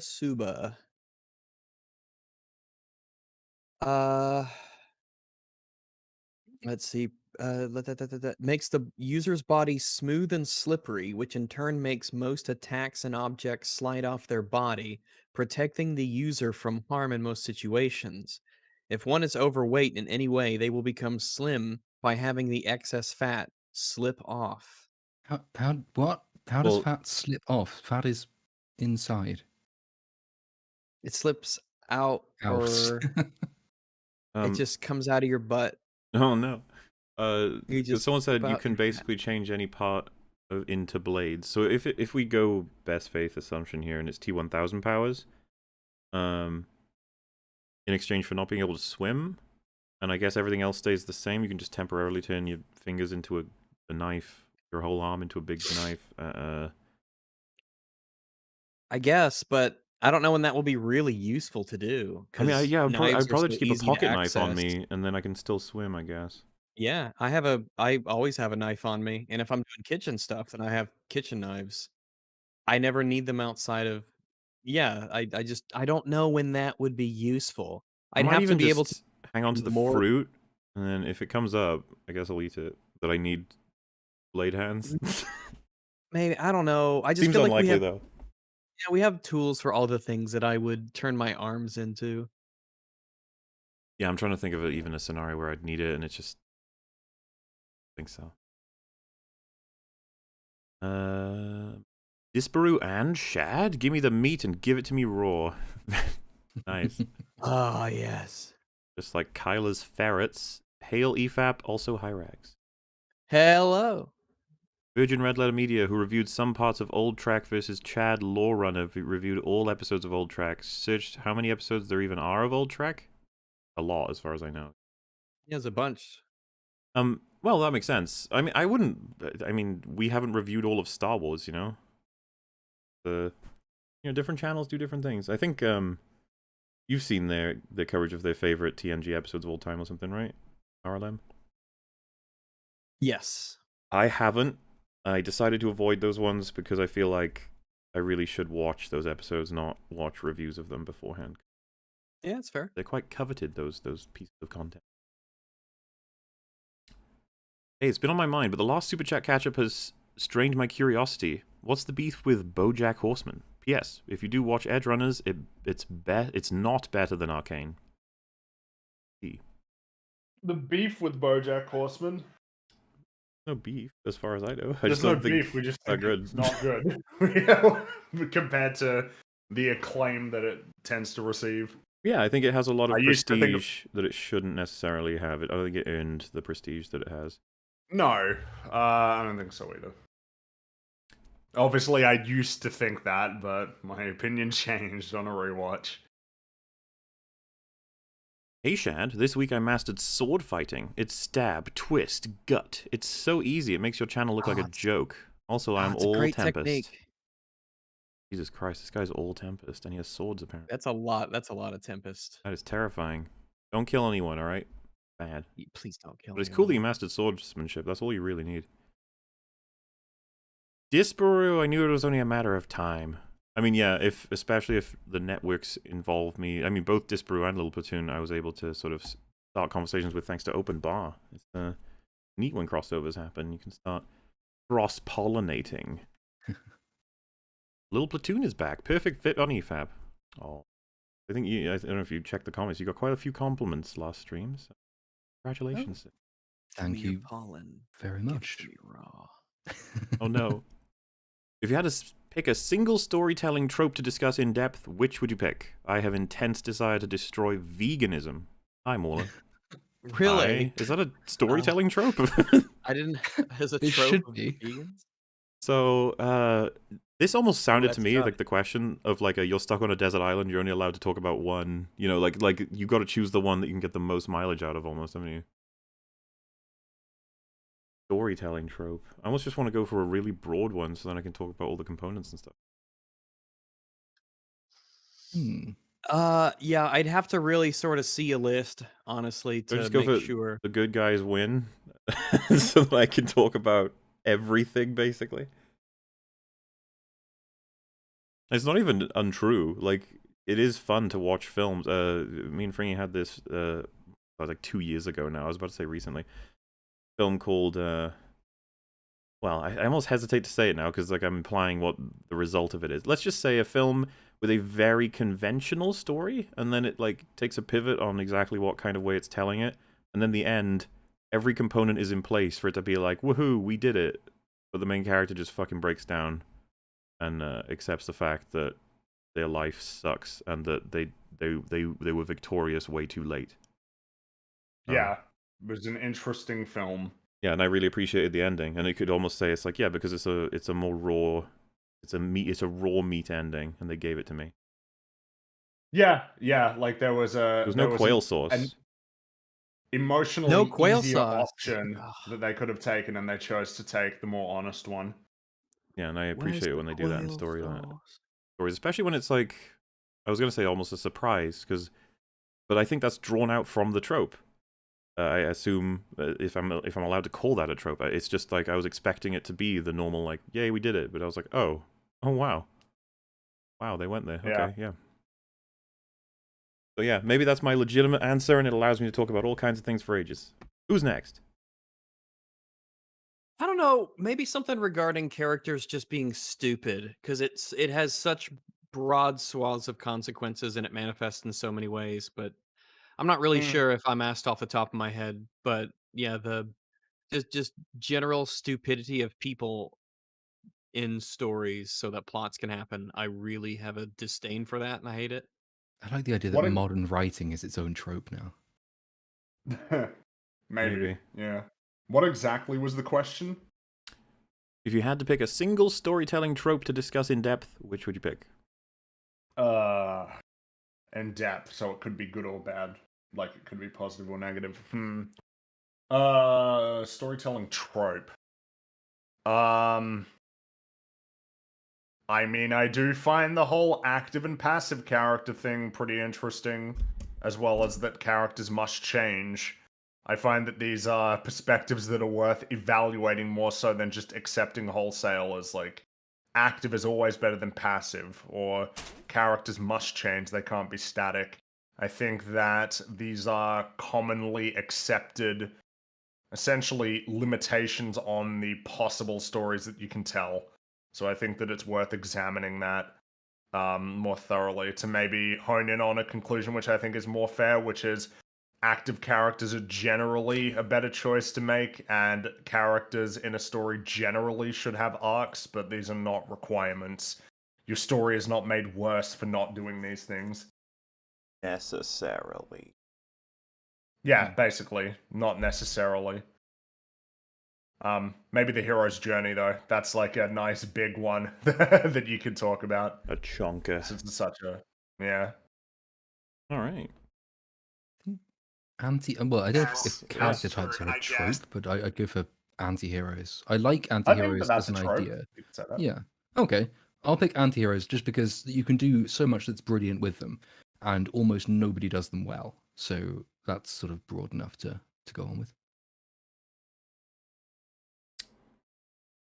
I've started working on my first video explaining why every single YouTuber, except you guys, are wrong about a certain video game franchise. Advice? What franchise? Like, wait, what I are we might, right about that yeah. everyone else is wrong about? Are we talking about Infinite? Bioshock? I know plenty of people who don't like Bioshock Infinite. Yeah, lots of people don't. So, Yeah. Game I don't take know. that we are actually. right about, no one else is. Dark Souls? I don't think so. Amnesia Rebirth? Pretty sure everyone fucking hates. Why would anyone like that? Can't be Last of Us 2. Last of Us Nah. 1? I don't think I would take was that. Alright, well, you know, I'd be curious to... As for advice, you know, just the usual stuff. Stay passionate, stay on the stuff that you really, really care about, and then, you know, double check, get your references right, and maybe give a redraft of that script-a-rooney. I'm not sure how you're going to format it, if it's about how everybody is wrong. I guess you're going to try and break it up into topics. Or you could pick a few like very big name creators and like, pick 5, for example, and identify an aspect each of them has picked out and contradict it. But don't like overdo that. Don't pick too many. But that's like a series of counter essays as opposed to a big sort of flailing one.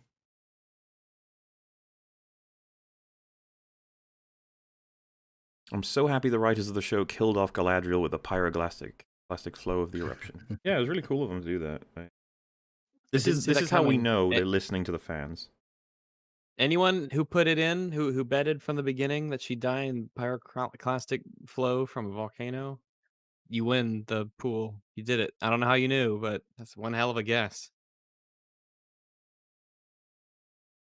She-Hulk is awful. Now that this is out of the way, I want She-Hulk set on my face. I want Hulk-ussy so bad. Anyways, James Bond arc with the UK lads when. That could happen at some point. See why not? It would be cool to get me as the Welsh one, Drinker as the Scottish one, as the English one, and then we'll have to find an Irish one. And we can that would mean that's good. That means it's a good thing. How that works.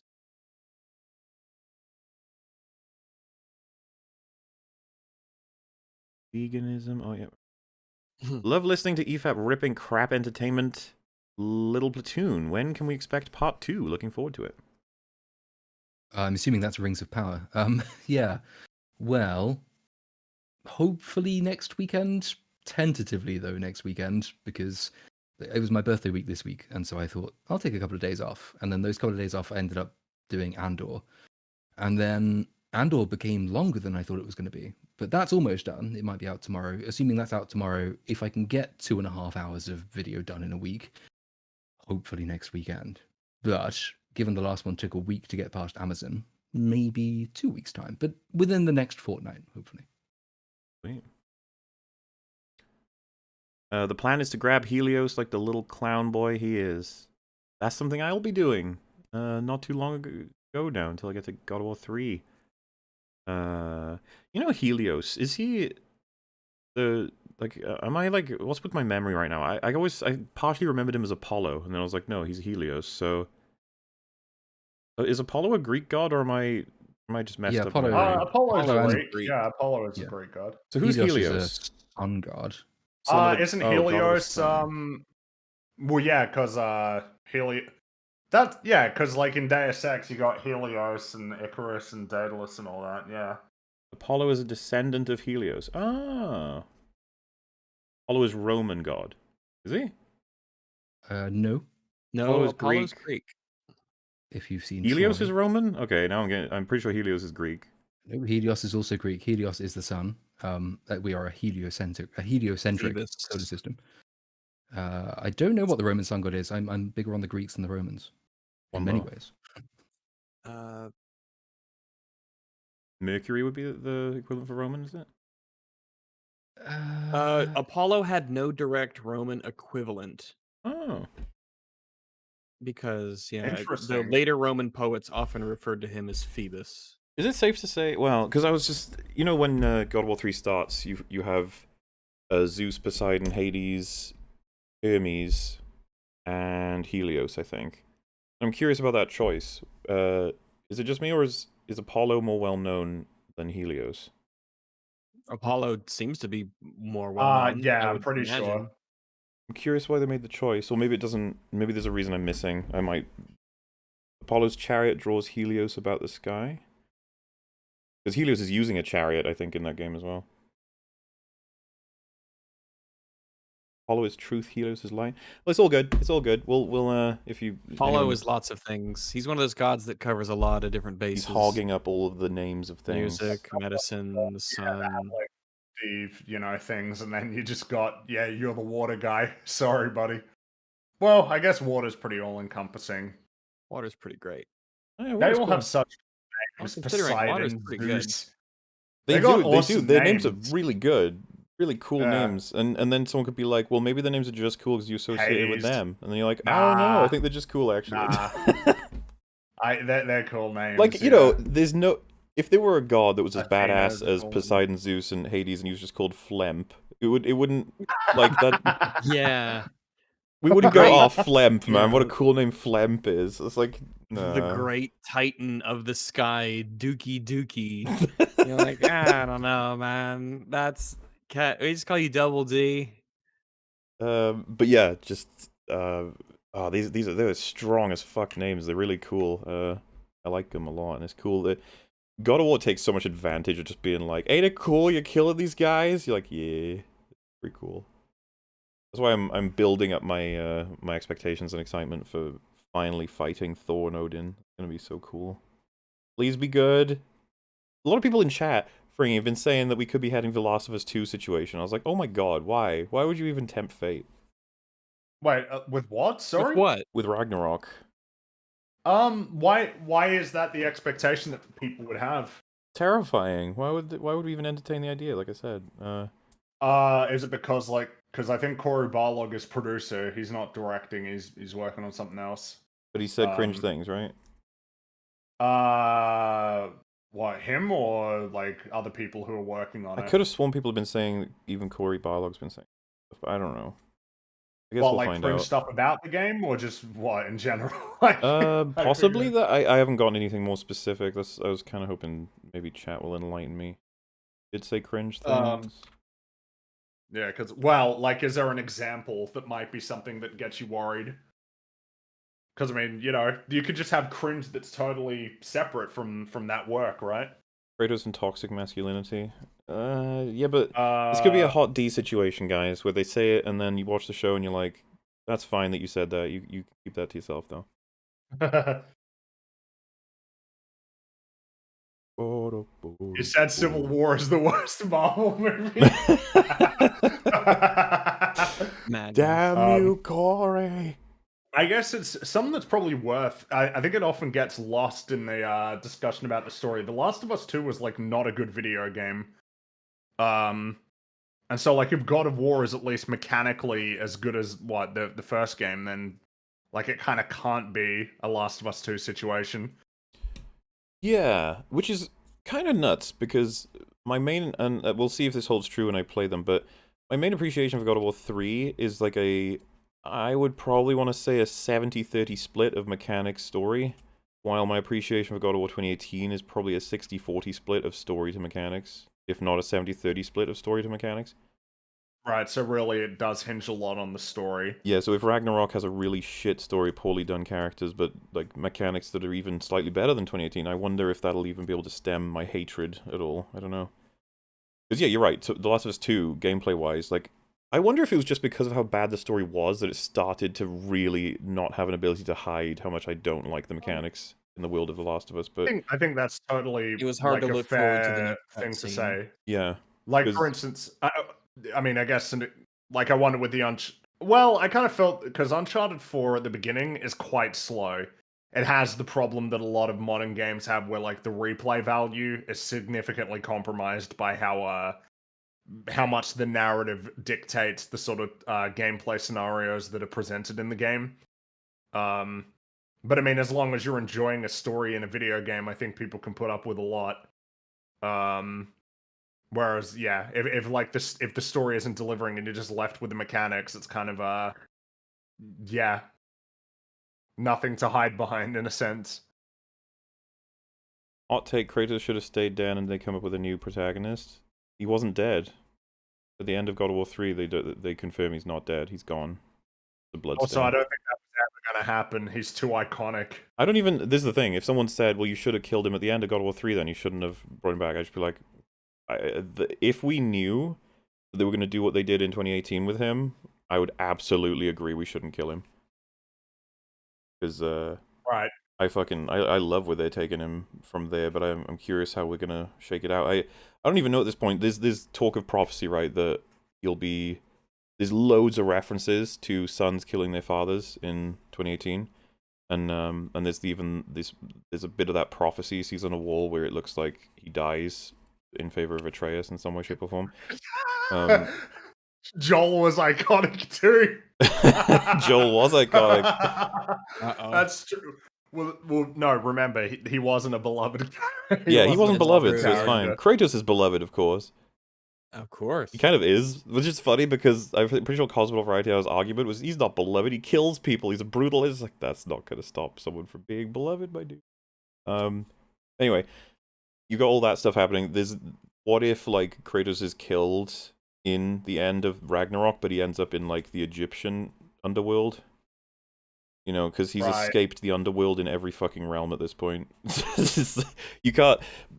That's considered one of his greatest achievements, is that when he was killed, he was so angry he climbed back out of hell in the Greek world, so... That's the thing. Funny. It is really funny. He's too angry to die. That's like Kratos.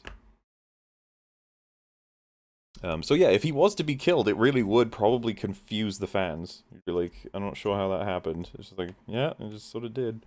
Which, to be fair, you die all the time if you play the game. All these bad content like The Hobbits and this show ruined R.R. Tolkien's books. It's time to reboot it. Lord of the Rings, The Ring Awakens by Abrams and JJ We Trust. Ugh. You imagine The Ring Awakens. I could believe that too. Oh, I do believe it. Yeah, fuck me. It's gonna be so cool. too much British. ever I feel been like I'm curious- watching Top Gear. What? It was only 3 Brits. What? What? How did it feel to be like 3 Brits and 2 Australians, Rags? How you feeling over there? I'm feeling great. Oh, there you go. Feeling really, really great. He's not feeling colonized or anything. It's fine. No, Little I'm not. pumpkin. He's I'm really comfy. not. Having a great time. Someone said it'd be fun to play Atreus in the 6th God of War, and it's like, I want to play Kratos in the Egyptian pantheon. I'm sorry, I deserve it. You have to give me it. Legally, you're required. But not like a Moon Knight shit version of the No. Egyptian pantheon, but a right, proper, actual Egyptian pantheon. I mean, the big difference with the Greek era and the Norse era is it looked like they took it way more seriously. Like, they actually tried to stay accurate, at least to a much higher degree of how the Norse mythology shakes out. There's a lot of things that, they obviously fuck with a lot of it too to fit in their own OC. But like, you know, it works. The Greek one, they just do whatever the hell they want.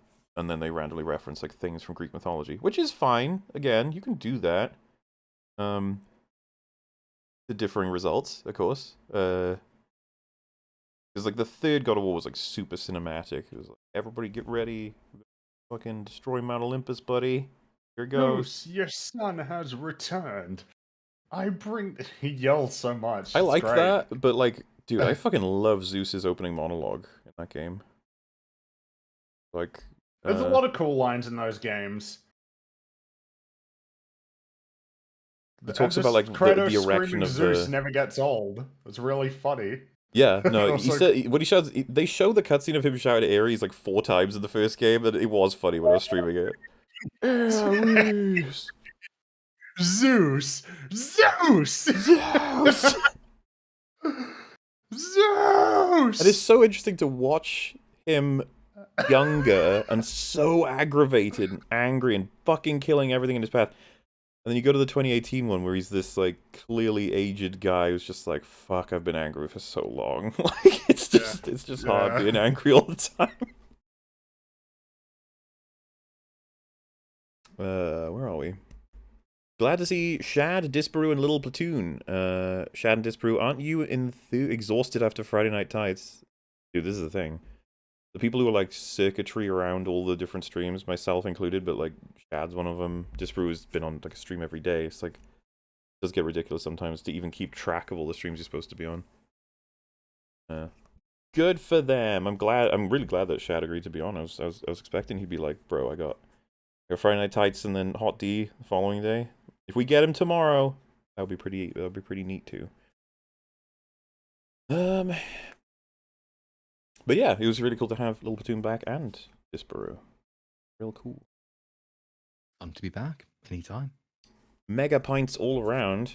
Hell yeah. Ooh, I could use some mega pints after all that.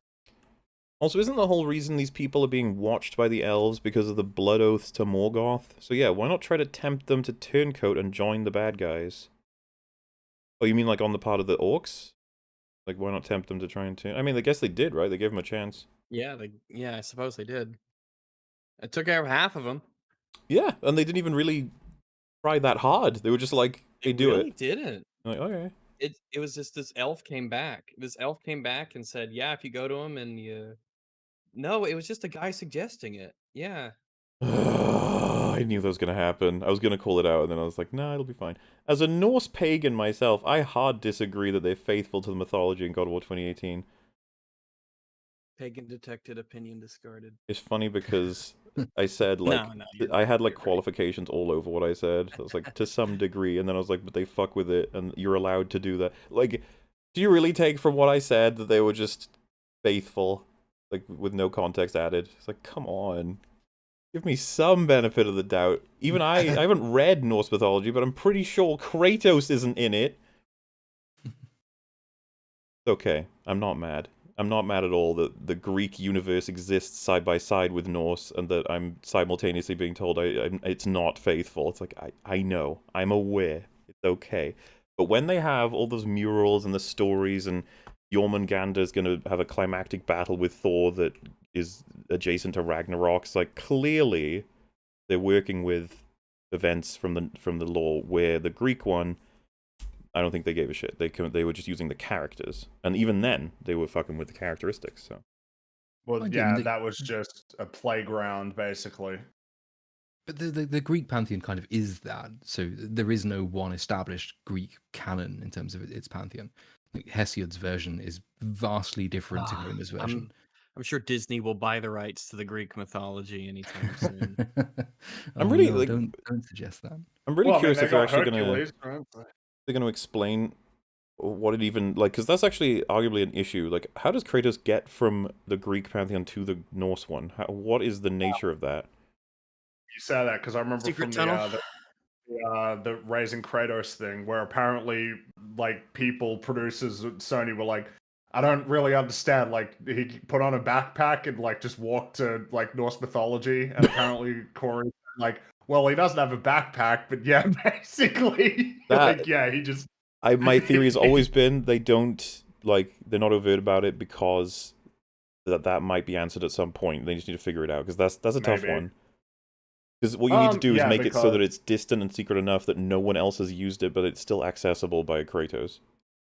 Well, it's just maybe another place in the world, and each place. It's always going to be difficult to reconcile, especially Because if. I because it's believe that safe to the say- most powerful entities of the Norse and Greek universes would probably be interested, because I think Mimir was like aware of the Greek gods. Just like, so this, Mhm. so how does that work? What's going on there? You know? Happens when because God of War is probably never going to end. Like, God of War is one of Sony's most successful franchises. I'd be happy for it to go on forever if it stays entertaining. Oh, it's just that it's just going to be more variables because they have said that Ragnarok is the end of the Norse saga, which means that next up is probably Egypt. And it's like, yeah, how are you going to factor in Egypt as well, being part of this world? If it's Egypt and it releases on PC, I might actually get it. I'm big into Egypt stuff. There needs to be more. I would- It'll release on PC at some stage, but I would probably not when it hesitate. comes. Just make sure it's the kind of game that you have any interest in, though, because God of War's combat is very specific. 'Cause I was literally ranting to Rags last night about some of it. I don't think I'm not opposed to the concept of like third-person action sort of stuff. It just so happens I don't play really any of it at the moment, but I think it's more coincidental than anything. Yeah, fair enough. Do you intend to tackle the Lotus Eater's commentary on Snyderverse? Praise from the other political aisle of bad media may require inspection as well. I've been critical of many of Sargon's media takes. You'll find disagreements all the time in our fucking EFAP movies that may release some year that we've got cooking in the background. But one day they'll come out. One day they're there. yeah, praising the Snyderverse movies. Look, I just you go right ahead. You go right ahead. That's okay. You are free. You have the right. You have the right to You do that. do. That is got- wait, do you need a one license author I'd over there? happily Yeah. see die. Jesus. Oh my Metaphorically, obviously. I Metaphorically. disavow. In Minecraft, he means. Yeah, like if you were playing Minecraft with Zack Snyder, you'd push him into like a little death hole or whatever they have in those games. Yeah, it's fun to do that with your friends. It's not Okay. Sargon, it's someone else who works for him. In that case, that's fine. You know, it's fine either way, but it's fine. It's fine. It's fine. Let him be wrong. Mauler, Rags, Fringy, Shad, Disparu, the little platoon. What a lineup today, everybody. Good to see all these fine gents destroying Rings of Power together. Oh yeah, we got Very a much. great group for this. Yeah. It did a pretty we good have job people of who that really don't- itself. Oh Good, yeah, that's we, true. we don't enjoy this show much. We're not too keen on it. My brother still somehow likes this Garbo. He just started a YouTube and his first video is on it. If anyone has a free moment to roast him, I'd appreciate it. His channel name is... I'm not gonna do that. Like, come on. Here's Wow. just shadow shit on him. Please. Listen, okay? It's fine. We don't need to be like, hey, go get him. It's like, Jesus. No. I don't know why, but for some reason I always thought Sauron was an elf, lol. I thought he was too. Wasn't that but one I of didn't his really many ever. visages? Yeah. So when Yeah, I he's, never really thought about it. He's Anatar, I think, and he comes as an elf to the elves when he wants to convince them to create the Rings of Power in the first place. So he can present as one up until the point at which Numenor is destroyed, and You're then saying he gets. we'll see him in season 2, 3, 4, or 5. Well, 5, yeah, he'll probably be played by a Woohoo. celebrity. Woohoo. But yeah, James Numenor Corden? gets destroyed. He John gets Lennon. struck by lightning and drowned, and then he has to lose his ability to take fair forms ever again. Man, I hate getting struck by lightning. Sucks. I know it's a bit of a. If you're a trial. tree, though, when that happens, and people have been plowing good and evil into you, and you have a Silmaril in the center of you, oof, and end well. Galadriel's favorite wine is Pinot Glycerin. Glycerin. Nitroglycerin. Is that Pinot because of the Glycerin. explosive Glycerin. wine? I guess. Yes. They get packed it. a lot of it on the ships just for her. Like it's understood that she is a terrible alcoholic, and she only. And it's the drinks only way to that keep it explosive from elven- attacking other people. from going into a rampage. Yeah. If she gets upset, she will single-handedly destroy all of Numenor. Unstoppable, the plot demands that she succeed. So they have to keep her boozed up. She sways drunkenly, saying, "All shall love me or despair, and despair even." I Give her that remember explosive elven shit so she doesn't fly off the handle. The short story Platoon was talking about was probably The Appointment in Samara. Very short read, but it's nice. Hi, Rags. Hello. I don't know, but perhaps yes. On this episode of Rings of Power, Mount Doom finally gets the origin story it deserves. Yeah. Which, by the way, I think I was messaging either Shad or Disparu, but I was like, this one, like, I realized pissed me off a little bit more, and I think it was because of the fact that that's Mount Doom. Like, it's like, get away, like, and it's just like, you know this, don't you? And it's like, I do. What are the I things do know what Mount Doom is, and look at what you're doing to him. Touching it, you're getting all your fingerprints on it. Stop You it. are. You got your Cheetos laden fingers all over Mount Doom. Like licking the mountain, like, nah, it's mine. You're like, no. Mount Doom's crying. Just- Reached out his little volcano arms, like, help me. yeah. Yeah, exactly. Arya Stark versus Brienne Sparcine is the pinnacle. It was right. I remember that being okay. And that was It was season 8 as well. It's alright. That's I all wouldn't you call it a got. pinnacle. Right. But hey, it would be cool to see Shad give an assessment of that. Maybe it's not as bad as I think, or rather it's better than I think it is. I don't know. Oh my god. Lord Longbong of Milchington Abbey. Is there any good chance of a Kong Fap? Of Peter Jackson's Long Kong? When there's less going on? It'd be a movie fap for the ages. Yes. Oh yeah. Hello, Ragsies. Scritches for the good boy. Oh, hello. Yeah, it'll have to be later because October is just so busy. Cannot be this month. Probably not next No, month. we're- But who knows after Yeah, that, man. you know? We're just slamming through them. Busy. House of the Dragon is mid. Maybe. I'm going to wait until it's done before I'm going to want to try and tackle that. I would also like to refrain from talking about it in more detail until Rags is now caught up. Yeah. Because now you're unfortunately in a position where it could be spoiled for you. Oh So I my suppose- goodness. And I actually care about it being spoiled. I was about to say it can always be spoiled though because of the fact that it's going to be 3 seasons and the full story is already out in book form and some other forms, so... I'll just not look up stuff. And Yeah, I was haven't going to read say, the it's kind of book, so- standard. That's the same thing for a lot of adaptations, but in the sense of me trying to talk about the show, though, I'd rather wait until you're caught up, like I said. Yeah.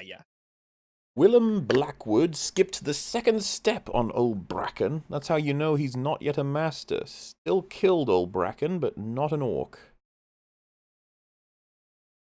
Does that mean anything to you guys? No. I'm not following that. I'm lost. Sorry. Galadriel tanks a pyroclastic flow to the face like a Chad, and she'll survive. The bestest, most badass girl boss ever. I have a feeling that we won't see why or how that's possible, that we'll just get the aftermath We'll get her dirty. immediately. Yeah, She'll she'll just be dirty. everyone will be walking around crying, screaming, and we're like, oh god, this is terrible, but it'll have settled. There won't be any more like giant clouds or She'll anything. still be beautiful, but dirty. A little bit dirty. One little patch of mud and that's it. Maybe a beauty scar. You know, Ooh. not anything disfiguring or prominent, but like Or on the permanent. cheek down below, you know. Oh, it definitely won't be permanent. No. Stab, twist, gut. Galadriel teaches the Numenorians the combo of how to beat the Soda, Popinski, and Punch-Out. Oh, I hope it works. Oh, because they might have to fight Soda at some point. Galadriel's line, stab, twist, gut, is more ignorant than the one from Mask of Zorro, pointy end goes into the other man. That line is meant to show ignorance. Hers is trying to imply intelligence. That's actually a great point. You remember when the experienced Zorro is teaching the up-and-coming one, and he's like, do you know how to use that? And he says, pointy end goes into the other man, which, Yep. that's true. It's just obviously more complicated. And it's like, that's a great foundation.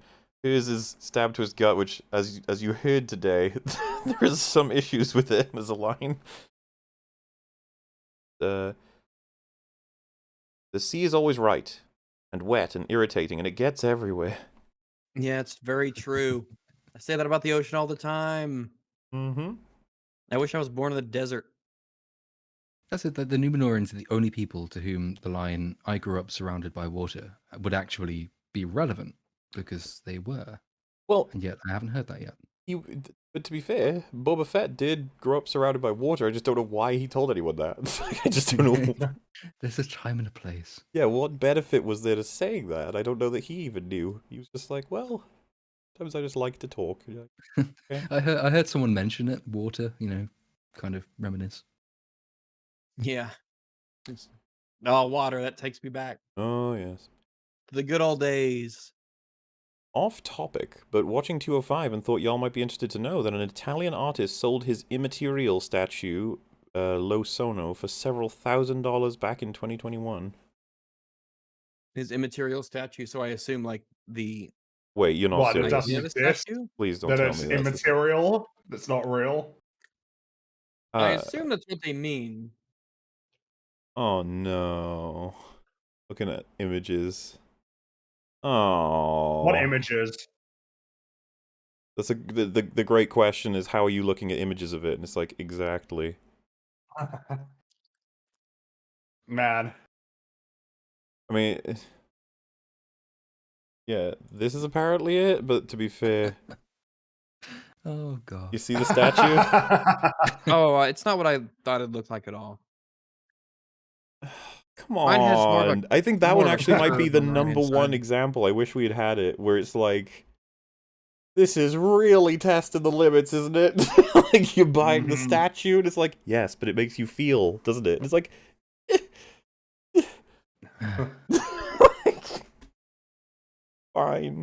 fine. What a neat statue you have there. And just like the person who like organizes the entire gallery is just crying in the background. The destruction of art. Just reading the subhead. Despite lacking any physical form, artist Salvatore Garau, I think that's right, said that the immaterial sculpture titles Lo Sono, meaning I am, very much existed in its nothingness. I just, Yes, I agree with that statement. That's just, Italians need to stick to pizza and submachine guns. They shouldn't I be dabbling about in this fucking art. It's they haven't clearly made a anything mistake. good since about the 3rd century, so that's probably true. Next up, please explain reasons why you believe Halbrand equals Sauron. So I do feel bad because there's a lot of people out there, and I think Dev is one of them. There's a couple of others I've spoken to where they're like, "What? Halbrand is not Sauron," even to the point of assuming that not Gandalf is Sauron. So I have the unique benefit of, number one, being told by people who have been told by people who've been told by people who've been told the story, and it's lined up fully up to this point, that he is Sauron. I was told that very early on, and so then you just keep a lookout for how they could build the story to be that, and match it, like, you know, times that by their incompetent writing that we've seen. And things are slotting more into place in terms of how you'd expect them to tell the story, and then there's a couple of references that are kind of undeniable, right? Like when he fights the dudes, that scene is definitely portrayed in a way to be like, ooh, that was a little bit... It wasn't like a heroic type fun character defending himself from those assholes. It was more like, you went a bit far and you hurt them more than you needed to, buddy. Like, what does that mean? We had this with, what's her name? Pennyworth in Batwoman, remember? Where she killed someone when she didn't need to, and the show was like, ooh, Yep. but we never did Breaks her anything with neck. that. I don't think that went anywhere. That she'll never tell everyone. Oh yeah, it was never at all mentioned in any way whatsoever. So you got that. Batwoman is a show that's even worse than Rings of Power. So He's super interesting in Forge and shit. You got which, you know, just matches the whole, makes the rings part. You got he's got like a lot of awareness of all the shit that's going on in the Southlands. You got his lines about how, in order to like control people, you need to find out what they fear, give them the ability to master it, and then master that. Which, as was said earlier, that kind of just describes the One Ring. There's a lot of things going on, and knowing that he's Sauron from the other thing is just how it's directed the conversation. But don't worry, don't feel like you've missed something. It's just bad. So like, you know, when it's revealed, it's not like we're gonna be like, told you so. This is something I was told. So, yep. So Galadriel can't feel or smell out all evil. Great. What? What's that gonna do? all right. I mean, fair enough. I can't. I was gonna say I've tried. Well, but... actually, I'm a dog. The trope is accurate. I can. I was about to say, yeah, dogs definitely. I can They bark at any evil sense things. evil. Yeah. I'll What make about sure to zombie bark dogs, at it though? if I see that. Zombie dogs, individual basis. Mm-hmm. I'm assuming more that your gas mask means that you're the least able to do this. Well, At it least filters out gaseous. bad Fine. things. I can change the filters to filter in whatever I want, you know. So if I filter in the smell of evil, I'll be able to do that. Fair enough. Very specific filter setting. Oh yeah, they're great. They might be trying to corrupt you by giving you a mask that has that specifically as a filter setting. They're actually there's mithril in the. Did Ooh. Halbrand make They're- your mask? They're Yes. strong and unyielding as evil. Yes. Really weird that he said that, but yes. Very strange. Hey, Gilgalad, why did you say evil was strong? He's like, huh? No, nothing. No, I meant both of them were strong. Both. You get good and evil. No, sorry, I mean, good. give Good is credit where it's strong. due. I don't support it, of course, but I mean, we gotta face the facts here. We're pragmatic It's sort. No, undeniable we're not. merits. Yeah, they're just like, but you agree that good gives up where evil doesn't. He's like, no. But it's like, So about that table. oh yeah. Durin would be the evil one in that because he's lying, Yeah. manipulating. Yeah, and Gilgalad's a cuck. Halbrand's smithing scene is BS. That hammer's twisting the metal to a bad curve. That blade is going to be bent. No, he's the sword master. You're not. You He made suck. something that the smith man was like, whoa. Wow. So you must be wrong, person who's commenting, because I was shown in the show that he made something amazing. In the law, no one can see the rings unless they are ring bearers. Really? You can't even see it? That's only true of the 3 elven rings, I think. Oh, okay. Because there were 20. The elves make 3 in secret, and I think those are the 3. Narya, Nenya, and the other one that I don't remember the name of. Those ones are invisible unless one is a ring bearer themselves or wearing the one ring. But Sauron doesn't actually know that those have been made. All right. I'm 3 hours behind, but if you guys have talked about the 10 out of 10 IGN rating, just remember they also gave The Last of Us 2 10 out of 10, so I don't know if it's really They worth give that a lot much. of things 10 out of 10. Yeah. IGN is. I'm certain that they were financially compensated. Maybe. I think that's... Yeah, I'm not even... I wouldn't even... What I was thinking about when you said that was more so that they make these reviews not necessarily because they have direct communication and they are paid off, more so that they know it's There's more an beneficial. understanding. Yeah, more beneficial. I think it's a very, very well understood from both sides, back and forth, nudge, nudge, wink, wink, nod, nod, about what they do. You could also look at the writing credits in Season 2 and see if any former IGN employees are on them. It would be funny if that were the case. What? The theme for Rings of Power is plot twist, MacGuffin. And it's not a MacGuffin, but instead a more underwhelming MacGuffin. Sauron's sword is just a key. Mithril is just magic lightning, but the mark of Sauron is a map. You say these things as if they're not much stupider than that. Like, Sauron's sword is just a key. It's like, yeah, there's a lot more that's really dumb about that, actually, in terms of what it does specifically. But The keyhole, what it does. Oh, it's just... we'll have so much to talk about next time. Oh my god. That's the sound of forgiveness, Elrond. Explosions and then silence. They take the explosive wine when they go to battle, or it's just what they drink normally? Do they explode if they burp or fart near a flame? So first off, yes, obviously. I- 2, I have no idea. I thought that was like lamp oil or something. Yeah. I would not have guessed it was Well- wine because it looked so thick. So I think I the don't think argument it can be was wine. describing them as being in casks made people think it was wine, but that ultimately you could store theoretically lots of things in a cask. You don't have to store Absolutely. wine. And it came out Especially pretty if it's- thick. It looked thick. Yeah, if it's a oil meant for burning, then having it with a spigot makes sense if you just want to put a little bit in a lamp or a Yeah. torch or something like that. You don't want to dip like a bucket down there because it get all over your hands and now it's just messy and icky and the dirt sticks to it. But it's So the generally ethanol. wasn't- It's the ethanol content in wine that burns, isn't it? I'm sure no wine, even undiluted wine that sort of we drink today, does not have a high enough ethanol don't- content to I don't think actually.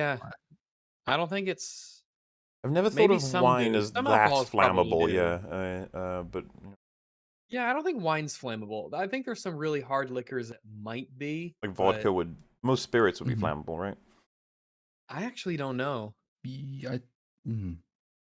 Depending on how much it's cut with something else, but it has to have a high ethanol content, so it has to have a high percentage, like ABV percentage, I think. No, So people saying oil doesn't explode. Idiot, we saw it explode, so it must It exploded. Whatever. God. That's the source of the confusion. If it just burned the ship down, then it could be all sorts of things. But the fact that it was explosive, yeah, I mean that depends on the thing it's in and like the air pressure within the thing it's in. It's like same thing with the Mount Doom thing we'll come on to whenever we get to the next episode. Is that would the water have the effect that it has? No. I think the explosion not quite. Yes, but Well, no so is to the be answer fair, to that one. sorry, my exasperation there was because it's magical bullshit too, right? It's not just a normal volcano. But yeah, I see what you mean. Well, yeah. Well, I mean, like what Fring was referencing, right? There's weather effects inside the pyroclastic flow. It's like Oh, I think that does happen though. I mean, like genuinely, electricity. because you've got well, it's not electricity generated by the thing, but it's charged particles within the pyroclastic flow. So I think you do actually in real volcanic eruptions, you will see lightning because there are charged particles within the pyroclastic flow, which then arc the energy between themselves. So I think that does actually happen in real life. Like you can see artistic depictions, and I think photographic depictions as well of real life volcanic eruptions where you will see lightning in them, either generated from within the pyroclastic flow or because of the interaction between that flow and the clouds above them, which have charged particles in them. Well, that sounds really cool. I know. How are they alive? If you add that on too. Yeah, I think Also, it's supposed to there's be like lightning in it. 3,000 degrees Celsius in there, though, so they should be dead. Yeah, because like it's just like adding even. I don't know. All right, fine. Yeah. She'll be fine. She'll be a little dirty. She'll have to take a bath, but it'll be fine. The theme for Rings of Power is. Oh wait, I read that one already. Oh wait. Wine explodes. Oh yeah, well they could have been just C4 on in storage there as well. I think that was around that time, right? They would have had that Secrets technology. of Numenor. Yeah. It's like Saruman's gunpowder stuff. It's Mhm. the Fire of Orthanc or something. That Numenor had their own.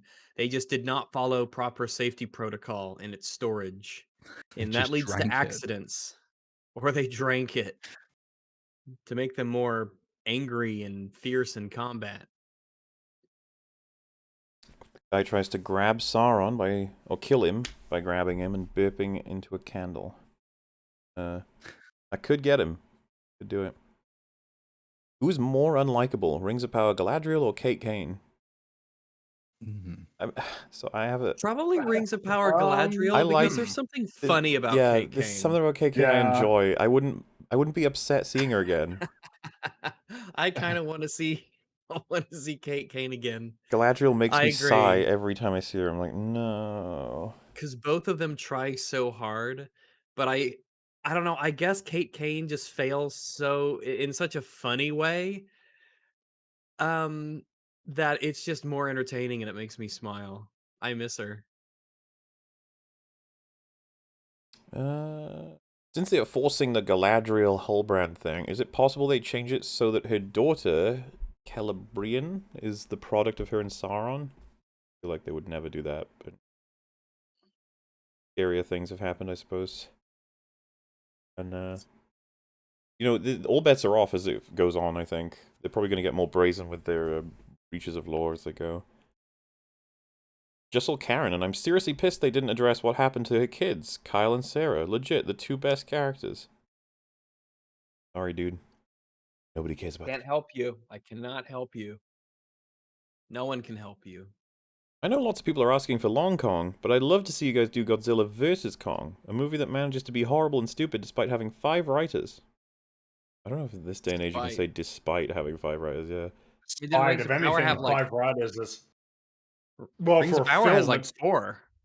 Well, TV shows tend to have a good chunk of writers. I guess with a film, usually, like, if there's more than 2, it's usually like, ooh, that's a lot of that's a Yeah. lot of hands in the Bumping kitchen. into each other here. A little bit. It's just that very often when you find out that a film is like cataclysmic, like you look at how many people wrote it, it's like, oh, It's weird. I've been meaning for ages to sort of go through and try and sort of do a little short-termy kind of study thing. Like, what's the average size of a writing team these days compared to even the 1990s or the 1980s? Because it does genuinely seem to be that like the more you have, the worse it gets. If you compare, say, like 2001: A Space Odyssey has Arthur Clarke and Stanley Kubrick working together, so there's 2 of them. You compare it to a modern film which has anywhere between 4 and 12 writers on it, and the quality is evidently so much worse, but it's so reliably so much worse that you wonder why it is that they have these workshops as opposed to trying to find individual sort of creative people to hem the whole thing from start to finish.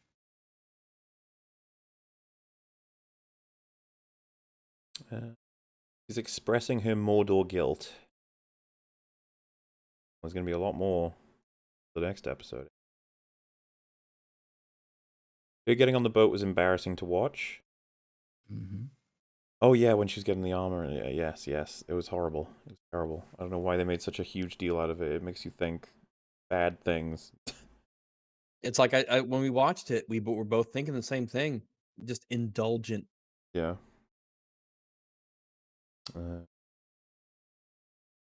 Pick a Dark Souls power. Stamina and its recharge rate.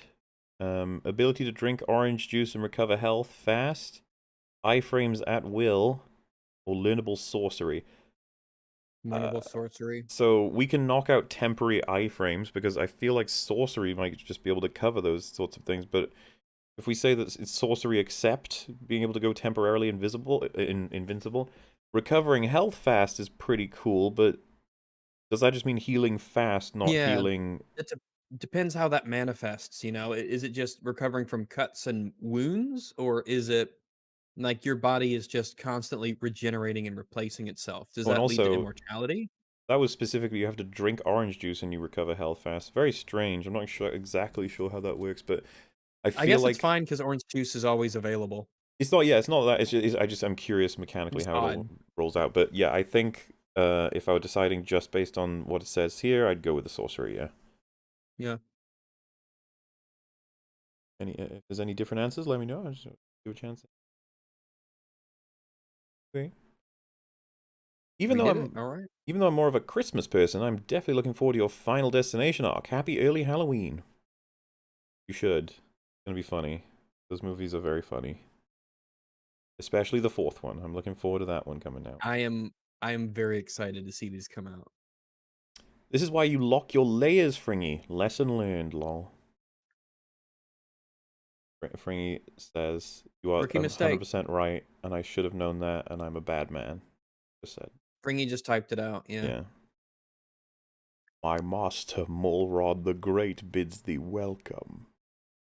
Who has authority to treat with me? Ah, Amazon, I have a token I was bidden to show thee, and then it's 1-star rating.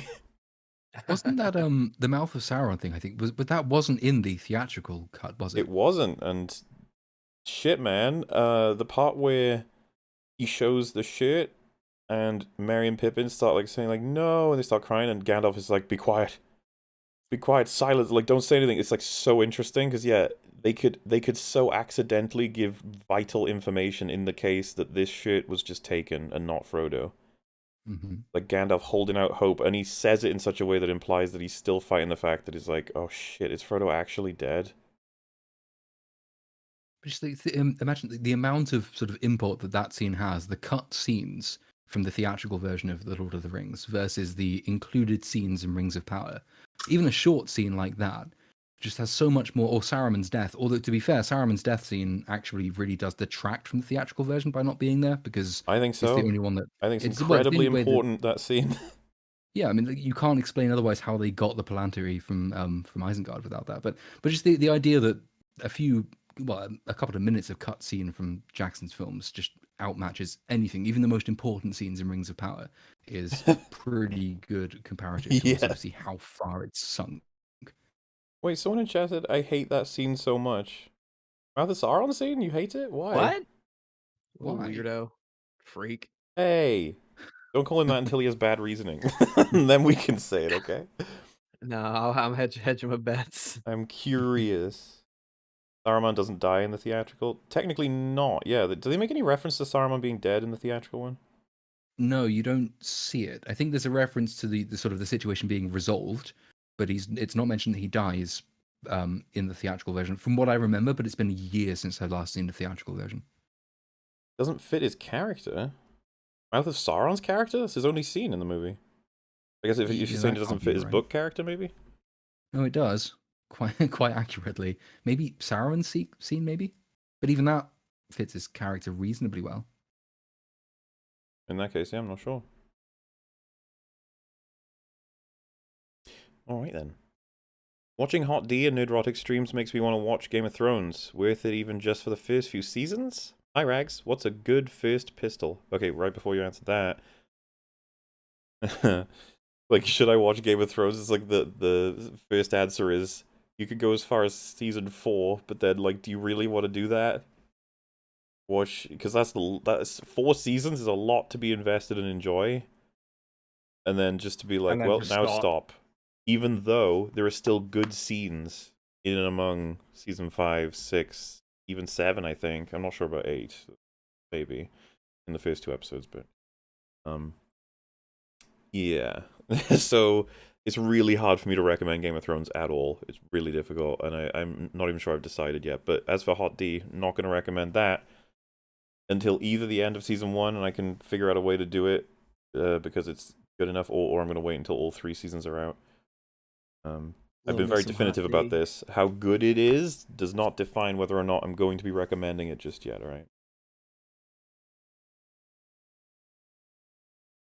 That Aragorn's character, not the Mouth of Sauron? You think Aragorn is out of character in the Mouth of Sauron scene? The scene with Mouth of Sauron's holding up Frodo's shirt. You think it's out of character for Aragorn to kill him? Everyone's saying it apparently. Is that how do you guys feel? I never considered it bad. The Mouth of Sauron's evil, and he's talking about how they tortured Frodo before they killed him. Yeah, I don't know. I don't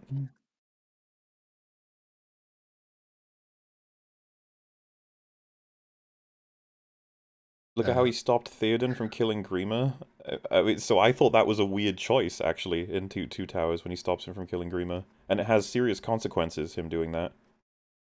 It does, but there's a difference because the whole sort of setup to the Grima scene is that they realize that Grima is not sort of the originator of the evil in that scenario. Grima is the person they're actually appealing to. Theoden does appeal to Grima. Oh no, wait, no, you're talking about in the Two Towers, right? Yeah, well, in the same sense, I guess, because Grima isn't the big bad in that scenario. Grima is as much manipulated by Saruman as Theoden has been in a way. And that's why you get in the deleted scene in Return of the King, they appeal to Grima's sort of better nature against Saruman. Theoden tells him to calm down. So that's part of Grima's own sort of aborted redemption arc. The Mouth of Sauron is simply that. He is the Mouth of Sauron. He's one of He's the a most horrible monster corrupted person. things. Yeah. In fact, I don't even know what Yeah, he's species he's also supposed to operating in be. a. Yeah, he's odd. And there's probably an His element mouth is too of Grima gross. was begging for his life on the ground, helpless and so that might have, and as like an actual like a man, clearly mortal creature that isn't some magic bullshit, then there is probably that element of, you probably shouldn't kill him. It would be, no, it's not I mean, most I assume the likely logic be is good. that he's almost like a messenger and you shouldn't kill the messenger, but I imagine Aragorn doesn't feel that way I think about it's orc I think messengers. it's just that we broken the spell. He's helpless and he can't hurt us anymore. So to kill him No, here no, no, I'm talking back and about like Mouth of Sauron again. I assume that he's virtually an enemy commander combatant who is like I guess evil in some different sort of way, who still represents some kind of a threat, operating in a more I guess official I think you have to capacity. also apply a variable of Aragorn's mental state. He's not exactly chuffed with the news. Yeah, I think that is totally fair. This Yeah. was I definitely don't see it as out of character. Seems very I don't upset. either. But it's interesting to hear the perspective. Anti-whiteism ruined Lord of the Rings. I don't know about that. Did it? I think it's shit writing. I mean, I'm guessing hopefully they mean Rings of Power, not Lord of the Rings. They've just said Lord of the Yeah, I Rings. assume so. Oh, sorry, I skipped over the question. Rags, what did you say was a good first pistol? That was the other question. Oh, I'd probably go with. I don't know. There's plenty of good choices to make. Honestly, a lot of it will be determined by how it fits in your hand. So for that, I can't really make much of a recommendation. But there's plenty of pistols that are a-okay. It's kind of like buying cars. Like the vast majority of them will probably be just a-okay.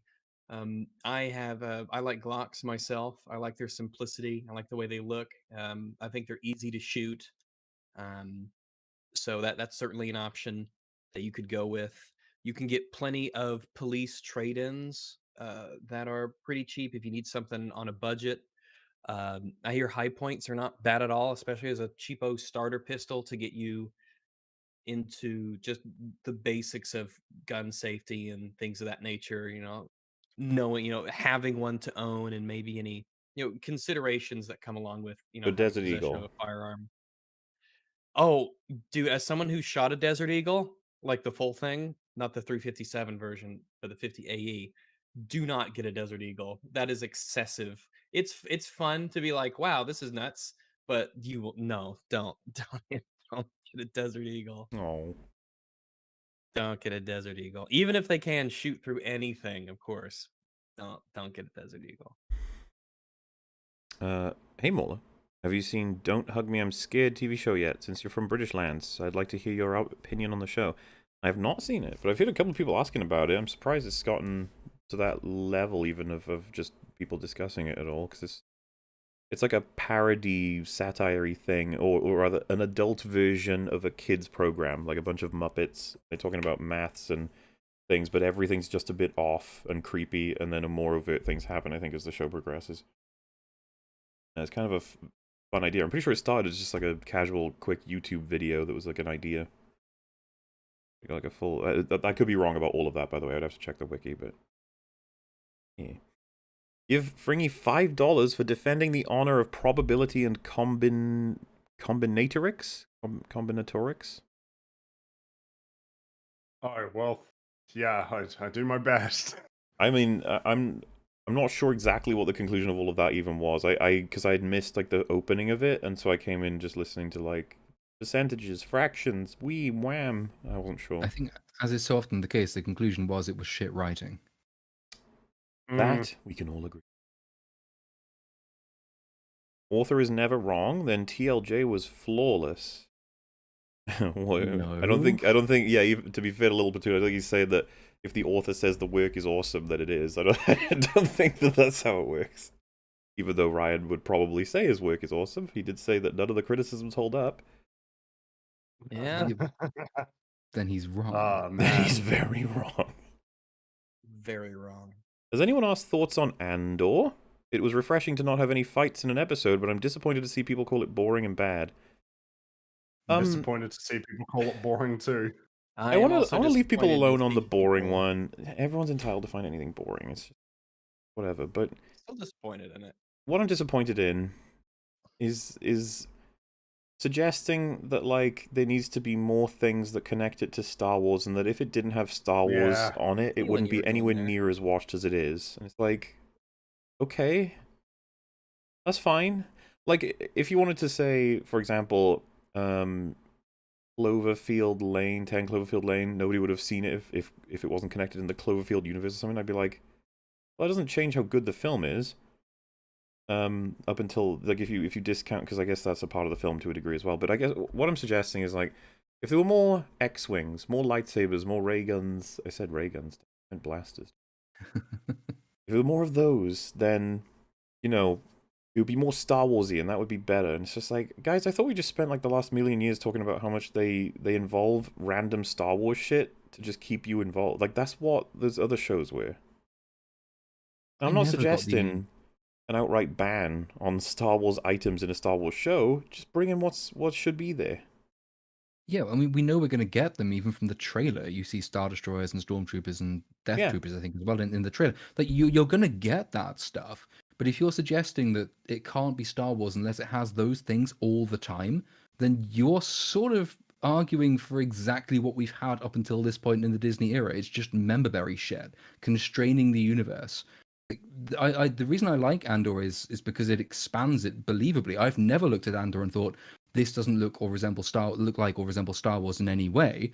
I think it actually, to the extent it's good, it actually adds depths and layers to the Star Wars universe in quite a Star Warsy way. My problems with Andor, to the extent I have them, have been largely to do with the writing. Like a lot of the payoffs in Episode 3 don't actually stem from the build-up in Episodes 1 and 2, which I think is something that's legitimate to criticize. I think it's been a pleasant surprise so far in that it's been quite mature and adult, and it doesn't treat its audience as though they're idiots, which is a good start. And you can't complain about the bad writing and the formulaic nature of Marvel products, for example, and then criticize the show just because it doesn't exhibit the same traits, which I think a lot of people have been doing with Andor. Like, just because there isn't action every 5 minutes. Well, okay, but are you happy with Phase 4? No. Maybe then you should give it a chance. And to clarify, there are plenty of criticisms for Andor that involve consistency and character criticisms and just general, even talking about pacing to more detail than simply I am bored. But yeah, I've just been seeing a decent chunk in several videos being like, what is this show? It feels like a show they just made, and then they said, by the way, this is in the Star Wars universe. Which is See fine. that a lot, and it's like, That's fine. you're allowed to have that perspective, sure. You see, we talked about this before with superhero stuff, right? And we were like it sounds absolutely ridiculous. Like, you could never make the Father in the superhero universe. It's like, but you could though. You're just so far away from it as a thing that you think it's almost impossible. It's like, but just having like a famous superhero's reach that age, and Professor X is like, I can start referencing Logan. It's like, we're already getting close.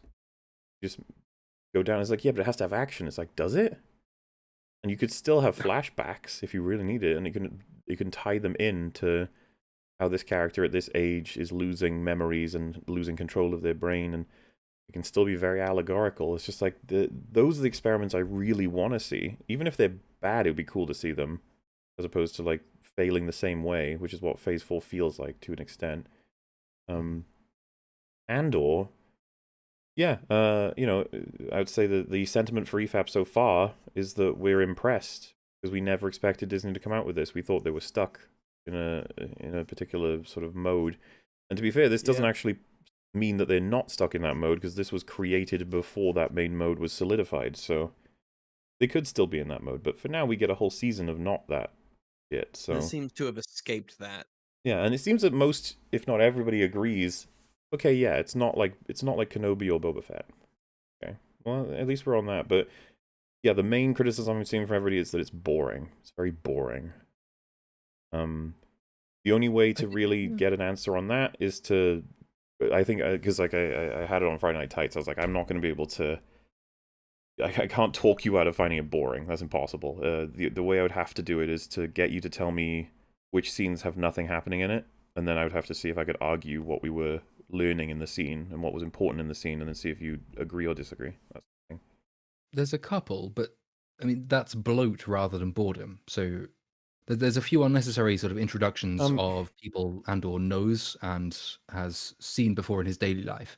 I'm thinking it's either the second or the third guy who turns up in the street in episode 1, I think, to whom Andor owes money. He has the alien friend as well. We never see those characters again. I don't think it adds anything new to the dynamic. We already understand this about Andor. He is in debt, and the sort of there's a net tightening around him, but principally from below as well as above. So you have the investigation by the police above him, but you also have this declining charity amongst the people below him, and he's running out of options. He's running out of other people's charity. We had that 2 or 3 times before we got that scene, and that wasn't very long, but it was there, and it didn't need to be, and it introduced another character who we'll never see again, and took up time that could have been better spent, I think, developing some of the more important characters who were, there aren't many of them, but there were a couple who are underdeveloped in the first 3 episodes, chiefly Tim. And you could have spent a bit more time with him and less time re-emphasizing a point that's already been made. So there's a couple of little bits of bloat, but I wouldn't sort of I criticize wouldn't it call any that more bloat, than that. though. No? Those scenes do serve a purpose in showing how Andor treats people he owes money in different ways, depending on the relationship and what they're willing to do for him. And they could also turn up in like episode 5 or whatever. That's true. No, We don't know I yet. see that point. I think my point is that we've already established that thing about Andor's character would be my only. It's not even a very strong criticism. It's just like, if you're going to try and economize anywhere, I would have economized on that, because it's already been established. We've seen 2 or 3 other people to whom he owes money, and we've already seen how he deals with different people differently depending on who they are and how much he owes. We don't necessarily need the 4th and the 5th person, and that sort of, I think that can give the impression that it's taking longer than it really is to get to its point. So that, I'm not saying that's a massive flaw. I'm just saying that that's something Yeah, which, if don't you want think to it's a avoid the flaw at accusation all. of boredom, maybe you would economize on that area. Well, the I funny think thing it's is the work I senior do. sign, a couple people in the Friday Night Tights stream who did find the show boring were saying that they liked that scene because of the funny alien saying, "Told me to stand here." You remember that? That's that scene, right? Mm-hmm. So yeah, as someone in chat mentioned, it's just like, yeah, you just have to find out which scenes they found boring and how they define sort of, because that's the thing, boring is useless. It's the underlying stuff that you can actually get into and dig into and figure out what, because different people find different things boring, right? Like I could there's someone out there who said Doctor Strange 2 was boring throughout. I'd just be like, you found it boring? Okay. Yeah, sure. It's possible, I guess. Because if you're just overloaded in action and nonsense magic and stuff, you're just sitting there like, I don't care. You know, it's possible.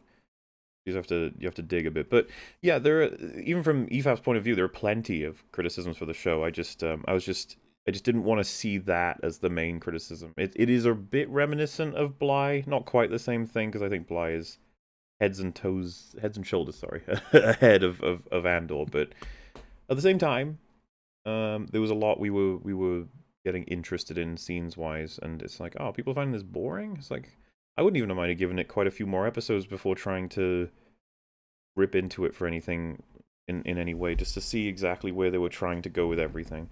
Because one of the things I think is really true, YMS felt this way about movies, I think, that you haven't really consumed it until you see it more than once, in terms of, like, have you really gotten everything? Do you really know? And you could say the same for seeing a season of TV, to go back and see what may have seemed innocuous is now very meaningful, because you know what it was leading to, sort of thing.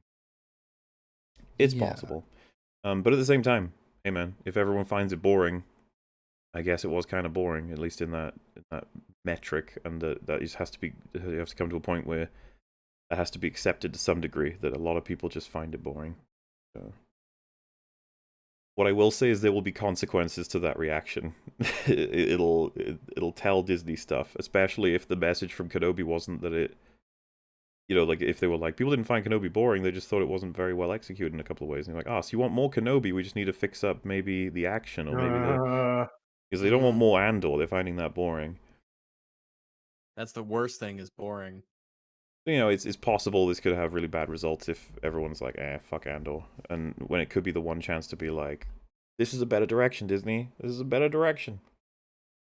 Will there be an EFAP mini for Andor? So the problem I'm having is I have literally got no time to make them, but I might try and make them so that it's a Hill House style. They all just release as one big video, and they're a lot less lower editing style, so that you can at least get our coverage of it in that format. But because I don't think I can release them as individual minis right now. The Halloween arc is still not ready to go, and it's releasing, so. And I got loads of other stuff to do. You know how it works. Halloweeny times. Anyway, any of you guys checked out Resident Alien? Really good character development. Resident Alien. I've heard about that. It's Alan Tudyk. I've never heard of it myself, so I don't.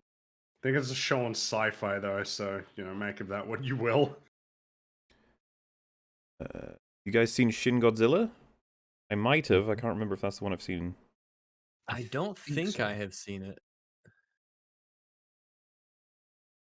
Well, all right then. Bringy, favorite Trios of Horror episodes? Man, 5 is really good. That's the one with the running joke of Willie getting axed in the back. Dude, I would actually go as far as really saying good. seasons like 3 or 4 up to like season 10 or something. Just all of them. Yeah, there were a lot of good Treehouse of Horrors. I'm a big fan of that one though in particular. That's a really good one. Remember when the gremlins on the side of the bus? Yeah, that was a good one. And then, Otto, there's a gremlin on the side of the bus, and it's small man. Hey, no problemo, Bart, dude. I'll take care of it. And smashes He him. just fucking kills a man because Bart says it's a gremlin. and then like he manages to just softly roll into a ditch, and then his car explodes. You have to include that one part right before he explodes. He just goes, and then just blows up. Oh man. They were 3C it. Because I had my this is consistent with my character. My favorite collection tapes of any Simpsons were the Trios of Horror ones. I treasured those ones the most.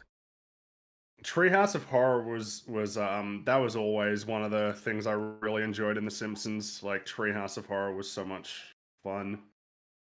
I remember. I want to see if I can find it. Actually, the tape. I see it in my head. I think it was the family, but as the Addams Family or something. It was like a collection. Yeah, of I remember 4. that one.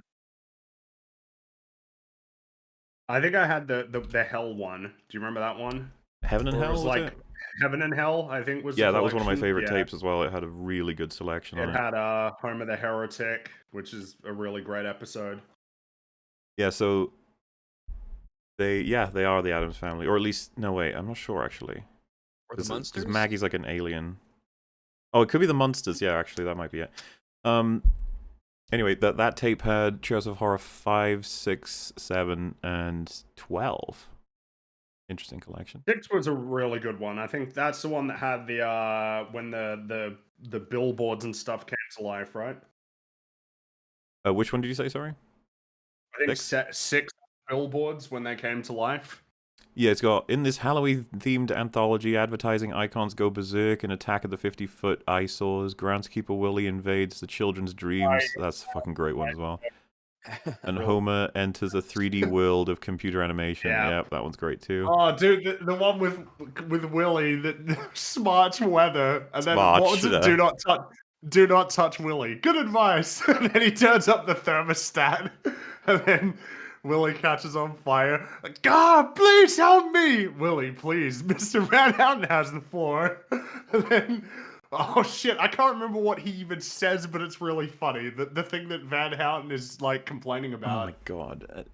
I'm getting nostalgia something- heavy from this fucking tape. So, the final one, Treehouse of Horror 12, Hex in the City, a gypsy curses Homer, bringing misery to everyone he loves. I remember that because Marge like grows a beard, Bart's neck goes all floopy. Yeah. Does Lisa turn into an animal of some kind? I can't remember, but the second one is when Pierce Brosnan is Hal in the house and he falls in love with Marge. And do you know what I associate that fucking episode, that specific individual episode's event? Like, because it's 3 stories per one, right? I remember when that one starts, I have a distinct feeling of, oh no, the tape is coming to the end. So weird. Right. Yeah, I get you. Yeah, and then the last one is the Harry Potter type one, Whiz Kids. Bart and Lisa are students at a school for wizards where they try to foil the evil Lord Monty Mort. Monty Mort. Oh, it was a good tape. It's a good one. Mm-hmm. Alright, anyway, wait. Yeah. Dude, I wouldn't be surprised if I have us do like a just me and you watch Simpsons in mini format someday. That'd be pretty Maybe like great, one yeah. per week or something. That would be fun. It'd be easy to edit and talk about. Why not? Little Platoon, did you know that England is your city? No, England is my city. Or it says. you said it. I did not know that. No, but now I do. So thank you. Sweet. Also, I see Fringy changed his profile pic to a blue bird, embracing your bird heritage, I see. It's my Halloween. I'm cassowary. That's very scary. Yes. It is scary. Yeah. I thought it would be a fun. I hadn't organized it ahead of time. Foolishly, stupidly.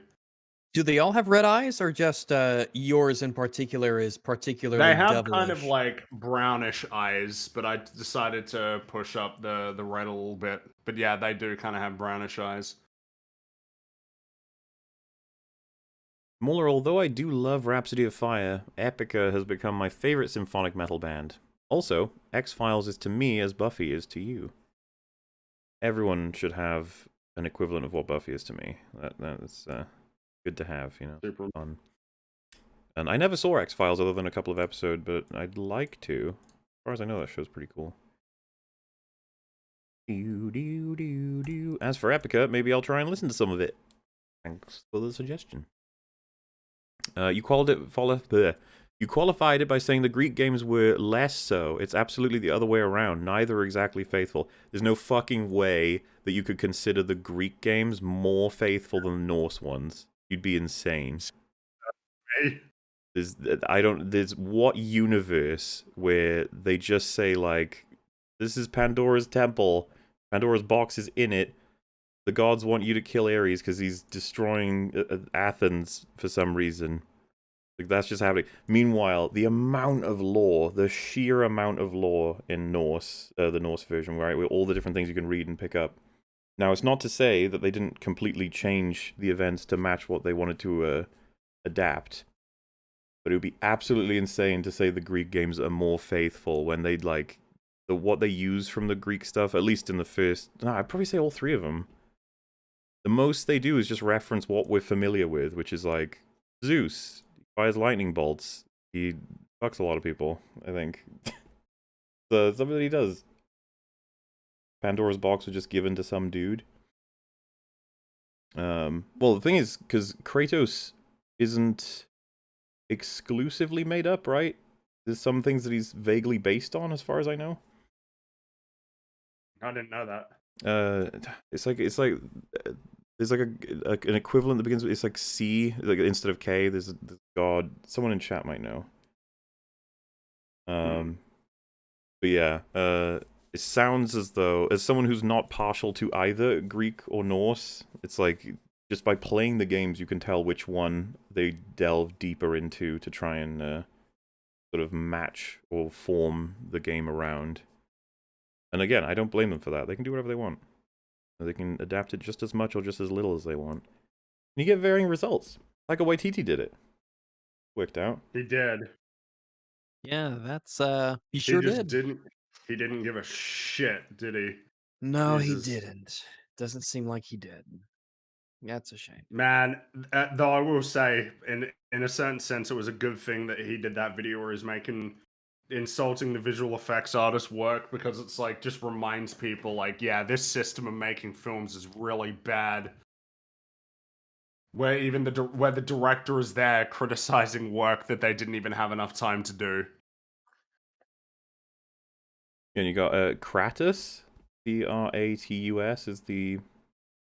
He's like, some people saying he's an enforcer for Zeus. So again, this is what I mean. It's like loads has been heavily edited. And then there's not much reference to the events in the Greek world, even in the trilogy. Meanwhile, one game in the Norse one... This is the thing, they've changed their approach. Everyone can tell this from the original trilogy to the new game. And it's neat, it's different, but... like, to say it's the least faithful would be the Norse one. I just go as far as saying it seems almost impossible, if not hilarious, as a statement. Seems I'm like willing. a lie. I mean, or a cope and a seething. Yeah, I'd be happy to concede neither are faithful in the strictest sense, but we know which one is more faithful. Little Platoon sounds really, really gay, or just really British. Is there a difference, really? No. Unclear. We'll have to get our scientists on it. Ask again later. God of After a few War, drinks. Assassin's Creed, Dante's Inferno. I've experienced these games only in their punished forms on PSP. Konnichiwa, Ragzu. Oh, hello. PSP. You mean Assassin's Creed for PSP? They made an Assassin's Creed for PS Vita. That might be. Was it what I'm good? thinking of. Assuming... I no idea. I have no clue. It was probably good for PlayStation Vita, which is an interesting sort of standard. Well, because Killzone Mercenary I liked. That was like a portable Killzone game, but like I liked that as its own thing more so than just like, well, for a PlayStation Vita game, yeah, kind of, it's kind of the same with the Uncharted game on PS Vita. It's like, yeah, it's cool for a portable game.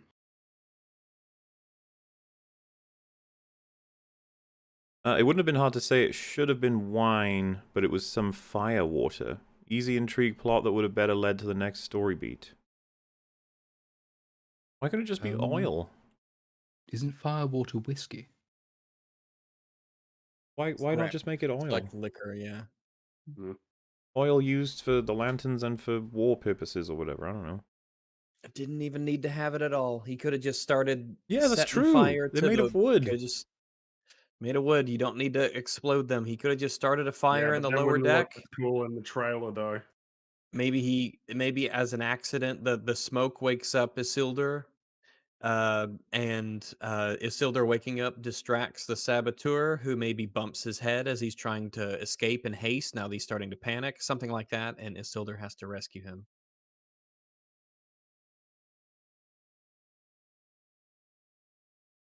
Did you play Age of Mythology? No.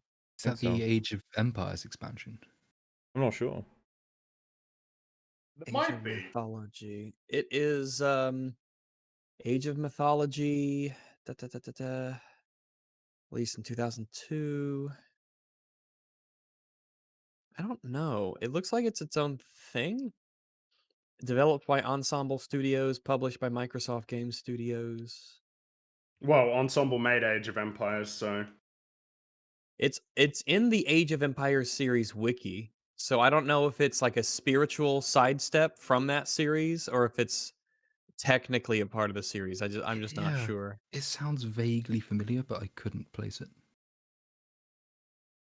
Yeah, it says yeah, it looks like it might not technically be one, but it is one in essence. Hi, Rags. Hello. Did you like SCP-3000? Look at SCP-2764. 2764 That's where it says. and I have to double check. SCP-3000 was all right. Yeah, I did like SCP-3000. Yeah, I did like it. I thought it was a really neat idea that was presented in a decent way. I'd have to look up 2764 though. I haven't read this one. Apparently, Age of Mythology has Greek, Norse, and Egyptian all in one game. Sounds cool. By the way, I was just thinking, surely the adaptation for both the Greek and the Norse would actually just be considered nil, because Kratos is going to kill every god in both pantheons, so I'm going to assume end that's of the not a part of their lore. yeah. But at the same time, there's clearly way more present in the Norse games. They'll even have, like, you know, the story of when Thor and like a giant from Jotunheim fucking fight, and you know, for whatever reason, that's completely disconnected from the events in the actual game. And I would assume, I'd have to check, because they don't have any reason to contradict what I'd imagine is in the actual Norse myths, are accurate, or at least to a degree, because through translation. Which is another thing I heard, by the way, that translating the Norse myths is, like, complicated, and there's several different things you can read in terms of exactly what events transpired, which goes the same for Greek too. Hence why they're considered myths, right? As opposed to how does something get defined as a myth? I have no idea. Couldn't tell you.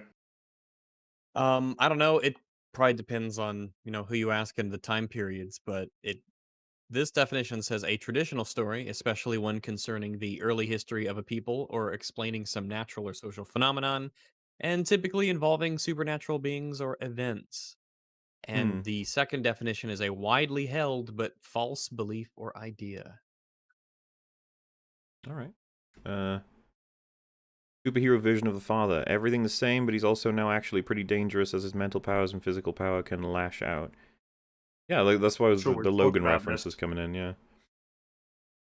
Obviously, Professor X's deterioration has a significant effect both before the events of that movie and in it. Hi, people. Please check Wonderfrau 1917, the trailer, an EFAP meme starring the EFAP crew. Oh, do we need to save that for a meme episode? Possibly. Take the title of a song you've heard and add "In My Ass." Well, I'll keep chat busy until the end of the stream, I'd imagine. I was thinking the Twilight My Ass. Oh. Twilight in My Ass. One of my favorite songs is Emerald Sword, so... That's not good. You don't want to have No, those it's in your not good at ass. all. Well, I'll go Summer for Night in Sausalito in my ass. Muse, Supermassive Black Hole in my ass. Yeah.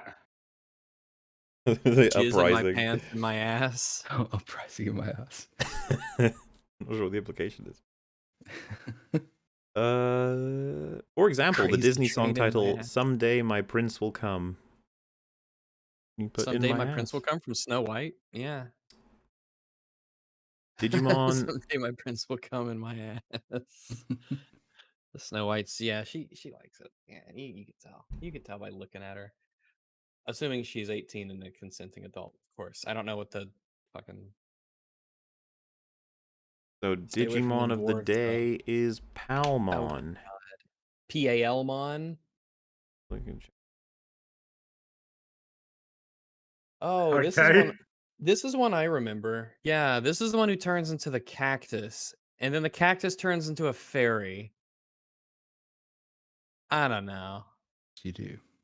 I don't At know. least the fairy is vaguely flora themed. Yeah, it's you have the weird plant thing here, then it turns into a cactus with boxing gloves. Then that turns into a somewhat plant-themed fairy creature. That's evolution, folks. Yes. Unfortunately, don't have the money to qualify this. That's about the how it's more faithful to Greek than Norse.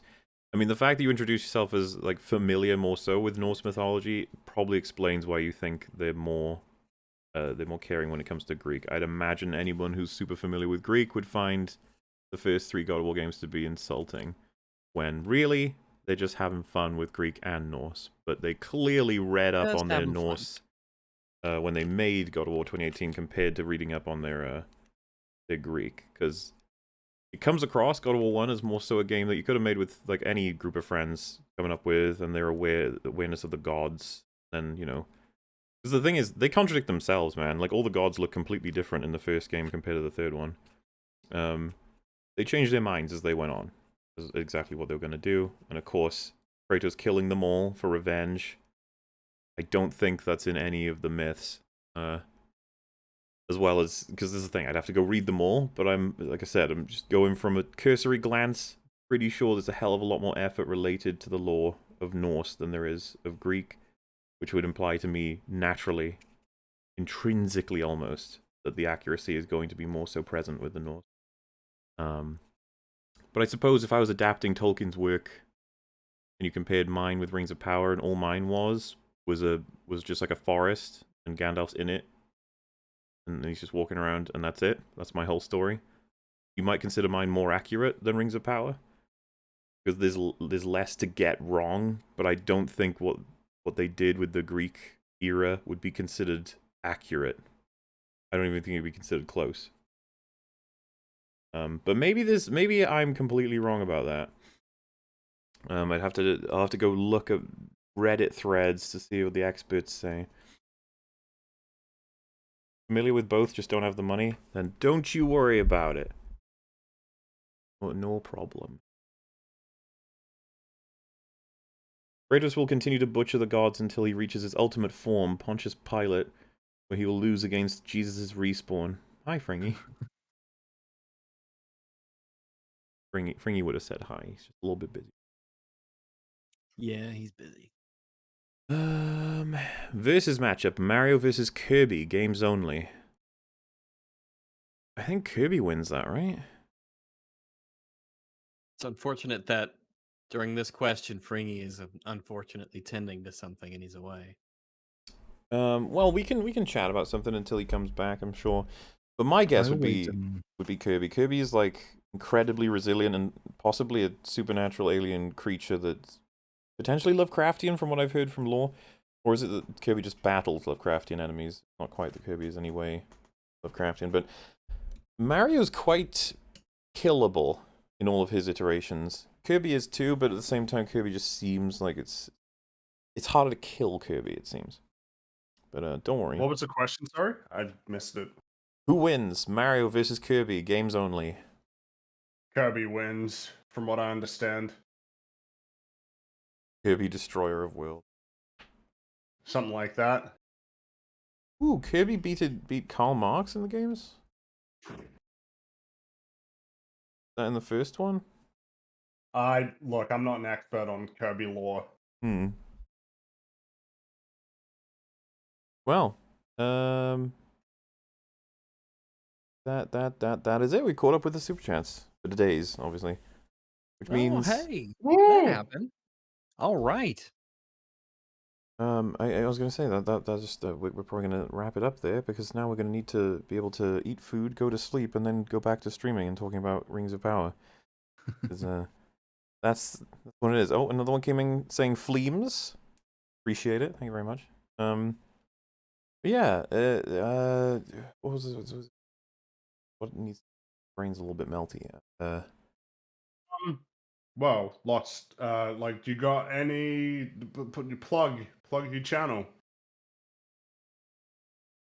What Yes. am I actually even doing? Oh, well, if I have time between now and going to bed, I need to finish off my hour-long Andor video, which will hopefully be out tomorrow. I'm just filling in like little expression shots and stuff, but that will theoretically be out before EFAP tomorrow, and then it's back to Rings of Power. I'll have recovered, maybe, probably not. I hope the same goes Ah. for all of us. Another one just popped in saying, name one media where no one has managed to properly criticize it and it gets unfair Properly. criticism or undeserved praise. Nothing in the middle.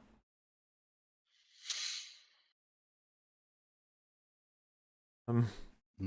My brain isn't working very well at the moment, so I'm struggling.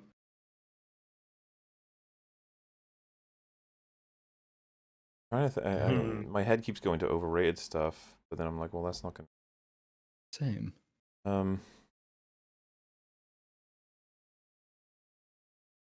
Inception? No one said Endgame.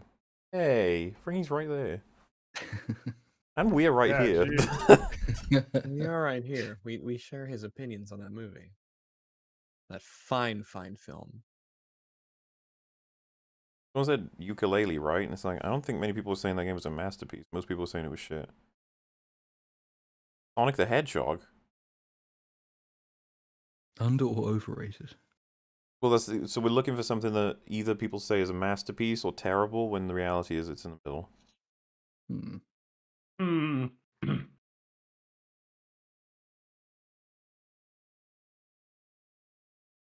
Maybe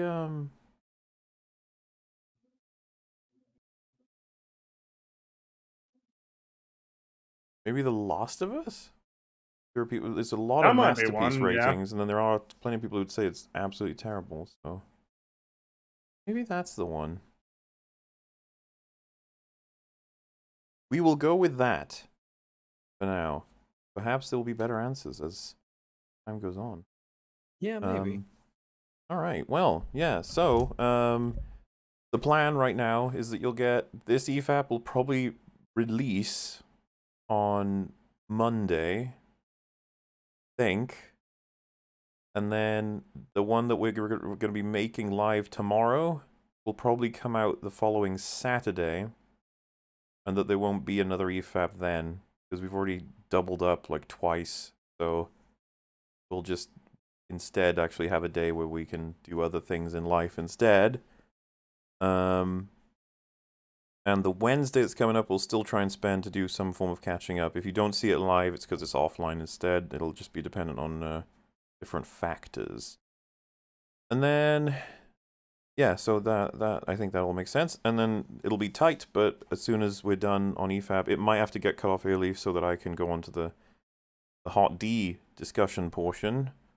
But I'm hoping we'll be done by then, because that will be 2 hours ago tomorrow. That's what my limit would be. So it would be a 7-hour stream at maximum. We should be able to get through the episode, right? Hopefully. There is I feel a logistical limit on how long we could actually go, right? It would I'm pretty sure we won't be able to max out that far, so we should be okay. Hopefully. They said Christmas versus Halloween, pick one. We asked you this on when you were on the previous one, right? I think your answer, little Platoon, was you're a Christmas person for the sort of events, but the media you'd be a Halloween person. Yeah, Halloween has better films. Christmas is a nicer festival. We should have asked Disparu. That was a mistake. We might, if I can ask him tomorrow, I'll try when I remember, if I remember. Maybe you can make it. Yeah, and then of course, so other than that, you got there's the schedule for the EFAP Halloween movies arc is in the end of the Karen and Final Destination trailer. I'll tell you. And there's going to be a mini that's going to come out in the middle of all of it. I don't know if you remember it, Rags Fringy, the Now You See Me thing. Yeah, I remember that. That. That is finally going to go out because it's at a Oh, suitable time. wow. So yeah, you'll be getting this weird 17-minute, I think it is, or 11 minutes mini that's pretty highly edited. It's the most highly edited mini you'll ever see, I think, out of all of them. But it was pretty funny, and it happened in between recording movies. So you got that to enjoy. And then, yeah, we've got just loads of other stuff that we'll be doing as well. So, is Jay Longbone in it? She is. Well as I think Shoe-On Head's in it. I think that's the one that was YMS in it for that. Well, it doesn't matter. You'll find out.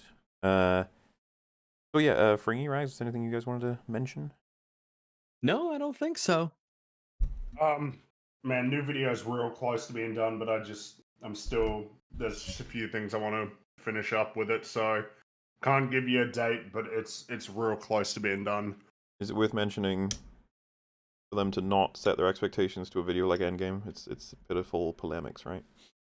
Pitiful polemics, a little smaller video, so it's probably close to like 10 minutes. It's topic focused. The big critique, I'm working on it, but it's not. You're not getting it soon. It's Same goes for yeah. my next one as well. As for this one, it's more so just that I'm happy that every time I think that there might be an opportunity to like spend more time on it to get a better joke, or I don't know, just make it better, that I'm seizing each of those opportunities. It just means that it keeps getting delayed. And for this one, right for the end, I've decided to do something that might take way longer than I think it will take. So, but I like the idea. So yeah, it's soon, but I can't say when. Sorry. Is that it then? Is it real? Just making sure everything's been said that was meant to be said. If it's good. I think so. Think so. I think one more super chat came in. Yeah. What about Extraordinary Gentlemen EFAP movies? If you mean the League of Extraordinary Gentlemen, that's been recorded, right? We did record that, or did we watch it casually? I'm sure we did. I'm trying to I'm remember. sure Yeah, it was did. part of our little arc. Yeah, we talked I about think it. Drinker was on it too. Yeah. Well, if it was recorded, you'll get it one day, but that's not being worked on right now, so can't promise when that'll ever happen. I'd rather not promise anything. There'll be more clarity about the nature of a lot of different productions once a lot of things are set in motion. The first big milestone for me is going to be the end of December, where I get my new setup. What I'm looking forward to. Now I'm still on my scuffed setup, as one might refer to it. And did you play any Legacy of Kain? No, I did not. Nope, I have not. Not me either. Nope. All right, and with that, I bid you all adieu. We play sleeps now, and you all can sleep too if you wanna. We'll be back soon enough to cover the next episode of The Rings of the Lord of the Power of the Rings. How exciting. I can't wait to see what happens next. Woohoo! Okay, Yeah. bye. Yeah, Bye-bye. bye everybody. Bye. Bye. Man, that was a a short very one. low energy one. It's too late I for the didn't recording as enunciate well. the We've been doing this a while. It is a little